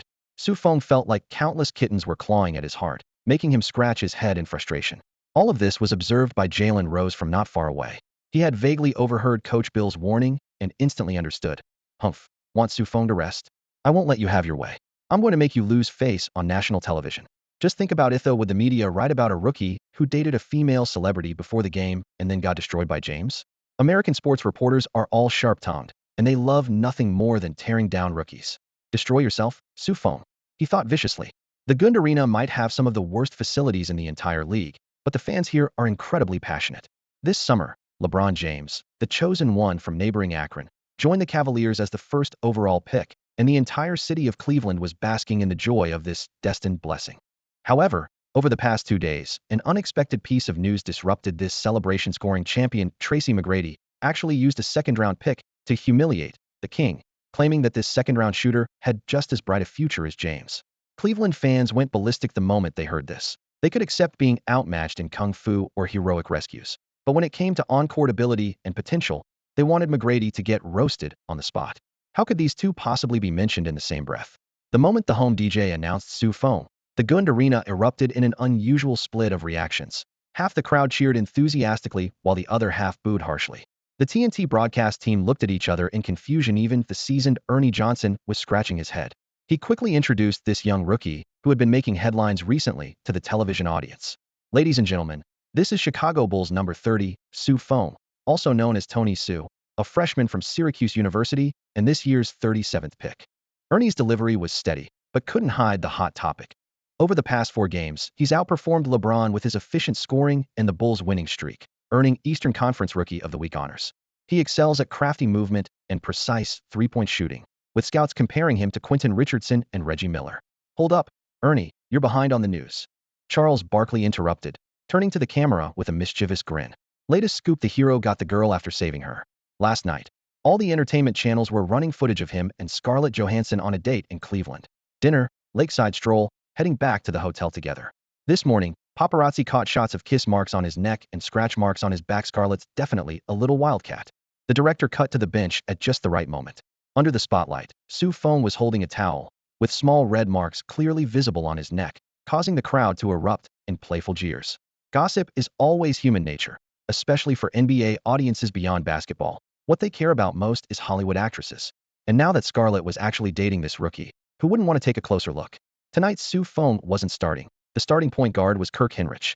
Hinrich was only selected by the Bulls in the lottery because of Jay Williams' injury, but his status meant he was part of the team's long-term plans. In the NBA's rigid hierarchy, lottery picks, first-round picks, and second-round picks are assigned their class the moment they enter the league. Lottery picks have the privilege of being developed as focal points and receiving star treatment. First-round picks typically enjoy better treatment and playing opportunities, while second-round picks must seize every tiny chance to claw their way up. The unfairness at the starting line is obvious. There are second-round picks who make it, but they remain the exception. For someone like Feng to secure a rotation spot after just a few NBA games is extraordinarily rare. Even someone as talented as Arenas had to grind it out on the bench for an entire season until an injured star gave him his break. Tonight's Bulls starting lineup featured Kirk Hinrich, Kendall Gill, Jalen Rose, Eddie Curry, and Tyson Chandler. The Cavaliers countered with LeBron James, Ricky Davis, Darius Miles, Carlos Boozer, and Zydrunas Ilgauskas. The Cavaliers' roster was far from weak. They had talent, size, and shooting ability. LeBron James was the widely celebrated chosen one, having signed the highest rookie contract in Nike history and universally recognized as the future king of the NBA. Ricky Davis was Cleveland's leading man last season, nearly posting 20-55 numbers. Darius Miles was equally gifted, hailed as the next Kevin Garnett when he entered the league and once part of the Los Angeles Four alongside Odom and others. Carlos Boozer was a Duke standout, a 2002 second-round pick who had already made the All-Rookie team and showed even greater improvement this season. Ilgauskas was an all-star caliber center with remarkable height and a soft shooting touch. With such a lineup, the Cavaliers were not to be underestimated. Feng sat calmly on the Bulls' bench, watching the action unfold. The opening tip began, with Ilgauskas using his height and wingspan to defeat Tyson Chandler. With possession secured, LeBron James wasted no time sending a message to Hinrich on his very first offensive possession. He brought the ball across half-court as Hinrich stepped up to apply pressure. James's ball handling wasn't flashy, but he used his powerful frame to muscle inside, brushing Hinrich aside with his arm before accelerating toward the basket. His broad physique combined with guard-like speed had him in the paint in the blink of an eye. At the moment of takeoff, he fully extended his body in midair, exploding toward the rim. Eddie Curry's reaction wasn't slow, but he was still a half-step behind, finding himself underneath James as he could only watch the thunderous finish. Gund Arena erupted instantly, with fans chanting MVP, MVP, MVP. The MVP award represents basketball's highest honor, yet the Cleveland faithful didn't hesitate to bestow it upon this rookie fresh out of high school. The TNT commentators were full of praise. They weren't broadcasting this game nationally for the Bulls roster, they were here for LeBron James. Most fans watching on television were also tuning in for the chosen one. Now, James had proven with his opening basket that they wouldn't be disappointed. God really isn't fair, someone marveled. Look at the gifts he's been given. Speed faster than elite guards, explosiveness rivaling the best wing players, a broad frame, incredible wingspan, yet flexibility and coordination that seem impossible for his size. My first impression is that this kid's talent might even surpass Michael Jordan's. Kenny Smith reflected on television. Anyone who watches James play has the same reaction. The creator is truly unfair. Why did this guy get blessed with such extraordinary physical gifts? The NBA has never seen a player like this before. Feng sat on the bench, his eyes locked on the court, clearly capturing every explosive movement from James. One step across the three-point line, lowering his center of gravity, sudden acceleration, and finally an explosive leap in the paint. The phrase, talent explosion, echoed repeatedly in his mind. If he were to score each physical attribute individually, Feng was certain this high schooler's total would already surpass McGrady's. However, in terms of current body control and technical finesse, James still fell short of McGrady. But from a developmental perspective, This kid could very well completely eclipse McGrady in the Futurino wonder the media called him the chosen one and future ruler. Nike's willingness to throw down $92 million in sponsorship wasn't done without due diligence. This was real money on the table. This reminded Feng of the phone call he'd received an hour earlier. His agent Jason Thomas spoke rapidly. "Tony, Nike just raised their offer to 3 years, $6 million. This was already an astronomical figure within Nike. They hadn't even given Yao Ming this much, and Kobe only got $6 million per year." The company had clearly factored in Feng's appeal in the Chinese market and the buzz from his heroic rescue story. Thomas on the other end was practically begging. "Please sign it. This is serious money, and I'll invest it for you immediately. I guarantee a tenfold return." Feng simply replied, "Let's wait a bit longer." He had unwavering confidence in his system and his future self, like holding a guaranteed winning lottery ticket. A few $1,000,000 wasn't enough to make him bow. Thomas was confused. "Tony, what exactly are you waiting for? How much longer?" Feng couldn't give a specific timeline. He just knew this wait was worth it. There was no way he'd accept a deal 20 times smaller than LeBron James's. Pride burned hot in his chest. The game continued on the court. In the Bulls lineup, Kirk Hinrich advanced steadily. Observing his teammates' movements while calmly calling out plays, she was the team's only pure point guard, making Coach Bill's rough playbook run much smoother through his hands. Soon, he delivered a precise bounce pass to Kendall Gill. Gill slipped through a screen to find open space and hit a mid-range pull-up jumper. Charles Barkley praised from the commentary booth. "Now that's the composure and skill of an old-school point guard." The 2003 draft class is truly special. Both teams traded baskets, keeping the score tight. But within just a few possessions, Jalen Rose started going rogue, ignoring offensive sets and failing to help on defense.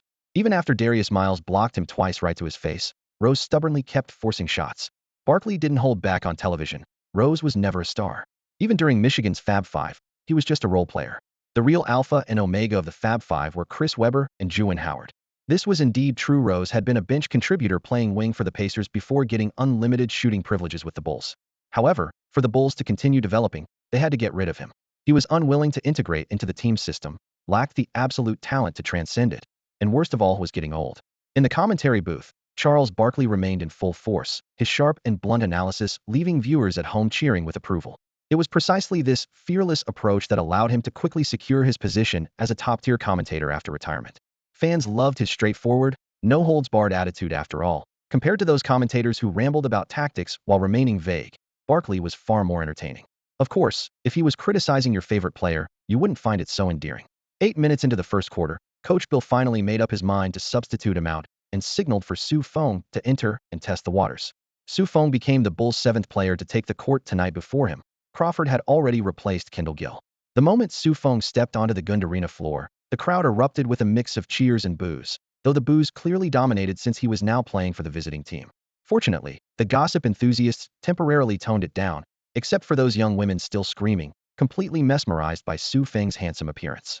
After quickly bumping fists with Crawford and Hinrich, Feng immediately began cutting and moving. His movement instantly stretched the Cavaliers' defense, and the Bulls' offensive rhythm visibly improved, though the ball never found its way to his hands. On the first possession, he shook off Ricky Davis and found himself completely open at the top of the arc, but Crawford chose to drive hard to the basket instead, his floater bouncing off the rim. One monk has water to drink. 2 monks carry water together. This was exactly the Bulls' current situation. With Hinrich back and controlling most possessions, Crawford could only rely on his distribution, but Crawford himself needed the ball, and now that he could barely feed himself, how could he be willing to share with Feng? While Hinrich wanted to pass to Feng, he couldn't wait for him to get completely open before making the pass. As a point guard, he had to orchestrate the entire team. On the transition, LeBron James drove hard to the basket and casually released a floater, scoring easily right in front of Tyson Chandler. Chandler's face darkened, his eyes filled with determination. The defensive stalwart silently vowed to find an opportunity to shut down the chosen one and not let him do whatever he pleased. The game continued. Feng kept moving constantly, but by the end of the first quarter, he had only touched the basketball once. That one time, he immediately spotted Tyson Chandler cutting to the basket and lobbed the ball toward the rim for an alley-oop dunk. Feng's movement wasn't useless in the final 3 minutes. He made the Bulls' offense more fluid, and the team cut the deficit by 4 points. Coach Bill was quite satisfied with this performance. Although Feng only recorded 1 assist, he made the overall tactical execution more dynamic, achieving the strategic objective. Besides, he was concerned that Feng might have been drained from last night's game and could get injured in high intensity play. Maintaining this style of play was perfect. He patted Feng's shoulder while praising him repeatedly. Meanwhile, at the commentary table, Ernie Johnson analyzed the 4 rookies who had played during the intermission break. LeBron James recorded 8 points, 3 assists, 3 rebounds, and 1 steal in the first quarter. Very well-rounded performance, clearly showing he was the Cavaliers' superstar cornerstone. Truly the chosen one. This is superstar-level performance, and he's only just turned 19. The arena's big screen continuously switched between statistics as the commentator's voice was filled with amazement. Hinrich had 5 points, 3 assists, 1 rebound, and 1 steal, playing with the composure and skill of a veteran in his first appearance, looking every bit like a future ball-handling cornerstone. The camera then cut to Capono. 4 minutes played, 1 of 3 shooting, with that three-pointer being clean and decisive, showing true shooter instincts. Then it switched to Tony Sue. Well, he also played 4 minutes, but didn't attempt a single shot, recording only 1 assist. His playing style clearly leaned toward being a pure role player. The studio analysts couldn't understand why McGrady would compare him to LeBron. The two had virtually nothing in common. Earl Johnson stated bluntly, "This is a strange comparison." But Barkley immediately raised his hand. "If you only look at basic stats, Feng does appear the worst, but advanced metrics show he's the only Bulls player with a positive rating. His off-ball movement clearly helped the team." Kenny Smith nodded in agreement. "Exactly, his impact is in the details." However, he then shifted tone. "At most, this proves he can become a top-tier role player."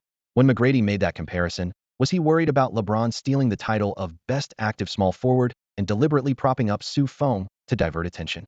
This speculation left the studio in silence, as it seemed the only logical explanation. Meanwhile, McGrady at home nearly jumped off his couch, pointing at the TV and shouting, "Sue, what are you doing?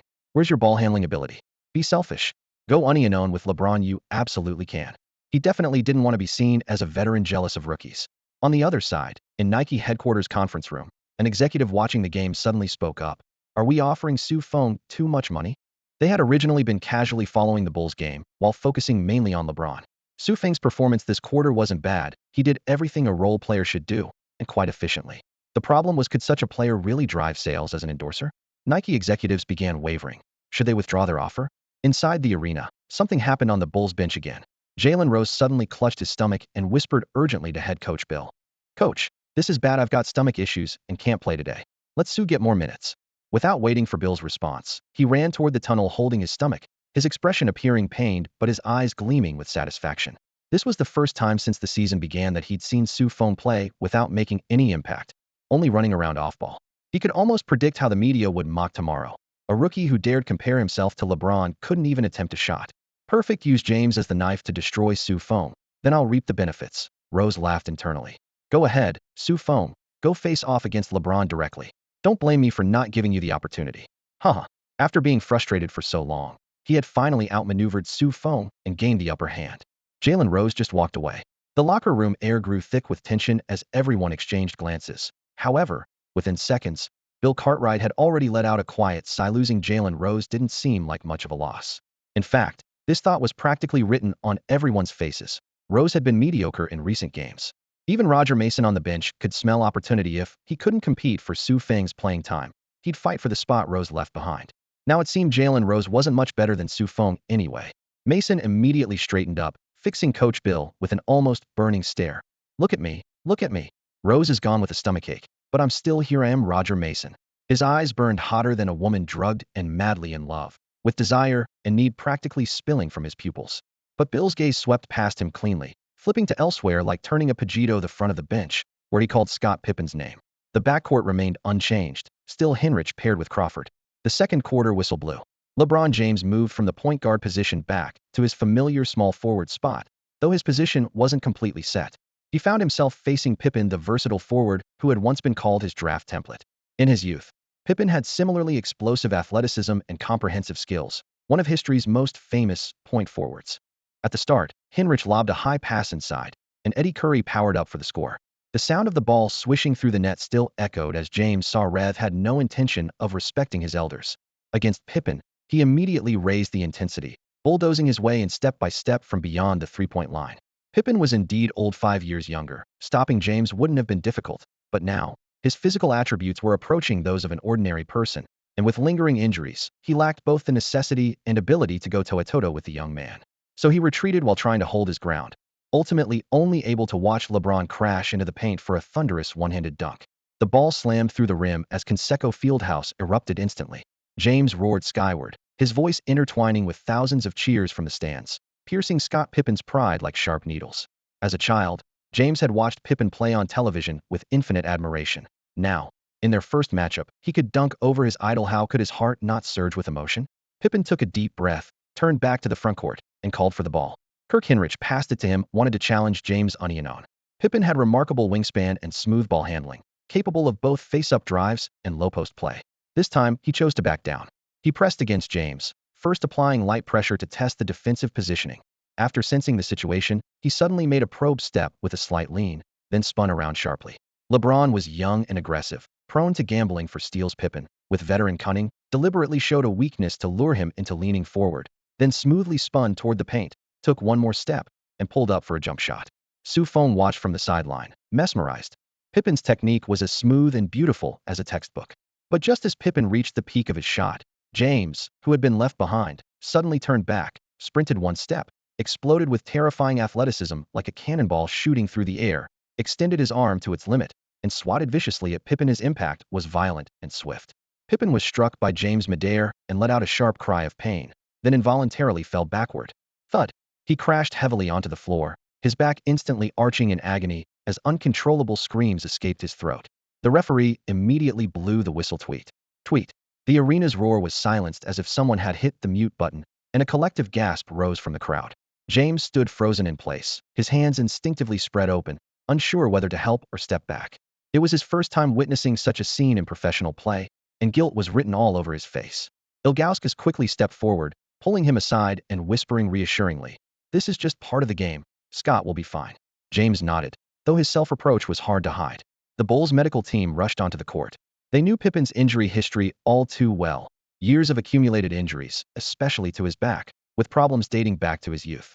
That infamous contract, dubbed historically exploitative, was born partly from fear of these old injuries. Today's collision had undoubtedly torn open old wounds.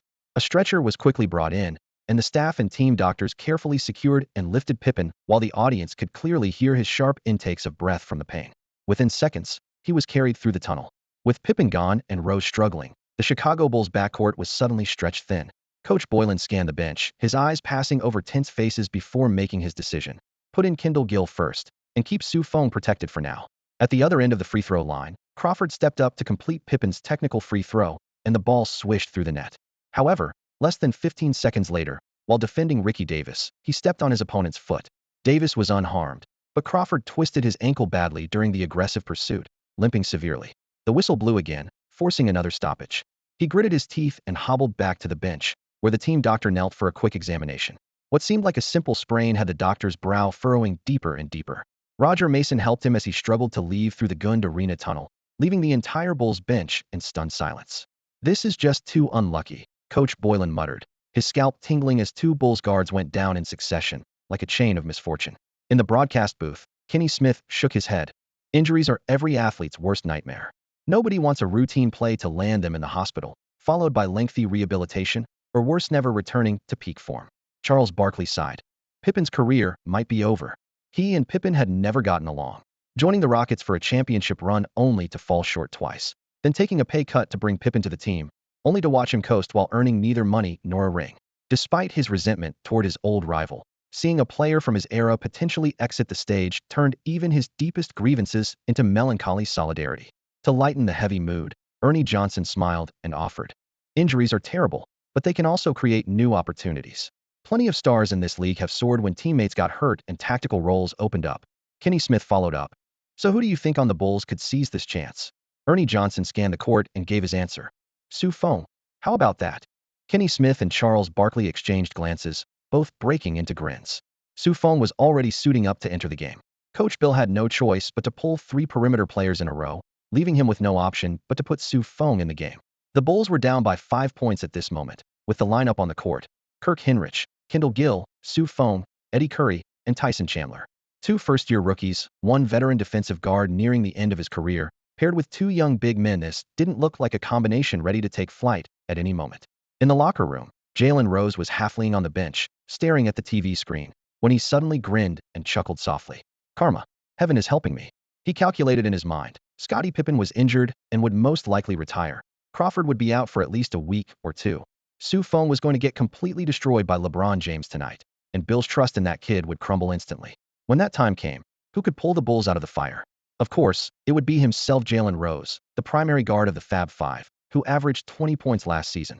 Thinking about Coach Bill begging him to come back, his laughter became even more grating, and he even started considering whether he should give the coach a hard time. Beep. The whistle blew. Feng inbound the ball to Hinrich and immediately sprinted toward the front court. Just as he crossed the half-court line, he cut horizontally along the three-point line, forcing LeBron James to chase after him. However, James at this time wasn't particularly skilled at off-ball defense, relying more on his explosive athleticism and occasional gambling steals, and he tended to lose focus when he sensed fast-break opportunities. There's an unwritten rule in the NBA. The more fast-break opportunities a player initiates, the more defensive lapses he tends to have in half-court sets. Feng capitalized on this, suddenly changing direction to shake off James, receiving Crawford's pass at the top of the three-point arc, and pulling up for a shot swish. A clean make, his first points of the game. From the commentary booth, Barkley praised, "He's not particularly fast, but he's very good at using his teammates and even opponents' movements to cut, with excellent stealth. If he continues down this path, he'll become an excellent floor-spacing role player. If his defense becomes more consistent, he'd be perfect." Just as those words were spoken, James pushed the ball up court with Feng stepping up to defend, arms spread wide. James had the size advantage, but Feng used his solid physicality to stand his ground. His strength attribute, copied from Baby Shaq, Eddie Curry, was rated at 91, even stronger than rookie LeBron. As James stepped into the paint, he was completely stopped, his rhythm immediately disrupted. He hadn't expected Feng's strength to be so overwhelming and had to turn sideways to look for a passing angle. In that moment of hesitation, Feng pressed up aggressively, targeting his opponent's already disrupted dribbling rhythm. With remarkable wingspan and massive hands, he suddenly reached in. Smack! Just like that, James's basketball was slapped away. When the basketball was knocked loose, Feng squeezed in, forcefully grabbed the ball, and immediately charged forward with it. James shouted foul, but the referee remained unmoved, so he had to sprint after him. Just past the center line, James's long arms were already pressing against Feng's side. The next second, Feng suddenly drove left. James reflexively lunged left to defend. Just when everyone thought they would collide, Feng's right hand abruptly pulled the ball back, his body accelerating like an arrow released from a baluch. He instantly shook off James. This legendary street ball move, crossing over God, thunderously unfolded at the Gonzaga Arena. Coach Bill on the sideline clutched his head, unable to believe his eyes. But Feng didn't. He drove all the way to beyond the three-point line, without any hesitation, and launched into the air. The moment his fingertips released the ball, he felt the touch was incredibly soft, as if the shot was destined to go in. So while still airborne, he raised both arms high, a confident smile spreading across his face. The basketball traced an elegant arc through the air and under the stunned gaze of the entire arena's wish. The net exploded. The score was instantly reversed by 1 point, and the Gonzaga Arena fell dead silent.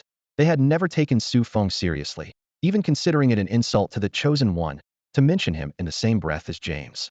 But now, Feng had not only stolen the ball from James, but also used fluid ball handling to completely shake off his opponent, then finished the play with a three-pointer. He had spread his arms while the ball was still in flight, and now James stood beside him like a clumsy supporting actor, his brilliance completely overshadowed. Oh yeah, McGrady was already screaming in front of his TV. He leaped up from the couch, more excited than when he hit his own game winners. Look at that. What did I tell you? Tony is the gifted one, is every bit as good as LeBron. The Nike conference room was equally stunned. The executives who had been ready to withdraw their offer were left speechless by this sequence. This is definitely going on the highlight reel. Feng isn't just a shooter's got ball handling skills. My God, we need to study him immediately.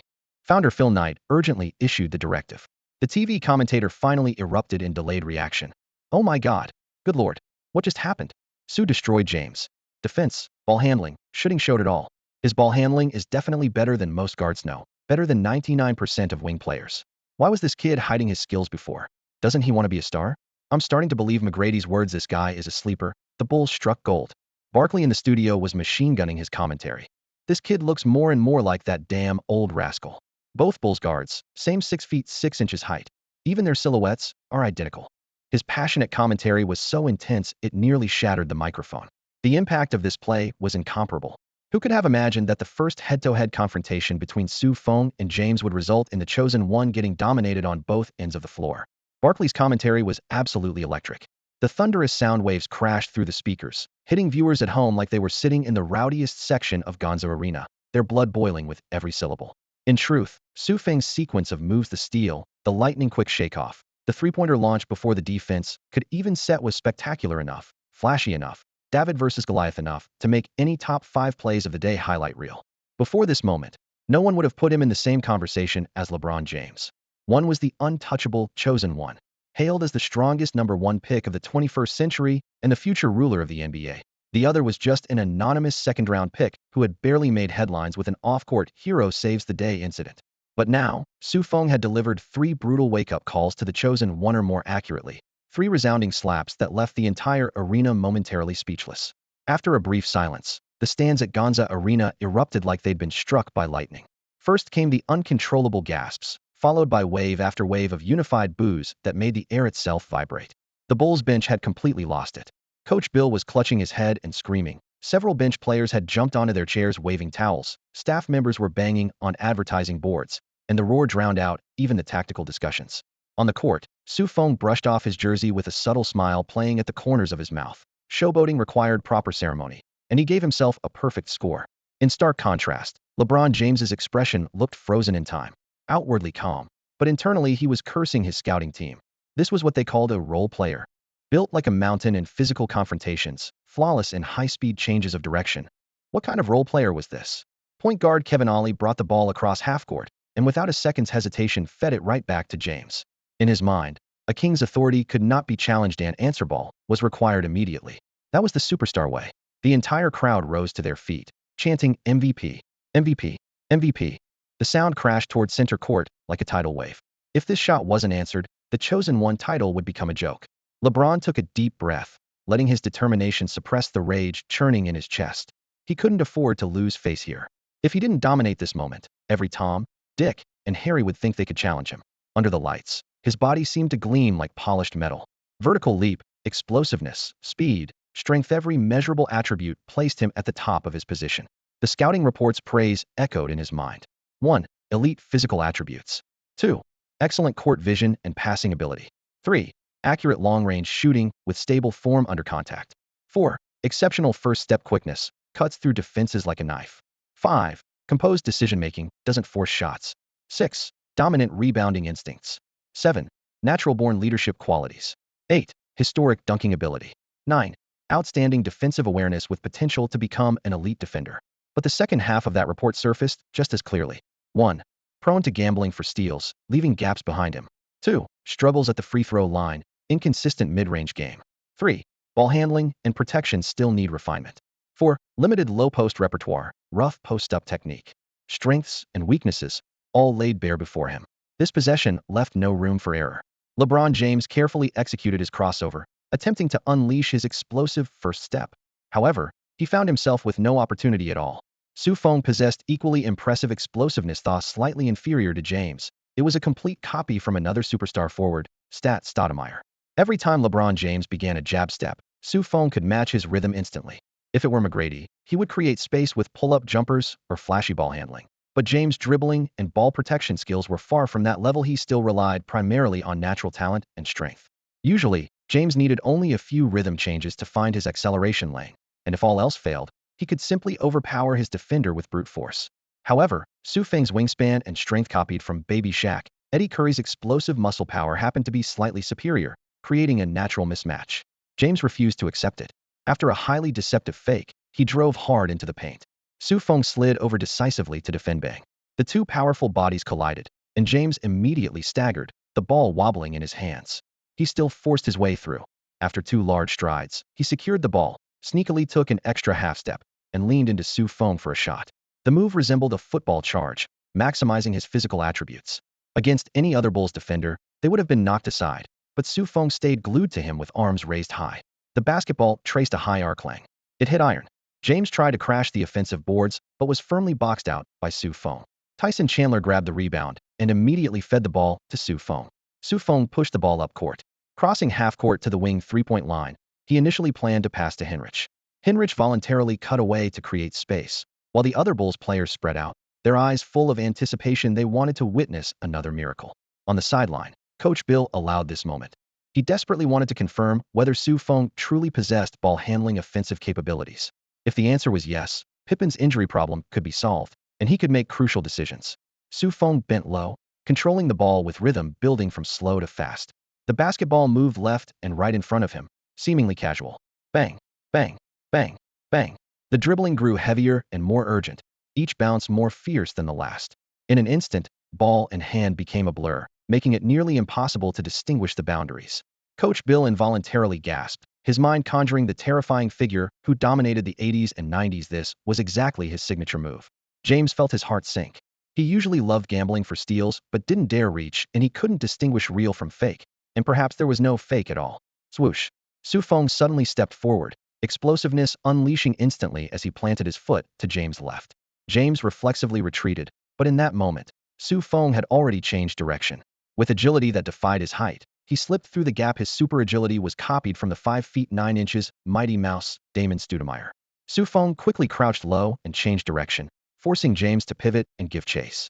The moment LeBron started his pursuit, Su Feng slammed on the brakes, his sneakers screeching against the hardwood with a sharp squeal. LeBron fought to halt his 240-pound frame, his momentum carrying him forward as his balance wavered. That split second of instability was all Su Feng needed. Planting his toe, Su Feng spun explosively in place, his coordination reaching its absolute peak as he carved out a perfect arc, completely dismantling James's defensive positioning. While LeBron's eyes remained locked on the left side, Su Feng had already burst past him on the right, driving hard into the paint.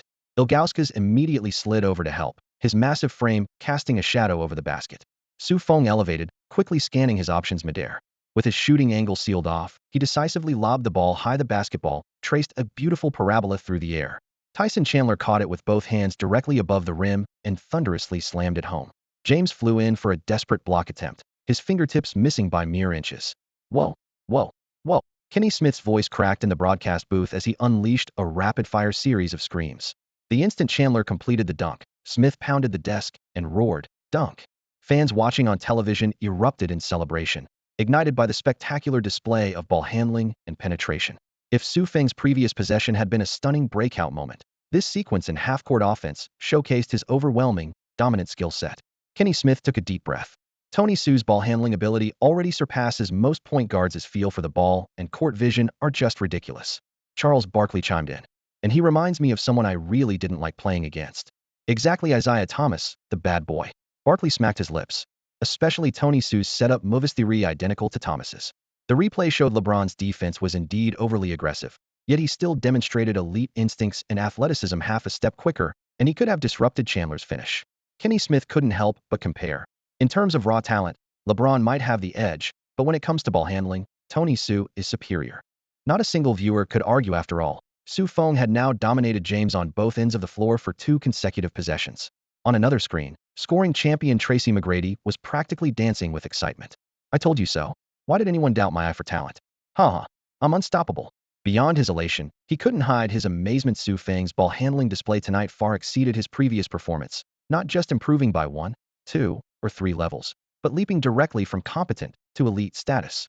Meanwhile, Nike's founder slammed his fist on the table. We have to sign him. That ball handling alone makes it worthwhile, and the Chinese market is massive. In his view, a simple catch-and-shoot player wasn't worth Nike's serious investment even if he was handsome, the NBA's only Asian guard, surrounded by tabloid headlines, and had even caught Scarlett Johansson's attention. Athletic brands ultimately cared most about on-court performance, and being able to create with the ball versus being a spot-up shooter were 2 entirely different propositions. Su Feng's ball handling skills on display right now are nothing short of legendary. Under these circumstances, if Nike doesn't make their move, their executives must have had their brains kicked in by donkeys. However, once a sword's edge is revealed, it's too late to claim exclusive ownership. Nike isn't the only top-tier sports brand in the world, and they certainly won't be the only ones who recognize Su Feng's commercial value. Now that contract negotiations are back on the table, the price tag is nowhere near the original figure. At center court, Su Feng retrieved the ball and fell back on defense. Hinrich caught up halfway, patting his shoulder with amazement written across his face. Tony, your ball handling is incredible. Why didn't you show this before? Su Feng smiled slightly and replied softly. We Chinese don't like to spend our savings early. We prefer to keep something in reserve. Hinrich had an epiphany. I'd been deliberately hiding his abilities. He patted Su Feng's back. You're doing great defending James. Keep targeting him next possession. Su Feng nodded vigorously, absolutely thrilled inside. Going head-to-head with James wasn't just about making his presence felt. There were tangible benefits. That spinning sprint move he'd just pulled off had triggered a system notification. His super explosive power talent had suddenly jumped 2 points under LeBron's intense pressure, shooting straight up to 93 points. Explosive power became increasingly difficult to improve at higher levels, so gaining 2 points in a single possession was incredibly valuable. It seemed like going unknown with elite talent really paid off handsomely. On the sideline, Coach Bill stood with his arms crossed, his grin stretching nearly from ear to ear. He'd been worried about the forward rotation being depleted after Pippen and Crawford's injuries. But Feng had somehow pulled super ball handling out of nowhere to fill the gap. It was like a gift from heaven. He made an immediate decision. Put Feng on the same rookie development track as Hinrich. Besides, Feng was much younger, making this second-round pick an absolute steal. Who knew what other surprises he might have in store? At this thought, Bill unconsciously lifted his chin with pride. The camera cut to the locker room. Jalen Rose sat motionless on the bench, his eyes vacant and lifeless. Getting schooled in just 2 possessions had left him completely shell-shocked. It's over, it's over. I've shot myself in the foot, he muttered under his breath, his voice barely audible even to himself. I'm about to become a bench player. LeBron James finally scored, but not through isolation play. The moment he caught the pass, he used Ilgauskas' screen to drive straight into the paint, finishing with a left-hand layup. The Gund Arena erupted in deafening cheers as the home crowd finally released their pent-up frustration. From the broadcast booth, Charles Barkley shook his head. If I were LeBron James, I definitely wouldn't call for a screen. A king should dominate unknown and crush all challengers, not rely on picks. Kenny Smith laughed and countered. Charles, that mindset is outdated. Offense is about efficiency. When it comes to the numbers, nobody cares whether it's isolation or a pick and draw. It's still 2 points either way. Just as Smith finished speaking, Feng caught a pass from Hinrich on the front court, facing LeBron directly from the wing. The other 4 Bulls players cleared out completely. Chandler quietly approached to set a screen, but Feng waved him off, not needed. Chandler wisely retreated. This detail caught Barkley's attention, and he excitedly slapped the table. See that? Someone still believes in our old-school way. On the court, Feng made his move. Instead of using the same rhythm as before, he first raised the ball with a convincing shot fake, causing LeBron to instinctively shift his weight upward. In that split second, Feng's jab step cut sharply forward, ball and body moving together in one aggressive motion. At this moment, he had perfectly integrated Isaiah Thomas's technique. If Thomas himself were watching, he couldn't help but stand and applaud. LeBron quickly lowered his center of gravity and smartly raised his hands to initiate contact. Bang. The moderate collision between the 2 players was clearly audible, but Feng remained rock solid, switching hands behind his back before smoothly stepping back. As the step back was completed, LeBron's momentum carried him forward, instantly creating separation between them. Feng pulled up, rose, and released. The moment the ball left his hands, LeBron exploded upward again, his fingertips nearly grazing the basketball, a testament to his incredible physical gifts. In midair, Feng couldn't help but feel envious. That explosiveness, that vertical leap, that muscle definition would make any perimeter player jealous.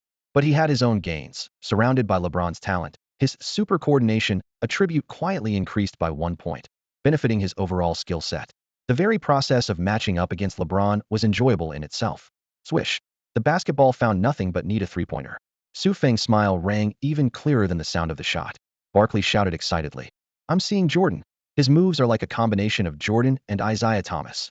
This sounded absurd. Jordan and the smiling assassin were bitter rivals throughout their careers, but any fan watching this play would feel the same way. Feng's build was nearly identical to Jordan's. His step-back jumper was almost a carbon copy, while his first step and ball handling were identical to Thomas's, making him the ultimate hybrid. LeBron James had been outplayed. Even the most diehard LeBron James fans watching on television had to admit this fact. On screen, Tracy McGrady's comment, maybe this second-round pick can stand shoulder to shoulder with the chosen one, was replayed over and over. Could this really be possible? The ensuing questions went viral on social media. If that's the case, how did he fall to the second round? Soon, someone posted that Hero Saves the Day video. Under the cover of night, he took down 2 knife-wielding thugs with his bare hands, his movements crisp and clean, like something out of a street action film. Being great at basketball was one thing, but he'd won a life-or-death struggle. Add to that his romance with Scarlett. It was after that rescue that the 2 naturally came together, and the plot was straight out of a Hollywood template. So the conversation evolved from, will he become the next star, to, I need to get his jersey early. I'm tired of wearing those cliché superstar designs. Even will the Bulls rise again because of him became a hot topic of debate. Without anyone realizing it, Feng had stolen all the spotlight in this nationally televised game. He seized the opportunity to go head-to-head with LeBron James, instantly maxing out audience expectations with his first possession, then continuing to win over fans with every move. The commentary team of Barkley, Kenny Smith, and Ernie Johnson barely stopped talking, and the data ticker at the bottom of the screen repeatedly flashed his name. On the court, Feng and James traded blows.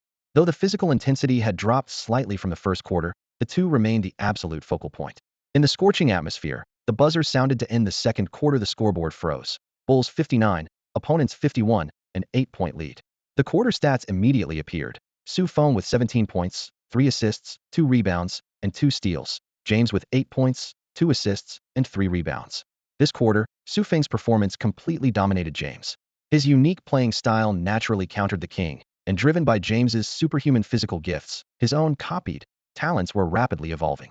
In the tunnel back to the locker room, Feng became the team's darling. Teammates took turns ruffling his hair, showering him with praise. Who would have thought this second-round pick would dare to go toe-to-toe with the chosen one and come out on top? Previously, people saw him as a super role player with tremendous potential. Tonight, after he displayed his maxed-out, Isaiah Thomas-like ball-handling skills, everyone realized this guy might actually be a future star. In the NBA, ball handling and off-ball are almost two different worlds. Players who can only play off-ball are mostly role players, and even at their peak, like Reggie Miller, they're just one of many tactical options. But becoming a true ball handler brings completely different treatment, though the difficulty is astronomical. A team can accommodate at most 3 ball handlers, 12 core starters, plus a 6th man. The requirements for them are demanding. Passing, cutting, and shooting, all 3 skills are essential, and at least one must be able to overcome any defense. No matter how crowded the path or fierce the competition, Feng had to climb this road. It wasn't too late to start, though was still young. The current Bulls roster was perfect for his breakthrough.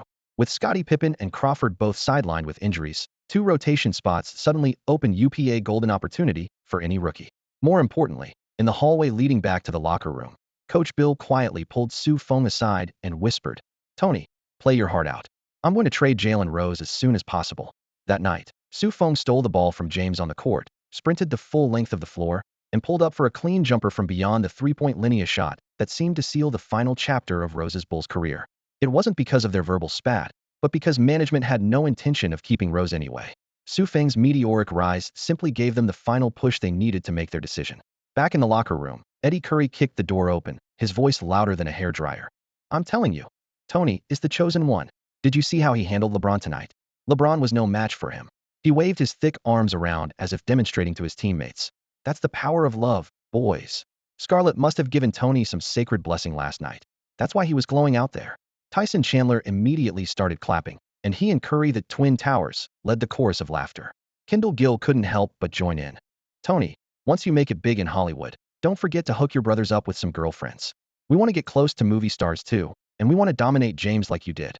The locker room was buzzing with excitement, but none of it involved Jalen Rose. Rose sat in the corner, feeling a ringing in his ears as he squinted and coldly observed everything. What surprised him was that Roger Mason had also pushed his way to the center of the crowd, saying loudly, "Tony, your performance tonight was phenomenal. I'm proud of you." A betrayal? Rose's eyebrow twitched sharply. Just hours ago, Mason had been on his side. The coaching staff entered the room, and Rose immediately stood up, quickly approaching Coach Bill with rapid-fire speech. "Coach, my stomach is feeling much better. I want to contribute more to the team in the second half. We need to get this 5th straight win." The sudden interruption caught everyone off guard. Where did this voice come from? Coach Bill frowned and was about to speak when Roger Mason stepped forward first, his tone friendly but distant. "Rose, since your stomach isn't feeling well, you should rest more. Leave the game to us." Yeah, you rest up. We've got this handled," teammates chimed in one after another. In that moment, Rose fully understood. Mason was no longer his supporter. No one in the locker room would speak up for him anymore, and the tide had turned. Still, he made one last desperate attempt. "Coach, the team has lost 2 key players. I have to step up. It's my responsibility. Besides, the young guys still need me to lead." Before he could finish, Coach Bill patted his shoulder with a smile that was polite but stiff. "I understand how you feel, but health is equally important. Rest well tonight, and let the young guys get some experience." Rose could only force a rigid smile and step aside. No one paid him any attention anymore, had been completely marginalized. It was a case of being too clever for his own good. From the beginning, he had chosen the wrong opponent. He thought he could use Feng as a tool to establish his dominance, never expecting his target to evolve at rocket speed. He thought he was squeezing a soft persimmon, but instead kicked a steel plate and made one blunder after another. If they weren't going to sideline him now, who else would they sideline? The Bulls' 2 and 3 positions had officially entered the Feng era. Though the pass ahead was treacherous as iron, now he would start anew. The light boat had already passed countless mountains. Jalen Rose's career with the Bulls was entering its final countdown.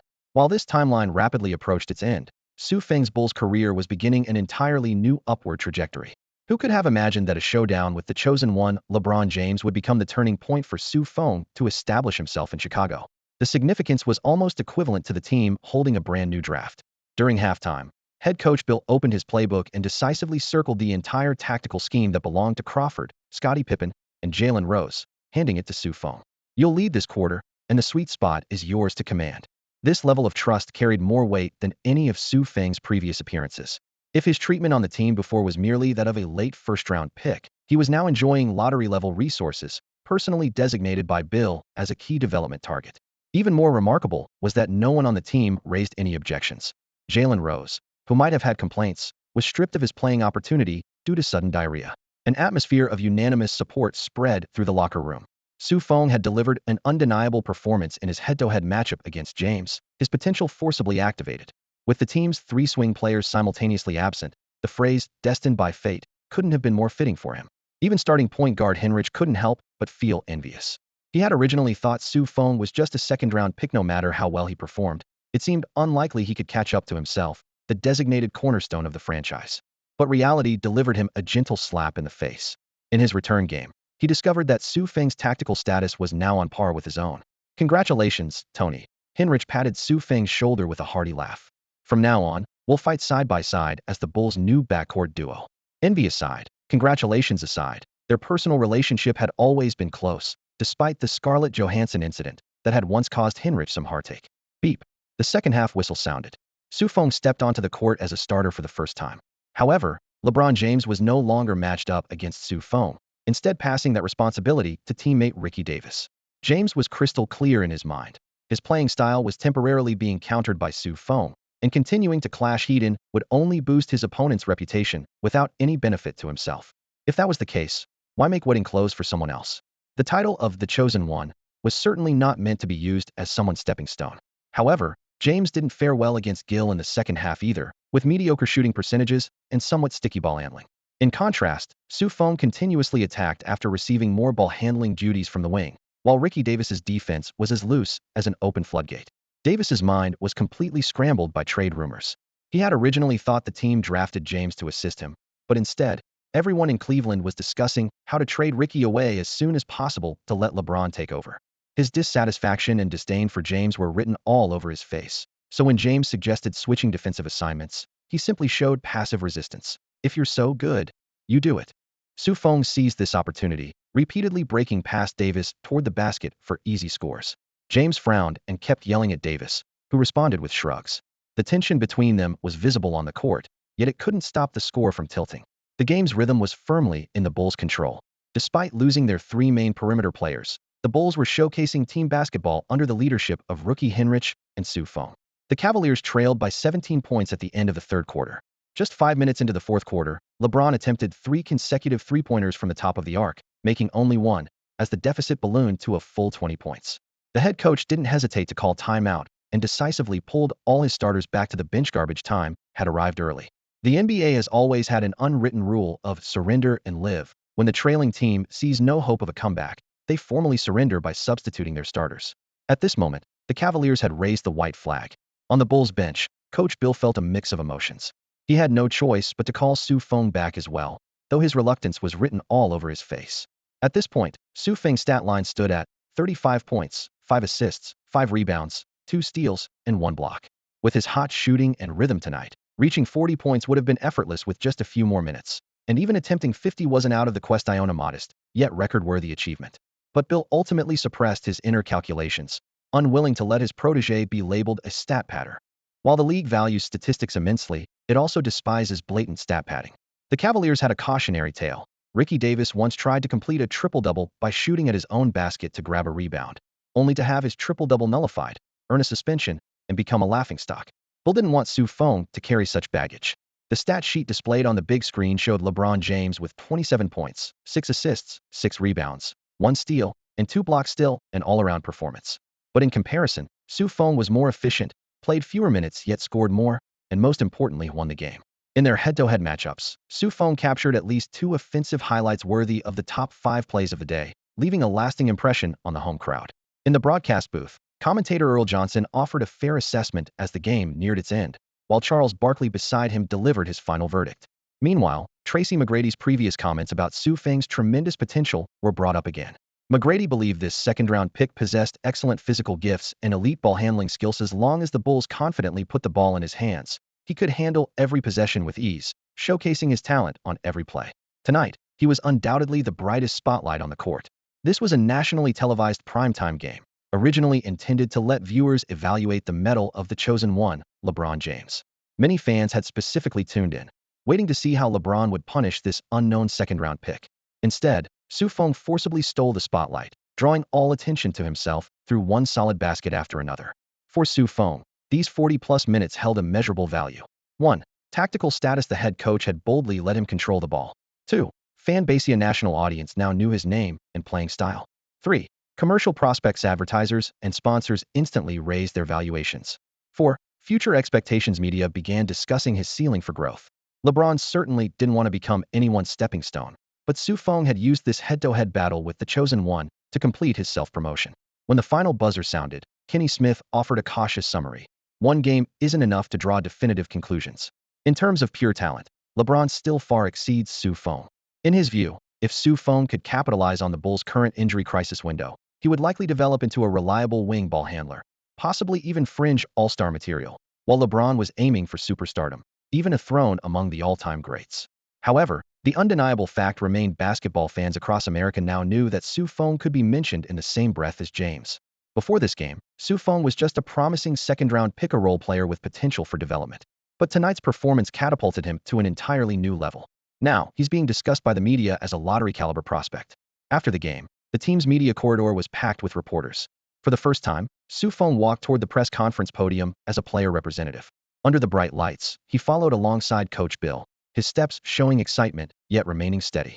As soon as Coach Bill took his seat, he grabbed the microphone and announced with a smile, "Ladies and gentlemen of the press, I've brought tonight's MVP to you."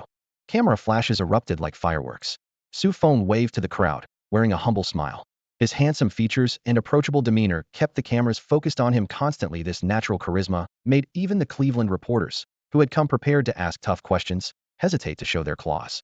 Some joked privately that this was a real-life example of that research paper about how attractive people receive more social support. The first question came from a Cleveland reporter. He cleared his throat and fired off a rapid series of questions. McGrady said, "Both you and LeBron James have bright futures ahead. How did it feel going head-to-head with LeBron tonight? What kind of player do you think LeBron is?" Feng picked up the microphone, speaking at a measured pace. "First, I want to thank Tracy for his recognition. As you all know, his journey has always inspired me, from coming off the bench to winning Most Improved Player, and now being a superstar scorer. He's shown everyone that hard work can change your destiny. So when he speaks positively about my future, I'm genuinely thrilled. It feels like tossing a coin into a wishing well and immediately receiving an answer from above." He paused for a moment, leaning closer to the microphone. "As for LeBron, everyone knows he's a phenomenal high school talent, probably the most famous basketball player in America since he was 16. His gifts are truly exceptional. Every time we matched up tonight, I could feel the impact of his explosiveness and coordination. I genuinely hope to face him more often in the future. It's both motivating and helps me improve faster." Feng's response was well-organized and sincere, surprising even Coach Bill, who sat below. He had expected this to be routine media obligations, but his player delivered these diplomatic answers with remarkable naturalness and charm.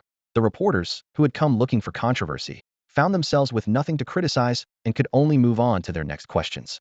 What Coach Bill didn't know was that Feng wasn't just being polite. At least half of what he said came from the heart. Those 48 minutes of direct competition with LeBron had visibly improved his explosiveness and body coordination. His physical attributes had genuinely enhanced since before the game. Feng demonstrated exceptional media handling skills. Such composure is rare in the NBA. Most stars lack systematic education, and post-game press conferences often turn into powder kegs, with media and players probing and needling each other. Some unscrupulous reporters deliberately provoke confrontations just to grab bigger headlines. As a result, many players see their public image spiral downward in a vicious cycle. For this very reason, the NBA places enormous emphasis on players' media literacy. Every year after the draft concludes, the league gathers first-round picks for intensive remedial classes, covering everything from social etiquette to financial management, all with one goal: to make the league appear more genteel and civilized, preventing outsiders from viewing it as a crude street league. Sponsors share this sentiment, favoring stars who naturally exude charisma on camera. Good image means broader marketing appeal, allowing products to reach wider audiences. Thus, media reputation has become a crucial metric for evaluating a player's commercial value. Tonight's post-game interview saw Feng deliver a near-perfect performance. The last rookie to give reporters such a refreshing experience dates back to the distant Grant Hill. That middle-class-born, elegantly mannered forward made the All-Star team in his rookie season and even outpolled Jordan to become the fan vote leader in his second year. Had it not been for a series of devastating injuries, Hill's historical standing might have already reached legendary status. Looking at this draft class, LeBron James also presents an impressive media image, responding to questions with clear organization. However, compared to Feng, he still lacks that final touch of refinement after all. LeBron is merely a high school graduate, while Feng is not only academically gifted but genuinely passionate about reading, not one of those book models who merely pose with volumes for show. The difference manifests in the details. Under the blazing white lights of the press conference, after the barrage of camera flashes subsided, the open question period began. A notoriously provocative reporter raised his hand, leading with a barbed question. You scored 35 points tonight, while LeBron only managed 27, and you played fewer minutes. Have you already surpassed LeBron? Do you think your future will shine brighter than his? Under the spotlight, Feng first nodded gently, acknowledging he'd heard the question clearly, then drew the microphone closer. As you know, our professional basketball careers have only just begun. His pace was measured and unhurried. This is a marathon, not a 100-meter sprint. What happened tonight is merely the opening chapter of our story. Life has its ups and downs, spiraling ever upward. And perhaps today, I found myself in a more advantageous position, so I cannot provide a definitive answer at this moment. More importantly, this answer is so long it requires an entire career to write. At this point, he flashed a polite, yet meaningful smile. I'm ready. Are you? After a brief silence, the reporter nodded stiffly, offering a helpless smile before sitting back down, thoroughly convinced. Feng hadn't taken the bait, yet he'd smoothly established one thing. From this moment forward, the outside world would place him and LeBron on the same scale, and this comparison would very likely span both players' entire careers. Had Feng declared before the game, I'm going to compete with LeBron, he would likely have been dismissed as overreaching. After all, James is the universally acclaimed chosen one, while Feng is merely a second-round pick. But now, using the reporter's question as leverage, he deftly redirected the narrative toward time will tell. No one felt it was presumptuous. Instead, they felt anticipation. Very well then. We'll wait and see. Let time provide the answer. Another provocative question came up. Last night many Cleveland residents captured photos of you and Scarlett on a date. Did you really win Scarlett's heart by playing the hero? Are you two officially a couple now? The bright lights illuminated the entire venue as the reporter deliberately raised his voice, seemingly trying to frame Feng and Scarlett in an unequal dynamic. Feng raised his eyebrows slightly, flashing his signature composed smile. No one can capture love. People can only be captured by love. The reporter pressed on. So, have you both been captured by love? What do you think? Feng smiled back, then added, I believe love is something sacred and beautiful that humanity collectively pursues, yet cannot resist. We're enjoying our wonderful time together. For more details, please ask outside of basketball press conferences. Below the stage, representatives from Nike, Adidas, and Reebok all looked up simultaneously. A point guard who could go toe-to-toe with LeBron James without losing ground. A 19-year-old with striking good looks who had become a national icon after playing the hero on the streets. An elegant gentleman who handled media with effortless grace. Plus the vast Asian market behind him, the only Asian guard to break into the NBA. All the buffs were stacked. Overnight, Feng's commercial value skyrocketed like a rocket. In NBA sponsors' ledgers, potential is that crucial one, while all the endorsements, advertisements, and extras that follow are merely the zeros that come after. Feng had already proven he possessed the qualities to become an elite player. The one was prominently in place, and all that remained was adding more zeros. That night, Feng's agent Jason Thomas received a call from a Nike executive at the general manager level. The caller got straight to the point. We'd like to invite Feng to our Portland headquarters to personally experience Nike's sneaker culture and advantages, and we'll provide an offer that will move him. This time, Jason learned from past experience and didn't rush to agree. All right, if there's time. You understand we're not exclusively talking with just your company. The implication was clear: if you want Feng, you'll need to sweeten the deal. He expected the caller to probe further, but Nike was even more direct. Please make sure to come to Portland for a face-to-face meeting. We'll definitely give Tony an offer he can't refuse.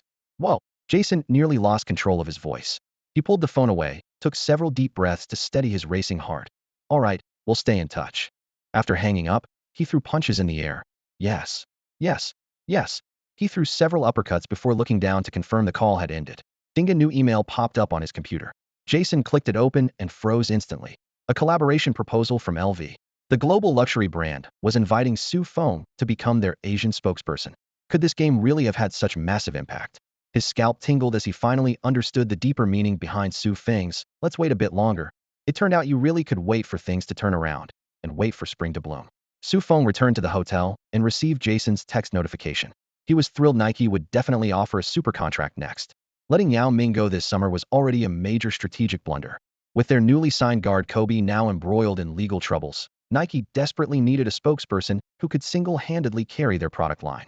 Feng, who was delivering stunning performances, became the perfect candidate as long as he continued his stellar play in the upcoming games. The brand would inevitably offer him a mega contract. Feng remained completely unfazed by all this. His ball handling responsibilities with the Bulls had increased significantly, and his position was becoming increasingly secure. Just 30 minutes after the press conference ended, team general manager John Paxson personally called him, his voice brimming with excitement. "Tony, congratulations. You helped the team secure an inspiring victory. I'm genuinely proud of your performance." He immediately promised that the team would focus on developing Feng, with management allocating resources accordingly. This meant Feng was no longer just a second-round pick role player, but was officially written into the Bulls' long-term plans, becoming the fourth cornerstone of the franchise alongside Eddie Curry, Tyson Chandler, and Kirk Hinrich. Shortly after, owner Jerry Reinsdorf's call came through. "You're the biggest surprise of this year's draft. I watched the game, and your performance rivals any top rookie. You've proven your exceptional talent over these past few games.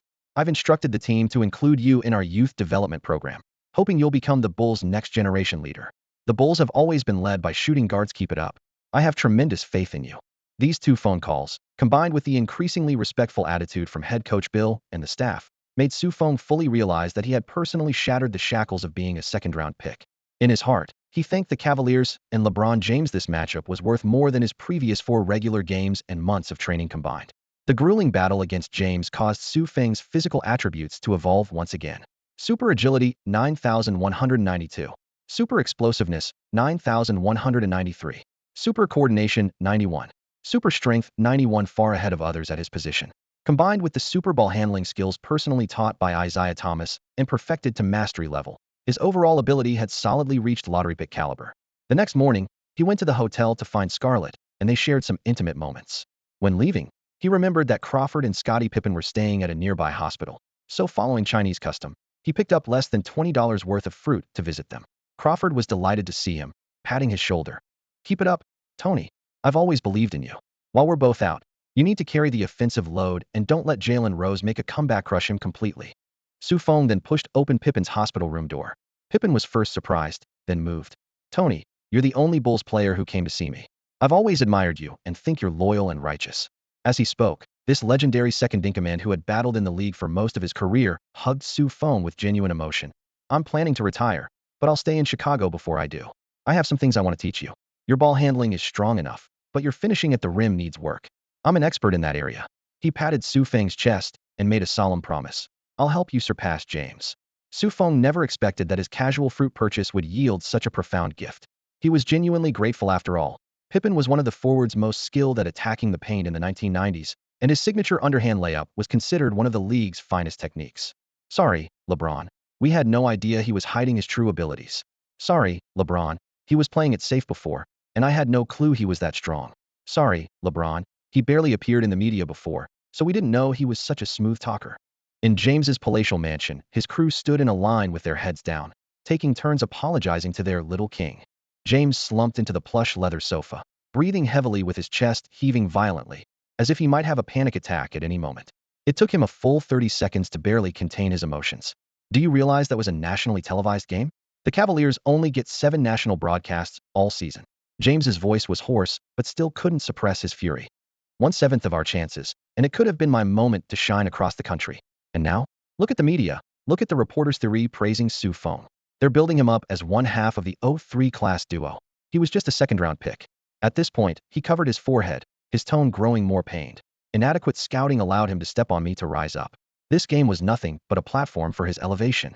Thinking about his failed objectives and lost spotlight, while Feng used him as a stepping stone to success, James's chest heaved again, his eyes filled with bitterness he couldn't swallow. Losing was hard enough, but being trampled on someone else's path to success was even harder to accept. Seeing this, his friend Frank quickly stepped forward and patted his shoulder. "Don't stress, LeBron. It's just one regular season game. He'll show his true colors soon enough. At the end of the day, he's just a second-round pick." Did every scout and general manager in the league get it wrong? Trust in professional judgment. Exactly. Everyone has their moment or two in the NBA, another buddy chimed in. Maybe before Thanksgiving even arrives, he'll be forgotten. Everyone chattered away, all trying to lift James's spirits. His mood directly determined their quality of life.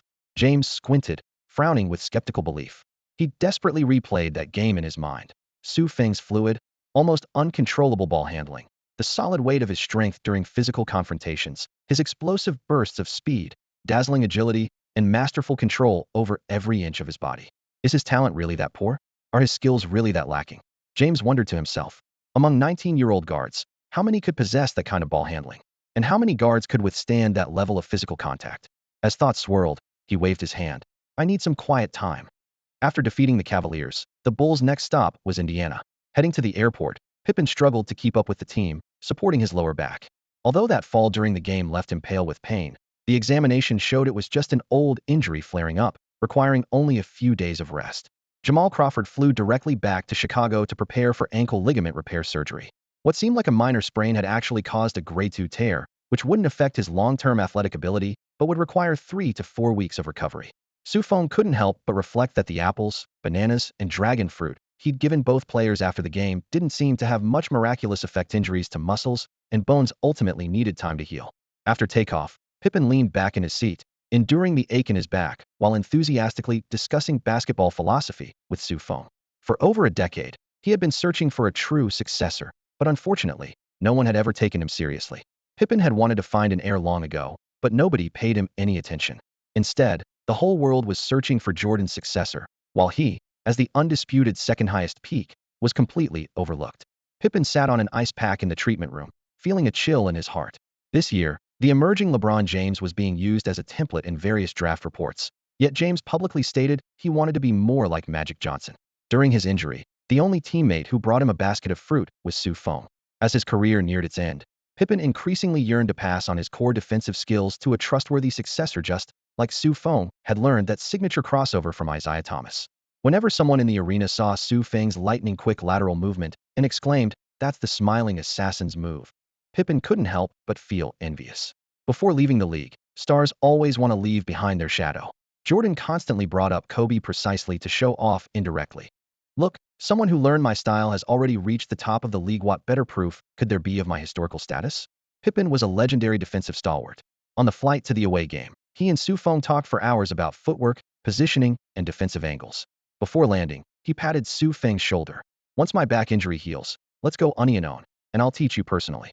This statement excited Feng so much he nearly forgot his luggage in the overhead compartment. Less than half a day after arriving in Indiana, Feng received a call from Ron Artest.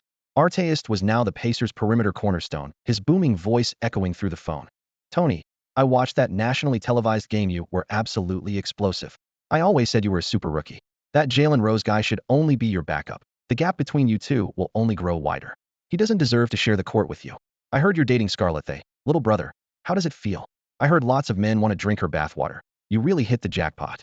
Artest's rapid-fire praise continued as he brought up Feng's street combo in New York. Ridiculously cool. But next time, don't be so aggressive. What if they had guns? Their friendship stemmed from jointly ganging up on Jalen Rose during a Chicago training camp.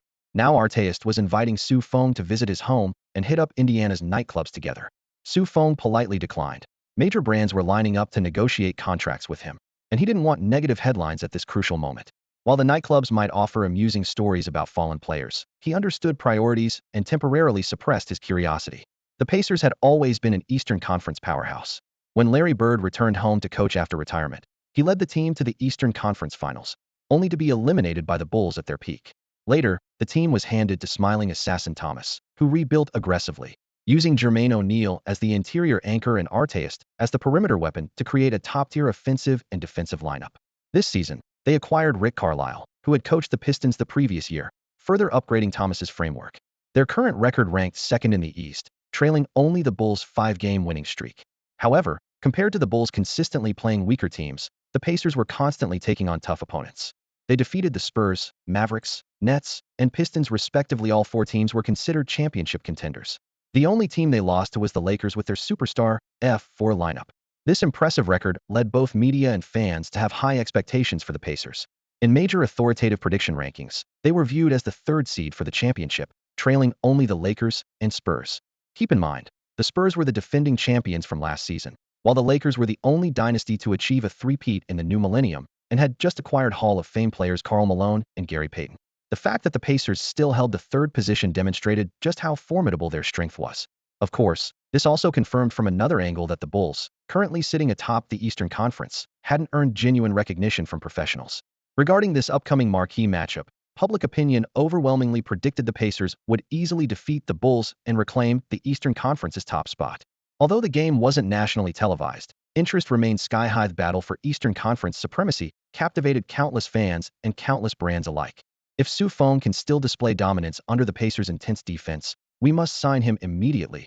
This was the resounding conclusion from Nike's chief scout in the boardroom. Feng's historic-level ball handling from the previous game convinced him that this second-round pick could even play point guard. He presented management with a stunning comparison. Imagine Michael Jordan's physique combined with Isaiah Thomas's ball handling. In his view, Feng possessed excellent strength, explosiveness, agility, and coordination. With further technical refinement, becoming an all-star would be highly probable. Nike's executives couldn't sit still. President Phil Knight personally led the team, hastily setting up a projection wall in the headquarters conference room to watch and evaluate simultaneously. How brightly would this Indiana litmus test illuminate Feng's potential? Meanwhile, other sports brands and various potential sponsors were also closely monitoring this game. The industry's rule was fast, accurate, ruthless, lock down the most suitable spokesperson at lightning speed, then deliver the most devastating offer. Everyone understood once this game ended, it would be time to make their move. Switching to Fox Sports Indiana.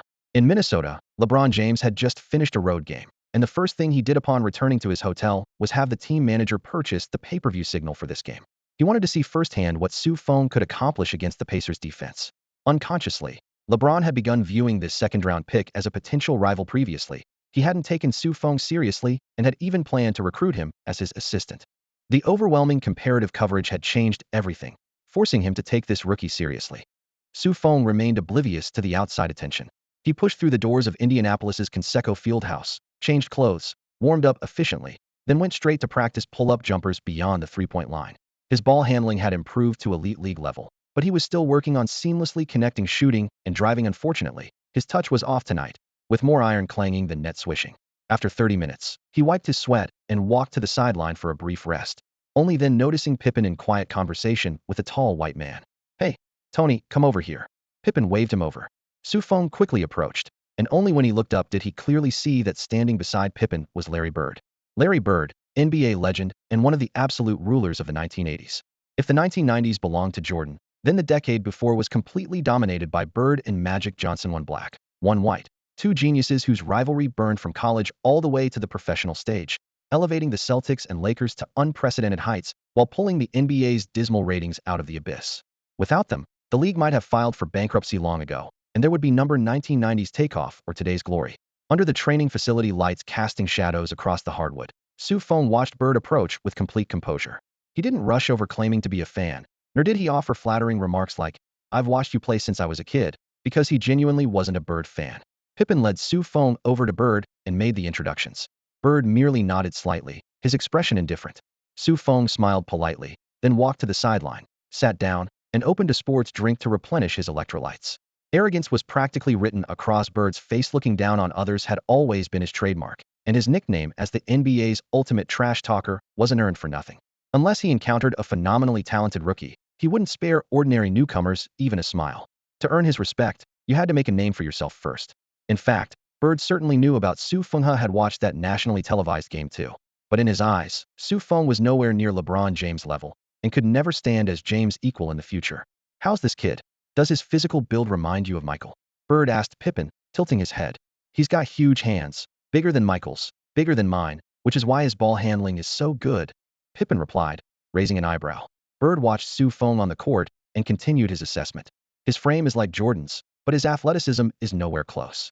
Don't try to force him into being a primary ball handler just because he can dribble while his attacking ability with the ball is too weak. I think making him the next Reggie Miller is more realistic." These words made Pippen's face darken. Like Jordan, Pippen was extremely protective of his own, especially since Feng had thoughtfully brought him fruit. "Larry, you're seriously underestimating him," Pippen said in a low voice. "His improvement is scary fast. I'm planning to teach him some of my finishing moves, and once he masters them, you'll see what Pippen 2.0 looks like." Before he could finish, Bird raised his hand to interrupt. Then what are you waiting for? Show me. He spread his palms, his presence commanding. If your protege can score 10 points off ball handling tonight, I'll give you credit. You willing to bet on it? Bet what? Pippen challenged, glancing at Bird. Bird's gaze fell to Pippen's wrist. If he doesn't get 10 points, that Rolex of yours is mine. Pippen raised his left hand. It was his favorite gold watch. Everyone knew that among NBA stars, he had always been extremely money-conscious. At this moment, he hesitated. Seeing this, Bird patted Pippen's shoulder, as if giving an old friend an out. All right, old buddy, just messing with you. What does it matter to us whether he can score 10 points or not? What Bird didn't expect was, this time, Pippen wasn't worried about the money, but instead looked up with determination. No, this isn't a joke, Larry. If Sue scores 10 points from ball handling offense tonight, you have to do something for me too. Bird didn't expect Pippen to actually make a wager. Everyone who could establish themselves as kings in the NBA were gamblers without exception, and he was no different. In contrast, Pippen, who usually knew when to quit while ahead, typically acted like a cautious second-in-command. What do you want? As long as it doesn't exceed the value of this watch. Bird lifted his wrist to show his Rolex. I want you to teach the kid a skill shooting or passing, your best move. Pippen pointed towards Feng in the distance.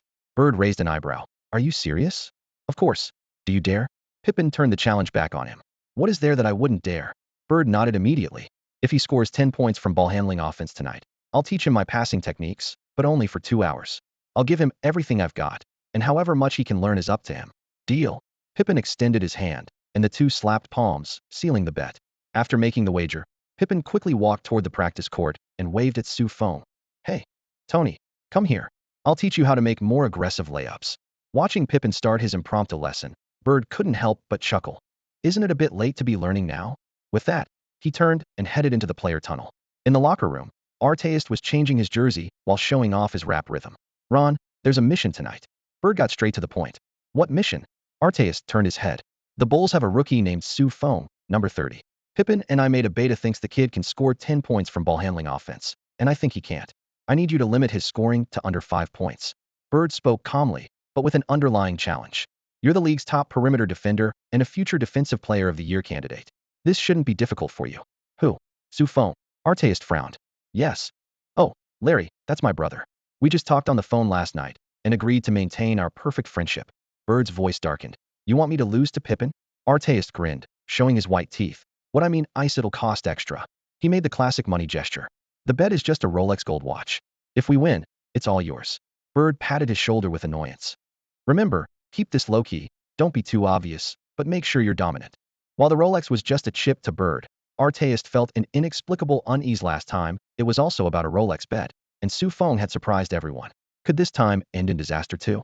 As Artest and Bird discussed splitting the spoils, on the other side of the practice court, Feng was listening intently to Pippen's instruction. Pippen broke down each element: center of gravity shifts, footwork rhythm, ball protection angles, demonstrating them one by one, then showing them himself. Ball handling: jab step, shoulder fake, between the legs crossover, smooth finish, all in one fluid motion, so clean it left observers in awe. Feng watched Pippen's footwork intently, etching every detail into his memory. He knew this might be the first and most valuable extra coaching of his professional career. Pippen's layup technique could also be called superb. However, for some reason, the super energy halo in his mind didn't classify this as a super skill. Pippen taught with passion while Feng learned with focus, but that initial emotional resonance never emerged. After about 10 minutes, Pippen, who was dealing with a back injury, decided to demonstrate personally. As he showed the moves, he reminded Feng, Tony, you really need to score big tonight. This earnest voice stirred up Feng's sense of urgency. If he didn't score enough tonight, that lucrative sponsorship deal would just be a pipe dream. While speaking, Pippen performed a layup motion. He stepped forward and patted Feng's shoulder, reminding him, relax a bit more here. The moment their skin made contact, both men felt an electric, tingling sensation. Pippen thought it was his old injury acting up, and was surprised when his mind suddenly went blank. Meanwhile, in the depths of Feng's consciousness, he instantly copied all of Pippen's career-long layup techniques and experience, which quickly solidified into muscle memory. For Feng, it felt like going through a lengthy absorption process, but to outside observers, it was just the blink of an eye. When he opened his eyes again, his data panel showed super layup skills had jumped to 83 points, with the ceiling copied from Pippen being 95 points. No wonder the system hadn't recognized it before. There was still room for growth. This wasn't just technique. It was an entire career's worth of accumulated experience. Though he had only absorbed 84 points so far, as his talent improved, he had every chance to surpass Pippen. just like he had done with Super Ball handling. With this thought, he looked sincerely at Pippen, who waved him on impatiently. Don't just stand there. Keep practicing. Su Feng immediately performed another layup, his movement smooth and refined. That underhand scoop shot carried the unmistakable Pippen-style flair. Pippen's eyes lit up instantly, as if he were looking at a monster. Tony, you're a learning freak. Are all you Chinese people this good at picking things up?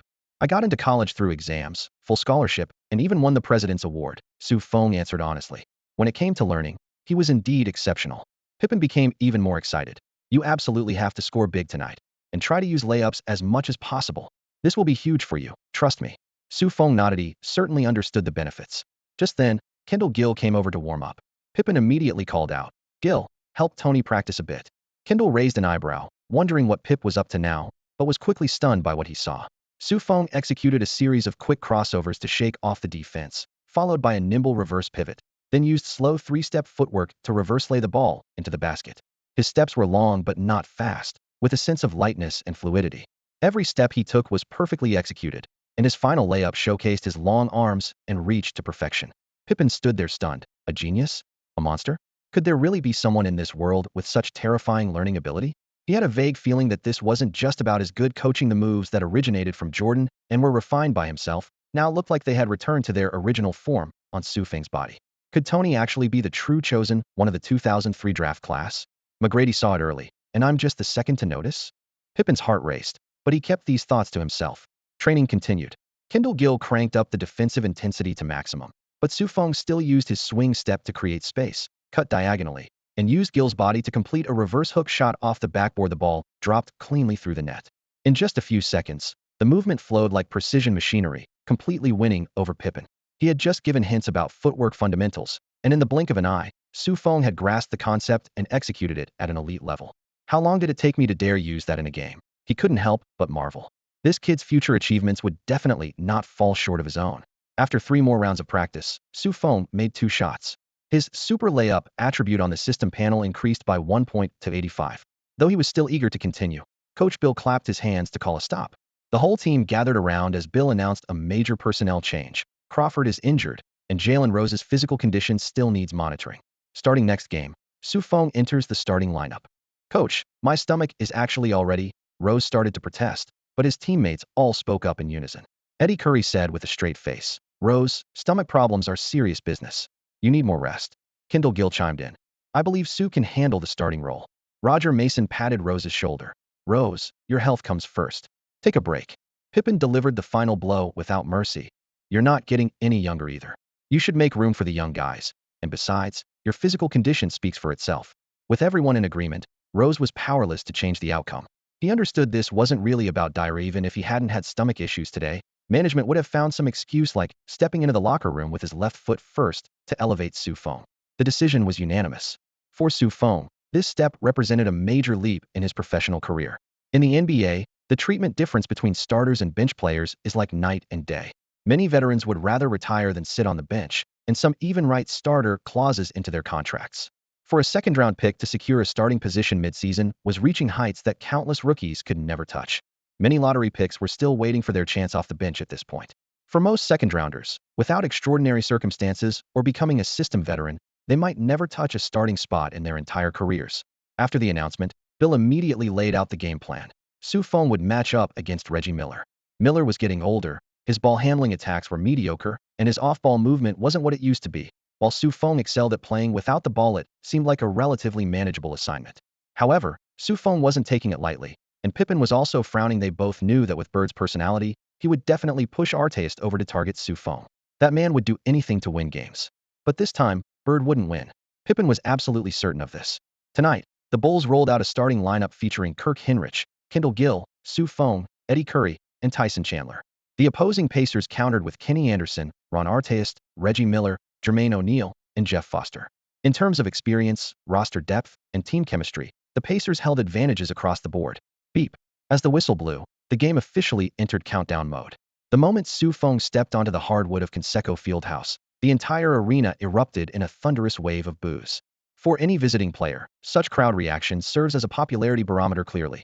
After 2 consecutive rounds of media hype, he had become the most spotlight-grabbing member of this young Bulls squad. His other teammates lacked the heroic rescue story. the romantic buzz with Scarlett, or the record of scoring consecutive baskets against LeBron James, while both plays made it onto Friday's top highlights. Gil leaned close to Feng's ear, lowering his voice. Embrace those bus theory a sign of their fear. He worried the rookie might be intimidated by Indiana's hostile atmosphere. Feng responded with a relaxed smile. The boos didn't faze him. Instead, they made his blood surge with excitement. He was born for the big stage. The more chaotic the scene, the calmer his mind became. This clutch gene might be hereditary. His grandfather had distinguished himself on life-or-death battlefields, and during that NCAA championship game watched by over 60,000 spectators, despite having far less talent and skill than he possessed today, he still nailed the game-winning three-pointer. These mere boos were nothing more than background noise to him. Tony, sorry, but I'm going to light you up tonight, Feng said with a grin, tossing the comment toward Arteist. Arteist moved closer, unfazed. I'll buy you dinner after the game. Maybe I'll be the one buying. Feng maintained his nonchalant expression. Once he stepped on the court, his face seemed to wear nothing but smiles, creating an aura of inscrutability. Arteist's toughness was legendary after all. This was the man who had broken Jordan's ribs, yet facing that perpetually smiling countenance, he felt a twinge of unease. This kid's definitely plotting something. Beep. The whistle sliced through the air a second time. Game on. During the tip-off, Tyson Chandler leaped and tapped the basketball toward his team's half-court.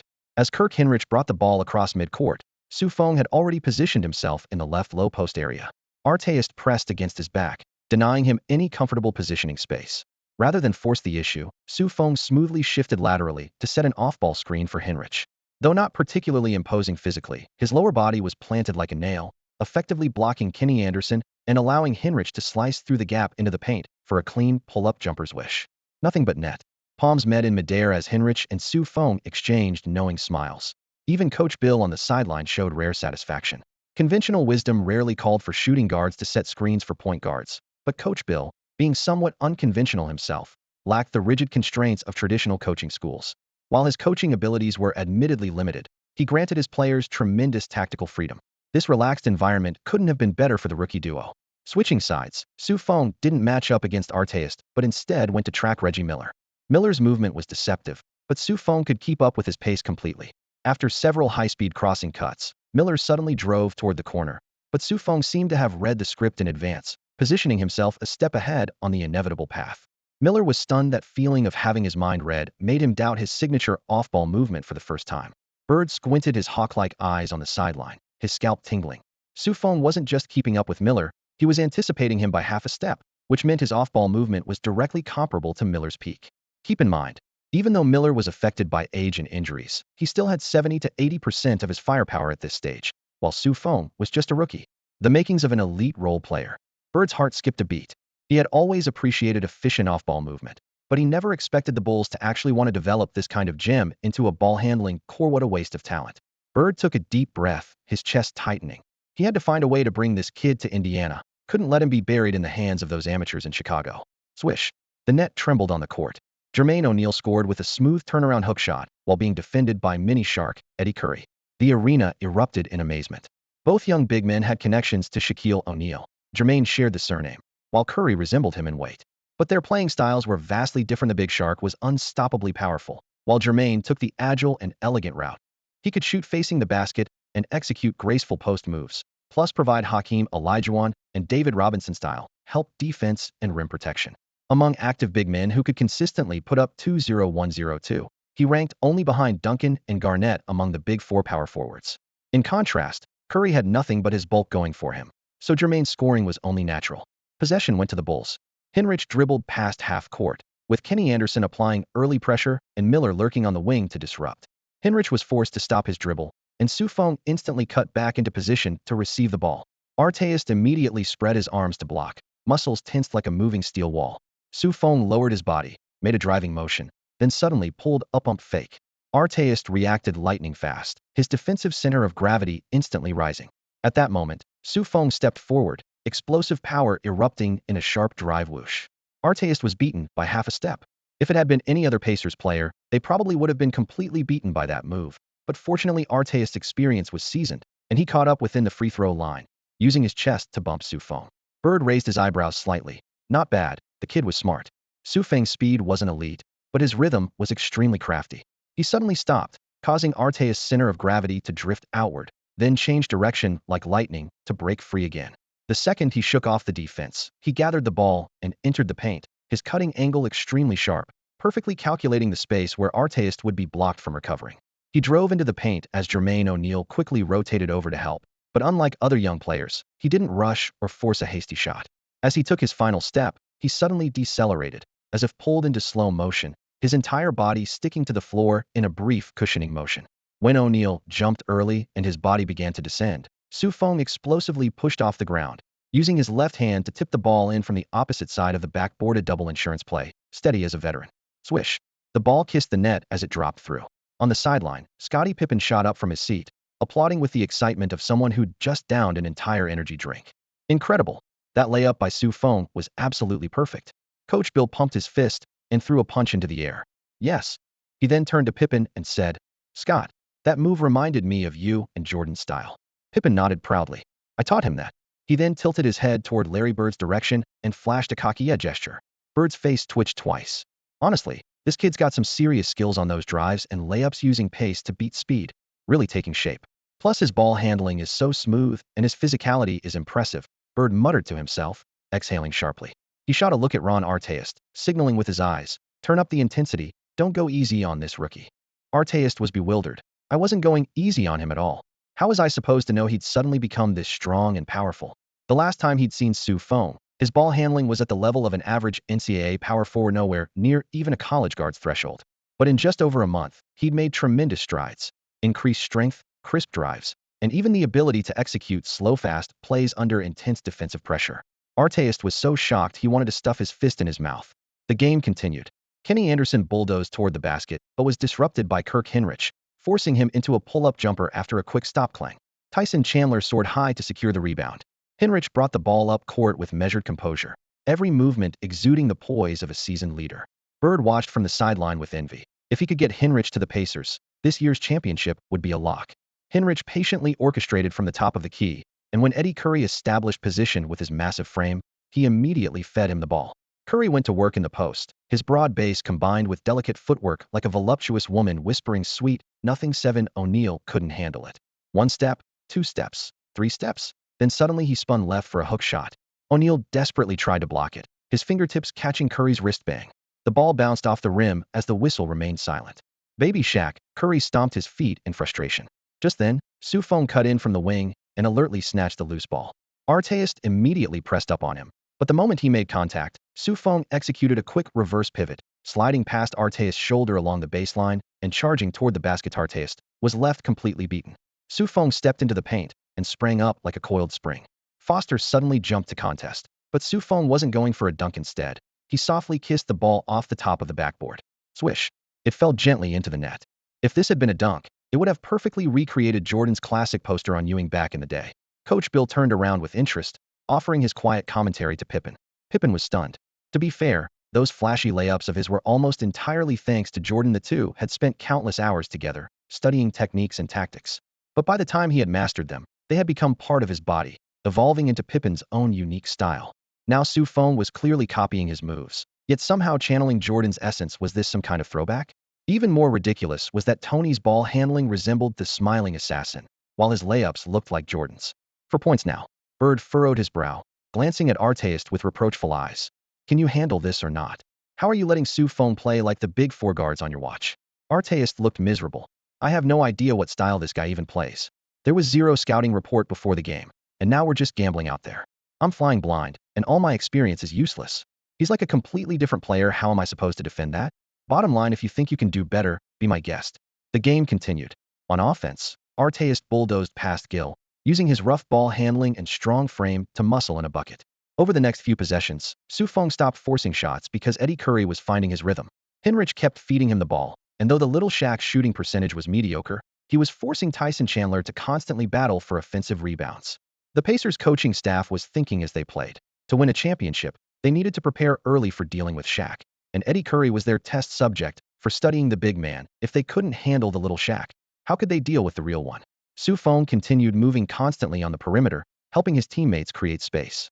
At the 8-minute mark, he was subbed out for a breather, with Jalen Rose taking his place.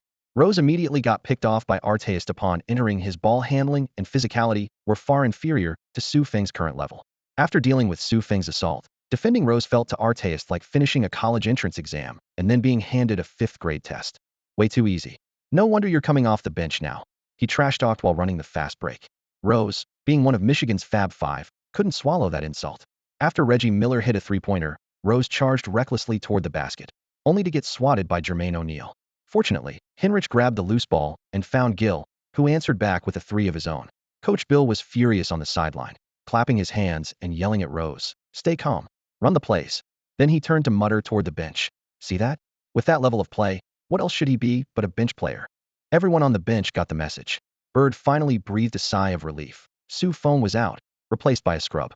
But the reprieve was short-lived when the first quarter ended, and just 2 minutes into the second, Feng was already suiting up to return. Feng caught a pass from Henrich and started with a jab step. Arteist instinctively backed off, and in the next instant, Feng rose up and let it fly swish. Three-pointer good. Pippen burst out laughing as he stood up, holding up both hands toward Bird with 7 fingers extended. 7 points.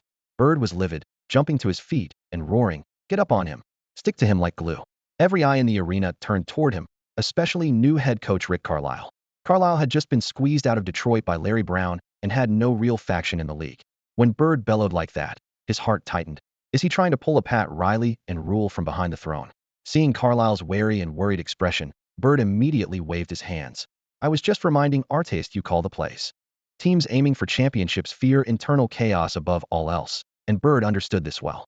Following his principle of trusting those he employs and not employing those he doubts, he had complete faith in Carlisle's abilities. So he simply settled back onto the bench, lips sealed tight, as if in meditation. On the court, Arteist was silently struggling. What the hell was going on? This rookie's playing style changed at will, making him completely unpredictable. Defense relied heavily on data and experience for split-second decisions, but there was virtually no intel on Feng before the game.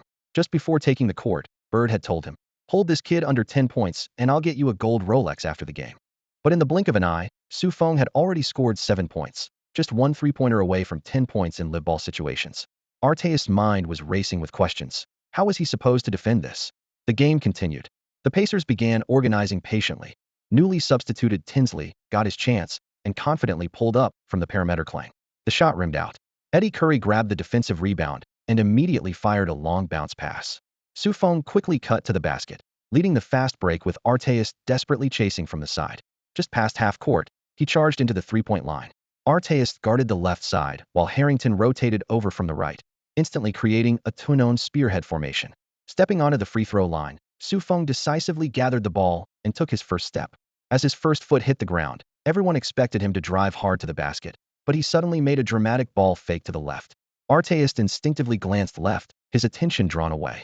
The next second, Feng crouched low and drove right, planted his second step firmly, and launched into the air. Harrington quickly rotated over, colliding with him midair while raising his arms early for the block. But Feng kept the ball tucked tightly against his chest, waiting until Harrington's momentum carried him downward before gently releasing it. Basketball traced a deceptive arc. Harrington frantically swatted at it, but could only hit Feng's hand. Tweet. The whistle blew. Harrington fouled. The Pacers' sixth man's defense was already loose, and now it looked downright clumsy. Swish. The ball dropped through the net. On the bench, Pippen shot to his feet, more excited than if he'd just drunk an 82-law fight, pounding his chest and shouting, "My boy! My boy!" This was his signature scoop shot, the most devious move in the underhand layup arsenal, perfectly designed to counter trailing defenders while drawing fouls. He never expected Feng to master it instinctively and execute it so smoothly. Feng walked to the free throw line. Pippen turned toward Bird with a thumbs up, casually tapping the Rolex on his wrist. Swish. The free throw was good. Bird closed his eyes and took a deep breath, forcing himself to stay calm. A bet's a bet. A bet's a bet. He'd pulled off countless bluffs in his lifetime and rarely missed, earning him the nickname King of Swagger. He never expected to misjudge tonight and get played by Pippen. With Feng's free throw falling, the wager was officially in effect. After regaining his composure, Bird reopened his eyes and locked onto the rookie on the court with an objective, focused gaze studying Feng's defensive positioning and technique. Feng stayed close behind Arteist, looking cautious but focused. He lowered his center of gravity with his hands while tracking the ball's trajectory with his peripheral vision, yet he couldn't hide his inexperience. Once they settled into half-court defense, his footwork became awkward, and his defensive awareness remained at rookie level. Without systematic training, his understanding of defense was limited to simply staying close to your man. Fortunately, Arteist had secured good position but failed to receive the pass, temporarily defusing the threat. From the bench, Tinsley and Harrington entered the game together, turning the offense into their two-man show. Harrington used a screen to force his way to the basket, finishing with a clean finger roll.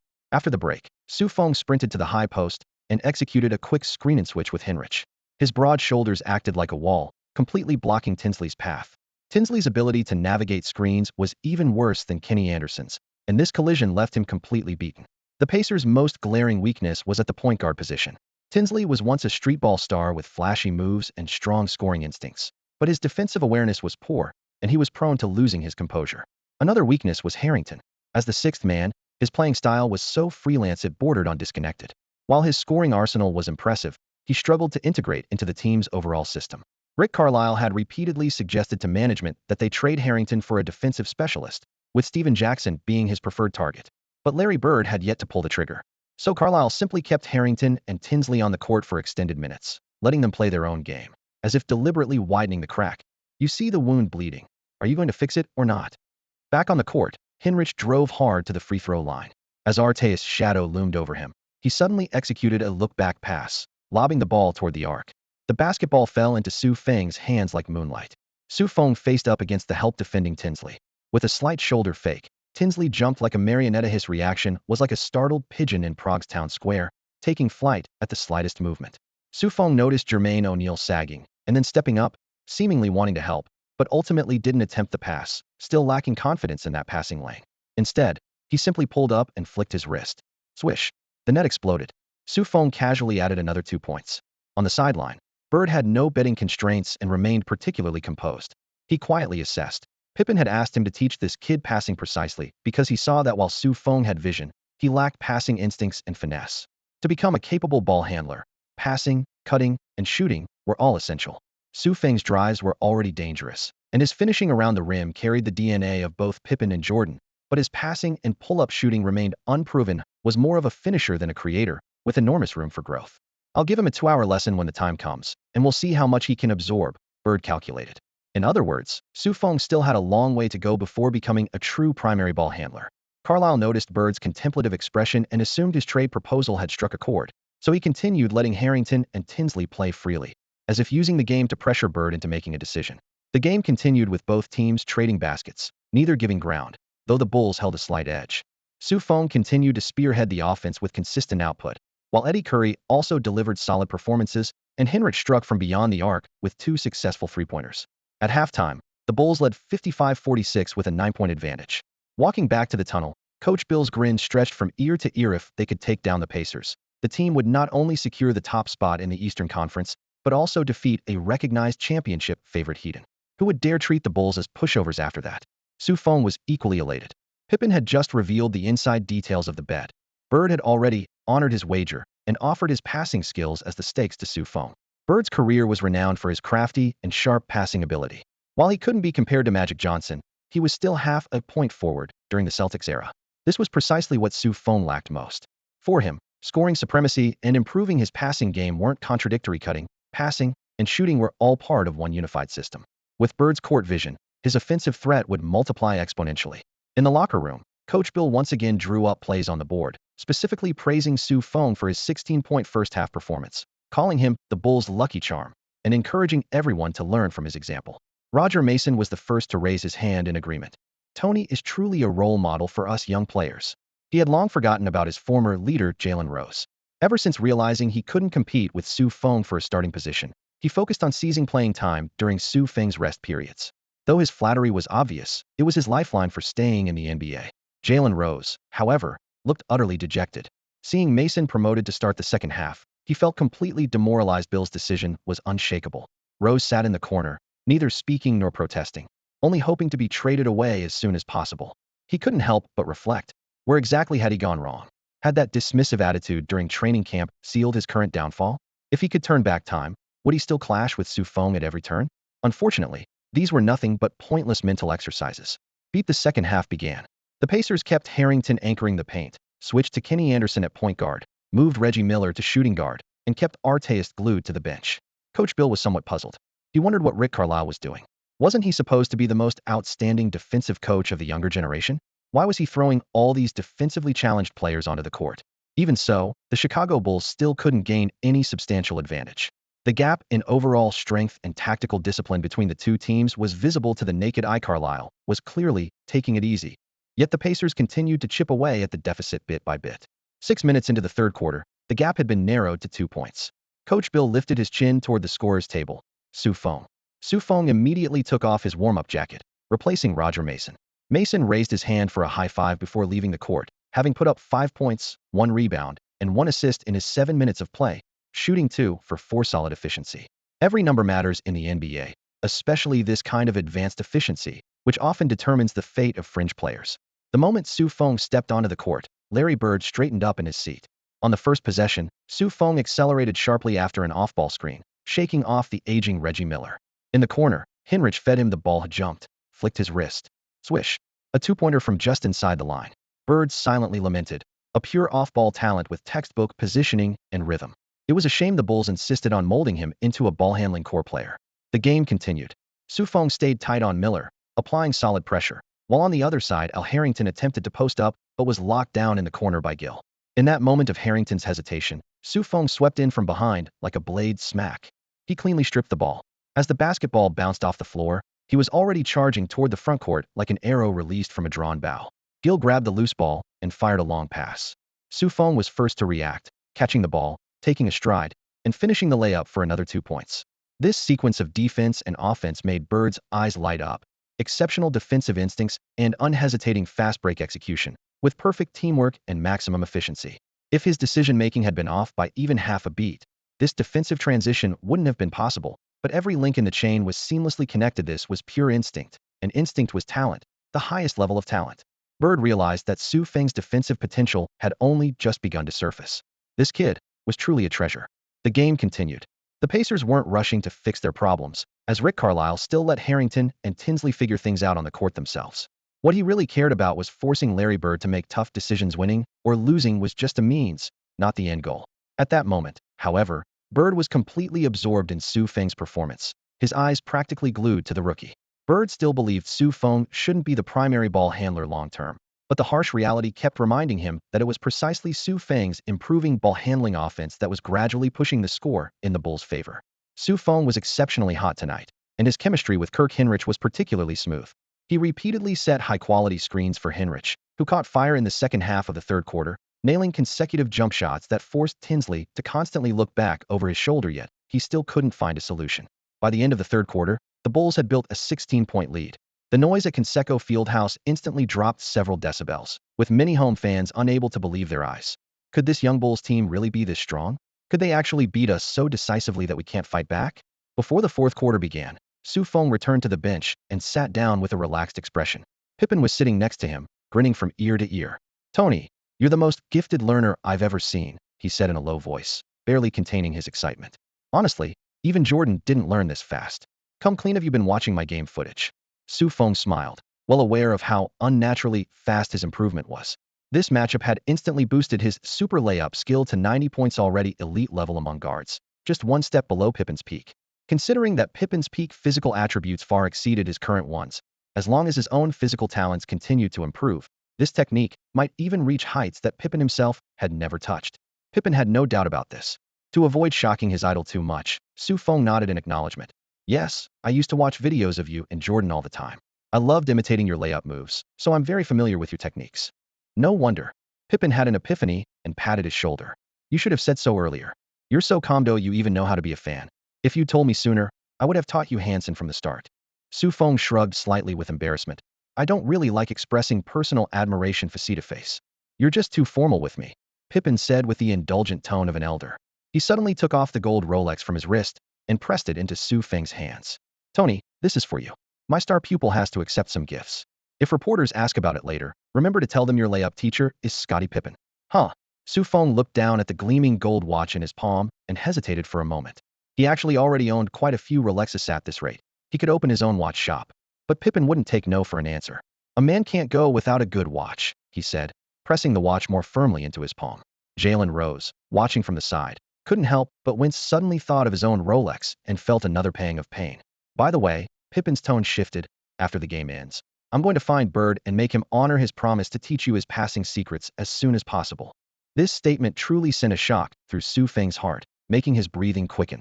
Tonight, the Pacers finally awakened with 5 minutes left in the game, revealing their true fangs. At Conseco Fieldhouse, the relentless boos and curses from the past 2 minutes crashed against the sidelines like heavy waves. The rough Indiana fans' typical rednecks absolutely refused to watch their home team get trampled by a young rebuilding Bulls squad. Carlisle listened to the boos, realizing he was playing with fire. He decisively called a timeout, clapped his hands to get everyone's attention, and said in a calm yet decisive tone, "All right, boys, let's end this boring game. The fun and games with the Bulls stop here. It's time to show them why we're the strongest team in the East." His tone carried no arrogance, but precisely because of his casual confidence, it revealed the Pacers' true strength. During the timeout, he pulled Harrington and Tinsley, demanding the team start with defense. Kenny Anderson suddenly leaned over and whispered, "Should we prepare something for that number 30? Like a double team? He's strong." Carlisle smiled, completely composed. "No need. When the Pacers' steel juggernaut rolls forward, he can't stop it. He's not one of the big four guards." Beep. The whistle blew, and the Pacers' strongest lineup took the court. The Bulls also sent Feng back in after his long rest. The scoreboard read 93-82, with the Bulls still leading by 11 points. As soon as the ball started moving again, the Pacers launched their assault. The basketball went to Jermaine O'Neal, who used a nimble footwork to shake off Eddie Curry. Tyson Chandler rushed over to help, and O'Neal casually lobbed the ball high into the paint. Feng lunged desperately, but was a beat too late, as Foster had already soared into the air, slamming the basketball hard into the rim. After landing, Foster smiled and high-fived O'Neal, the two chatting and laughing. In contrast, Tyson Chandler's face was stone cold. As the defensive anchor, he was angry but powerless.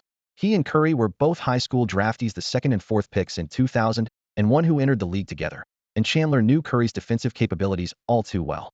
The Bulls' playbook made it clear: one focuses on offense, one on defense. Cleaning up after Curry was Chandler's responsibility, but doing it repeatedly inevitably built up resentment. "Can you keep up with his pace and not let him take whatever he wants?" Chandler asked in a low voice, suppressing his anger. Curry looked completely indifferent, turning back to drop a line. "Just give me the ball later. I'll get this possession back." His tone was like adding fuel to the fire, making Chandler's face even darker. Seeing the tense atmosphere, Feng timely interjected, "You two together can definitely beat them to a pulp." A few words said just enough, and the players each headed toward the front court. Reaching the front court, just as Curry was about to position himself for the ball, he saw Feng start early, receiving the ball from Hinrich. After catching it, Feng actively gestured toward Curry. Curry frowned, but remembering Feng's previous life-saving grace, he still quickly moved up to set a screen. Curry's massive frame blocked Arteas' defensive ability was extremely strong, arguably the league's top perimeter defensive enforcer. However, he had one major weakness: he was terrible at defending pick-and-rolls. Feng exploded with a burst of acceleration, his explosive first step leaving his defender in the dust as he drove into the free throw line. Jermaine O'Neal quickly rotated over, raising his right arm high like a moving wall, completely enveloping him. As the anchor of the Pacers' defensive system, O'Neal's help defense was always precise. On the sideline, Rick Carlisle raised an eyebrow. After observing for nearly the entire game, he had already noticed that Feng lacked a reliable pull-up jumper and only had a few offensive moves in his arsenal, so he was confident the opponent couldn't escape O'Neal's coverage. But in the blink of an eye, Feng had stepped into the paint. He suddenly stopped, lowering his body slightly before raising his elbow, as if to shoot. O'Neal instinctively lunged forward, his center of gravity forced upward. In that same instant, Feng spun around and made a fake pass to the perimeter. Foster beside him immediately bid on the fake, stepping across to attempt to steal. But the basketball remained firmly glued to Feng's massive hands. Just as Foster realized he'd been fooled and turned back to defend, Feng smoothly tossed the ball behind his head. No wind-up, clean and crisp. Even O'Neal was caught off guard by this move, only able to watch as the ball traced a high arc over his head. The next second, Tyson Chandler soared high into the air, catching the ball with both hands and slamming it through the rim boom. The Bulls added another 2 points. The combination of deception and reality had completely dismantled the Pacers' solid interior defense. Feng's massive hands played a decisive role throughout the entire sequence, making every fake move incredibly convincing. On the sideline, Larry Bird couldn't help but think of Jordan. Especially when Feng casually tossed the ball behind his head, Bird thought to himself, "This kid has extraordinary talent and exceptional court vision."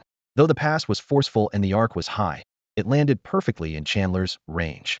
What was even more remarkable was how composed and calm the entire sequence was, truly embodying the principle of finding life in desperate situations. Perhaps he really had learned his passing philosophy.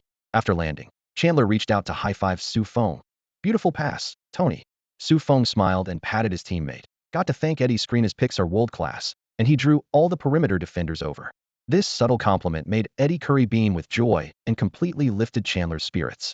Su Feng was quietly mending the team's fractures. These delicate changes went unnoticed by the media, might not even be perceived by Bill Cartwright, standing on the sideline, and even the players themselves only vaguely sensed them. But something was silently taking shape: leadership presence. As the Chinese saying goes, fairness brings clarity, integrity brings authority. Those who work quietly, without fanfare, possess their own convincing power. The game continued. The Pacers still had O'Neal posting up, eventually kicking the ball out to the perimeter.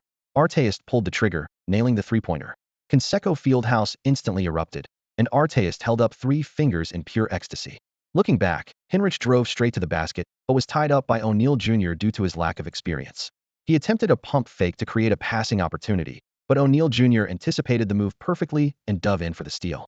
After landing, O'Neal Jr. pushed the ball up court while Hinrich reached out to interfere, only grasping at air. He lacked Su Feng's terrifying physical strength, and those suction cup hands. Su Feng could secure the ball firmly with either hand, something Hinrich simply couldn't do. Despite his superior passing vision and jump shot compared to Su Feng, this possession ended in failure. The Pacers transitioned at a measured pace, patiently working the ball to the right side. Kenny Anderson used a high screen from Foster to cut into the paint, scoring with a soft floater off the backboard as the deficit quickly narrowed. Hinrich brought the ball up court again, using a series of crossovers and behind-the-back dribbles to try creating separation. After a slight hesitation at the top of the arc, he pulled up for 3. Clang. The ball hit iron and bounced out. Su Feng exploded from the weak side toward the rim, reading the trajectory perfectly, but came up just a few centimeters short as the ball slipped through his fingertips. After the change of possession, the Pacers continued feeding O'Neal Jr. in the post. O'Neal Jr. spun left and muscled his way into the paint. Though Eddie Curry held his ground against the lower body contact, he instinctively reached in when O'Neal Jr. went up with the ball tweet. The referee's whistle blew for a defensive foul. O'Neal Jr. calmly stepped to the free throw line. With their lead hanging by a thread, the decibel level at Conseco Fieldhouse skyrocketed. On the sideline, Carlisle raised an eyebrow slightly, thinking confidently, "This young team is fragile. A couple more hits, and they'll completely crumble." Coach Bill? He's nothing more than a video coordinator. In the NBA coaching hierarchy, video coordinators rank just above scouts, well below assistant coaches. While many head coaches had climbed up from that level, Carlisle clearly didn't consider Bill a threat. Coach Bill had no idea what his counterpart was thinking. Standing in front of the bench with limited options, he turned his head and instructed, "Tony, you're taking over." He then called Su Feng over, rapidly outlining the details. In crucial moments, Su Feng was always his first, though that had become his most trusted player. Su Feng had surprised him time and again, and he was happy to put the most important possessions in the rookie's hands. Carlisle glanced over dismissively. How much damage could a rookie possibly do? He confidently signaled his players to keep applying pressure. Swish O'Neal Jr. made the first free throw. Clang. The second attempt hit the rim and bounced out. Bodies scrambled underneath as Jeff Foster secured prime position, intending to tip the ball to a teammate, but due to a fortunate angle, the ball banked indirectly. Amid the explosive cheers throughout the arena, the lead was down to just 5 points with 2:26 remaining on the clock. Coach Bill shouted toward the court, "Slow it down. Slow it down." He then gestured repeatedly. Set 3. Set 3. This was a play designed to put the ball in the shooting guard's hands. Jalen Rose used to force this play constantly, but now, in crunch time, Bill was entrusting the same responsibility to Su Feng. This wasn't treating him like a promising rookie, this was treating him like a future franchise cornerstone. Can Su Feng handle this pressure? This is the crucial shot. Just 1 second before catching the ball, his breathing quickened slightly. Every possession could determine the outcome. But when the basketball truly settled into his palms, all anxiety vanished instantly, leaving only composure. Ron Artest quickly stepped forward, deliberately leaving half a step of space beneath his feet, eyes blazing as he whispered trash talk to shatter the atmosphere. "I know you want to run down the clock, and I know all you can do is drive to the basket." Su Feng didn't respond. His answer was hidden in his actions. His left foot probed forward, his right foot followed with a cut, and Artest shifted sideways to provide adequate defensive cushioning. Another familiar drive? Artest's lips curled with disdain. But in the next instant, Su Feng's second and third steps suddenly exploded, yet he tossed the basketball behind him. Hinrich understood immediately, catching the ball. Artest quickly slid over, his gaze darting between Su Feng and Hinrich. That brief second of hesitation allowed Su Feng to sprint to the corner. Hinrich immediately passed the ball back. Ball arrived, player arrived. Su Feng lifted his hand and shot. Only then did Artest lunge forward, colliding, so both men staggered backward. Su Feng maintained his balance and even extended his arm to steady Artest. The ball had already traced a perfect arc. Swish. The score stretched back to an 8-point lead with 2:02 on the clock. Su Feng asked casually, Did that count as a drive to the basket? That's all you've got, those two moves. Artest fumed. Tonight, that's enough. Su Feng replied with a confident smile. That smile made Larry Bird on the sideline involuntarily think of his younger self.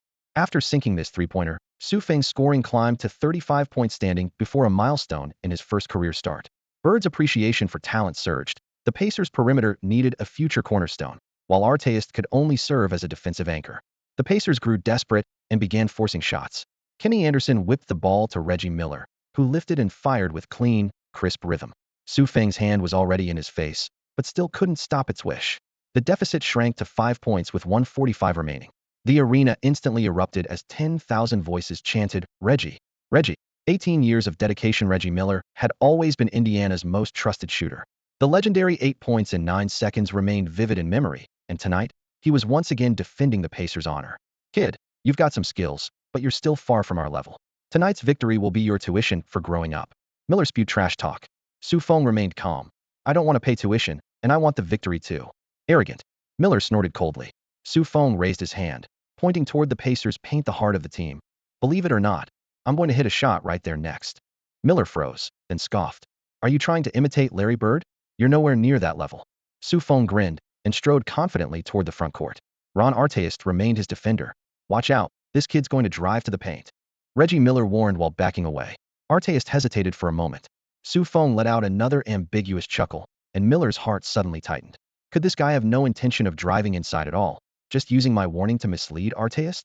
The Bulls still led by 5 points, and every possession was crucial. In the backcourt, Kenny Anderson applied full-court pressure on Henrich. Su Feng quickly accelerated, cutting from the wing to the middle and perfectly receiving Henrich's pass. Artest immediately stepped up, not giving the Bulls any chance to waste time. Su Feng's ball handling was rock solid, matching the physical contact without giving an inch, keeping the ball firmly within his control. Instead of burning clock, he raised his hand to call for Eddie Curry to set a screen. Curry slid over one step to block Artest, and Su Feng's first step cut through like a blade, unleashing all his explosive power and instantly shaking off Artest. Outside the paint, Jermaine O'Neal spread his arms and lowered his stance, preparing for this small versus big challenge. Su Feng drove to inside the free throw line and suddenly pulled up hard, making an exaggerated gathering motion with both hands. Everyone, including O'Neal, who was rapidly shifting his weight back, thought he was going up for a jump shot. Bang! With a flick of his right hand, Su Feng suddenly pump-faked and changed direction. O'Neal's balance was completely thrown off, and by the time he desperately tried to recover, Su Feng had already stepped into the 3-second area, facing Jeff Foster, who had been waiting. Just as Foster focused and lowered his shoulder to prepare for the block, Su Feng stopped again and flicked his wrist, lobbing the ball high into the air. Foster instinctively boxed out Tyson Chandler, afraid of giving up an offensive rebound. The next second, a thunderous crash echoed above his head. Bang! The basketball slammed off the backboard and bounced up. Su Feng pounced back into the paint like a cheetah, fully extending his body as he jumped, grabbing the ball with one hand and slamming it viciously toward the rim. Foster tried to step up, but Chandler held him firmly in place, leaving him helpless to watch as both ball and player crashed into the net. Boom! The dunk ignited the entire arena. The score became Bulls leading by 7 again. This play pushed Su Feng's scoring to a new game high. Conseco Fieldhouse erupted in deafening gasps, a screen to beat Artest, a pump fake to send O'Neal flying, and then a self-volley-oop dunk. Who could have imagined he'd dare take such a risk at this crucial moment? One small mistake would have been a fatal turnover, giving the Pacers a chance to mount a comeback. But high risk brought high reward. With 1 minute and 25 seconds remaining, the Bulls still held a 7-point advantage, their momentum blazing with Su Feng's thunderous dunk. More importantly, Su Feng's clutch attack in this critical moment boosted his super layup skill rating directly to 94 points, reaching elite league standards and only lacking the physical gifts to match peak Pippen. On the sideline, Coach Bill frowned, muttering to himself, "Tony's playing with fire way too bold. I'll definitely need to remind him to be more careful next time." He quickly clenched his fists to cheer for the Bulls, shouting loudly, "Great job, Tony. Defense. Defense." Coach Bill's voice was hoarse, and while excited, he felt a knot of tension deep inside. This possession was crucial, as scales of victory balanced on a knife's edge. On the opposite bench, Larry Bird shot to his feet, his eyes filled with shock. The impact of Su Feng's dunk hit him harder than all the previous performances combined. It was a naked declaration of dominance. Basketball is a game for warriors, requiring decisive action and incredible courage to battle, and Su Feng's choice was the most direct demonstration of this. At the moment of truth, he chose to go against conventional wisdom, finishing with an unconventional, rebellious style, daring to slam the ball home with authority. Bird understood that this was what it took to become a superstar on the court. If he had known about the trash talk between Feng and Reggie Miller moments earlier, he would have been even more stunned himself had once shown off after making a shot. But Feng had delivered on his "don't say I didn't warn you" with an incredible series of flashy moves. It was a completely evolved version. At this moment, Feng was chasing Reggie Miller around the court, his feet and mouth never stopping. "Hey Reggie, how was that dunk? Think I could have gone higher? I've got other ways to dunk too if you were defending. I might have thrown one down right over your head." This rapid-fire trash talk made Miller suddenly understand why so many people used to hate him. This was exactly how it felt. He drove to the top of the three-point arc, with Feng still shadowing him like a ghost. Miller suddenly stopped, and when Feng rushed toward him, he shoved him away with a move identical to when he had pushed Jordan years ago. Then he stepped back beyond the three-point line, caught Anderson's pass, jumped cleanly, and released the shot. Feng's long arms came up in defense, missing by mere inches. The basketball traced a familiar arc through the air, but clanged off the back iron, bouncing high and flying directly out of bounds over the backboard. "You're out." Feng stared at the ball going out of bounds, his tone as calm as if he were commenting on the weather. That simple statement was more devastating than all his previous trash talk combined. Miller felt like he'd been hit in the chest with a club, was completely demoralized. "I really am getting old. This isn't my era anymore. Can I still win a championship? I can no longer control games like I used to." As Miller sank into self-doubt, the Bulls were already inbounding on the sideline. Hinrich, facing a double team from Anderson and Artest, quickly whipped the ball down court. Feng caught it and steadily advanced. The clock ticked into the final minute. Coach Bill felt his heart in his throat. If they could steal a victory on the road against the Pacers, it would be golden for their record. He wouldn't have dared dream of this before the game, but now it was becoming reality. Tony Sue, who had placed so much hope in him, steadily dribbled forward with the ball. Even under Artest's intense pressure, he moved with the grace of a leisurely stroll. This kid's ball handling was absolutely magical. When he needed to be steady, he was more reliable than Hinrich. When he needed to innovate, he was quicker than anyone. Artest spread his arms wide but couldn't even touch the ball, watching helplessly as the numbers on the shot clock ticked down. Seeing time slip away, he prepared to commit a foul, but Feng suddenly accelerated. Artest instinctively pressed closer, but Gill moved laterally just in time, setting a perfect cross screen for Feng. With a quick move, Feng shook off his defender. Reggie Miller, who had switched onto him, made a fatal decision, took a step back, thinking Feng would drive hard to the basket. Perhaps that earlier trash talk was still echoing in his mind. The moment Reggie stepped back, Feng immediately pulled up for the shot. The ball left his fingertips swish. The basketball hit the front rim first, then obediently dropped through the net, creating a soft sound that mixed with the crowd's gasps. With 32 seconds remaining, the Bulls now led by 10 points. This shot not only set Feng's new career high in scoring, but also became the highest single-game scoring performance by any rookie this season. Beep. The Pacers called timeout. Having been determined to close the gap, they were completely stunned by this three-pointer. With only 35 seconds left, barring a miracle, they would lose their home game and see their deficit to the Eastern Conference leading Bulls grow even larger. Before the game, all the experts had sided with the Pacers, but who could have predicted Feng would be this dominant? Tonight, the Bulls' number 30 seemed to embody the spirit of the legendary number 23. Even sharing a similar build was Jordan, making a temporary return, or had he simply chosen this particular game to manifest? By the bench, Rick Carlisle quickly drew up the strategy: attack for one shot, and if it goes in, keep chasing points. If it misses, fight for the rebound, and if that fails, foul immediately. At this point, they could only do their best and leave the rest to fate. Beside him, Larry Bird listened in silence. The strategy was flawless, but Bird no longer harbored hopes of victory. Tonight was Feng's stage. This kid was destined to become a superstar. Though his methods were still somewhat limited, his passing and playmaking needed work, and his physical gifts weren't perfect, his other talents shone so brightly that Bird couldn't wait for the game to end so he could have a chat with this second-round pick. Beep. The whistle blew, and play resumed. Just before Feng checked back in, Coach Bill quietly pulled him aside. "If you get the ball, you have unlimited green light tonight." If his teammates had heard this, the bench would have erupted in just his 6th career game. This second-round pick had earned unlimited shooting privileges. Though it was only for tonight, once that seed was planted, there would be no stopping its growth. Everyone knew that going from 0 to 1 was the hardest part. Going from 1 to 1,000 was just a matter of time. Feng stepped back onto the court, crouched in his defensive stance, still locked onto the Pacers' most dangerous threat, Reggie Miller. However, it was Tinsley who ultimately decided to force up the shot. Tinsley forced his way through Hinrich's tight defense and launched a three-pointer. The basketball traced a high arc but completely missed the rim, flying straight out of bounds without even touching the net. Possession changed hands instantly, and Pacers head coach Carlisle helplessly closed his eyes on the sideline. The script had completely fallen apart. and fate seemed determined to doom Indiana beyond any human intervention. As soon as Henrich landed, he was swarmed by defenders, so Su Feng quickly cut forward to receive the pass and sprinted 3 steps after getting the ball. Reggie Miller and Arteis double-teamed him, bringing him down hard as the whistle blew for a foul. Su Feng walked to the free throw line, took a steady breath, and sank both shots, extending the lead to 12 points with only 25 seconds remaining. The Pacers still refused to surrender. Tinsley sprinted down court again and chose another three-pointer, another complete miss. His hands were shaking like a nervous teenager on his first visit to a red light district, too anxious and missing the target entirely before surrendering prematurely. After 2 consecutive embarrassing bricks, even the Pacers felt too awkward to keep fouling. Gill inbound the ball to Su Feng, who leisurely dribbled across half-court, waiting for the clock to run out. When the final buzzer sounded, he tossed the ball aside as the Bulls secured a 12-point victory. That night, Su Feng set both a personal single-game scoring record and broke the rookie single-game scoring record for this draft class.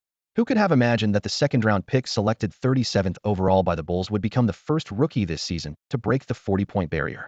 The boos from draft night had now transformed into regret for other teams. Right after the game ended, Reggie Miller approached and extended his hand. "Nice game, kid." The two shared a high-five, handshake, and embrace in one fluid motion. Miller hadn't bothered with pleasantries toward this rookie starter before the game, but now Su Feng had earned his respect through performance. "Your movement reminds me of myself when I was young, but your shooting form isn't fully developed yet, and your off-ball shooting still has room for improvement." Miller's words hit the mark. Su Feng's off-ball movement was a superstar talent, while his off-ball shooting was merely elite level, still one tier below. Miller's "I was indeed sharp. Let's swap jerseys." Miller pulled off his number 31 jersey and handed it over, a highest honor the NBA's greatest shooter could bestow upon a rookie. Su Feng didn't hesitate to remove his own number 30 jersey for the exchange. Arteis, standing nearby, looked slightly awkward as he had also wanted to swap jerseys with Su Feng. Click, click, click. Camera shutters fired rapidly as flashes captured this classic moment. After brief pleasantries, both players headed their separate ways. Local Indiana reporters caught up with Miller to ask about his assessment of Su Feng. Miller was direct. "The kid's tough, great movement, strong with the ball too, has got a shot at stardom." For the notoriously sharp-tongued Miller to give such high praise was truly an honor. Previously, when rookies had standout performances, he would only offer cold remarks like, "Screw that, I don't give a damn about these guys." What surprised reporters even more was that just a few meters away, Pacers legend Larry Bird approached with a beaming smile. His attitude before the game hadn't been nearly this warm. "Hey there, Su Feng." Bird spoke first. Su Feng immediately stopped, knowing this was probably about settling the bet with Pippen. "Hello, Larry. Sorry I just torched your team." He spoke humbly, yet his cockiness was unmistakable. That familiar attitude made the trash talk king, Bird, take a deep breath and smile even brighter. He appreciated this effortless swagger. Of course, the king of trash talk would love a young player who could talk the talk with such natural flair. "You're really something, and I have a lot of respect for you." Larry Bird said this while gently patting Su Feng on the shoulder. Coming from an NBA legend of his caliber, this praise carried serious weight. When Bird said you were good, you were truly good. Before the game, Bird had made a small wager with assistant coach Scott. He predicted that Su Feng wouldn't score 10 points from field goals, while Scott backed the Chinese rookie. Now the results were in. Su Feng had dropped 42 or 43 points, with the vast majority coming from field goals, completely shattering Bird's predicted ceiling. Bird rarely lost his bets, especially not to a guy like Scott, but this time he was thoroughly beaten and graciously accepted defeat. "Since I lost, I need to honor the bet." Bird's tone turned serious as he dropped the joking manner. "I'm going to take the time to systematically teach you my passing techniques, along with some other skills." What was originally planned as a perfunctory 30-minute post-game session had changed due to Su Feng's stunning performance tonight. Bird was prepared to go home, dig out old game footage, and combine it with his own playing experience to create a comprehensive training curriculum. Wanted the world to know that Su Feng's passing would bear the Bird trademark. By rough estimate, it would take at least a month. That was fine. The next time the Pacers visited Chicago to play the Bulls would be the week before Christmas, and he'd arrive 2 days early specifically to conduct these training sessions. Bird patted Su Feng's shoulder again, making this solemn promise. Su Feng hadn't expected Bird to be so serious about this, and felt a surge of admiration and gratitude. Bird raised an eyebrow and smiled. "It's what I should do. Keep it up, kid." With that, he pressed his business card into Su Feng's hand. "If you run into trouble, call anytime." The typically aloof Bird rarely gave his private contact information to rookies, but his transformation from pre-game coldness to post-game appreciation showed just how exceptional Su Feng had been tonight. Bird wasn't the only one who was impressed. Bulls head coach Bill appeared at the press conference with red-rimmed eyes, reciting the statistics with barely contained excitement. "Without a doubt, we made the best choice in the draft. The Bulls are this year's biggest winners." Hinrich and Su Feng combined for 59 points, 15 assists, 11 rebounds, 4 steals, and 1 block tonight. Even more excited was Pippen. He openly stated that Su Feng's driving layups reminded him of his younger self. As a matter of fact, I taught him those moves. Watching Su Feng dominate the game on the court, Pippen was reminded of his own golden years. He's going to be an elite player. He's going to make the All-Star team's going to be Chicago's new answer. The numbers spoke for themselves. Su Feng was the first player since Jordan to score 40 points in his rookie season, and he'd done it in just his 6th professional game, even earlier than Jordan had. No one dared say Su Feng was already on Jordan's level, but breaking records was enough to make Chicago fans scream with excitement. Just as Coach Bill had said, the Bulls had struck gold in the draft. Who would have thought a second-round pick could unleash such incredible energy? Tonight, against the formidable Pacers, Su Feng was absolutely unstoppable, driving from the three-point line all the way to the rim, completely demolishing their paint. 43 points blazed across the scoreboard in all its glory. After the game, when reporters thrust the microphone in front of Jermaine O'Neal, asking him to offer some advice to the young player, the power forward could only shrug with a bitter smile. Maybe you should ask him if he has any new defensive suggestions for us. In truth, Su Feng had no suggestions to offer. In the locker room, his teammates had already showered him with sports drinks in tribute. This was his second career pass to the post-game press conference, and a well-deserved one at that. As tonight's hero and yet another rookie miracle maker, he naturally took his seat in the brightest spotlight. Under the lights, he remained composed as ever. Whether facing cameras or pointed questions, he deflected everything with his steady tone. When asked about becoming the first player from the 2003 class to score 40, he simply smiled. I just happened to be the first to reach this milestone.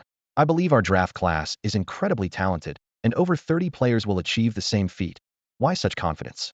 Because we'll be one of the greatest draft classes in history. The reporters quickly shifted their focus to LeBron. Some media still believe you can't be mentioned in the same breath as LeBron, despite beating him.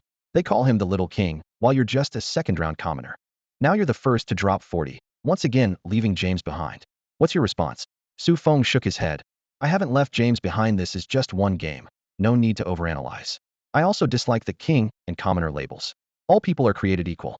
Some may have better natural gifts, but through hard work and scientific training, talent can be developed. We can't dismiss the power of effort. He continued patiently answering other questions. When asked about his relationship with Scarlett Johansson, he brushed it off with, I don't discuss personal matters during work hours. In reality, the moment the game ended, he'd received an overseas call from Scarlett, and they talked for a full hour before reluctantly hanging up. No sooner had he put down the phone than another long-distance call came from home. Su Feng's father's voice crackled with excitement through the receiver. Boy, now that you've made it big, you don't even answer your dad's calls. Su Feng quickly protested his innocence, explaining he'd just been handling work matters. It was noon back home, and his father was in high spirits. Your uncles and I just finished watching the broadcast. Everyone's so proud of you playing ball in America, absolutely beaming with pride. As the volume rose, Su Feng immediately understood the old man was showing off in public. For Chinese men of his age with some money, showing off was practically a necessity. Not doing so would be like wearing fancy clothes while sneaking around in the dark. In the past, when Su Feng's father chatted with his business associates, he rarely had much to brag about. After all, Su Feng's father was just running a small business with a modest company. But now his son had made it big in America. CCTV was broadcasting about him on loop, and Channel 5 had practically become the Su Feng channel. Online, people were tracking how many points Su Feng scored today, and local TV reporters had worn down the family's doorstep with their visits. All of Zhejiang province considered Su Feng their pride and joy. At the dinner table, Su Feng's father was beaming as he raised his glass and shouted into the phone. Son, keep playing hard and bring honor to our country. Those shots you made today were beautiful, just like the moves I taught you back in the day. See, all that practice from when you were little is paying off now. There's no such thing as wasted effort. He was clearly drunk, and before he could finish speaking, someone else grabbed the phone. Su Feng, this is your uncle who, remember me? I make leather shoes. Could you shoot a commercial for me? Right. I'm Uncle Ma. Our hardware factory is doing great. We're a nationally recognized brand. Could you take some photos for us? The phone erupted into chaos with everyone talking at once. People from Zhejiang have always been entrepreneurial, and all their relatives and friends were business owners who now had their eyes on Su Feng as a walking advertisement. Since there were no agents in China, everyone had to go through Su Feng's father. While his father was shrewd, his mother was even sharper. Though their family wasn't wealthy, they weren't hurting for money either. They knew their son's reputation was his most valuable asset and didn't want to carelessly damage his image. Social drinking was fine, but actual business deals would have to wait for their son's approval. During a lull in the noisy dinner, Su Feng's mother took the phone, her voice softening. Son, your father and I are coming to America to see you next week. If things are serious with your girlfriend, bring her to meet us, okay? Okay, Su Feng replied readily. After hanging up, he let out a long breath, lay back on his bed, and smiled with relief. Soon after, Jason Thomas called, his voice barely containing his excitement. Tony, guess what offer Adidas just made? 5 million a year. Su Feng estimated casually. No, 6 million a year. Jason practically shouted. And it's a 10-year deal, $60 million total. They're even willing to pay half up front. Tony, we're going to be rich. The voice echoed through the receiver. Just a few months ago, they had been scraping together money for plane tickets, getting rejected at tryouts everywhere, staying in the cheapest motels, sometimes surviving on just 2 slices of bread for a meal. Now, with Su Feng breaking into the NBA, money could suddenly be counted in the tens of millions. 60 million. Jason murmured had never seen that kind of money in his life. When the dot-com bubble burst, he'd been kicked out of Wall Street and lost everything. Now he just wanted to show those elites that he could take back everything he'd lost with his own hands. Investment, comeback, proving himself was so desperate his throat felt tight. Tony, let's accept quickly, he said in a lowered voice, still unable to hide his excitement. Opportunity knocks, but once time is money. However, Su Feng shook his head. Su Feng calmly told him, that's 60 million for 10 years? No, that's too little. Let's wait a bit longer, Su Feng said to Jason Thomas. Jason Thomas was stunned by this response. $60 million. He never expected Su Feng to reject it without even batting an eye. Brother, don't forget the days when we were so broke we couldn't scrape together $600 between us. Thomas lowered his voice. We're talking about 60 million now. Su Feng's tone remained calm. Tony, they're offering this number only because I dropped 40+ points tonight.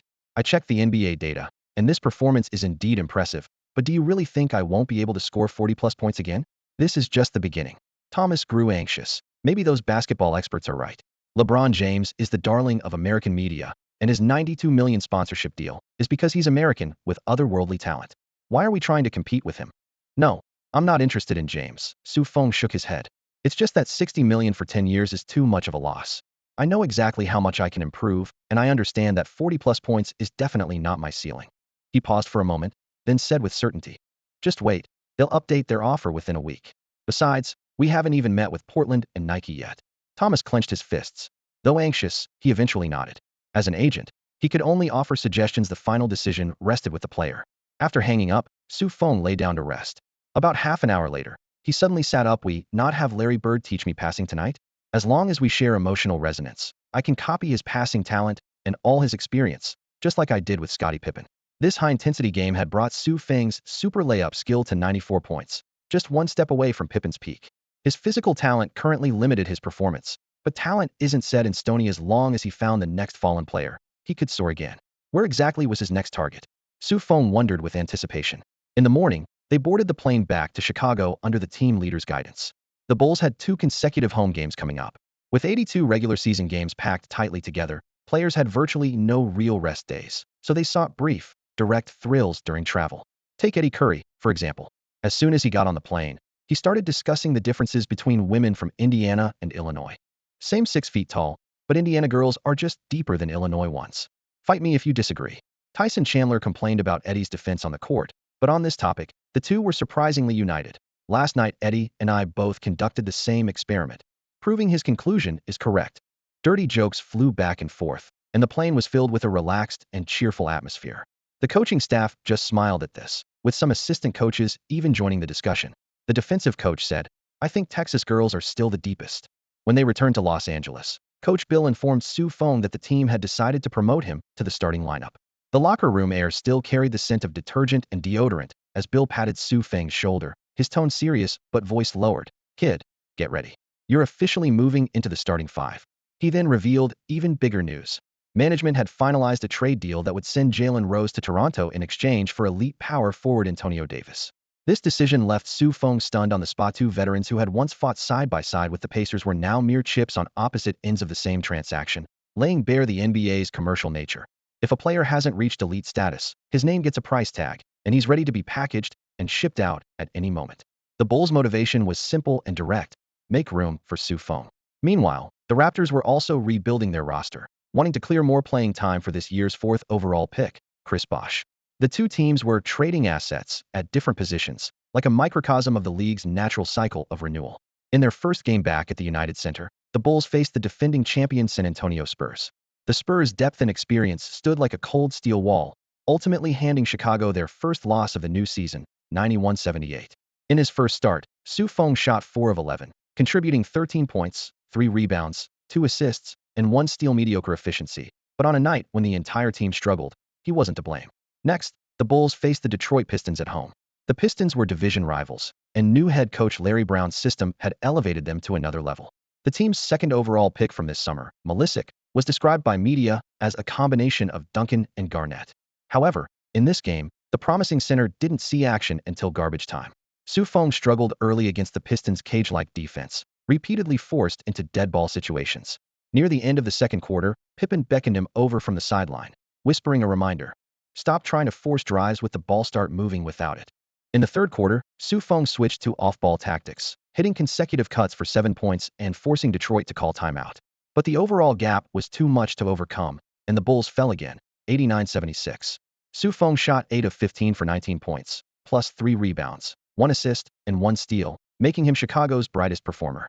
With this week's performance, he once again edged out James to win Eastern Conference Rookie of the Week. After 2 home games, the Bulls embarked on a Western road trip, with stops in Portland, Oakland, and Sacramento. Learning of the itinerary, Su Feng's parents abandoned their plans to fly directly to Chicago, instead booking tickets to Los Angeles to avoid the hassle. Meanwhile, a CCTV production team was also traveling with the team, hoping to document Su Feng's growth in the NBA.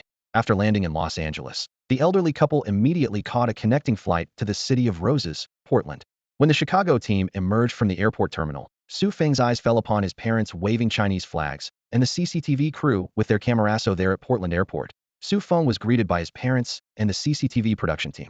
After a long separation, seeing their son who had grown noticeably taller, Mr. and Mrs. Su were deeply moved. They embraced Su Feng, tears of joy streaming down their faces. The airport's heating had fogged up their glasses, and before Su Feng could even take off his coat, his mother began her routine interrogation. Are you eating regularly? What time did you go to bed last night? Have you been staying up late playing video games again? To others, Su Feng was a successful NBA rookie who had made it, but to his mother, he would always be that little boy who was afraid of the cold. His agent, Jason Thomas, followed closely behind, walking while confirming schedules on his phone. He had already finalized negotiation times with Nike, and the next 2 days would be packed with business meetings. A CCTV film crew followed along, their cameras frequently capturing the excited expressions of this Chinese couple. Head coach Bill had given Su Feng a day and a half off, requiring him to return only before tomorrow night's game. It was an unusually considerate arrangement. But just half an hour after Su Feng left, another scene unfolded in the team office. The Bulls had packaged Jalen Rose and Roger Mason together in a trade. Roger Mason had recently been trying to get closer to Su Feng, but he carried too little weight and was simply thrown in as a sweetener when the trade needed an extra piece. Upon hearing the news, Jalen Rose exploded on the spot, angrily throwing his towel and shouting, "The Bulls will never make the playoffs." He also threatened that, "Next time we meet, I won't go easy on Su Feng," his naked hatred evident for all to see. But after venting his frustration, he still had to pack his bags and board the flight his agent had booked, heading to the frozen landscape of Toronto to play alongside Vince Carter, which actually sounded more promising than staying in Chicago. At that moment, Su Feng was in a hotel suite giving a formal and lengthy interview to CCTV cameras. His parents sat beside him as they all reflected on his journey. On camera, the elderly couple spoke with calm composure. "Su Feng is a good child who never gave us any trouble. We never had to scold or punish him. Whether it was studying or playing basketball, he always had his own plans." Su Feng listened with a bitter smile. What Chinese parents never discipline their son? And how many parents would allow their child to prioritize basketball over academics? In truth, the Su couple still didn't fully understand how their son had become a professional athlete. Su Feng had kept his entire NCAA career hidden from them. In their minds, he was a top student at Syracuse University's business school on a full scholarship, destined to return to China and make his mark in Shanghai's financial world. Now, facing national media, they certainly couldn't reveal the whole story. When it was Su Feng's turn to speak, he downplayed his basketball journey. He mentioned that he had grown 12 centimeters in 1 year of college, causing his physical talents to explode, noting that Jordan, Pippen, and Rodman all experienced this kind of sudden growth spurt. This created the misconception that only explosive growth talents could make it to the NBA.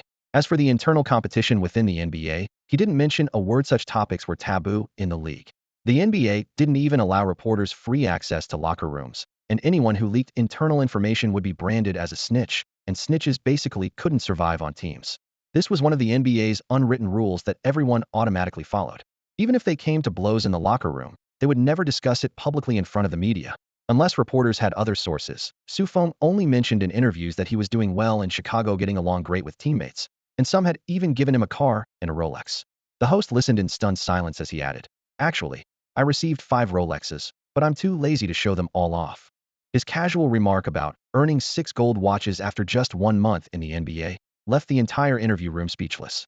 As the interview wrapped up, he took his parents to dinner at a Chinese restaurant in Portland. The establishment specialized in sweet-style Hunan cuisine, with flavors that perfectly suited Zhejiang palates. After dinner, he strolled down the street with his parents, neon lights reflecting the early winter chill, while his parents' smiles appeared especially warm in the glass storefronts. The next morning, Agent Jason Thomas knocked on the door. Downstairs, Nike staff were already waiting in the hotel lobby. Team leader Robert was courteous and thorough throughout, discussing everything from corporate culture to Nike's history with the NBA, repeatedly emphasizing that Nike's win-win partnership with Jordan was the most successful investment in brand history. The implication was clear: they hoped to position Feng as Nike's Jordan for Asia, achieving monopolistic breakthrough in the Chinese market. When they arrived at Nike headquarters, the general manager personally greeted them. After a brief tour, Feng was led into the conference room. Several designers spread out sketches, enthusiastically introducing the custom shoe models created specifically for him, detailing everything from color schemes and materials to logo placement with such professionalism that Feng nodded approvingly. After the meeting, Feng and Thomas were invited upstairs. Upon entering, a silver-haired elderly man was already waiting. Nike founder Phil Knight himself had come personally, much to Thomas's surprise. Phil Knight approached with a smile, first offering a firm handshake, then giving Feng a warm embrace. "Let me hug our Asian Jordan." Feng returned the embrace, then calmly corrected him. "I'm not the Asian Jordan, nor do I simply want to become the Asian Jordan. I play in the NBA. Should I only be the Asian Jordan?" This question caught Phil Knight off guard. He had thought this was the highest compliment possible, never expecting the young man to reject it outright. Instead, he found himself even more impressed by this refusal to live in someone's shadow. After brief pleasantries, he formally began the meeting with sincere and direct words. Phil Knight delivered an opening statement, then got straight to the point. "Tony, we invited you here because we genuinely want to reach a partnership with you. I'm confident our partnership will be a powerful alliance, and we'll create a globally best-selling athletic shoe line. Here's the promotional plan we've prepared for you, with the business contract at the bottom," the Nike team said in the conference room, sliding a thick stack of documents across the table to Feng. Afternoon sunlight slanted through the windows, casting scattered white reflections off the paper. Feng didn't touch the contract pages at the end, instead opening the promotional proposal first, reading page by page. His eyes moved between text and images, occasionally pausing for a few seconds before continuing. Across from him, Phil Knight watched with a smile, thinking to himself, "This young man has remarkable composure." In stark contrast to Feng was his agent Jason Thomas, sitting beside him. Jason flipped straight past the promotional plan to the contract pages. The next second, his eyes lit up like light bulbs. Nike was offering a 5-year, $26 million deal. The contract included additional clauses. 1. Must play at least 60 games per season. 2. Must improve scoring average to 18 points by the end of the 3rd year. 3. Failure to meet requirements would result in proportional reduction of bonuses and revenue sharing. "Nobody's money grows on trees," Jason muttered to himself, then thought. Although the total amount is less than Adidas, Nike only wants 5 years while Adidas wants 10. Feng would definitely find this more acceptable. Moreover, in the basketball shoe market, Nike was virtually unchallenged. Adidas's carefully cultivated high school prodigy program had been intercepted, with both Kobe and LeBron already committed to Nike, leaving only Tracy McGrady still holding out. The gap in brand influence was undeniable. Half an hour later, Feng closed the final page of the promotional plan. He looked up, his tone steady. "I appreciate your willingness to create a signature shoe for me. But I have a question: why does my shoe have lower technology content than LeBron James's, yet is priced at only half of his?" Phil Knight was momentarily stunned. The executives around him exchanged glances, some chuckling quietly, others simply staring at the ceiling, as if to suggest this question lacks common sense. In their view, this second-round pick had no right to be mentioned in the same breath as James. Knight quickly composed himself and replied seriously, "We evaluated your physical talents based on your game footage and statistics. This is our sports expert's scientific assessment." He handed over a report. "Agility, A. Explosive power, A.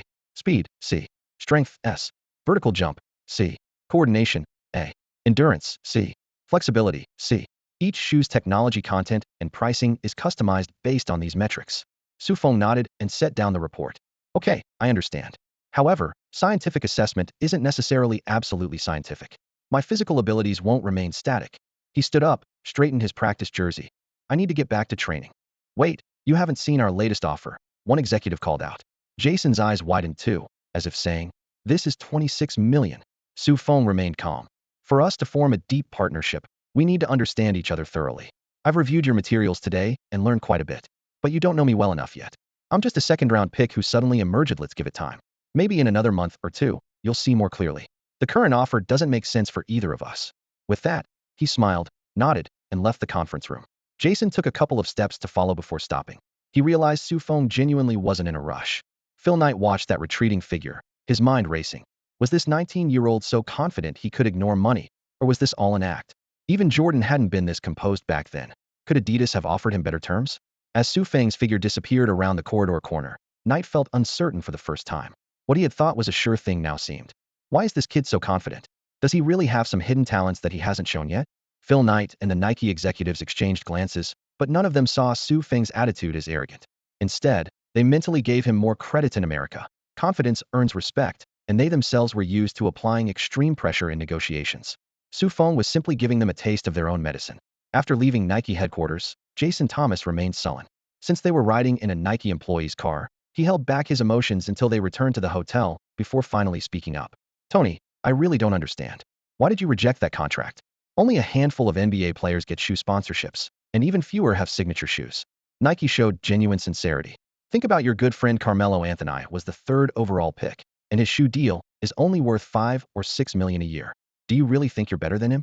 Thomas worried that Su Feng's hardline stance would cause Nike to walk away from negotiations entirely. However, just 10 minutes later, Nike's business manager called. "Let's stay in touch." This relieved him. Su Feng indeed possessed a rarity that Nike couldn't ignore. First, he was a Chinese player with the vast Asian market behind him. Second, his performance far exceeded expectations. Winning Rookie of the Week for 2 consecutive weeks over LeBron James was no fluke. Even though his physical gifts weren't on par with top rookies and his skills weren't quite elite level, Nike's internal assessment suggested he had excellent potential to develop into an elite player and become an all-star for a season or two, boosted by his popularity in the Chinese market. Such potential was enough for Nike to keep raising their offer. The only uncertainty was that Su Feng's ambitions seemed to extend far beyond simply being the Asian Jordan. Well, they'd just have to wait and see. Back at the hotel, Su Feng learned that his parents were continuing to tour this Garden City, accompanied by CCTV reporters. Portland was picturesque, though some called it the City of Roses. Lying on his bed, he sent his parents a text message telling them he needed to return to the team early to prepare for tomorrow's game. Just as he sent the message, his phone buzzed. The caller ID showed Damon Stoudemire. The Mighty Mouse was still Portland's backcourt leader, and despite being surrounded by negative press, he didn't seem to care. As soon as he picked up, Stoudemire called out cheerfully, "Tony, you're in Portland. I've got to show you a good time." The summer league bet had made them friends, and with a buddy visiting, Stoudemire naturally wanted to take care of him properly. You don't need to go to all that trouble." Su Feng was declining when he heard the roar of an engine on the other end. "Tell me which hotel you're staying at. I'll be right there." Unable to refuse such enthusiasm, Su Feng gave him the hotel address. Less than 30 minutes later, an outrageous stretch Escalade pulled up front, its modified exhaust producing a deafening roar. Stoudemire jumped down from the driver's seat, his lean frame looking particularly small next to the massive vehicle. The two men slapped hands in greeting, and Su Feng got in the car. "We're going to my place for a party," Stoudemire said, hitting the gas. "I'll introduce you to some friends." Stoudemire said that in the NBA, you definitely need to have plenty of good friends. As the car wound along the mountain road back to his residence, the phone barely stopped ringing. He was greeting teammates on one hand while instructing his agent to contact female models on the other, and reminding his housekeeper to add a few more signature dishes to the dinner menu. The enthusiasm of Mighty Mouse, Damon Stoudemire, left Su Feng genuinely surprised and touched. The villa was built halfway up the mountain, sprawling like a private club. As soon as the car pulled into the courtyard, Su Feng couldn't help but gasp in amazement. The lawn was manicured like a golf course, and servants were lighting torches one by one around the pool. Walking into the house, even the kitchen faucets were gleaming real gold. The housekeeper approached with a bill showing that tonight's ingredients, wine, and table settings alone cost over $60,000. Su Feng quietly reminded Stoudemire not to be so extravagant, but he just shrugged. This was already his daily routine. Su Feng was secretly astounded. No wonder so many NBA players declared bankruptcy just a few years after retirement. This lifestyle would bankrupt even billionaires. As night fell, Damon Stoudemire's teammates arrived one after another. Rasheed Wallace, Zach Randolph, Dale Davis, Ruben Patterson, Darius Miles. When this notorious group of jailblazers gathered together, it usually meant noise and trouble, but they showed exceptional enthusiasm for Su Feng's arrival. They had already heard about Su Feng's loyal assistance during the summer league betting, and considered this Eastern friend a true man. "Tony, Can you teach me a few moves? Zach Randolph squeezed up to Su Feng. You knocked down those two thugs in New York. That was so cool. I saw Bruce Lee. Ruben Patterson also joined in the teasing. Tony, what's it like dating a female celebrity? Do you fight and have little romantic moments too? It's pretty much the same, just regular dating. Su Feng replied with a smile, then told Randolph that learning martial arts had to start with stance training. Randolph tried the horse stance for less than 2 minutes before his thighs ached so much he was groaning, and he immediately gave up. At this point, Rashid Wallace insisted on sparring. He raised his long arms in a boxing stance, with clear advantages in weight and reach. Su Feng sank his heels, slightly squatted in horse stance, swayed his body, and lightly tapped Wallace's chest with his fist, not with much force, just as a demonstration. Wallace understood immediately and laughed while putting his arm around Su Feng's neck. Good brother. You really are the hero who chased away those thugs. Car lights appeared at the entrance as a business van pulled up, and over a dozen models stepped out one after another. Youthful smiles, slender figures, and sparkling dresses that made the temperature in the hall rise instantly. The players rushed forward like attacking the basket, skillfully wrapping arms around delicate shoulders and offering champagne. In comparison, Su Feng seemed somewhat shy. He sat in a corner of the sofa, and when girls approached to chat, he only made casual conversation, never crossing any lines. Ruben Patterson, on the other hand, moved quickly, had already unbuttoned the jacket of the girl beside him and slipped his hand under her skirt, creating such an intimate scene that Su Feng's ears burned with embarrassment. At this moment, Stoudemire was still joking around. Whoever gets my good buddy Su Feng into bed tonight gets an extra $10,000 as a bonus. This announcement rang out like a battle cry, summoning every gold digger in the room. Women flocked to Su Feng one after another, but he politely yet firmly rejected each advance. After several rounds of rejection, they finally gave up and turned their attention to other NBA players in the house. Getting pregnant by any one of them would guarantee a lifetime of financial security. As night fell, the private chef Stoudemire had specially brought in from a Michelin-starred restaurant made his entrance a tall, black man named Troy. Aromas filled the air amid the lights and music as the buffet table overflowed with steaks, foie gras, and seafood.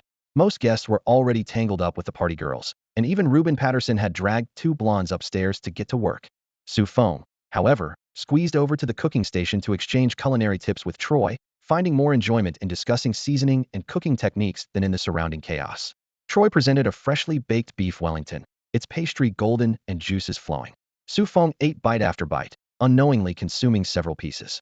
Around 9 o'clock, feeling uncomfortably full, he headed toward the back to find a restroom. Passing by the sofa, he caught a glimpse of Stoudemire lying back while a blonde was giving him a blowjob. Su Feng cursed under his breath about the depravity and quickly looked away, hurrying into the bathroom. After finishing his business, he had just stepped out when a sweaty Ruben Patterson rushed over, excitedly pounding his chest and boasting loudly. Tony, you know what? I've already done 3. I don't even know what my limit is. Back in 9th grade, Mrs. Lillian said my stamina was off the charts. I really envy you. Su Feng replied with a smile, though he was well aware of his own weakness. Average stamina that made it difficult to maintain high-level performance throughout intense games. In contrast, Patterson was a true Iron Man, strong, durable, and known as the Kobe stopper. After being drafted by the Lakers, he would hassle Kobe every day in practice, forcing Kobe to bring 200% focus to every matchup just to put him in his place. What's there to envy? Patterson wiped away sweat. I actually have too much stamina, just slept with 3, and I'll need to sleep with 3 more later. He gave Su Feng's shoulder a firm pat. If you had my stamina. Before he could finish, his body suddenly went numb, as if all his strength had been drained, leaving his limbs weak. At the same time, a notification appeared in Su Feng's mind. Successfully copied degenerate player Ruben Patterson's stamina talent, total of 92 points. Not as impressive as I imagined. Only 92, Su Feng thought to himself, though compared to his former self, this was a qualitative change. Can't chat anymore, Su. I've got to get back to battle. Patterson shook his head and dove back into the tangle of sweat and screams. Truly depraved, Su Feng shook his head, yet he could feel the 92 points of stamina rapidly integrating into his limbs, requiring no additional process. Thinking about the super agility talent Stoudemire had given him at the last party, and now allowing him to copy stamina, his heart filled with joy. How should he repay this favor?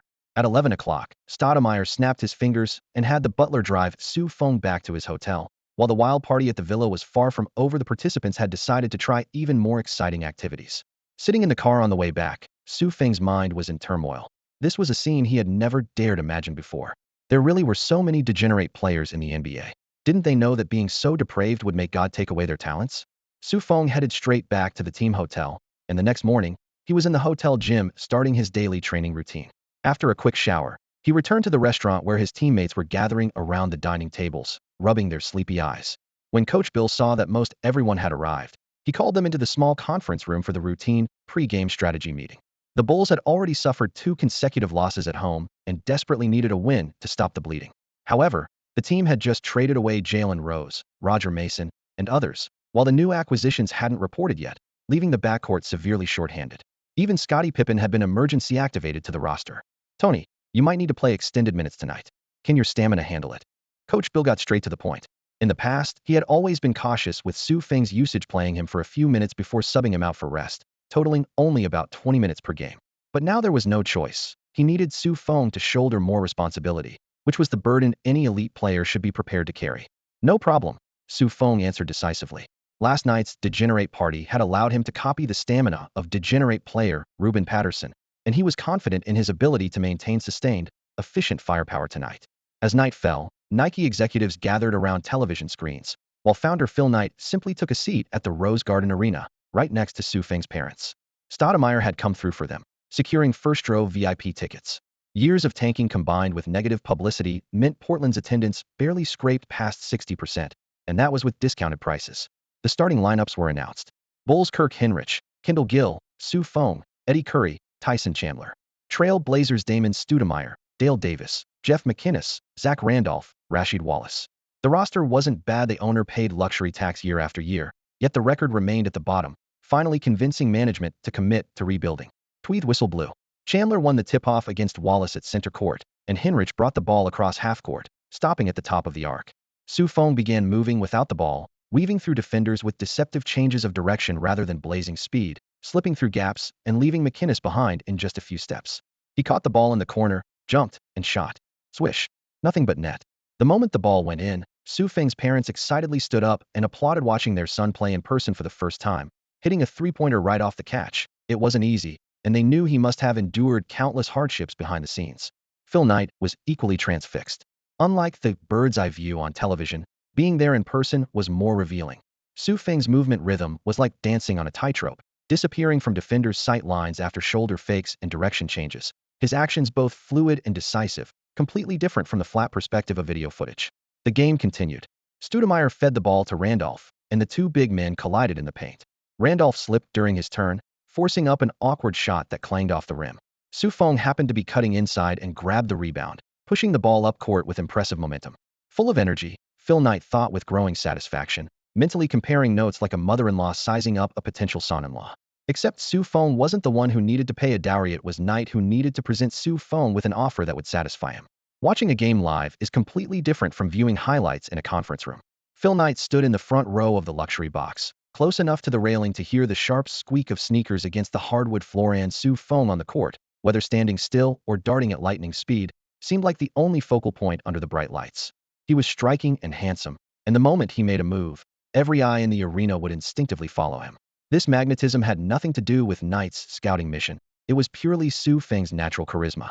At the start of the game, Feng fought hard on defense. His improved athletic ability allowed him to stick to McInnes like glue. McInnes wasn't a top-tier ball handler and couldn't shake free, so he had to pass back to Stoudemire. Stoudemire bulldozed into the paint and put up a floater-complete air ball. It didn't even touch the rim or net, drawing gasps from the crowd. Feng was stunned for half a second, then nodded to himself. These guys probably partied too hard last night, so weak legs and shaky hands were to be expected. On the next possession, Hinrich brought the ball past half-court looking to drive, but as soon as he stepped into the top of the key, Dale Davis came over to help, trapping him in a double team. He immediately whipped the ball to Feng on the right side.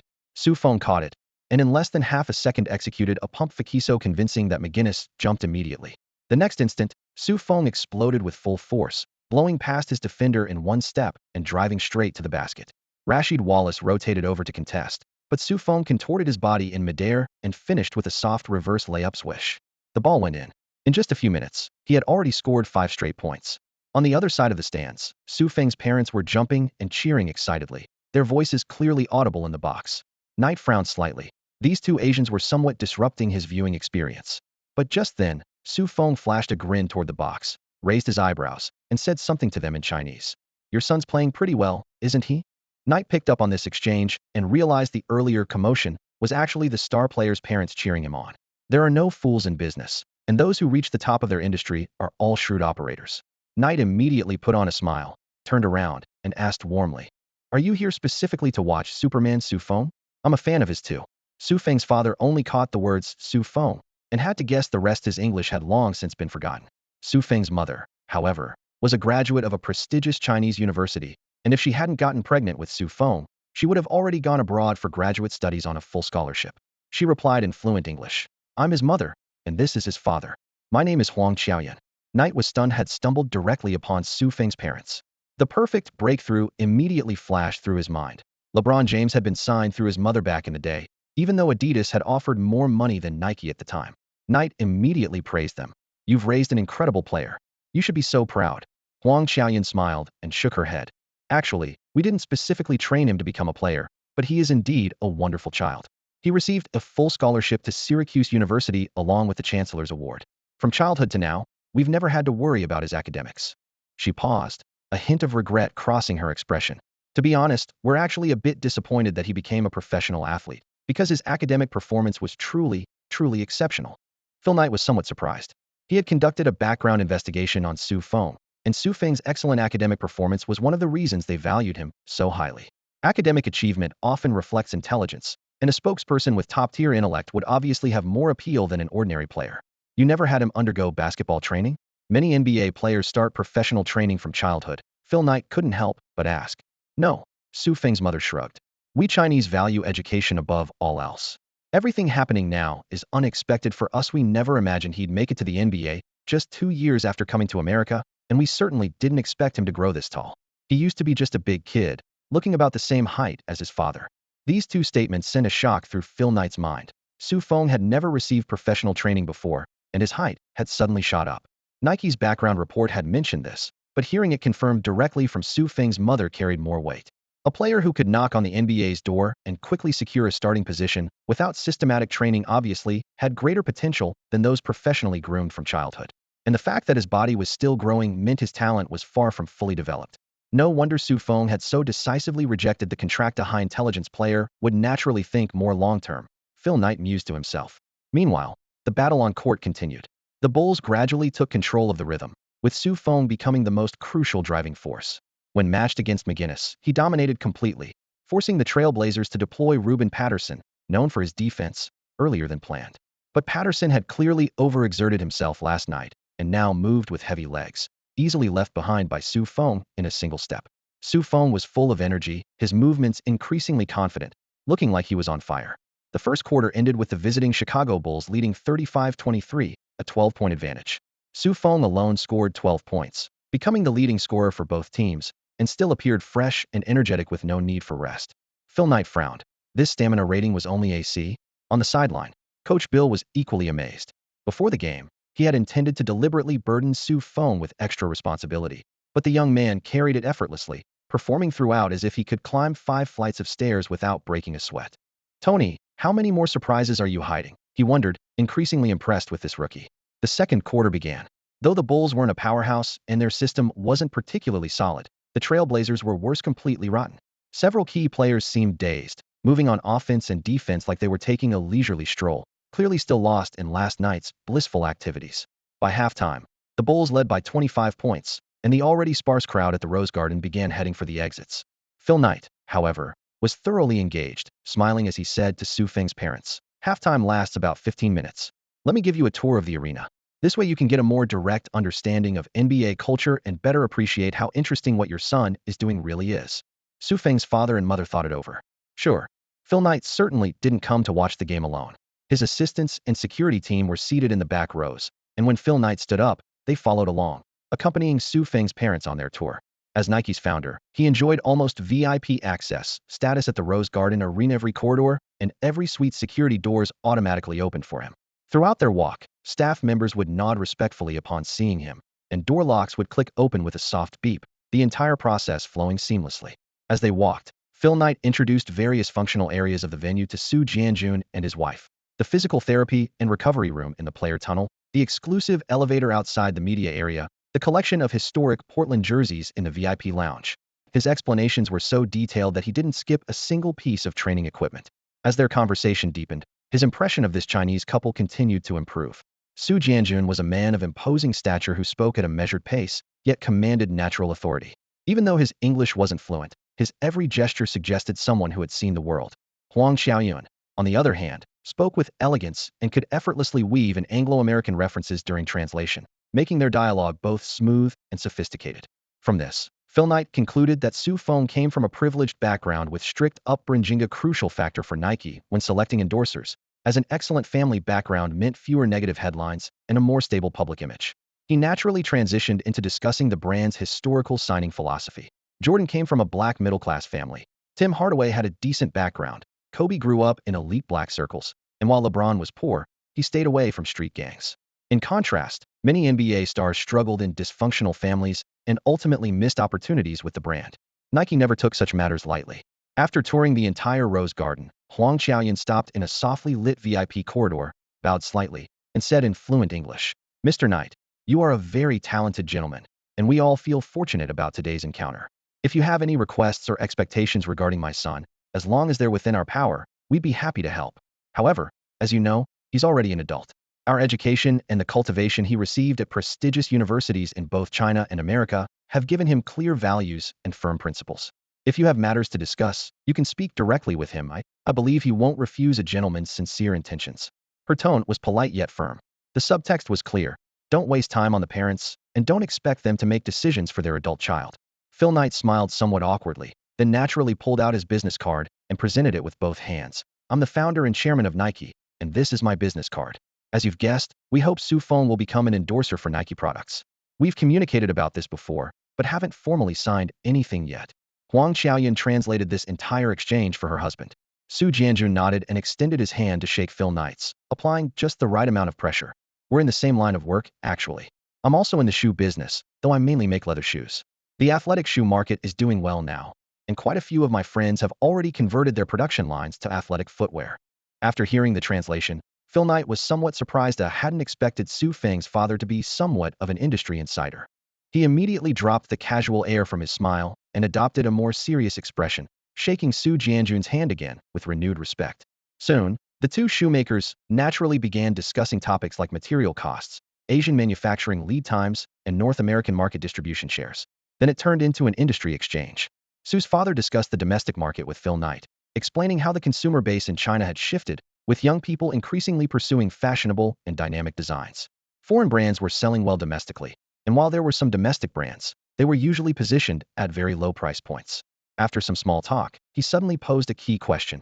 "If you're planning to expand production capacity in China, would you consider partnering with me? I could handle manufacturing for you." This question caught Phil Knight off guard. He had expected just casual conversation while watching the game, not realizing Su's father would jump straight into business discussions. Phil Knight spoke honestly. "Our manufacturing standards are very high, and we have extremely strict requirements for the production chain. While we do have measures to support our supply chain, if a factory has no prior experience with athletic shoes, I'm afraid it would be quite difficult." If not for Su Feng's father's status, he would hardly involve himself in such downstream manufacturing matters usually. Factory owners from various regions would actively approach them for opportunities. Seeing his reluctance, Su's father simply nodded politely and gracefully ended the topic. The second half whistle blew, and Su Feng remained on the court, playing even more aggressively. With Ruben Patterson defending him closely, he made a quick crossover and drove into the paint, leaping for a powerful one-handed dunk that shook the rim. Randolph on the wing was a step too slow and couldn't provide help defense in time. This scene made Phil Knight secretly regret. Su Feng's shoes were wrapped tightly with tape. If those had been a pair of prominent Nikes, what perfect advertising material it would have been. The game's rhythm continued.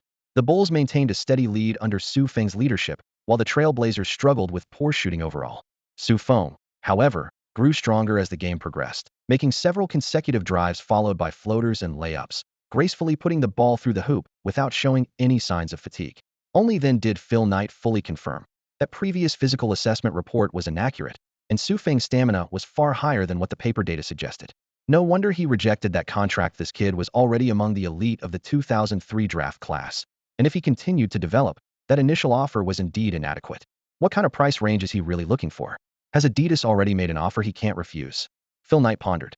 Just then, he heard Chinese whispers nearby, with familiar brand names and transliteration reaching his ears: Adidas, Nike, Reebok. Su's father also noticed the tape on his son's shoes and quietly asked his wife, "Why did Xiao Feng tape up his shoes like that? That faint swoosh isn't that Nike. You have good eyes. I can't see it clearly." Didn't he used to like wearing Adidas running shoes? Wasn't it Reebok? That pure white pair that got dirty after just 2 days, and you scolded him for it. Honey, then why did he reject Nike's sponsorship? What else could it be? He's comparing prices. We shop around when buying things, so of course he's going with the highest bidder. I think Nike's boss is pretty wealthy, should at least offer him $1 million per year. $1 million or dollars? Maybe it's US dollars. I heard on the news that his NBA salary after taxes is only 4 or 500,000. So having endorsement fees higher than salary is quite normal. Side income exceeding main income? That's called advertising effect. The couple chatted while watching the game, their tone relaxed. Phil Knight, however, grew increasingly alarmed as he listened. If Adidas or Reebok had indeed made an astronomical offer, he would be in trouble. During the third quarter timeout, Phil Knight suddenly turned around. Mr. Sue, about that manufacturing facility matter, I think we could try making contact and see if there might be possibilities for cooperation. Su Jianjun was a shrewd businessman, and when he heard Phil Knight change his mind, this sudden turn of events made him instantly realize there was only one reason his son's all-out effort on the court had moved the founder of the world's top sports brand. For Su Jianjun, this represented a golden opportunity for takeoff. If he could successfully secure the Nike contract, combined with Nike's technical support and distribution channels, he could rapidly establish the most advanced production lines domestically, become a leader in local manufacturing, and even use this as a springboard to bring all the clear business blueprints in his mind to fruition. The thought flashed through his mind like lightning. He composed himself, smiled slightly, and said in a sincere and confident tone, "It would be my honor. However, I hope this will be a partnership between Nike and me, not part of a collaboration between Feng and Nike. Is that possible?" The repetition of "is that possible" was a buffer that Sue's mother deliberately added during translation to make the tone sound less abrupt. Phil Knight truly experienced the Sue family's character for the first time, direct, frank, and a bit cunning. Having witnessed countless negotiations with players and agents, he was actually amused to laughter and felt genuine respect. "Yes," Knight nodded decisively, then added more formally, "we're preparing to expand our Asian production capacity. As long as you have sufficiently large and accessible facilities, reliable workforce management systems, and trustworthy financial backing, such prerequisites, I'm willing to personally commit that under equal competition, we will prioritize you." This was virtually equivalent to a verbal strategic commitment. Su Jianjun hadn't expected such a generous offer and quickly extended his hand, gripping Knight's firmly. In the following time, they hammered out the details one by one, from quality control standards to supplier audit processes to manufacturing facility qualification requirements. Every point was put down on paper. When they returned from the private box to the stands, the game's outcome was no longer in doubt, truly a case of smooth sailing past countless obstacles. Just minutes into the fourth quarter, the Portland Trail Blazers gave up resistance, completely losing their fighting spirit. Thanks to Su Feng's explosive performance, the Bulls had established an overwhelming advantage. Shortly after the Trail Blazers declared surrender, Coach Bill substituted Su Feng out, and the remaining game time became complete garbage time. "Tony, you played 35 minutes tonight." On the sideline, Coach Bill embraced Su Feng. "You don't look tired at all, completely exceeding my expectations. You always surprise me, a gift from God." Bill's regard for Su Feng was clearly visible. Although Su Feng was only a second-round pick, his tactical importance was comparable to Hinrich and Eddie Curry, even slightly lower due to Tyson Chandler's presence. But he was Bill's personally chosen protege. His rapid growth and repeated clutch performances filled Bill with genuine delight. In Chinese terms, Su Feng was the coach's own man. It would be strange not to praise him extensively. That night, Su Feng once again delivered spectacular numbers with 28 points, 5 rebounds, and 3 assists, proving once more his super rookie credentials. In comparison, while 7th pick Hinrich posted impressive all-around stats with 13 points, 9 assists, 5 rebounds, and 2 steals, it was hard to overshadow Su Feng's dazzling scoring. After the game, both of them took seats at the press conference. The reporters asked them a total of 7 questions, with 5 directed at Su Feng and 2 at Hinrich. Hinrich faced standard inquiries: "What do you think of the Trail Blazers' perimeter defense?" and "What's tonight's game strategy?" which he answered methodically without any emotion. Su Feng, on the other hand, was like being caught in a spotlight. "Paparazzi photographed you riding in Damon Stoudemire's car yesterday. Are you two good friends? Do you think you scored 28 points tonight because the Trail Blazers are terrible? Nike says they're in talks with you. Will you sign with them? You're currently averaging 21.5 points per game, first among all rookies and top 20 league-wide. Are you worried about hitting the rookie wall? Tony, there are rumors that Hollywood is interested in you. If a studio offered you 10 times your current salary to make a movie, would you give up basketball?" The media relations officer intercepted even more gossip questions to keep the count at 5. Even so, the camera flashes created a continuous white flood. Su Feng's responses were steady yet humorous. "I met Damon during Summer League, and we get along well. He invited me to spend some great time together. Every time I play against him, I learn something, and those lessons make me stronger. To the provocative Trailblazers are terrible comment, he shrugged and laughed. No, the Trailblazers are a good team. If you say they're terrible just because I scored 28 points, other teams will get upset. You know, I just had my career high not long ago. His response drew laughter from the press section. Regarding Nike, he gave an open-ended answer. We are indeed in talks, and other brands have also reached out to me. I haven't decided yet, anything is possible. When discussing the rookie wall, he became serious and spoke firmly. The rookie wall is something every rookie worries about.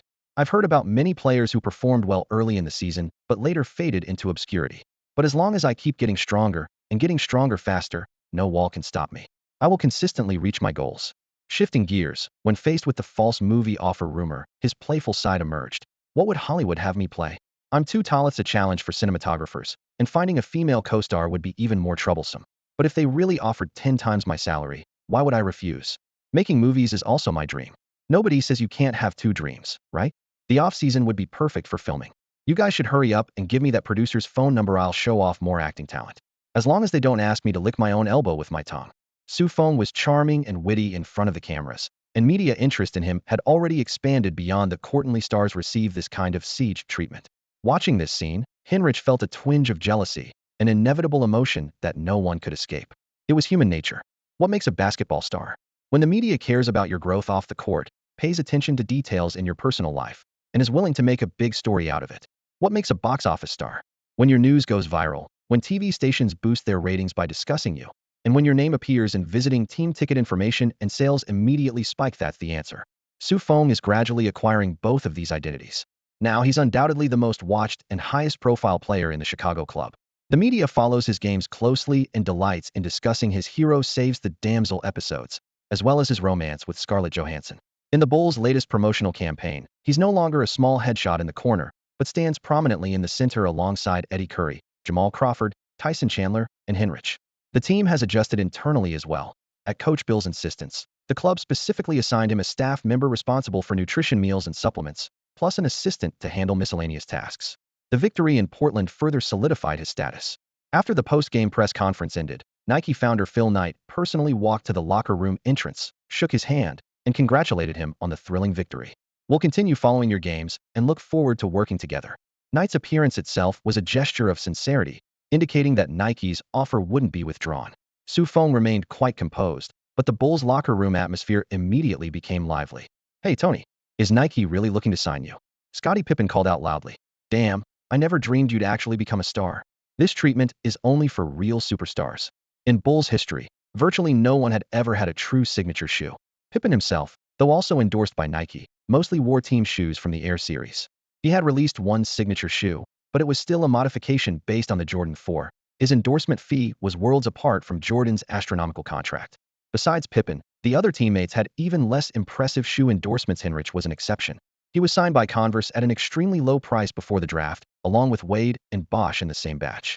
However, today's Converse was far from its dominant position in the NBA during the 60s and 70s, with its market share declining year after year. Kendall Gill curled his lip. What did they offer you? Shopping vouchers? Let you go to the store and pick out a few pairs for free? Don't you dare accept that kind of charity. He glanced at Feng and added, Tony, with your current popularity and potential, plus the Chinese market bonus, don't agree to anything less than $1 million in endorsement fees. Eddie Curry nodded in agreement. He had received similar contracts himself. Brands would give out some shopping vouchers or small payments, requiring players to wear team shoes for exposure. The entire NBA's shoe profit distribution was inherently a clearly stratified pyramid. The NBA shoe market belongs to a very obvious pyramid structure. Only a handful of superstars or potential superstars can enjoy substantial endorsement deals, while most other players have no such opportunities. Even many players who perform exceptionally well fail to attract brand attention. Now, however, Feng has caught Nike's eye, with even Nike's founder personally appearing at the Bulls' locker room door for a chat. This scene immediately caused a tsunami-like sensation in the locker room. When teammates gathered around to inquire, he raised his hand for silence and said casually, just a casual conversation, nothing formal yet. All the media buzz is just hype. With that single statement, several teammates who had been feeling both envious and subtly uneasy felt much more relaxed. Human jealousy is universal. People fear both their friends' suffering and their friends' success. They wanted Feng to do well, but not so well that the gap became too wide. Feng's parents were subsequently invited aboard the Bulls' private jet, flying with their son to San Francisco, then to Sacramento, with plans to tour Los Angeles before returning home. During the flight, Su Jianjun gazed out at the clouds while rapidly calculating in his mind. Upon returning home, he needed to quickly raise funds, improve production lines, and plant the golden phoenix tree to await the arrival of the real Phoenix, Nike. However, he and Huang Xiaoyan tactfully avoided mentioning the Nike manufacturing contract to their son, fearing it might influence his decision, though they clearly understood they were riding on Su Feng's coattails with this move. Upon arriving in San Francisco, the clear skies and ocean breeze lifted everyone's spirits. With its large Chinese population, Chinese signage could be seen throughout the streets. After the Warriors added Su Feng to their ticket sales information, box office numbers immediately jumped. This playoff bubble team had missed the postseason for several consecutive years and desperately needed a marquee attraction to stimulate the market. However, the Warriors also faced their own bitter disappointment this year. Gilbert Arenas, the superstar second-round pick they had carefully developed, was poached by Washington with a maximum contract offer. Faced with a multi-million-dollar annual salary, Arenas didn't hesitate to bid farewell to the Bay Area. The furious Warriors directed their anger at the league, filing complaints about loopholes in current rules. First-round picks were locked into 4-year rookie contracts, while second-round picks could command maximum salaries after just 2 years. Clearly unfair. League executives engaged in heated discussions about whether to close this loophole. Meanwhile, opposing voices argued, very few second-round picks actually pan out. If someone proves their worth and a team is willing to offer a max contract, why should we stop it? In essence, market forces. When Su Feng was first selected by the Bulls as the second overall pick, Jason Thomas had discussed this possibility with him. Back then, it was merely theoretically possible, but now with his performance skyrocketing, as long as he maintains this level of play and continues to create direct impact on both ends of the court, he has a chance to replicate Arenas' luxury max contract provided the league doesn't quickly close this contractual loophole. Before facing the Warriors, Su Feng reviewed the local media's pregame predictions. Although the Bulls currently sat atop the Eastern Conference in a tie for first place, while the Warriors ranked only 8th in the West, commentators still widely considered the two teams evenly matched. The focus centered on his matchup, number 23 shooting guard Jason Richardson. Since Jordan's retirement, few guards have worn number 23, and aside from some rookies, only Richardson truly carried the weight of that number. This 2001 fifth overall pick was a former slam dunk champion. Last season, he averaged 18.7 points, 6.9 rebounds, and 3.9 assists, placing him in the awkward zone of above elite, below all-star. This season, after Arenas' departure, he became the biggest beneficiary, 23.5 points, 6.5 rebounds, and 4.1 assists, firmly establishing himself as the Warriors' franchise player. Many commentators who questioned Su Feng's lucky rise declared that Richardson would be the ultimate litmus test. His physical attributes and skills seemed to match up perfectly against Su Feng in every aspect.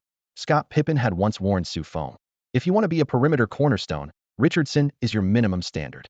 This comment motivated Su Feng to work even harder, burying himself in the film room to study his opponent's games repeatedly, even skipping a trip with his parents to sightsee at the Golden Gate Bridge. In the footage, Richardson's talent was unmistakable. Explosive leaping ability combined with precise shooting, though his ball handling and first step weren't lightning quick, relying more on technique and shooting to finish plays. This still couldn't mask his dominance.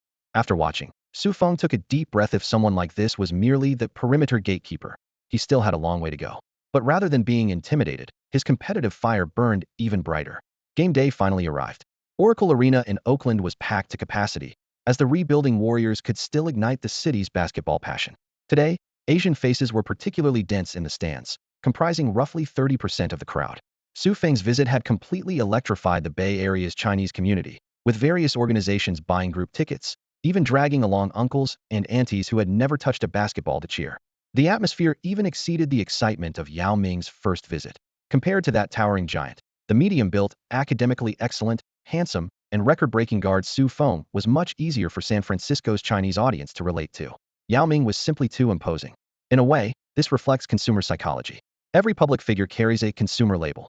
As Su Feng stepped into the United Center, dozens of bleacher sections erupted like ocean waves. Chinese cheers thundered through the arena. Su Feng, Su Feng, Su Feng. The rhythmic chanting intertwined with the arena lights, creating a spectacular scene. Before tip-off, the big screen displayed both teams' starting lineups. Bulls Hinrich, Su Feng, Gil, Eddie Curry, Tyson Chandler.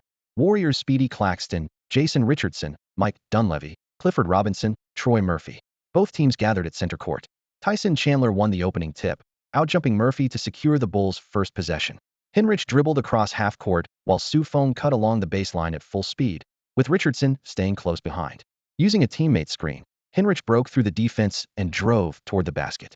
After a quick mid-air assessment, he lobbed the ball toward the right side of the rim. Chandler caught the ball with both hands, preparing for a thunderous dunk, but Murphy collided with him from the side. The contact wasn't particularly hard, yet as Chandler landed, his ankle twisted awkwardly. He crashed to the floor, immediately clutching his knee while his agonized cry pierced through the arena's noise. The referees quickly stopped play. The crowd fell silent for 3 seconds. No one had expected such a routine defensive play to result in such a serious injury. Tyson Chandler wasn't just the Bulls' defensive anchor. He was a crucial piece of the team's long-term plans. His fall sent shockwaves through everyone present. Team physician Rod rushed onto the court, and after a quick examination, his expression grew grave. He signaled to the sideline, and Warriors staff brought out a stretcher. 2 strong Bulls players carefully lifted Chandler onto it before wheeling him through the tunnel. Head coach Bill's heart sank. The other Bulls players gathered quietly, their faces clouded with concern. Chandler's injury hit the Bulls like a devastating blow. Nobody knew when he might return. How they wished this was just an April Fool's joke. With Tyson Chandler sidelined due to injury, Antonio Davis, acquired in a trade from Toronto, joined the team roster. This veteran, selected 18th in the second round of the 1993 draft, a lower pick than Feng, worked his way up from blue-collar beginnings in Indiana, gradually making his mark, averaging 13 to 14 points, around 10 rebounds, 2 assists plus nearly 2 blocks per game, forcing his way into the elite double-double club. In 2001, he made the All-Star team in securing a multi-million-dollar salary ever since.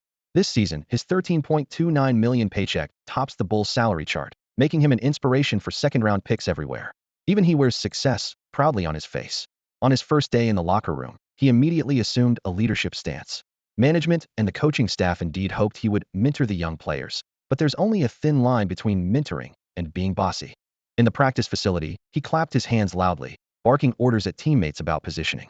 Listed at 206 centimeters, his actual barefoot height was barely 203, yet he still commanded the court with his booming voice. As everyone knows, American players' barefoot heights and Chinese players' real ages are basketball's 2 greatest mysteries.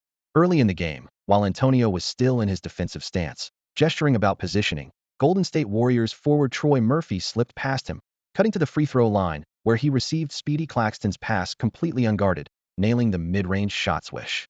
The Bulls' interior defense collapsed like a house of cards. After halftime, following the game plan, Feng moved to the wing. Hinrich raised his hand, calling for Antonio to set a screen. The veteran trudged forward with heavy steps, reluctance written across his face. Hinrich used the screen to drive inside, causing the Warriors' defense to collapse.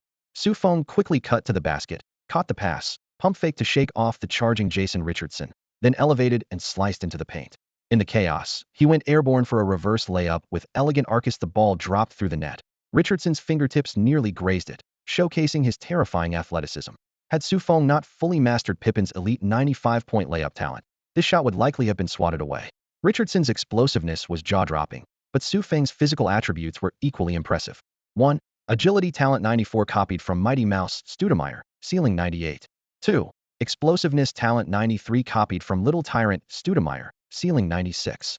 3. Speed talent 75.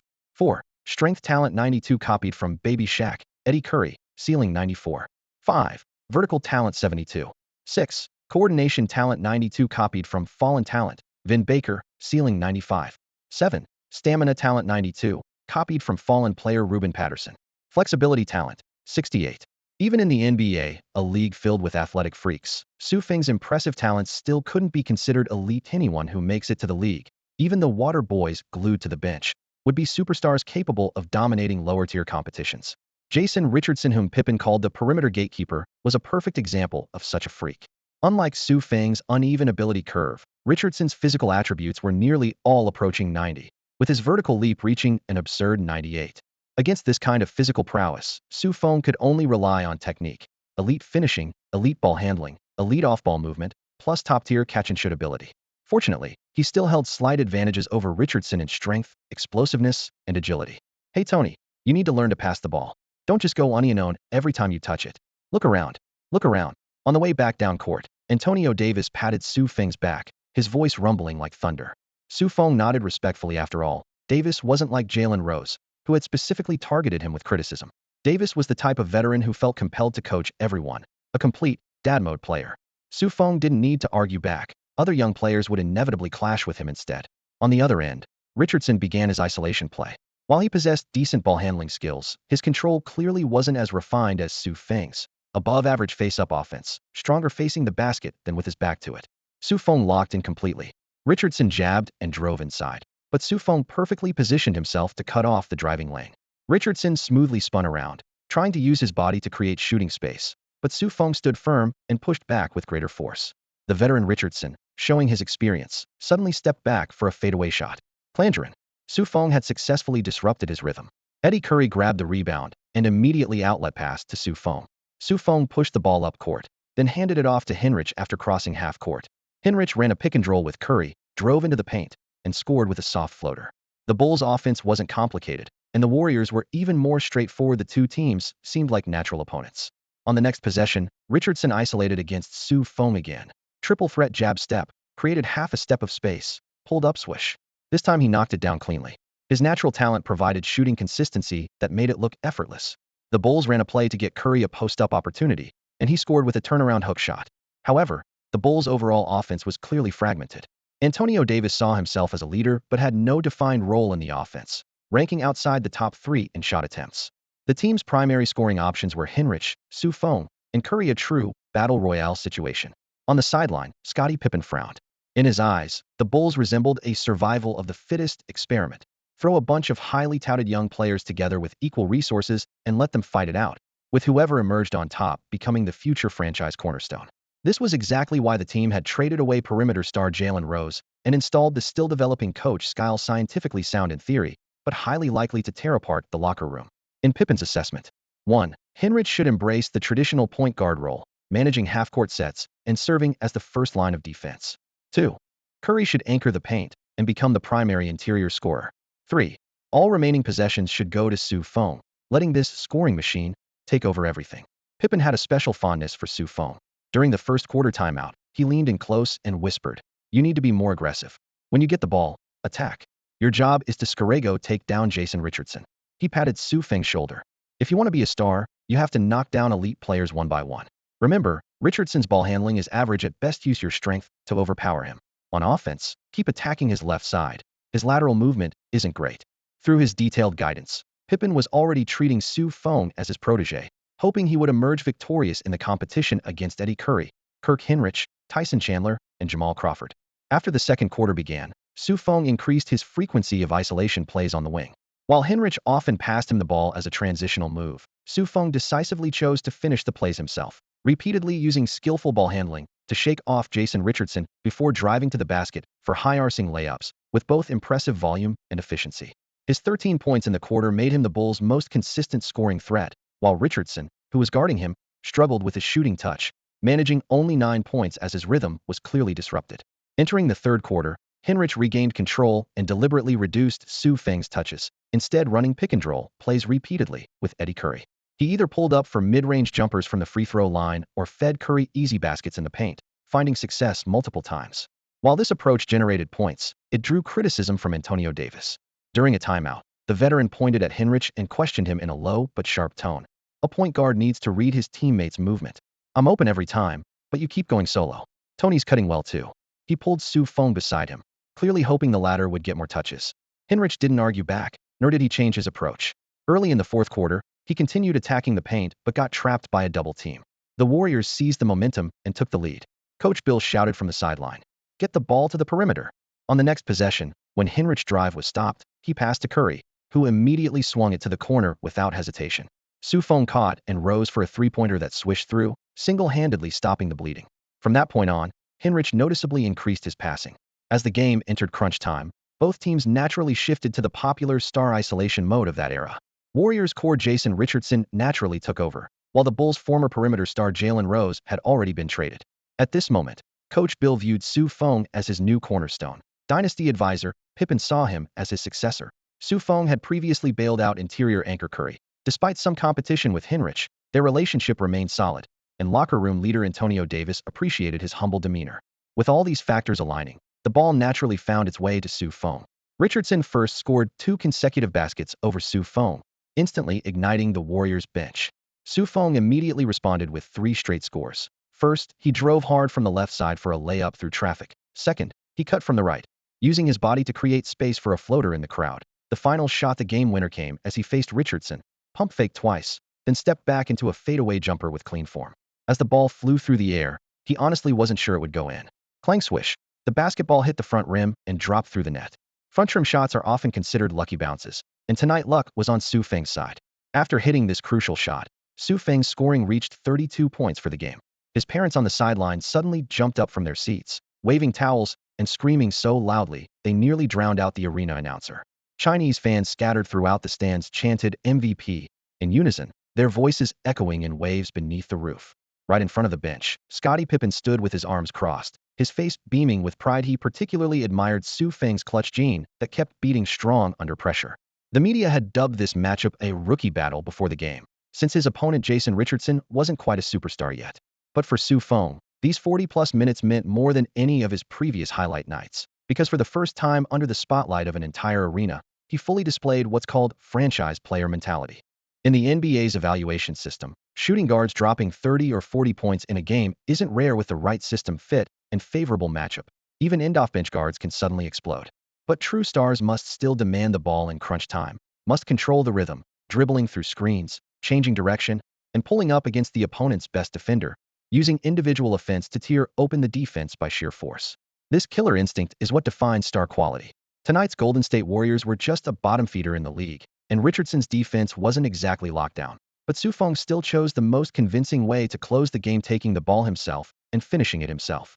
The Warriors had the final 7 seconds but couldn't create any magic, as Richardson's high-arcing jumper clanged off the side of the rim, missing badly. The buzzer sounded abruptly, and the scoreboard froze, 125-122. The Bulls entered the third week of the season with this precious victory, still sitting atop the Eastern Conference, far exceeding outside expectations. And Feng was undoubtedly the key catalyst in this team's chemistry. "I'll remember him," Richardson said seriously after the game. "While victory and defeat are commonplace in warfare, a single game's outcome won't change a star player's standing." Yet in this intense showdown, Jason Richardson ultimately fell to Feng. Richardson scored 33 points, but was dominated head-to-head by Feng on the final possession. That decisive pull-up jumper accompanied by the crisp swish of the net sealed the victory. After the game, Feng gave a brief interview. His demeanor was humble, yet the sharpness in his eyes was unmistakable. "We were very fortunate tonight, hitting some incredible shots. I've been preparing for this moment, constantly working on my offensive skills. I told myself that whenever the coach puts the opportunity in my hands, I must seize it. Tonight, I did just that. I helped the team from another dimension, finally breaking free from the tactical framework." With that, he took a deep breath, excitement and pride washing over his face. This interview was played repeatedly by Nike executives. In fact, it wasn't just Nike. Adidas, Reebok, and other brands that had been quietly monitoring Feng were all studying this footage. Over the past 2 weeks, he had consecutively outperformed LeBron James, claiming the Eastern Conference Rookie of the Week award. Tonight, he made his superstar declaration with a clutch performance, giving all these brands a genuine taste of his potential and charisma. Nike founder Phil Knight set down the remote in the conference room, his gaze intense. "I have a gut feeling this kid will become an NBA superstar." He surveyed the management team, his pace quickening. "You might think his natural gifts are limited, but I've watched him play in person. This young man is constantly evolving, improving literally every second. He has a happy, stable family with intelligent, wise parents in a warm, harmonious household. Don't forget, he experienced a sudden growth spurt in college, had virtually no formal training before that, yet his skills are rapidly improving." Knight pulled up data in one breath. "Last night, I rewatched all his footage: college, summer league, preseason, season opener, and his most recent game. His physical attributes and technical execution have been completely transformed. What does this tell us?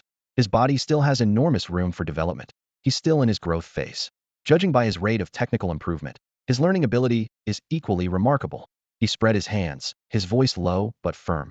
"Imagine this super hidden talent, super learning ability, handsome looks, positive image, plus the vast Asian market. What kind of contract should such a young man get? Don't forget, he's a natural-born winner. Nearly every Bulls victory this season has been inseparable from his contributions."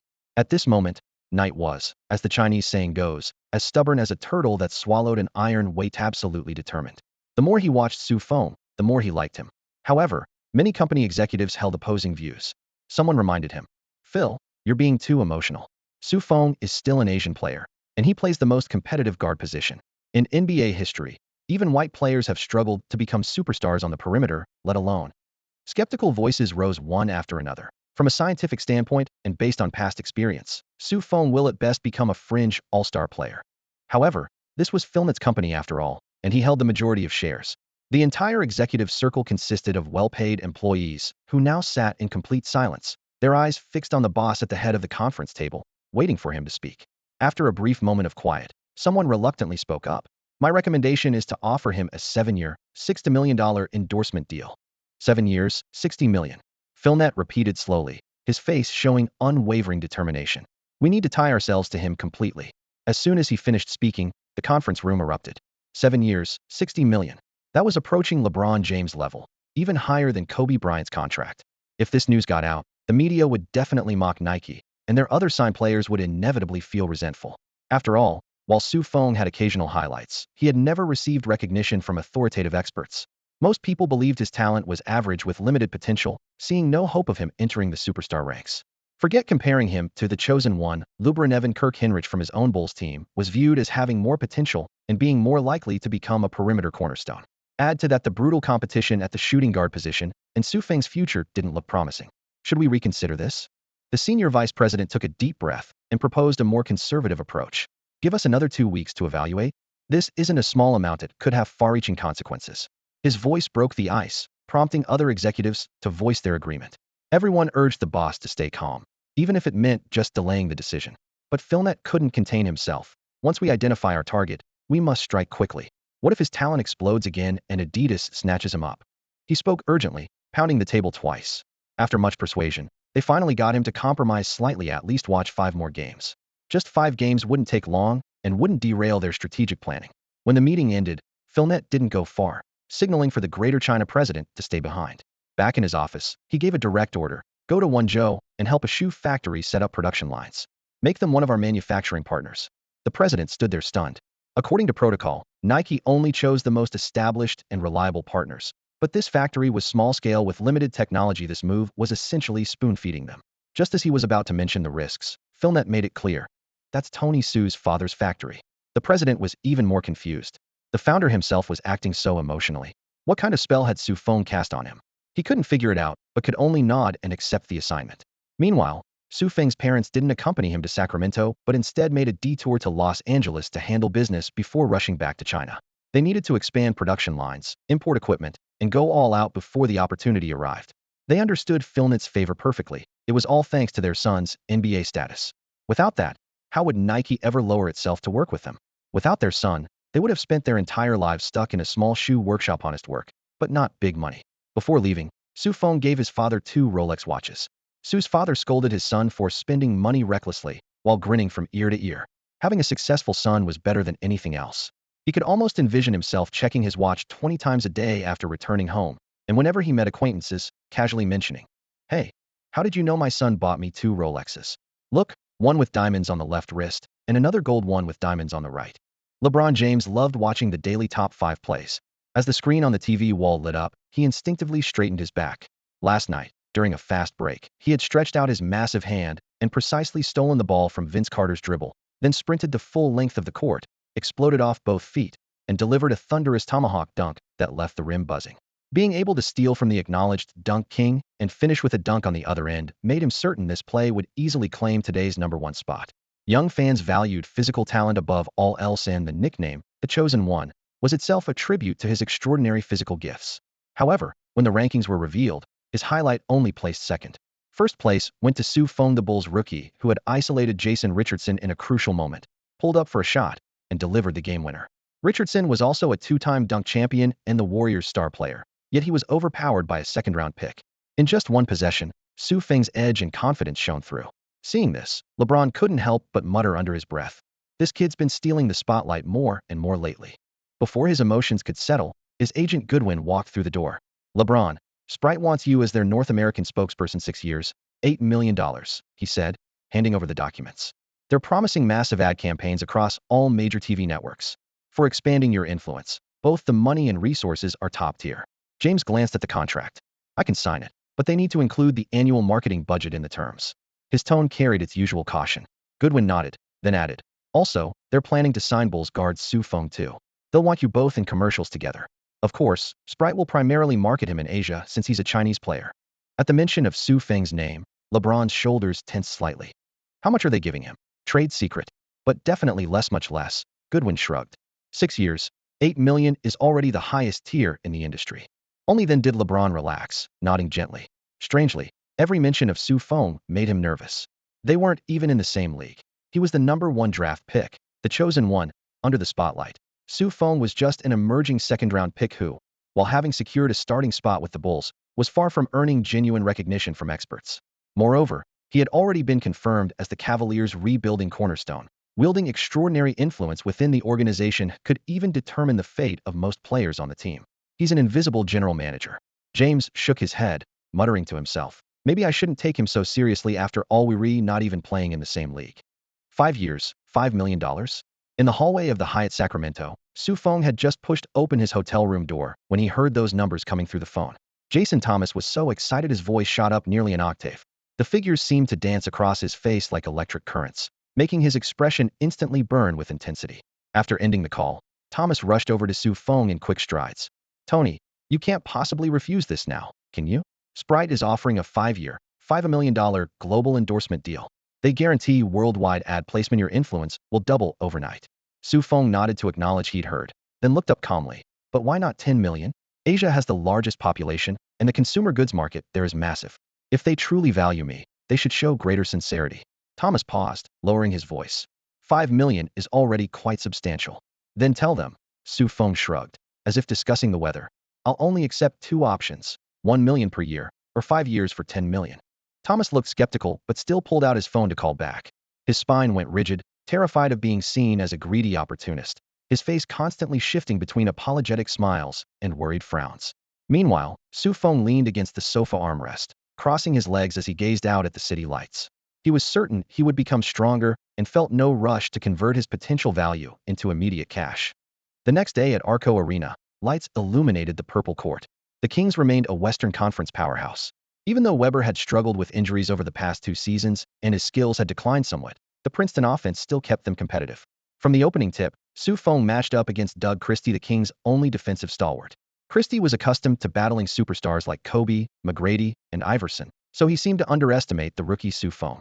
Feng used screens to find open looks repeatedly, nailing 3 mid-range jumpers that caught Christie off guard. During a timeout, Pippen patted Feng's back. Just go ahead and attack on your own. We're probably going to lose this one anyway, and real game experience is the best teacher. He convinced Coach Bill, who nodded in agreement. Go score. Don't worry about turnovers. At the start of the second quarter, Feng began handling the ball on the wing, using multiple crossovers to probe Christie's defense. The veteran defender lived up to his all-defensive team reputation, staying glued to Feng's every move. While Feng could beat the initial defender, he was repeatedly forced into difficult shots by help defense from Weber or Brad Miller, causing his shooting percentage to plummet. He finished 6 of 17 from the field for just 16 points. His least efficient night since joining the NBA, and Chicago suffered a blowout loss. However, in the locker room, Coach Bill's tone was more encouraging than usual. Tony, keep shooting. To become an elite scorer, you first have to be willing to take shots. Surprisingly, Antonio Davis, who typically didn't get along with the team's veteran core, nodded in agreement. That's right, Tony, keep firing away. Even if you miss, it gives us big men chances for offensive rebounds. Don't carry that mental burden. When he said that, the entire locker room atmosphere felt strange. Tony, when did you get so close with Antonio? The Bulls team bus rolled slowly through the city's nighttime glow as Hinrich lowered his voice and leaned towards Feng in the adjacent seat. He couldn't wrap his head around it in the eyes of Chicago's veteran core. Antonio Davis had always been an arrogant outsider. Ever since Tyson Chandler was sidelined for the season and Davis was thrust into the starting lineup with an expanded role in the offense, the team had kept him at arm's length even more. Feng looked equally puzzled. I don't even have his phone number. I have no idea why he keeps encouraging me to be more aggressive on offense. At the mention of being more aggressive, Hinrich immediately frowned. He took a deep breath and slowed his speech. Tony, a lot of people want to develop you into a ball-dominant scoring guard, but that's an incredibly difficult path. There are 29 teams in the league, which theoretically only need 29 primary ball handlers. The ceiling is high for that position, but the success rate is low. There are countless examples of NCAA stars who dominated with the ball in their hands, only to become role players once they reached the NBA. He spread his palms as if laying out a checklist. With your current talent and skill level, you should perfect what you already have: the off-ball movement and catch-and-shoot ability. That way you'll have a place on any team and can extend your career. Your driving ability is solid too, so you can occasionally handle the ball and create shots from the wing. But if you insist on isolation plays and building your own system, I'm afraid you'll hit a wall.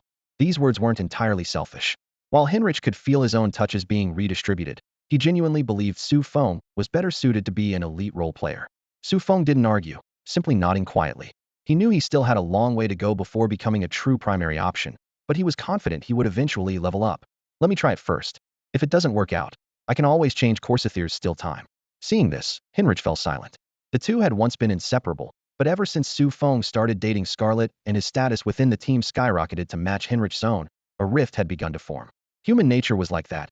You fear both your brother's suffering and your brother's success. When a friend who used to trail behind you suddenly climbs ahead, how many people can truly be at peace with it? Hinrich was just an ordinary person. Next up, the Chicago Bulls would face the Minnesota Timberwolves. The Timberwolves had risen rapidly this season, adding two key players during the offseason, one of whom was Sam Cassell. Cassell had entered the NBA back in the 90s and won a championship alongside Olajuwon, already showing flashes of brilliance at that time. Though his stats weren't flashy, he was consistently efficient on both ends of the floor. Last season, he played for the Milwaukee Bucks, helping them reach the playoffs multiple times. However, Bucks head coach George Karl gradually grew intolerant of Cassell's unchanging, passionless style of play. With the selection of this year's super rookie TJ Ford, Karl didn't hesitate to trade Cassell to the Timberwolves to make room for Ford. The moment Cassell landed in Minnesota, he was like a roaring fire ignited in the frozen wilderness, clicked instantly with the big ticket, Garnett, and quickly experienced a career renaissance. Another heavyweight addition was the notorious, yet supremely talented Sprewell. Sprewell had shown his brilliance from his rookie season, making the NBA first team in just his second year, meaning he was once the league's top-performing shooting guard. But his bad temper was equally notorious. His most infamous act was publicly choking his head coach, nearly strangling him to death. This scandal led directly to the Warriors dumping him. After being traded to the Knicks, he became one of the core figures of the New York Gang at the turn of the century, once leading the team to a historic 8-seed upset run all the way to the finals. However, his rebellious nature remained like a ticking time bomb, and as age caught up with mounting troubles, the Knicks finally shipped him out. Surprisingly, arriving in Minnesota rejuvenated him once again. The trio of Cassell, Garnett, and Sprewell formed a powerful triumvirate, propelling the Timberwolves to the top seed in the Western Conference. Facing the upcoming Chicago Bulls, they didn't consider their opponents a threat at all. Bone-chilling winds swept across the Minneapolis night sky. In the team hotel, Su Feng lay alone in bed watching television. Robinson, the veteran assigned as his roommate, had long since gotten a separate room next door where his Minneapolis fling was staying. In the NBA, this wasn't unusual. Many veteran players had regular arrangements in various cities and readily welcomed eager groupies. During the grueling season, nobody wanted to waste nights being bored. Serious relationships were too draining, and after playing a hard-fought 40-minute game, a half-hour casual encounter seemed much more cost-effective. Yet Su Feng had never joined that crowd. Phone numbers scribbled on paper slips from female fans, even those accompanied by provocative photos, remained undialed. It wasn't about moral superiority, simply disliked such degradation. Going down was easy, climbing back up was hard. He preferred killing time with the television. The channel was broadcasting a Timberwolves interview. The camera cut to Sprewell, the very guy he'd need to focus on defending tomorrow night. The host asked a question about Su Feng. Sprewell responded with a tone so flippant it bordered on arrogant. That careless laughter from the TV screen pierced his ears, and Su Feng's gaze instantly turned cold, his fists unconsciously clenching as rage surged through his chest. Sprewell earned the nickname, the Madman. As Gulong once said, a person's name might be wrong, but their nickname is never wrong. This couldn't be more fitting for him. Rebellious, outspoken, and barely able to tolerate others, these traits left the deepest impression on the league and media. When he first entered the league, he was brilliant, quickly rising during Jordan's first retirement, and was once recognized as the best shooting guard in the league, even mentioned alongside the then-dominant Grant Hill.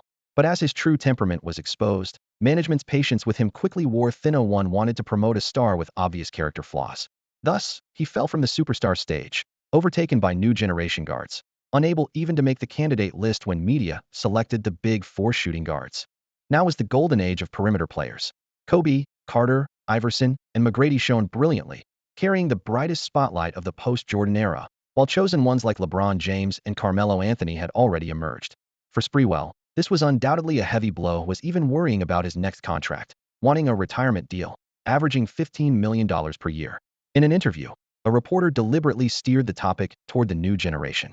With so many young star guards emerging, have you paid attention to the Bulls' rookie Su Feng? He's won Eastern Conference Rookie of the Week for 2 consecutive weeks and scored the highest points by any rookie this season. Who? Sprewell frowned. Su Feng, Tony Su. the Bulls rookie this year. The reporter pressed on. I heard Nike is preparing to offer him an endorsement deal, and he might get his own signature shoe. The provocative spark was lit, and the madman exploded as expected. So you think this nobody can threaten me in games?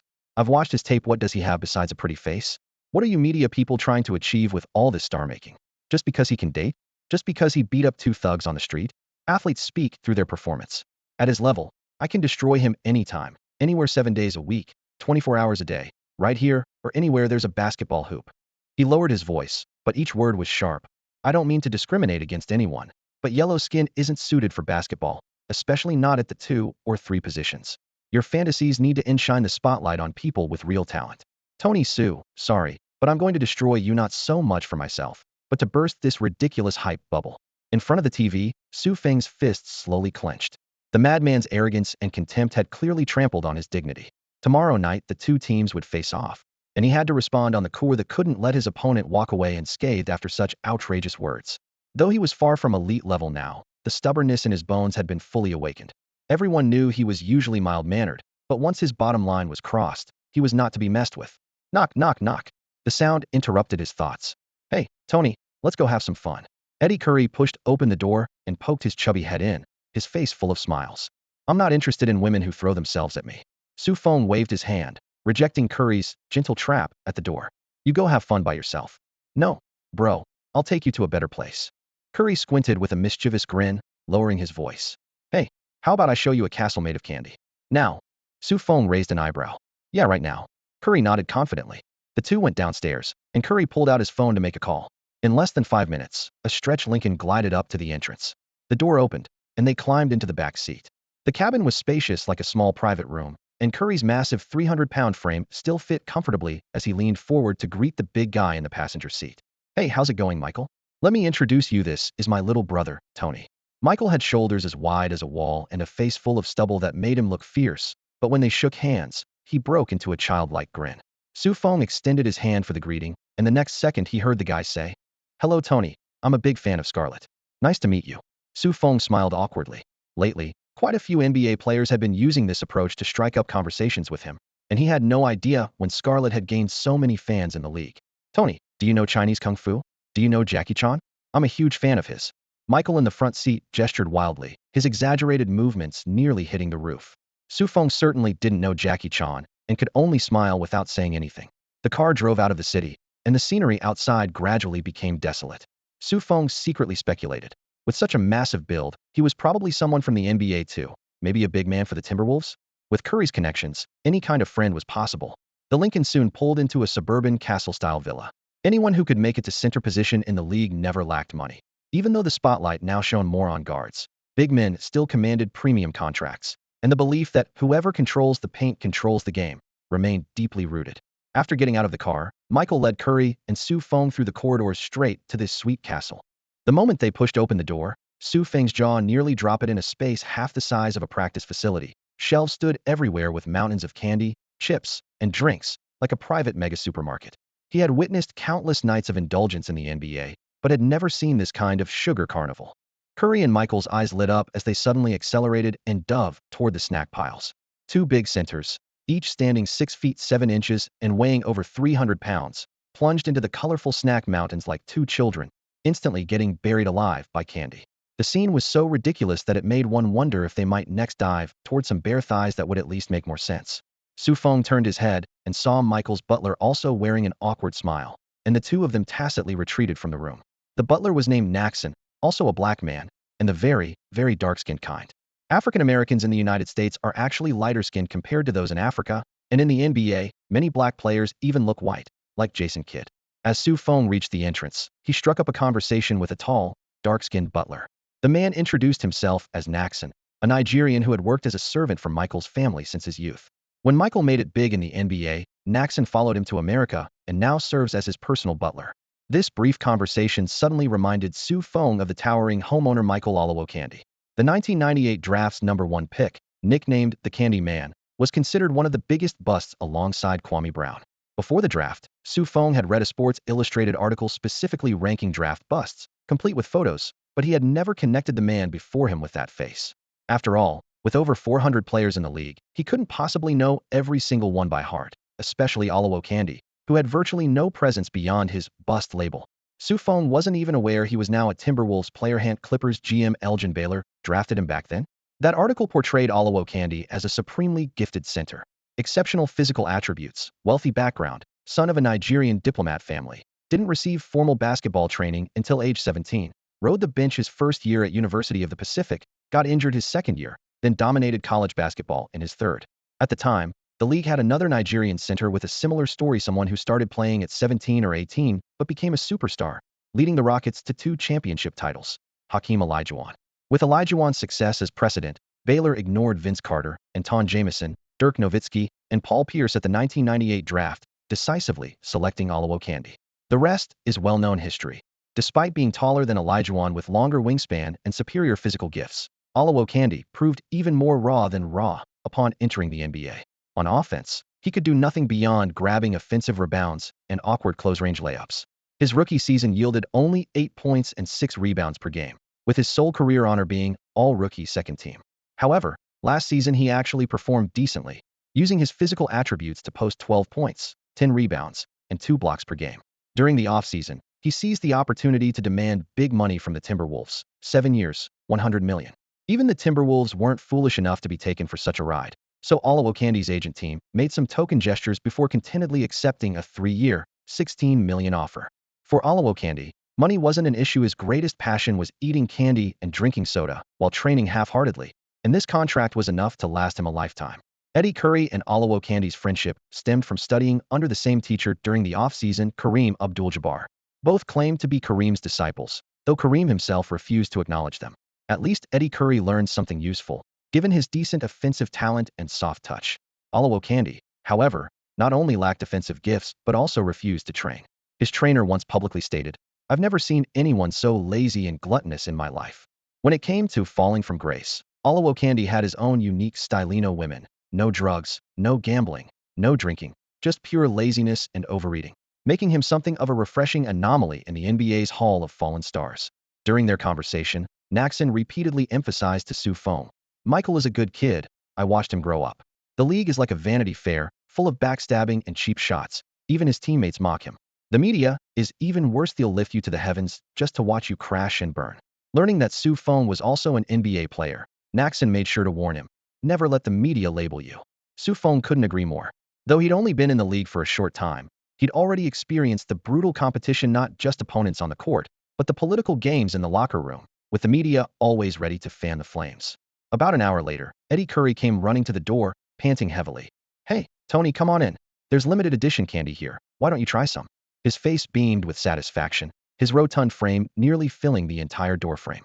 Only then did Sufong understand why the baby Shaq was so shockingly overweight, and he grasped the true meaning behind Olowokandi's nickname, Candyman, not just because candy sounded like candy, but because he literally lived for sweets.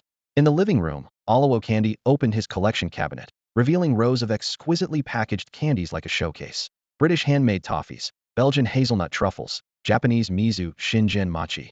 He was practically dancing with excitement, eagerly awaiting Sufong's admiration with each introduction. Though Sufong wasn't much of a sweet tooth, he still nodded and praised at all the right moments, making the candy man beam with joy. Olowokandi immediately stuffed a large bag of his treasured collection into Sufong's hands and called for the chef to prepare 2 servings of authentic Nigerian cuisine. The 3 of them munched on candy while watching TV. The screen once again showed the news Sufong had seen that morning at the Hotel Spreewell's arrogant interview clips playing on repeat. The atmosphere suddenly became awkward. After all, Olowokandi was a Timberwolves player. But the next second, the candy man moved closer to Sufong and gave him a heavy pat on the shoulder. "Tony, Spreewell is the player I hate most. He's always putting on airs, acting like he's above everyone else, as if he's some cosmic superstar. Tomorrow night's game, you've got to take him down." His tone was furious, his expression filled with righteous indignation. The 2 men's emotions quickly synchronized. Something Sufong never expected was about to happen. Buzz. Sufong felt his head go numb. Then a warm current surged through his limbs and body, filling him with energy that made him want to leap into action. Jumping talent. In that instant, he had successfully copied the jumping attribute of Super Bust #1 pick, Michael Olowokandi. Theoretically, big centers generally had mediocre jumping ability, but when those cold numbers appeared on the system panel, Sufong was stunned. 89 points. While it hadn't reached the super talent realm, considering that Olowokandi standing 7 feet 0 inches with a 7 feet 7 inches wingspan, possessed 89 jumping points. What did that mean? No wonder this guy made his living grabbing offensive rebounds and scoring second-chance points. God had practically handed him his meal ticket on a silver platter. In comparison, Su Feng's original jumping ability was only 72 points, and now with the ceiling skyrocketing to 89 points, he was naturally thrilled. With enhanced jumping ability, his signature super layup would become even harder to defend, and all his offensive skills would improve accordingly. After all, on the basketball court, jumping ability was one of the most obvious talents. Looking across the entire league, which superstar perimeter player had poor jumping ability? Almost none. This was precisely why many media outlets questioned Su Feng's future sealing the league, and sponsors favored stars who could soar through the air. If he could dunk his way into the top 5 plays every night, Nike would probably have offered him a super contract long ago. For now, 89 jumping points was just the first step, and Su Feng wasn't in a rush. The NBA was full of fallen talents. He would focus solely on improving himself. The moment the copying ended, Olowokandi's body also went numb, and he shuddered before starting to complain. I hate Sprewell the most. That guy thinks he's a natural-born superstar and doesn't respect anyone except Garnett. He even called me a pile of mud. Is he any better himself? You could hear the genuine disgust he felt for the madman. And it was precisely this shared sentiment that allowed Su Feng to successfully copy the talent. I'm going to destroy him. Su Feng looked at him with a serious expression, his eyes full of confidence. Olowokandi was stunned for a moment, then raised his hand and patted Su Feng's shoulder heavily. Go for it. I believe in you. Don't let his tough talk fool you. At time in practice when he drove left into the paint, I blocked him so hard in midair that he fell on his neck. After that, he never dared to drive left when he saw me again. Eddie Curry couldn't help but laugh. Michael, you actually had such a dominant moment? Of course. Olowokandi shrugged, then pointed to his protective gear. Too bad I'm injured now. If I could play, I'd definitely have your back. Su Feng was stunned. Dude, you're Sprewell's teammate. Even if you dislike him, you wouldn't help the opponent, would you? No wonder Sports Illustrated criticized Olowokandi for lacking competitive spirit and sportsmanship. But whatever, getting the talent was pure profit. Thank you, Michael. I'll make sure he understands the price of crossing us, Su Feng said, gently patting Michael Olowokandi's shoulder. Hearing these confident words, Olowokandi took a deep breath and turned to Eddie Curry beside him with a teasing tone. Eddie, your little brother's got some serious attitude. But hey, it's no big deal if you can't beat Sprewell. He won't last much longer in the league anyway. Nobody likes a ticking time bomb. He patted Su Feng's back reassuringly. Su Feng simply smiled without responding. Just then, the butler entered and respectfully invited them to dinner.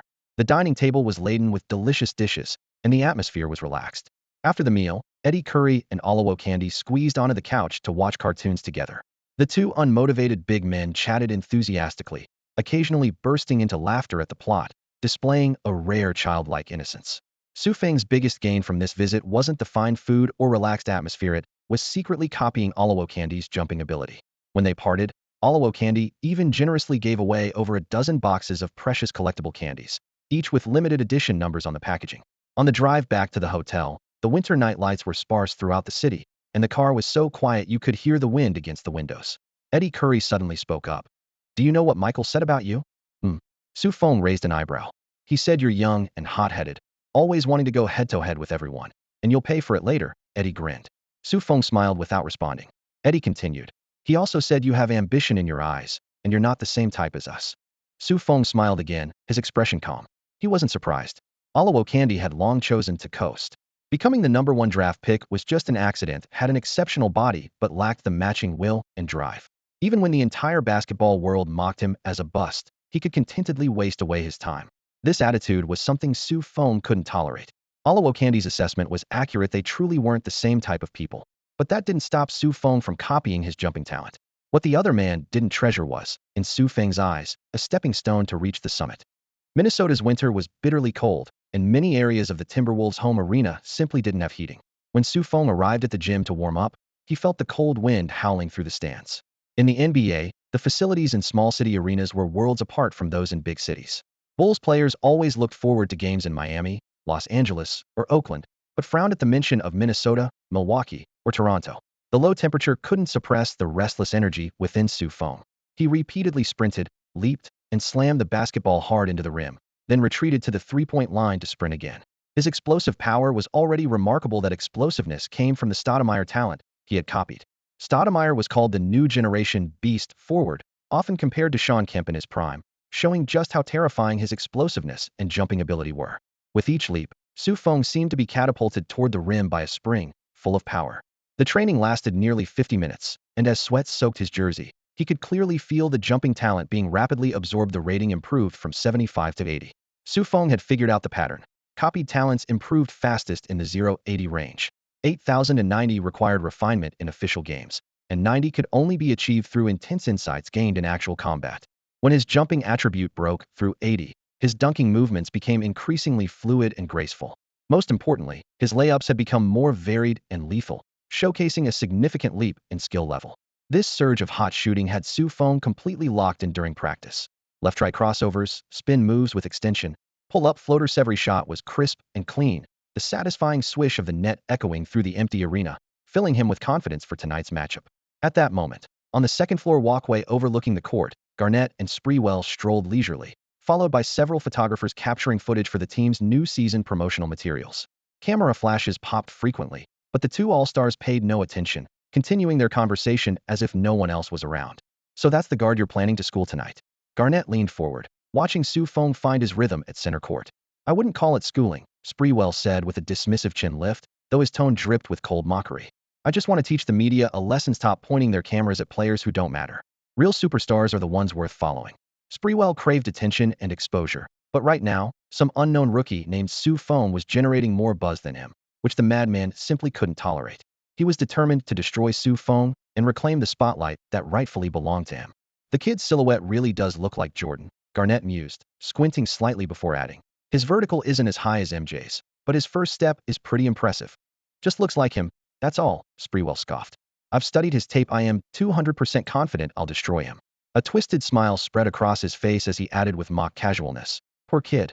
Really. He hasn't done anything wrong, but he's about to get crushed. That's just how cruel fate can be." The madman shrugged as if he'd just casually pronounced a death sentence.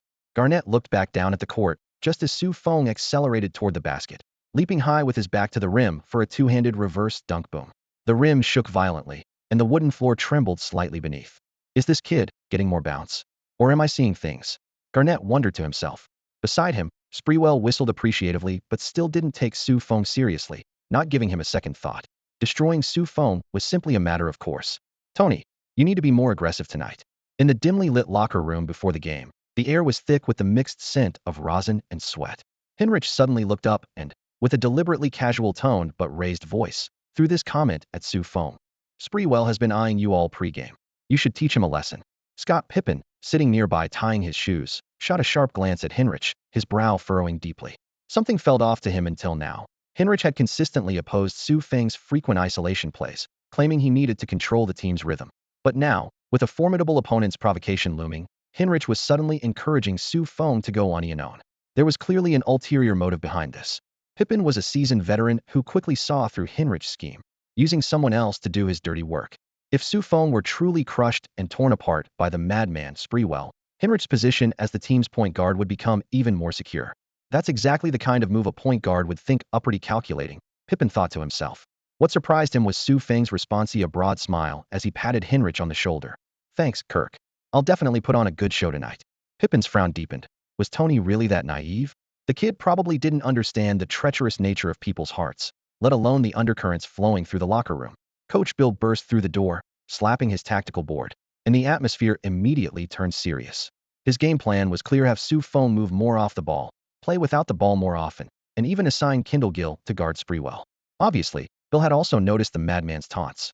Like Pippen, he didn't think Su Feng should go head-to-head with Sprewell at this point. Though Sprewell was crazy, his skills were not to be underestimated.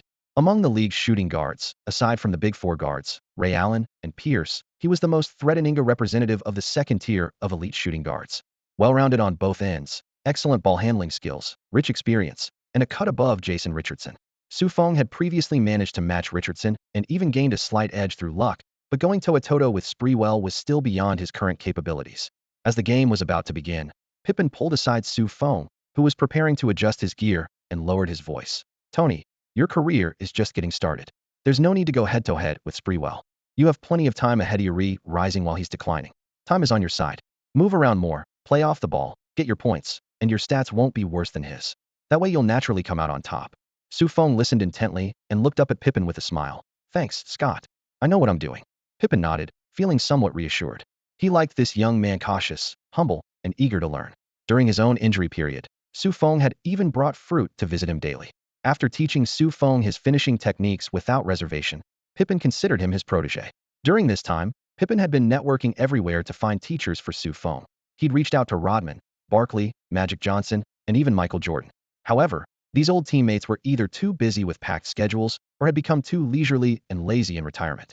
After retiring, they rarely even attended games in person, let alone set aside several days to specifically coach someone. Jordan, in particular, found Pippen's claims highly questionable. Jordan knew all too well that basketball skills required years of relentless practice and had to match a player's natural physical gifts to reach maximum effectiveness. The idea of a learning prodigy who could master a technique in 2 weeks sounded like pure fantasy to him. He was currently swamped with establishing his own NBA franchise in Charlotte and had no interest in flying to Chicago to mentor some rookie, let alone create a second-generation Bulls legend guard. Moreover, despite Jordan's 2 championship dynasties in Chicago that cemented his status as the basketball god, his personal relationships with Bulls management had always been strained. Whether with former general manager Krause or owner Reinsdorf, things had ended badly. The thought of returning to the United Center to personally teach a Bulls guard the fadeaway jumper was virtually impossible. His agreement with Pippen was merely polite courtesy between friends. Tweet. The whistle pierced the air as the game officially began.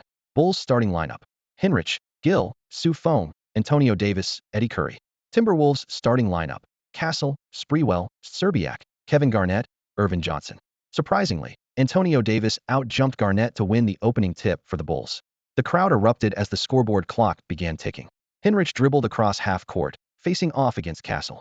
Both were strong, traditional point guards. Hinrich's draft report had actually listed Castle as one of his player comparisons. Without Sprewell's pre-game verbal assault on Su Feng, this matchup should have been the game's main attraction. While their playing styles were similar, their appearances couldn't have been more different. Hinrich was a white player with fair skin and handsome features, considered one of the league's rare good-looking players. Castle, with his buck teeth, crooked mouth, and wandering eyes, was nicknamed the Alien by fans for his resemblance to E.T. from Spielberg's movie.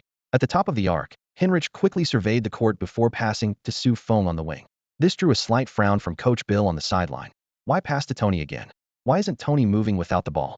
Fortunately, Su Feng was being defended by Szczerbiak, a tall shooter who excelled at off-ball movement and shooting, with decent defense, a typical 3-and-D player. Szczerbiak extended his long arms, cutting off passing lanes. Su Feng appeared nonchalant before suddenly raising his hands in a shooting motion. Szczerbiak instinctively stepped forward, his weight shifting ahead. Almost simultaneously, Su Feng gathered the ball and explosively jabbed with his right foot. His first-step quickness ranked among the league's elite. Szczerbiak, anticipating a drive, hurriedly backpedaled and slid left. In that split second, Su Feng pulled back his jab step, slightly rotated his body, and lightning-quick accelerated past Szczerbiak's right side. A simple probe that yielded stunning results. Szczerbiak's footwork faltered, and he was beaten by a full step. In an instant, Su Feng penetrated into the paint. As the crowd's roar began to build, he was already airborne. Irvin Johnson was forced to contest, but Su Feng suddenly switched the ball from his left hand to his right while gliding through the air, contorting his body to avoid the defender's wingspan before softly releasing with his right hand. The movement flowed like a choreographed sequence. Swish! The net rippled as the ball dropped through. Pippen leaped from his courtside seat, unable to contain his excitement. The layup instantly transported him back to his own playing days. She too had once soared through the air like that. What amazed him even more was Tony's noticeably improved vertical leap, the silky smooth scoop layup, and the seamless hand-to-hand transfer in midair. He's improved again, Pippen thought to himself. Then a powerful realization hit him. Su Feng's rate of evolution was clearly aimed at superstar status. Su Feng broke new ground and took the early lead. Sprewell's gaze instantly turned razor-sharp, radiating dangerous intensity. Across from him, Su Feng remained calm and fearless, meeting his stare with serene composure as if merely observing a familiar predator at the zoo. This rookie dares to look me in the eye? He's not even scared. The madman felt rage boiling inside him. He glared fiercely at Su Feng, then signaled to Castle. Give me the ball. He wanted immediate revenge, to show this cocky newcomer what a real shooting guard could do. Possession changed hands. Back on defense, Su Feng didn't shadow Sprewell, but instead stuck close behind Szczerbiak, leaving the task of guarding the madman to Kendall Gill. Gill was known for his tenacious defense and sticky footwork. Sprewell's offense still followed the same old pattern of drive first, shoot second, but age had robbed him of his elite explosiveness. Now, he relied more on experience and physicality. Unfortunately for him, Gill had plenty of both. The madman drove hard to the paint, pulled up, pump faked, then leaned back for the shot. Clang! The ball bounced off the rim. At that moment, Su Feng, who had been tracking Serbiak's movement, soared into the air and secured the rebound. The instant his feet touched the ground, he pushed the pace without hesitation. When a guard grabs a board, you run the break. This was an iron rule etched into his basketball instincts. One explosive step carried him across half-court, while the Timberwolves' defense was still scrambling back. Su Feng didn't slow down. Reaching the arc, his peripheral vision caught Antonio Davis sprinting down the middle while Kevin Garnett charged toward him. Su Feng raised his wrist as if to pass, then in the next instant pulled up three-pointer. Swish! The ball dropped through the net. In just a few minutes of play, Su Feng had already tallied 5 points and 1 rebound. On the sideline, Coach Bill pumped his fist and roared, completely unbothered that his rookie had strayed from the game plan in his mind. Scoring was all that mattered. Pippen was also clapping excitedly, admiring Su Feng's decisive instincts. After all, which legendary shooting guard in history hadn't placed themselves above the system? Meanwhile, Su Feng remained composed on the court. As he crossed half-court, he caught Sprewell's murderous glare. The madman was furious, had vowed to punish this rookie. So how had the kid stolen the spotlight instead? Sprewell suddenly snarled menacingly. "Kid, you got the guts to guard me unknown?" Su Feng smiled slightly. "You're welcome to try defending me." That response instantly ignited the madman's fury. What kind of attitude is that? What gives you the right to be so condescending? You're just a rookie. What makes you so arrogant? Shouldn't you be groveling and begging for my forgiveness? Sprewell was so furious his nose was practically crooked. "Rookie, you're going to pay dearly for disrespecting me," he snarled, delivering the threat with venom. Su Feng remained calm and composed, as if he hadn't heard a word. This unflappable demeanor only made the madman more agitated in his mind. Rookies should bow their heads in his presence and grovel when faced with intimidation. But Su Feng not only fought back, he dared to ignore the threats, and even had the audacity to challenge him to play defense. This was absolutely outrageous. Sprewell crossed half-court and demanded the ball from Castle again. He forced his way toward Gill, but Gill was ready, staying tight, and steering him toward the baseline trap. Just as Sprewell turned for a fadeaway jumper, Su Feng suddenly abandoned Serbiak and swooped in like lightning, swatting down hard smack. The basketball was knocked clean away, and he secured possession. The ball went to Hinrich. The Bulls' point guard's court vision made the fast break seamless. Su Feng sprinted downcourt at full speed, while Hinrich delivered a perfect long pass. Su Feng caught it, took 3 strides, and exploded skyward. Boom. He thundered the ball through the rim with both hands. In just a few minutes, he had scored 7 straight points and once again stripped Sprewell face-to-face. The Bulls' bench erupted, their cheers carrying sweet revenge for the pregame taunts. The Timberwolves' home crowd responded with boos, though it was unclear whether they were directed at Su Feng or at Sprewell for being played. Su Feng exchanged high-fives with Hinrich, his expression still serene. Back on defense, Sprewell gritted his teeth and approached. "Do you dare guard me?" "I could guard you," Su Feng replied evenly. "But there's no need." Those words were like a spark hitting gasoline. Sprewell nearly threw a punch. He turned and demanded the ball from Castle again. But having wasted too many possessions, he wasn't the team's alpha, and Castle ignored him. Instead, Castle ran a pick-and-roll with Garnett, and the ball found its way to Garnett at the free-throw line. A clean jumper swished through, steadying the home team's momentum.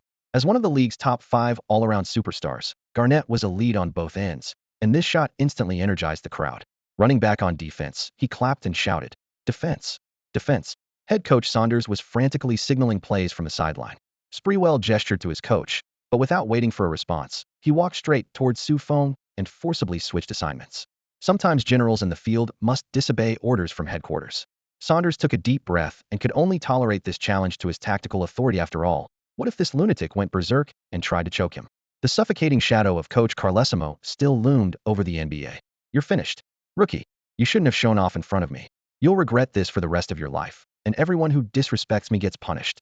Not even God can save you." Sprewell followed closely behind Su Feng, his voice lowered but sounding like a roar. An ordinary rookie would have been scared senseless by this menacing display, but Su Feng didn't even furrow his brow. Since childhood, he had listened to his grandfather tell countless stories of battlefields filled with gunfire and bullets in the face of real life and death. What did these verbal threats amount to? Not to mention, he had also practiced martial arts. If he backed down now, wouldn't his grandfather's battles have been fought in vain? Back on the offensive end, Su Feng quickly moved according to Coach Bill's tactical signals, his steps light and rhythmic.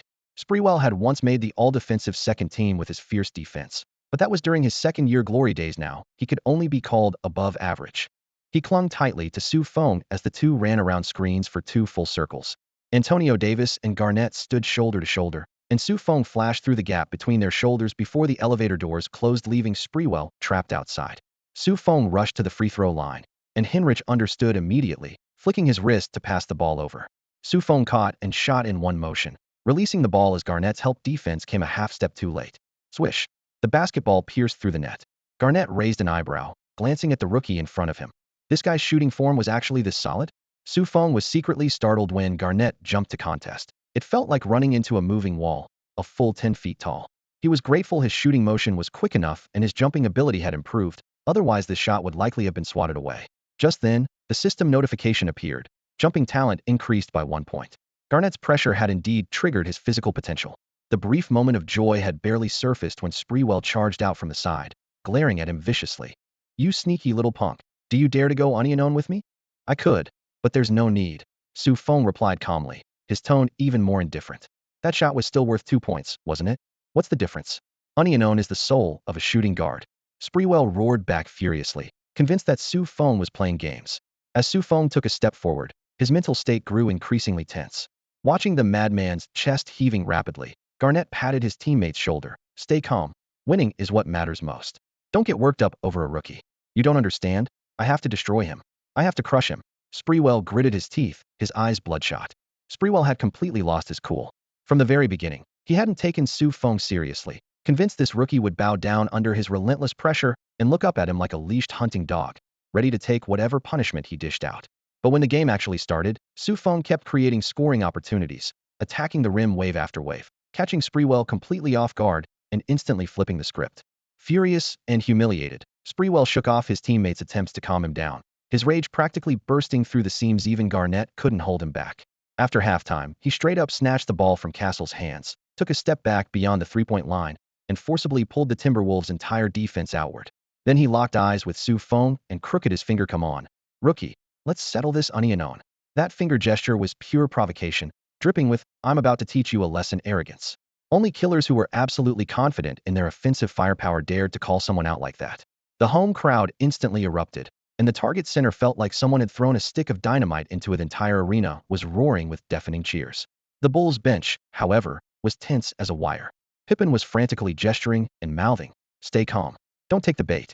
Bill Cartwright clenched his fists, worried Su Feng might actually accept the challenge. The momentum was already in the Bulls' favor, and Su Feng had put himself in an unbeatable position with that opening surge. He didn't want that advantage wiped out by a moment of impulse. Meanwhile, Phil Knight, watching from his TV screen, was so excited he nearly jumped out of his seat. Su Feng's lackluster performance in the previous game had already sparked doubts among company executives about whether he was worth the massive investment. Before this game, Sprewell's destruction comment had everyone at Nike on edge. Su Feng was their chosen key partner, and if he got demolished on court, they might as well scrap the commercials. The problem was, despite his age and declining explosiveness, Sprewell was still a borderline elite guard in the league, hovering around the top 10 among active shooting guards. Su Feng going head-to-head with him. On paper, the talent gap was significant. But if a rookie could trade blows with a top 10 gatekeeper-level guard, that would make him a super rookie. Phil Knight firmly believed Su Feng deserved those 2 words. Seeing Sprewell's finger gesture, Knight felt like someone had punched him in the chest. "Tony, go for it. Just accepting the challenge means you've already won half the battle." This self-made shoe empire king had a rebellious streak in his bones. He didn't want safe victories. He wanted, "You got a problem? Then let's settle it." In less than 3 seconds, Su Feng stepped forward, walked to the top of the arc, and smoothly switched defensive assignments with Gill. The Bulls players all froze in place. Gill frowned in surprise. "Sprewell obviously wants to destroy you. Why are you walking straight into the line of fire? You can't beat him." But Su Feng knew exactly what he was doing, still had plenty of untapped talent inside him. And he needed exactly this kind of high-intensity offensive and defensive battle to catalyze his growth. Sprewell came charging forward with murderous intent, which was exactly what Su Feng wanted. Perfect. This is exactly the kind of intensity one need. This scene transmitted back to Knight's eyes through the signal, and he quietly gave a thumbs up from his couch. "That's definitely the spokesperson I picked." Major points for attitude.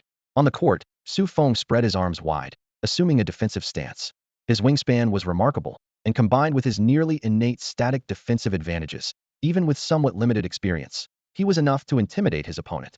Across from him, Sprewell had always claimed to the media that he was 196 centimeters tall, but in reality, he was only around 193, a full 5 centimeters shorter than Su Feng. When comparing wingspans, standing side by side, Sprewell was clearly undersized.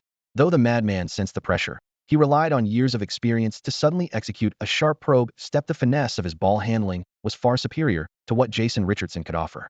Su Feng's center of gravity was disrupted, forcing him to involuntarily step back. Sprewell seized the opportunity to quickly change direction. In his youth, his explosiveness had reached 97, and though it had dropped to 93 now, it was still elite level among guards.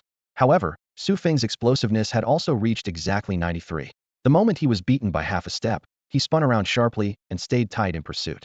The agility talent within Su Feng came from Mighty Mouse, Stoudemire at shortest player in NBA history who was renowned for his extreme 98 agility rating, and Su Feng had already absorbed 94 points of it. With this gift, he completed his recovery with an almost body-contorting chase. Even feeling his agility continued to passively improve during the high-speed confrontation. Battling elite players truly was the best way to trigger absorption. In terms of speed, he held no advantage, and Sprewell could have used his pace to shake off his defender. But just as the madman charged to the free throw line, Antonio rotated over to help. If he had passed the ball to the big-ticket Garnett, this possession would likely have ended. But in that moment, Sprewell was consumed by rage, with only one thought in his mind: destroy Su Feng. He turned his back and spun around Antonio, but this only made Su Feng's tight defense even more suffocating. Entering the paint, Sprewell made an extremely reckless decision. He stopped abruptly, using his back to ram into Su Feng, trying to create space for a layup. But Su Feng's strength talent was copied from Eddie Curry, that big man who relied on brute force to survive in the paint. Though Su Feng had an ordinary frame, he possessed solid fundamental strength. Sprewell's collision not only failed to push him away, but caused his own feet to slip. Meanwhile, the real Eddie Curry was also accelerating to converge on the play. The madman refused to give up, hastily jumping for a shot, another poor choice. In terms of leaping ability, he was naturally superior to Su Feng, but his unstable takeoff point and insufficient power limited his elevation. Su Feng relied on his height and wingspan, fully extending as he rose from behind when he gave his all-out effort. The madman had just released the basketball from his fingertips. Smack! Su Feng's large hand struck the ball with precision and force. Bang! The basketball slammed into the backboard, ricocheting away like a shot from a slingshot. Su Feng landed, his eyes filled with barely contained joy. The jumping talent he had copied from Olawo Candy had passively absorbed another point, reaching 82. The Timberwolves' home crowd erupted in shock, having originally believed that Sprewell would easily handle this rookie. But what they witnessed instead was Sprewell getting completely blocked by this rookie on a direct frontal attack. A thunderous rejection. With a loud bang, the ball slammed against the backboard and bounced back into play. The Bulls' bench erupted instantly, with Coach Bill pumping his fist and jumping up, his voice cutting through the crowd. Great job, Tony. Cheers erupted from all directions, and even the referee was stunned for half a second by the roar. This was truly satisfying. Sprewell, who had boasted before the game about destroying Tony, was now swatted away by Su Feng. Who was destroying whom was crystal clear. After landing, Su Feng simply smiled with pursed lips, glanced sideways at Sprewell, didn't utter a single trash talk word, just casually raised his eyebrows, then turned and jogged back to the front court. Kendall Gill scooped up the loose ball, secured it safely, and passed it to Henrich. Henrich pushed past half court as the Bulls reset their positions. The stands erupted in a mixture of boos and gasps. Sprewell's face turned ashen from this sudden reversal, and as he looked at Su Feng's calm and composed expression, rage surged to his temples. But Su Feng couldn't even be bothered to give him another glance. As the play developed, Su Feng didn't call for the ball, instead constantly cutting and moving without it. Sprewell was forced to chase him closely, thinking anxiously, if I let this kid score again, I'll really become a laughingstock. Damn, I'm starting to look like a stepping stone. Impulse aside, his instincts were screaming warnings. On the other end of the sideline stands, Nike founder Phil Knight stared at the replay on the big screen and immediately called his assistant. Cut together all of Su Feng's scoring and blocking highlights from tonight, plus that pre-game interview segment with Sprewell. We need full promotional coverage to build hype for the signing. This business veteran had already decided to use Sprewell's reputation as a sacrificial offering. The storyline of a veteran acting arrogant and getting humiliated by a rookie was exactly what fans and casual viewers love to watch, especially since Sprewell already had a checkered past. Once Nike's powerful media channels rolled out, Su Feng's popularity would undoubtedly skyrocket. Back on the court, swish. After drawing help defense, Henrich delivered a perfect pass, and Kendall Gill nailed the mid-range jumper. Su Feng's off-ball movement had left the Timberwolves' defense completely exposed. On the other end, Sprewell called for the ball to go unknown, but Castle shook his head and passed to Garnett instead. The big ticket backed down, spun around, and hit a clean fadeaway for 2 points. The game continued, with Su Feng strictly executing the tactical scheme, constantly creating space. Sprewell kept talking trash while chasing him. Don't you even have the courage to face me up with the ball, rookie? He kept yapping for several minutes before Su Feng calmly responded. You don't even have the skill to face me up with the ball, and now you can't even touch it. That comment was like a spark hitting gasoline. Sprewell instantly exploded. So far, he had no meaningful stats to show, had committed 2 turnovers, and gotten cleanly blocked. Sure enough, on the next possession, Castle passed the ball to Szczerbiak, but Sprewell intercepted it mid-flight. The entire arena watched in disbelief. He had just stolen from his own teammate. Sprewell took the ball to the wing and set up for an isolation play. Castle stared blankly at his own hands, as if he couldn't understand how the basketball had vanished so quickly. Szczerbiak looked equally bewildered. Feng spread his arms wide, slid his feet in a low stance, and locked his eyes on the basketball as Sprewell dribbled back and forth in front of his body. The madman was executing intricate dribbling moves, constantly shifting Feng's defensive center of gravity with his wealth of experience. The basketball bounced off the ground like rapid gunfire at his fingertips as he swayed left and right with lightning-fast footwork, as if trying to draw his opponent into his rhythm. With a sudden wide separation move and an early change of direction, he raised his elbow and lifted the ball, a deceptive pump fake that was nearly impossible to read. Feng, lacking defensive experience, couldn't resist jumping to contest the shot in that split second. Sprewell smirked as he smoothly ducked and changed direction, executing a textbook prayer move to easily slip past the defense.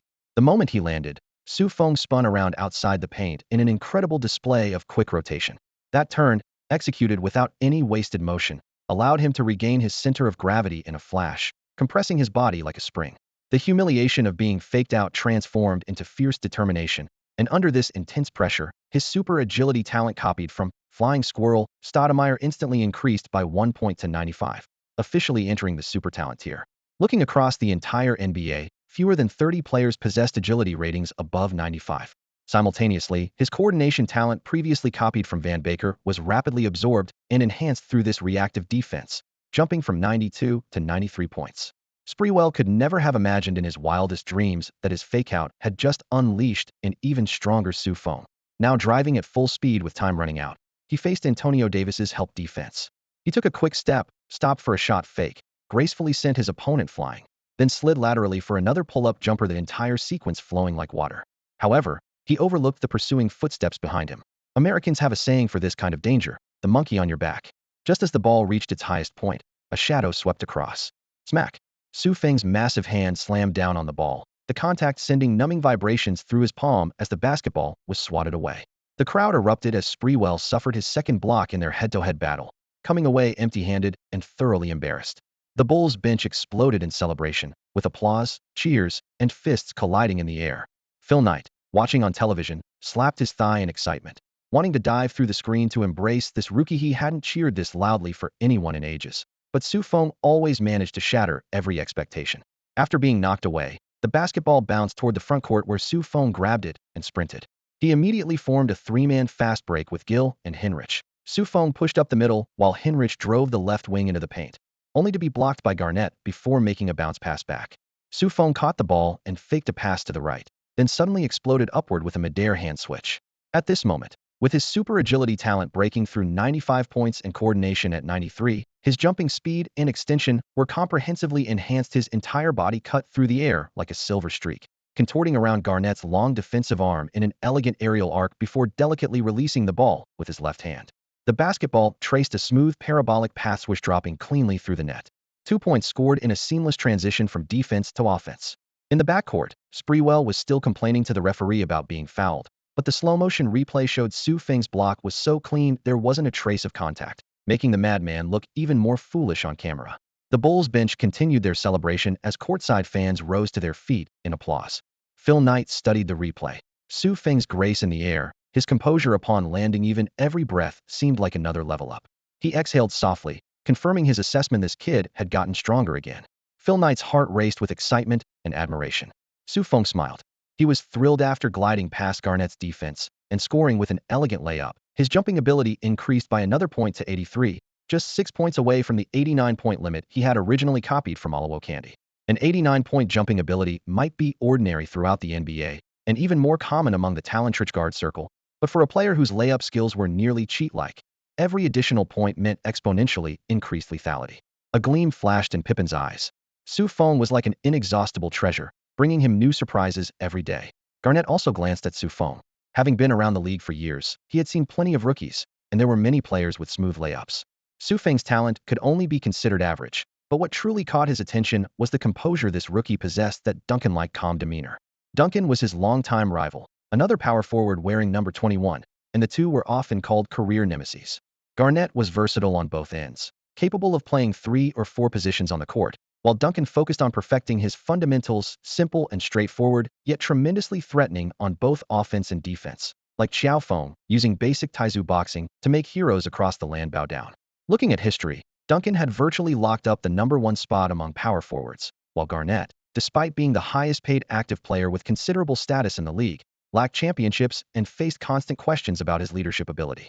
No matter how brilliant his individual accolades, he could only rank second in historical standings. This season was his best chance for redemption. The Timberwolves led the regular season standings by a wide margin, and under Sanders' coaching, the roster was both competitive and had excellent chemistry. So after glancing at Feng, Garnett made an immediate decision. He had to help Sprewell out. The madman was emotionally unstable, and if this rookie really triggered some lasting issues, it would be a net loss for the Timberwolves. Crossing half court, he didn't hesitate to signal Castle to pass the ball to the furious Sprewell.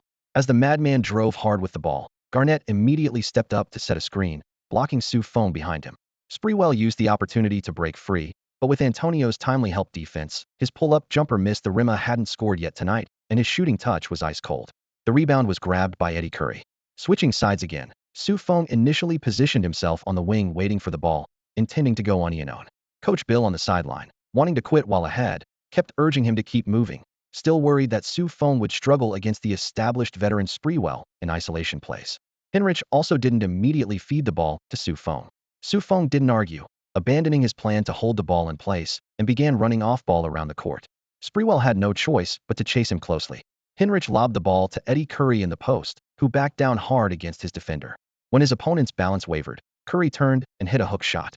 When Garnett diverted part of his attention to observe Feng, Eddie Curry seized the opportunity in the paint. The game continued with both teams locked in intense offensive and defensive battles, but neither could score.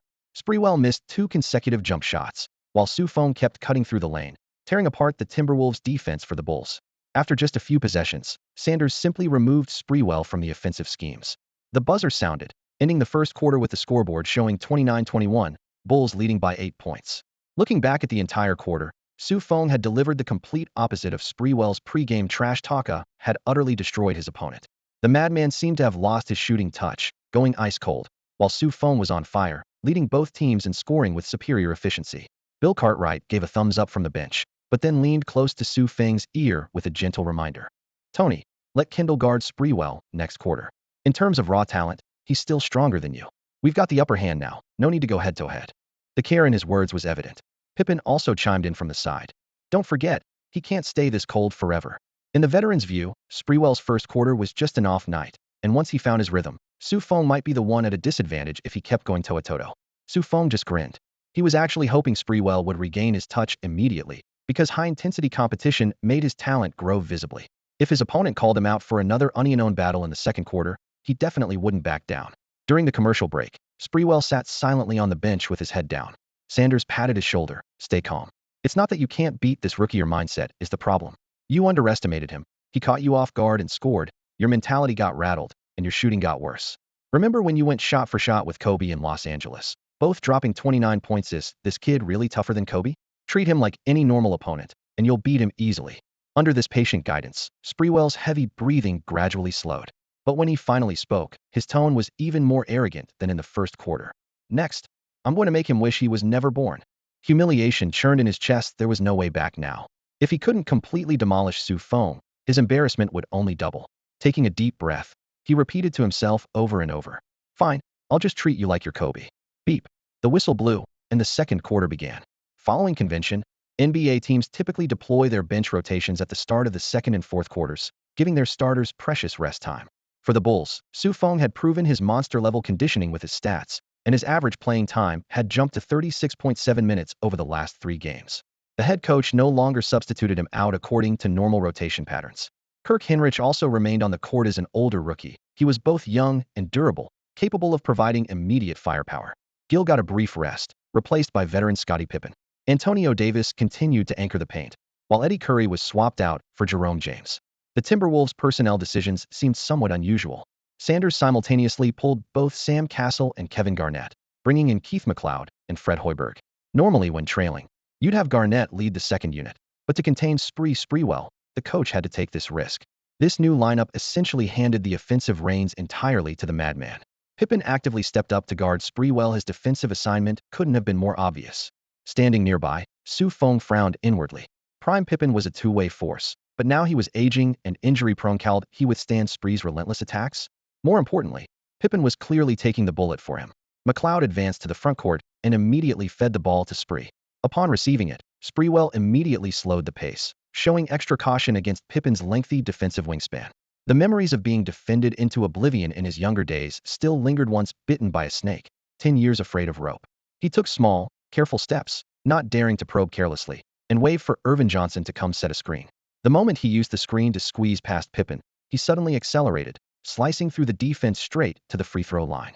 With the paint just steps away, he abruptly pulled up. Pippen's specialty was precisely those chase-down blocks from behind. Spree pump faked, then took a hop step laterally before releasing his shot. Swish! The ball found nothing but net. Sprewell finally hit his first field goal of the game, and these 2 points came with extreme difficulty. He roared skyward, trying to unleash all his pent-up frustration. The home crowd erupted in response. He then turned, fixing Feng with an icy stare full of provocation, before sweeping his gaze to Pippen and arrogantly shaking his head. "You're old. You can't keep up anymore. You're no longer that unstoppable Pippen of yesteryear." Pippen's expression remained unruffled, but Feng's killer instinct was already stirring. While aging heroes was natural, he wouldn't allow Pippen to be disrespected by someone like this, especially when Pippen was defending Spree for his sake. During the transition back, Feng lowered his voice. "Let me guard him." "No need." Pippen waved him off. Just past mid-court, Pippen actively called for the ball from Hinrich. Feng immediately ran to the weak side, forming the classic strong weak side horns formation with Pippen. Seeing this setup, Pippen's heart trembled slightly. The scene was remarkably similar to his days alongside Jordan. Back then, they had demolished the entire league with this kind of strong weak side relay isolation play. Now, a young man with a build remarkably similar to Michael's stood on the other side, ready to receive the pass. However, Pippen didn't send the ball his way, just smirked slightly. "Wait a little longer, Tony. You'll dominate the strong side, but let the old guy show you how it's done today." He raised the ball above his head, then suddenly brought it down low. His speed wasn't what it used to be, but his sharp instincts caught Sprewell's subtle shift in weight. The madman instinctively stepped back half a step, and the space was instantly torn open. The basketball hit the floor as Pippen feinted forward, forcing Sprewell to continue retreating, then suddenly pulled back and shot. The motion was slightly stiff, but perfectly accurate. Swish, nothing but net. Pippen glared at his opponent. "You couldn't beat me before, and you still can't now. Just like you can't handle Tony now, and you'll never be a match for him in the future." Just as the old taunt, "the mailman doesn't deliver on Sundays," once made Malone choke on crucial free throws, today's fatalistic words made the madman's brow furrow with surging anger. Back on offense, Sprewell called for the ball and attacked aggressively, ramming his shoulder into Pippen. The veteran gritted his teeth and held his ground, arms spread wide, luring his opponent toward the baseline. Without Rodman or Kukoc providing help defense, he did his best, but was still shaken off by the madman's powerful spin move.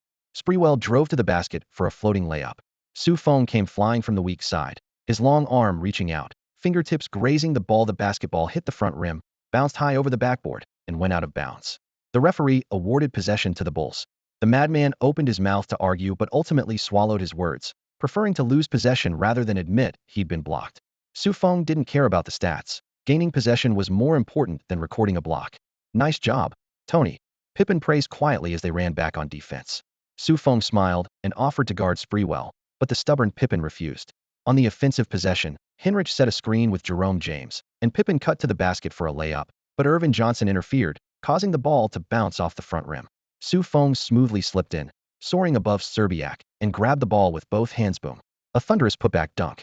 His 83-point jumping ability brought him closer to the sky. He could now dunk at will, and even perform some hanging and contorting moves in midair. After Feng made the shot, he high-fived Hinrich.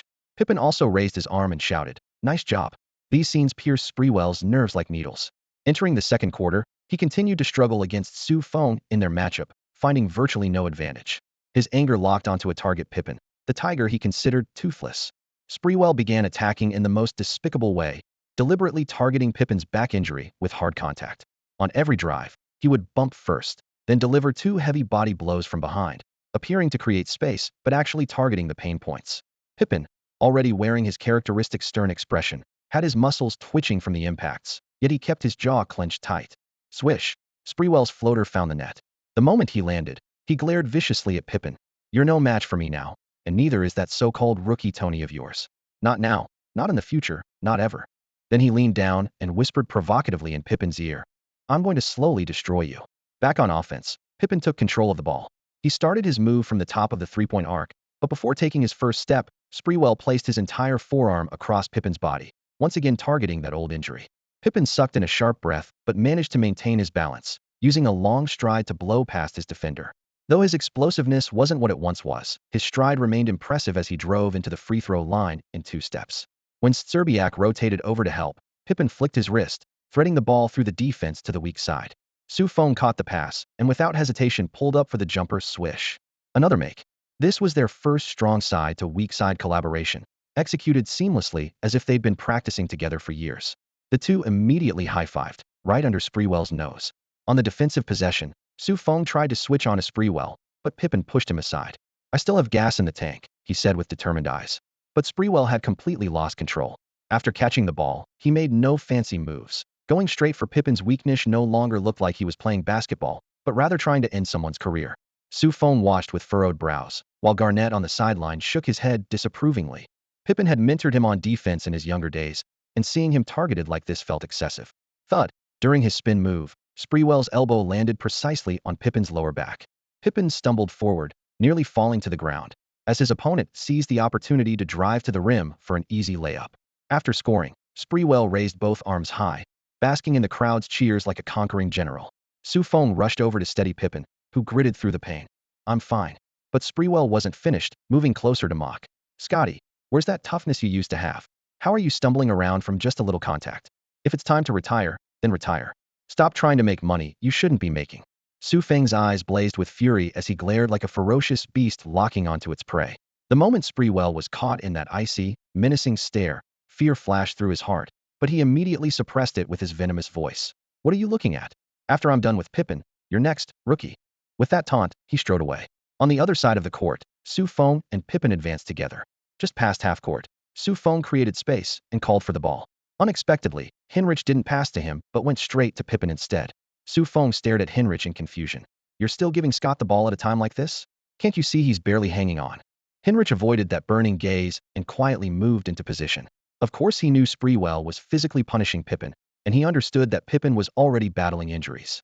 But jealousy churned within him. Both hoped Feng wouldn't be marginalized, yet feared Feng's brilliance would overshadow his own. The classic dilemma of not wanting your friend to suffer, but also not wanting them to succeed too much. Pippen caught the ball cleanly, and Feng rushed over to help, but Pippen didn't pass. Pippen executed a triple threat stance, and Sprewell stepped forward instead of backing off. Pippen's pivot move was smooth, but his opponent secretly jabbed his ribs. Fighting through the pain, Pippen drove forward with Sprewell in hot pursuit. Suddenly, Pippen stopped and gathered the ball with perfect technique. Sprewell misjudged and leaped high. Bang!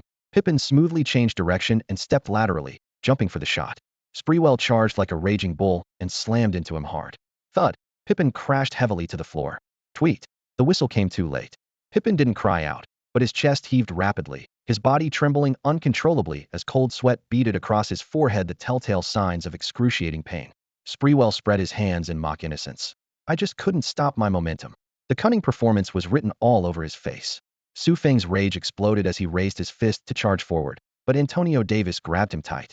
Easy there, big guy. Antonio whispered in his ear. You'll see plenty more of this. These guys will do everything they can to get under your skin. It's part of the game, and you need to learn to control your emotions. Kill him with basketball. You can do it. The team doctor rushed onto the court.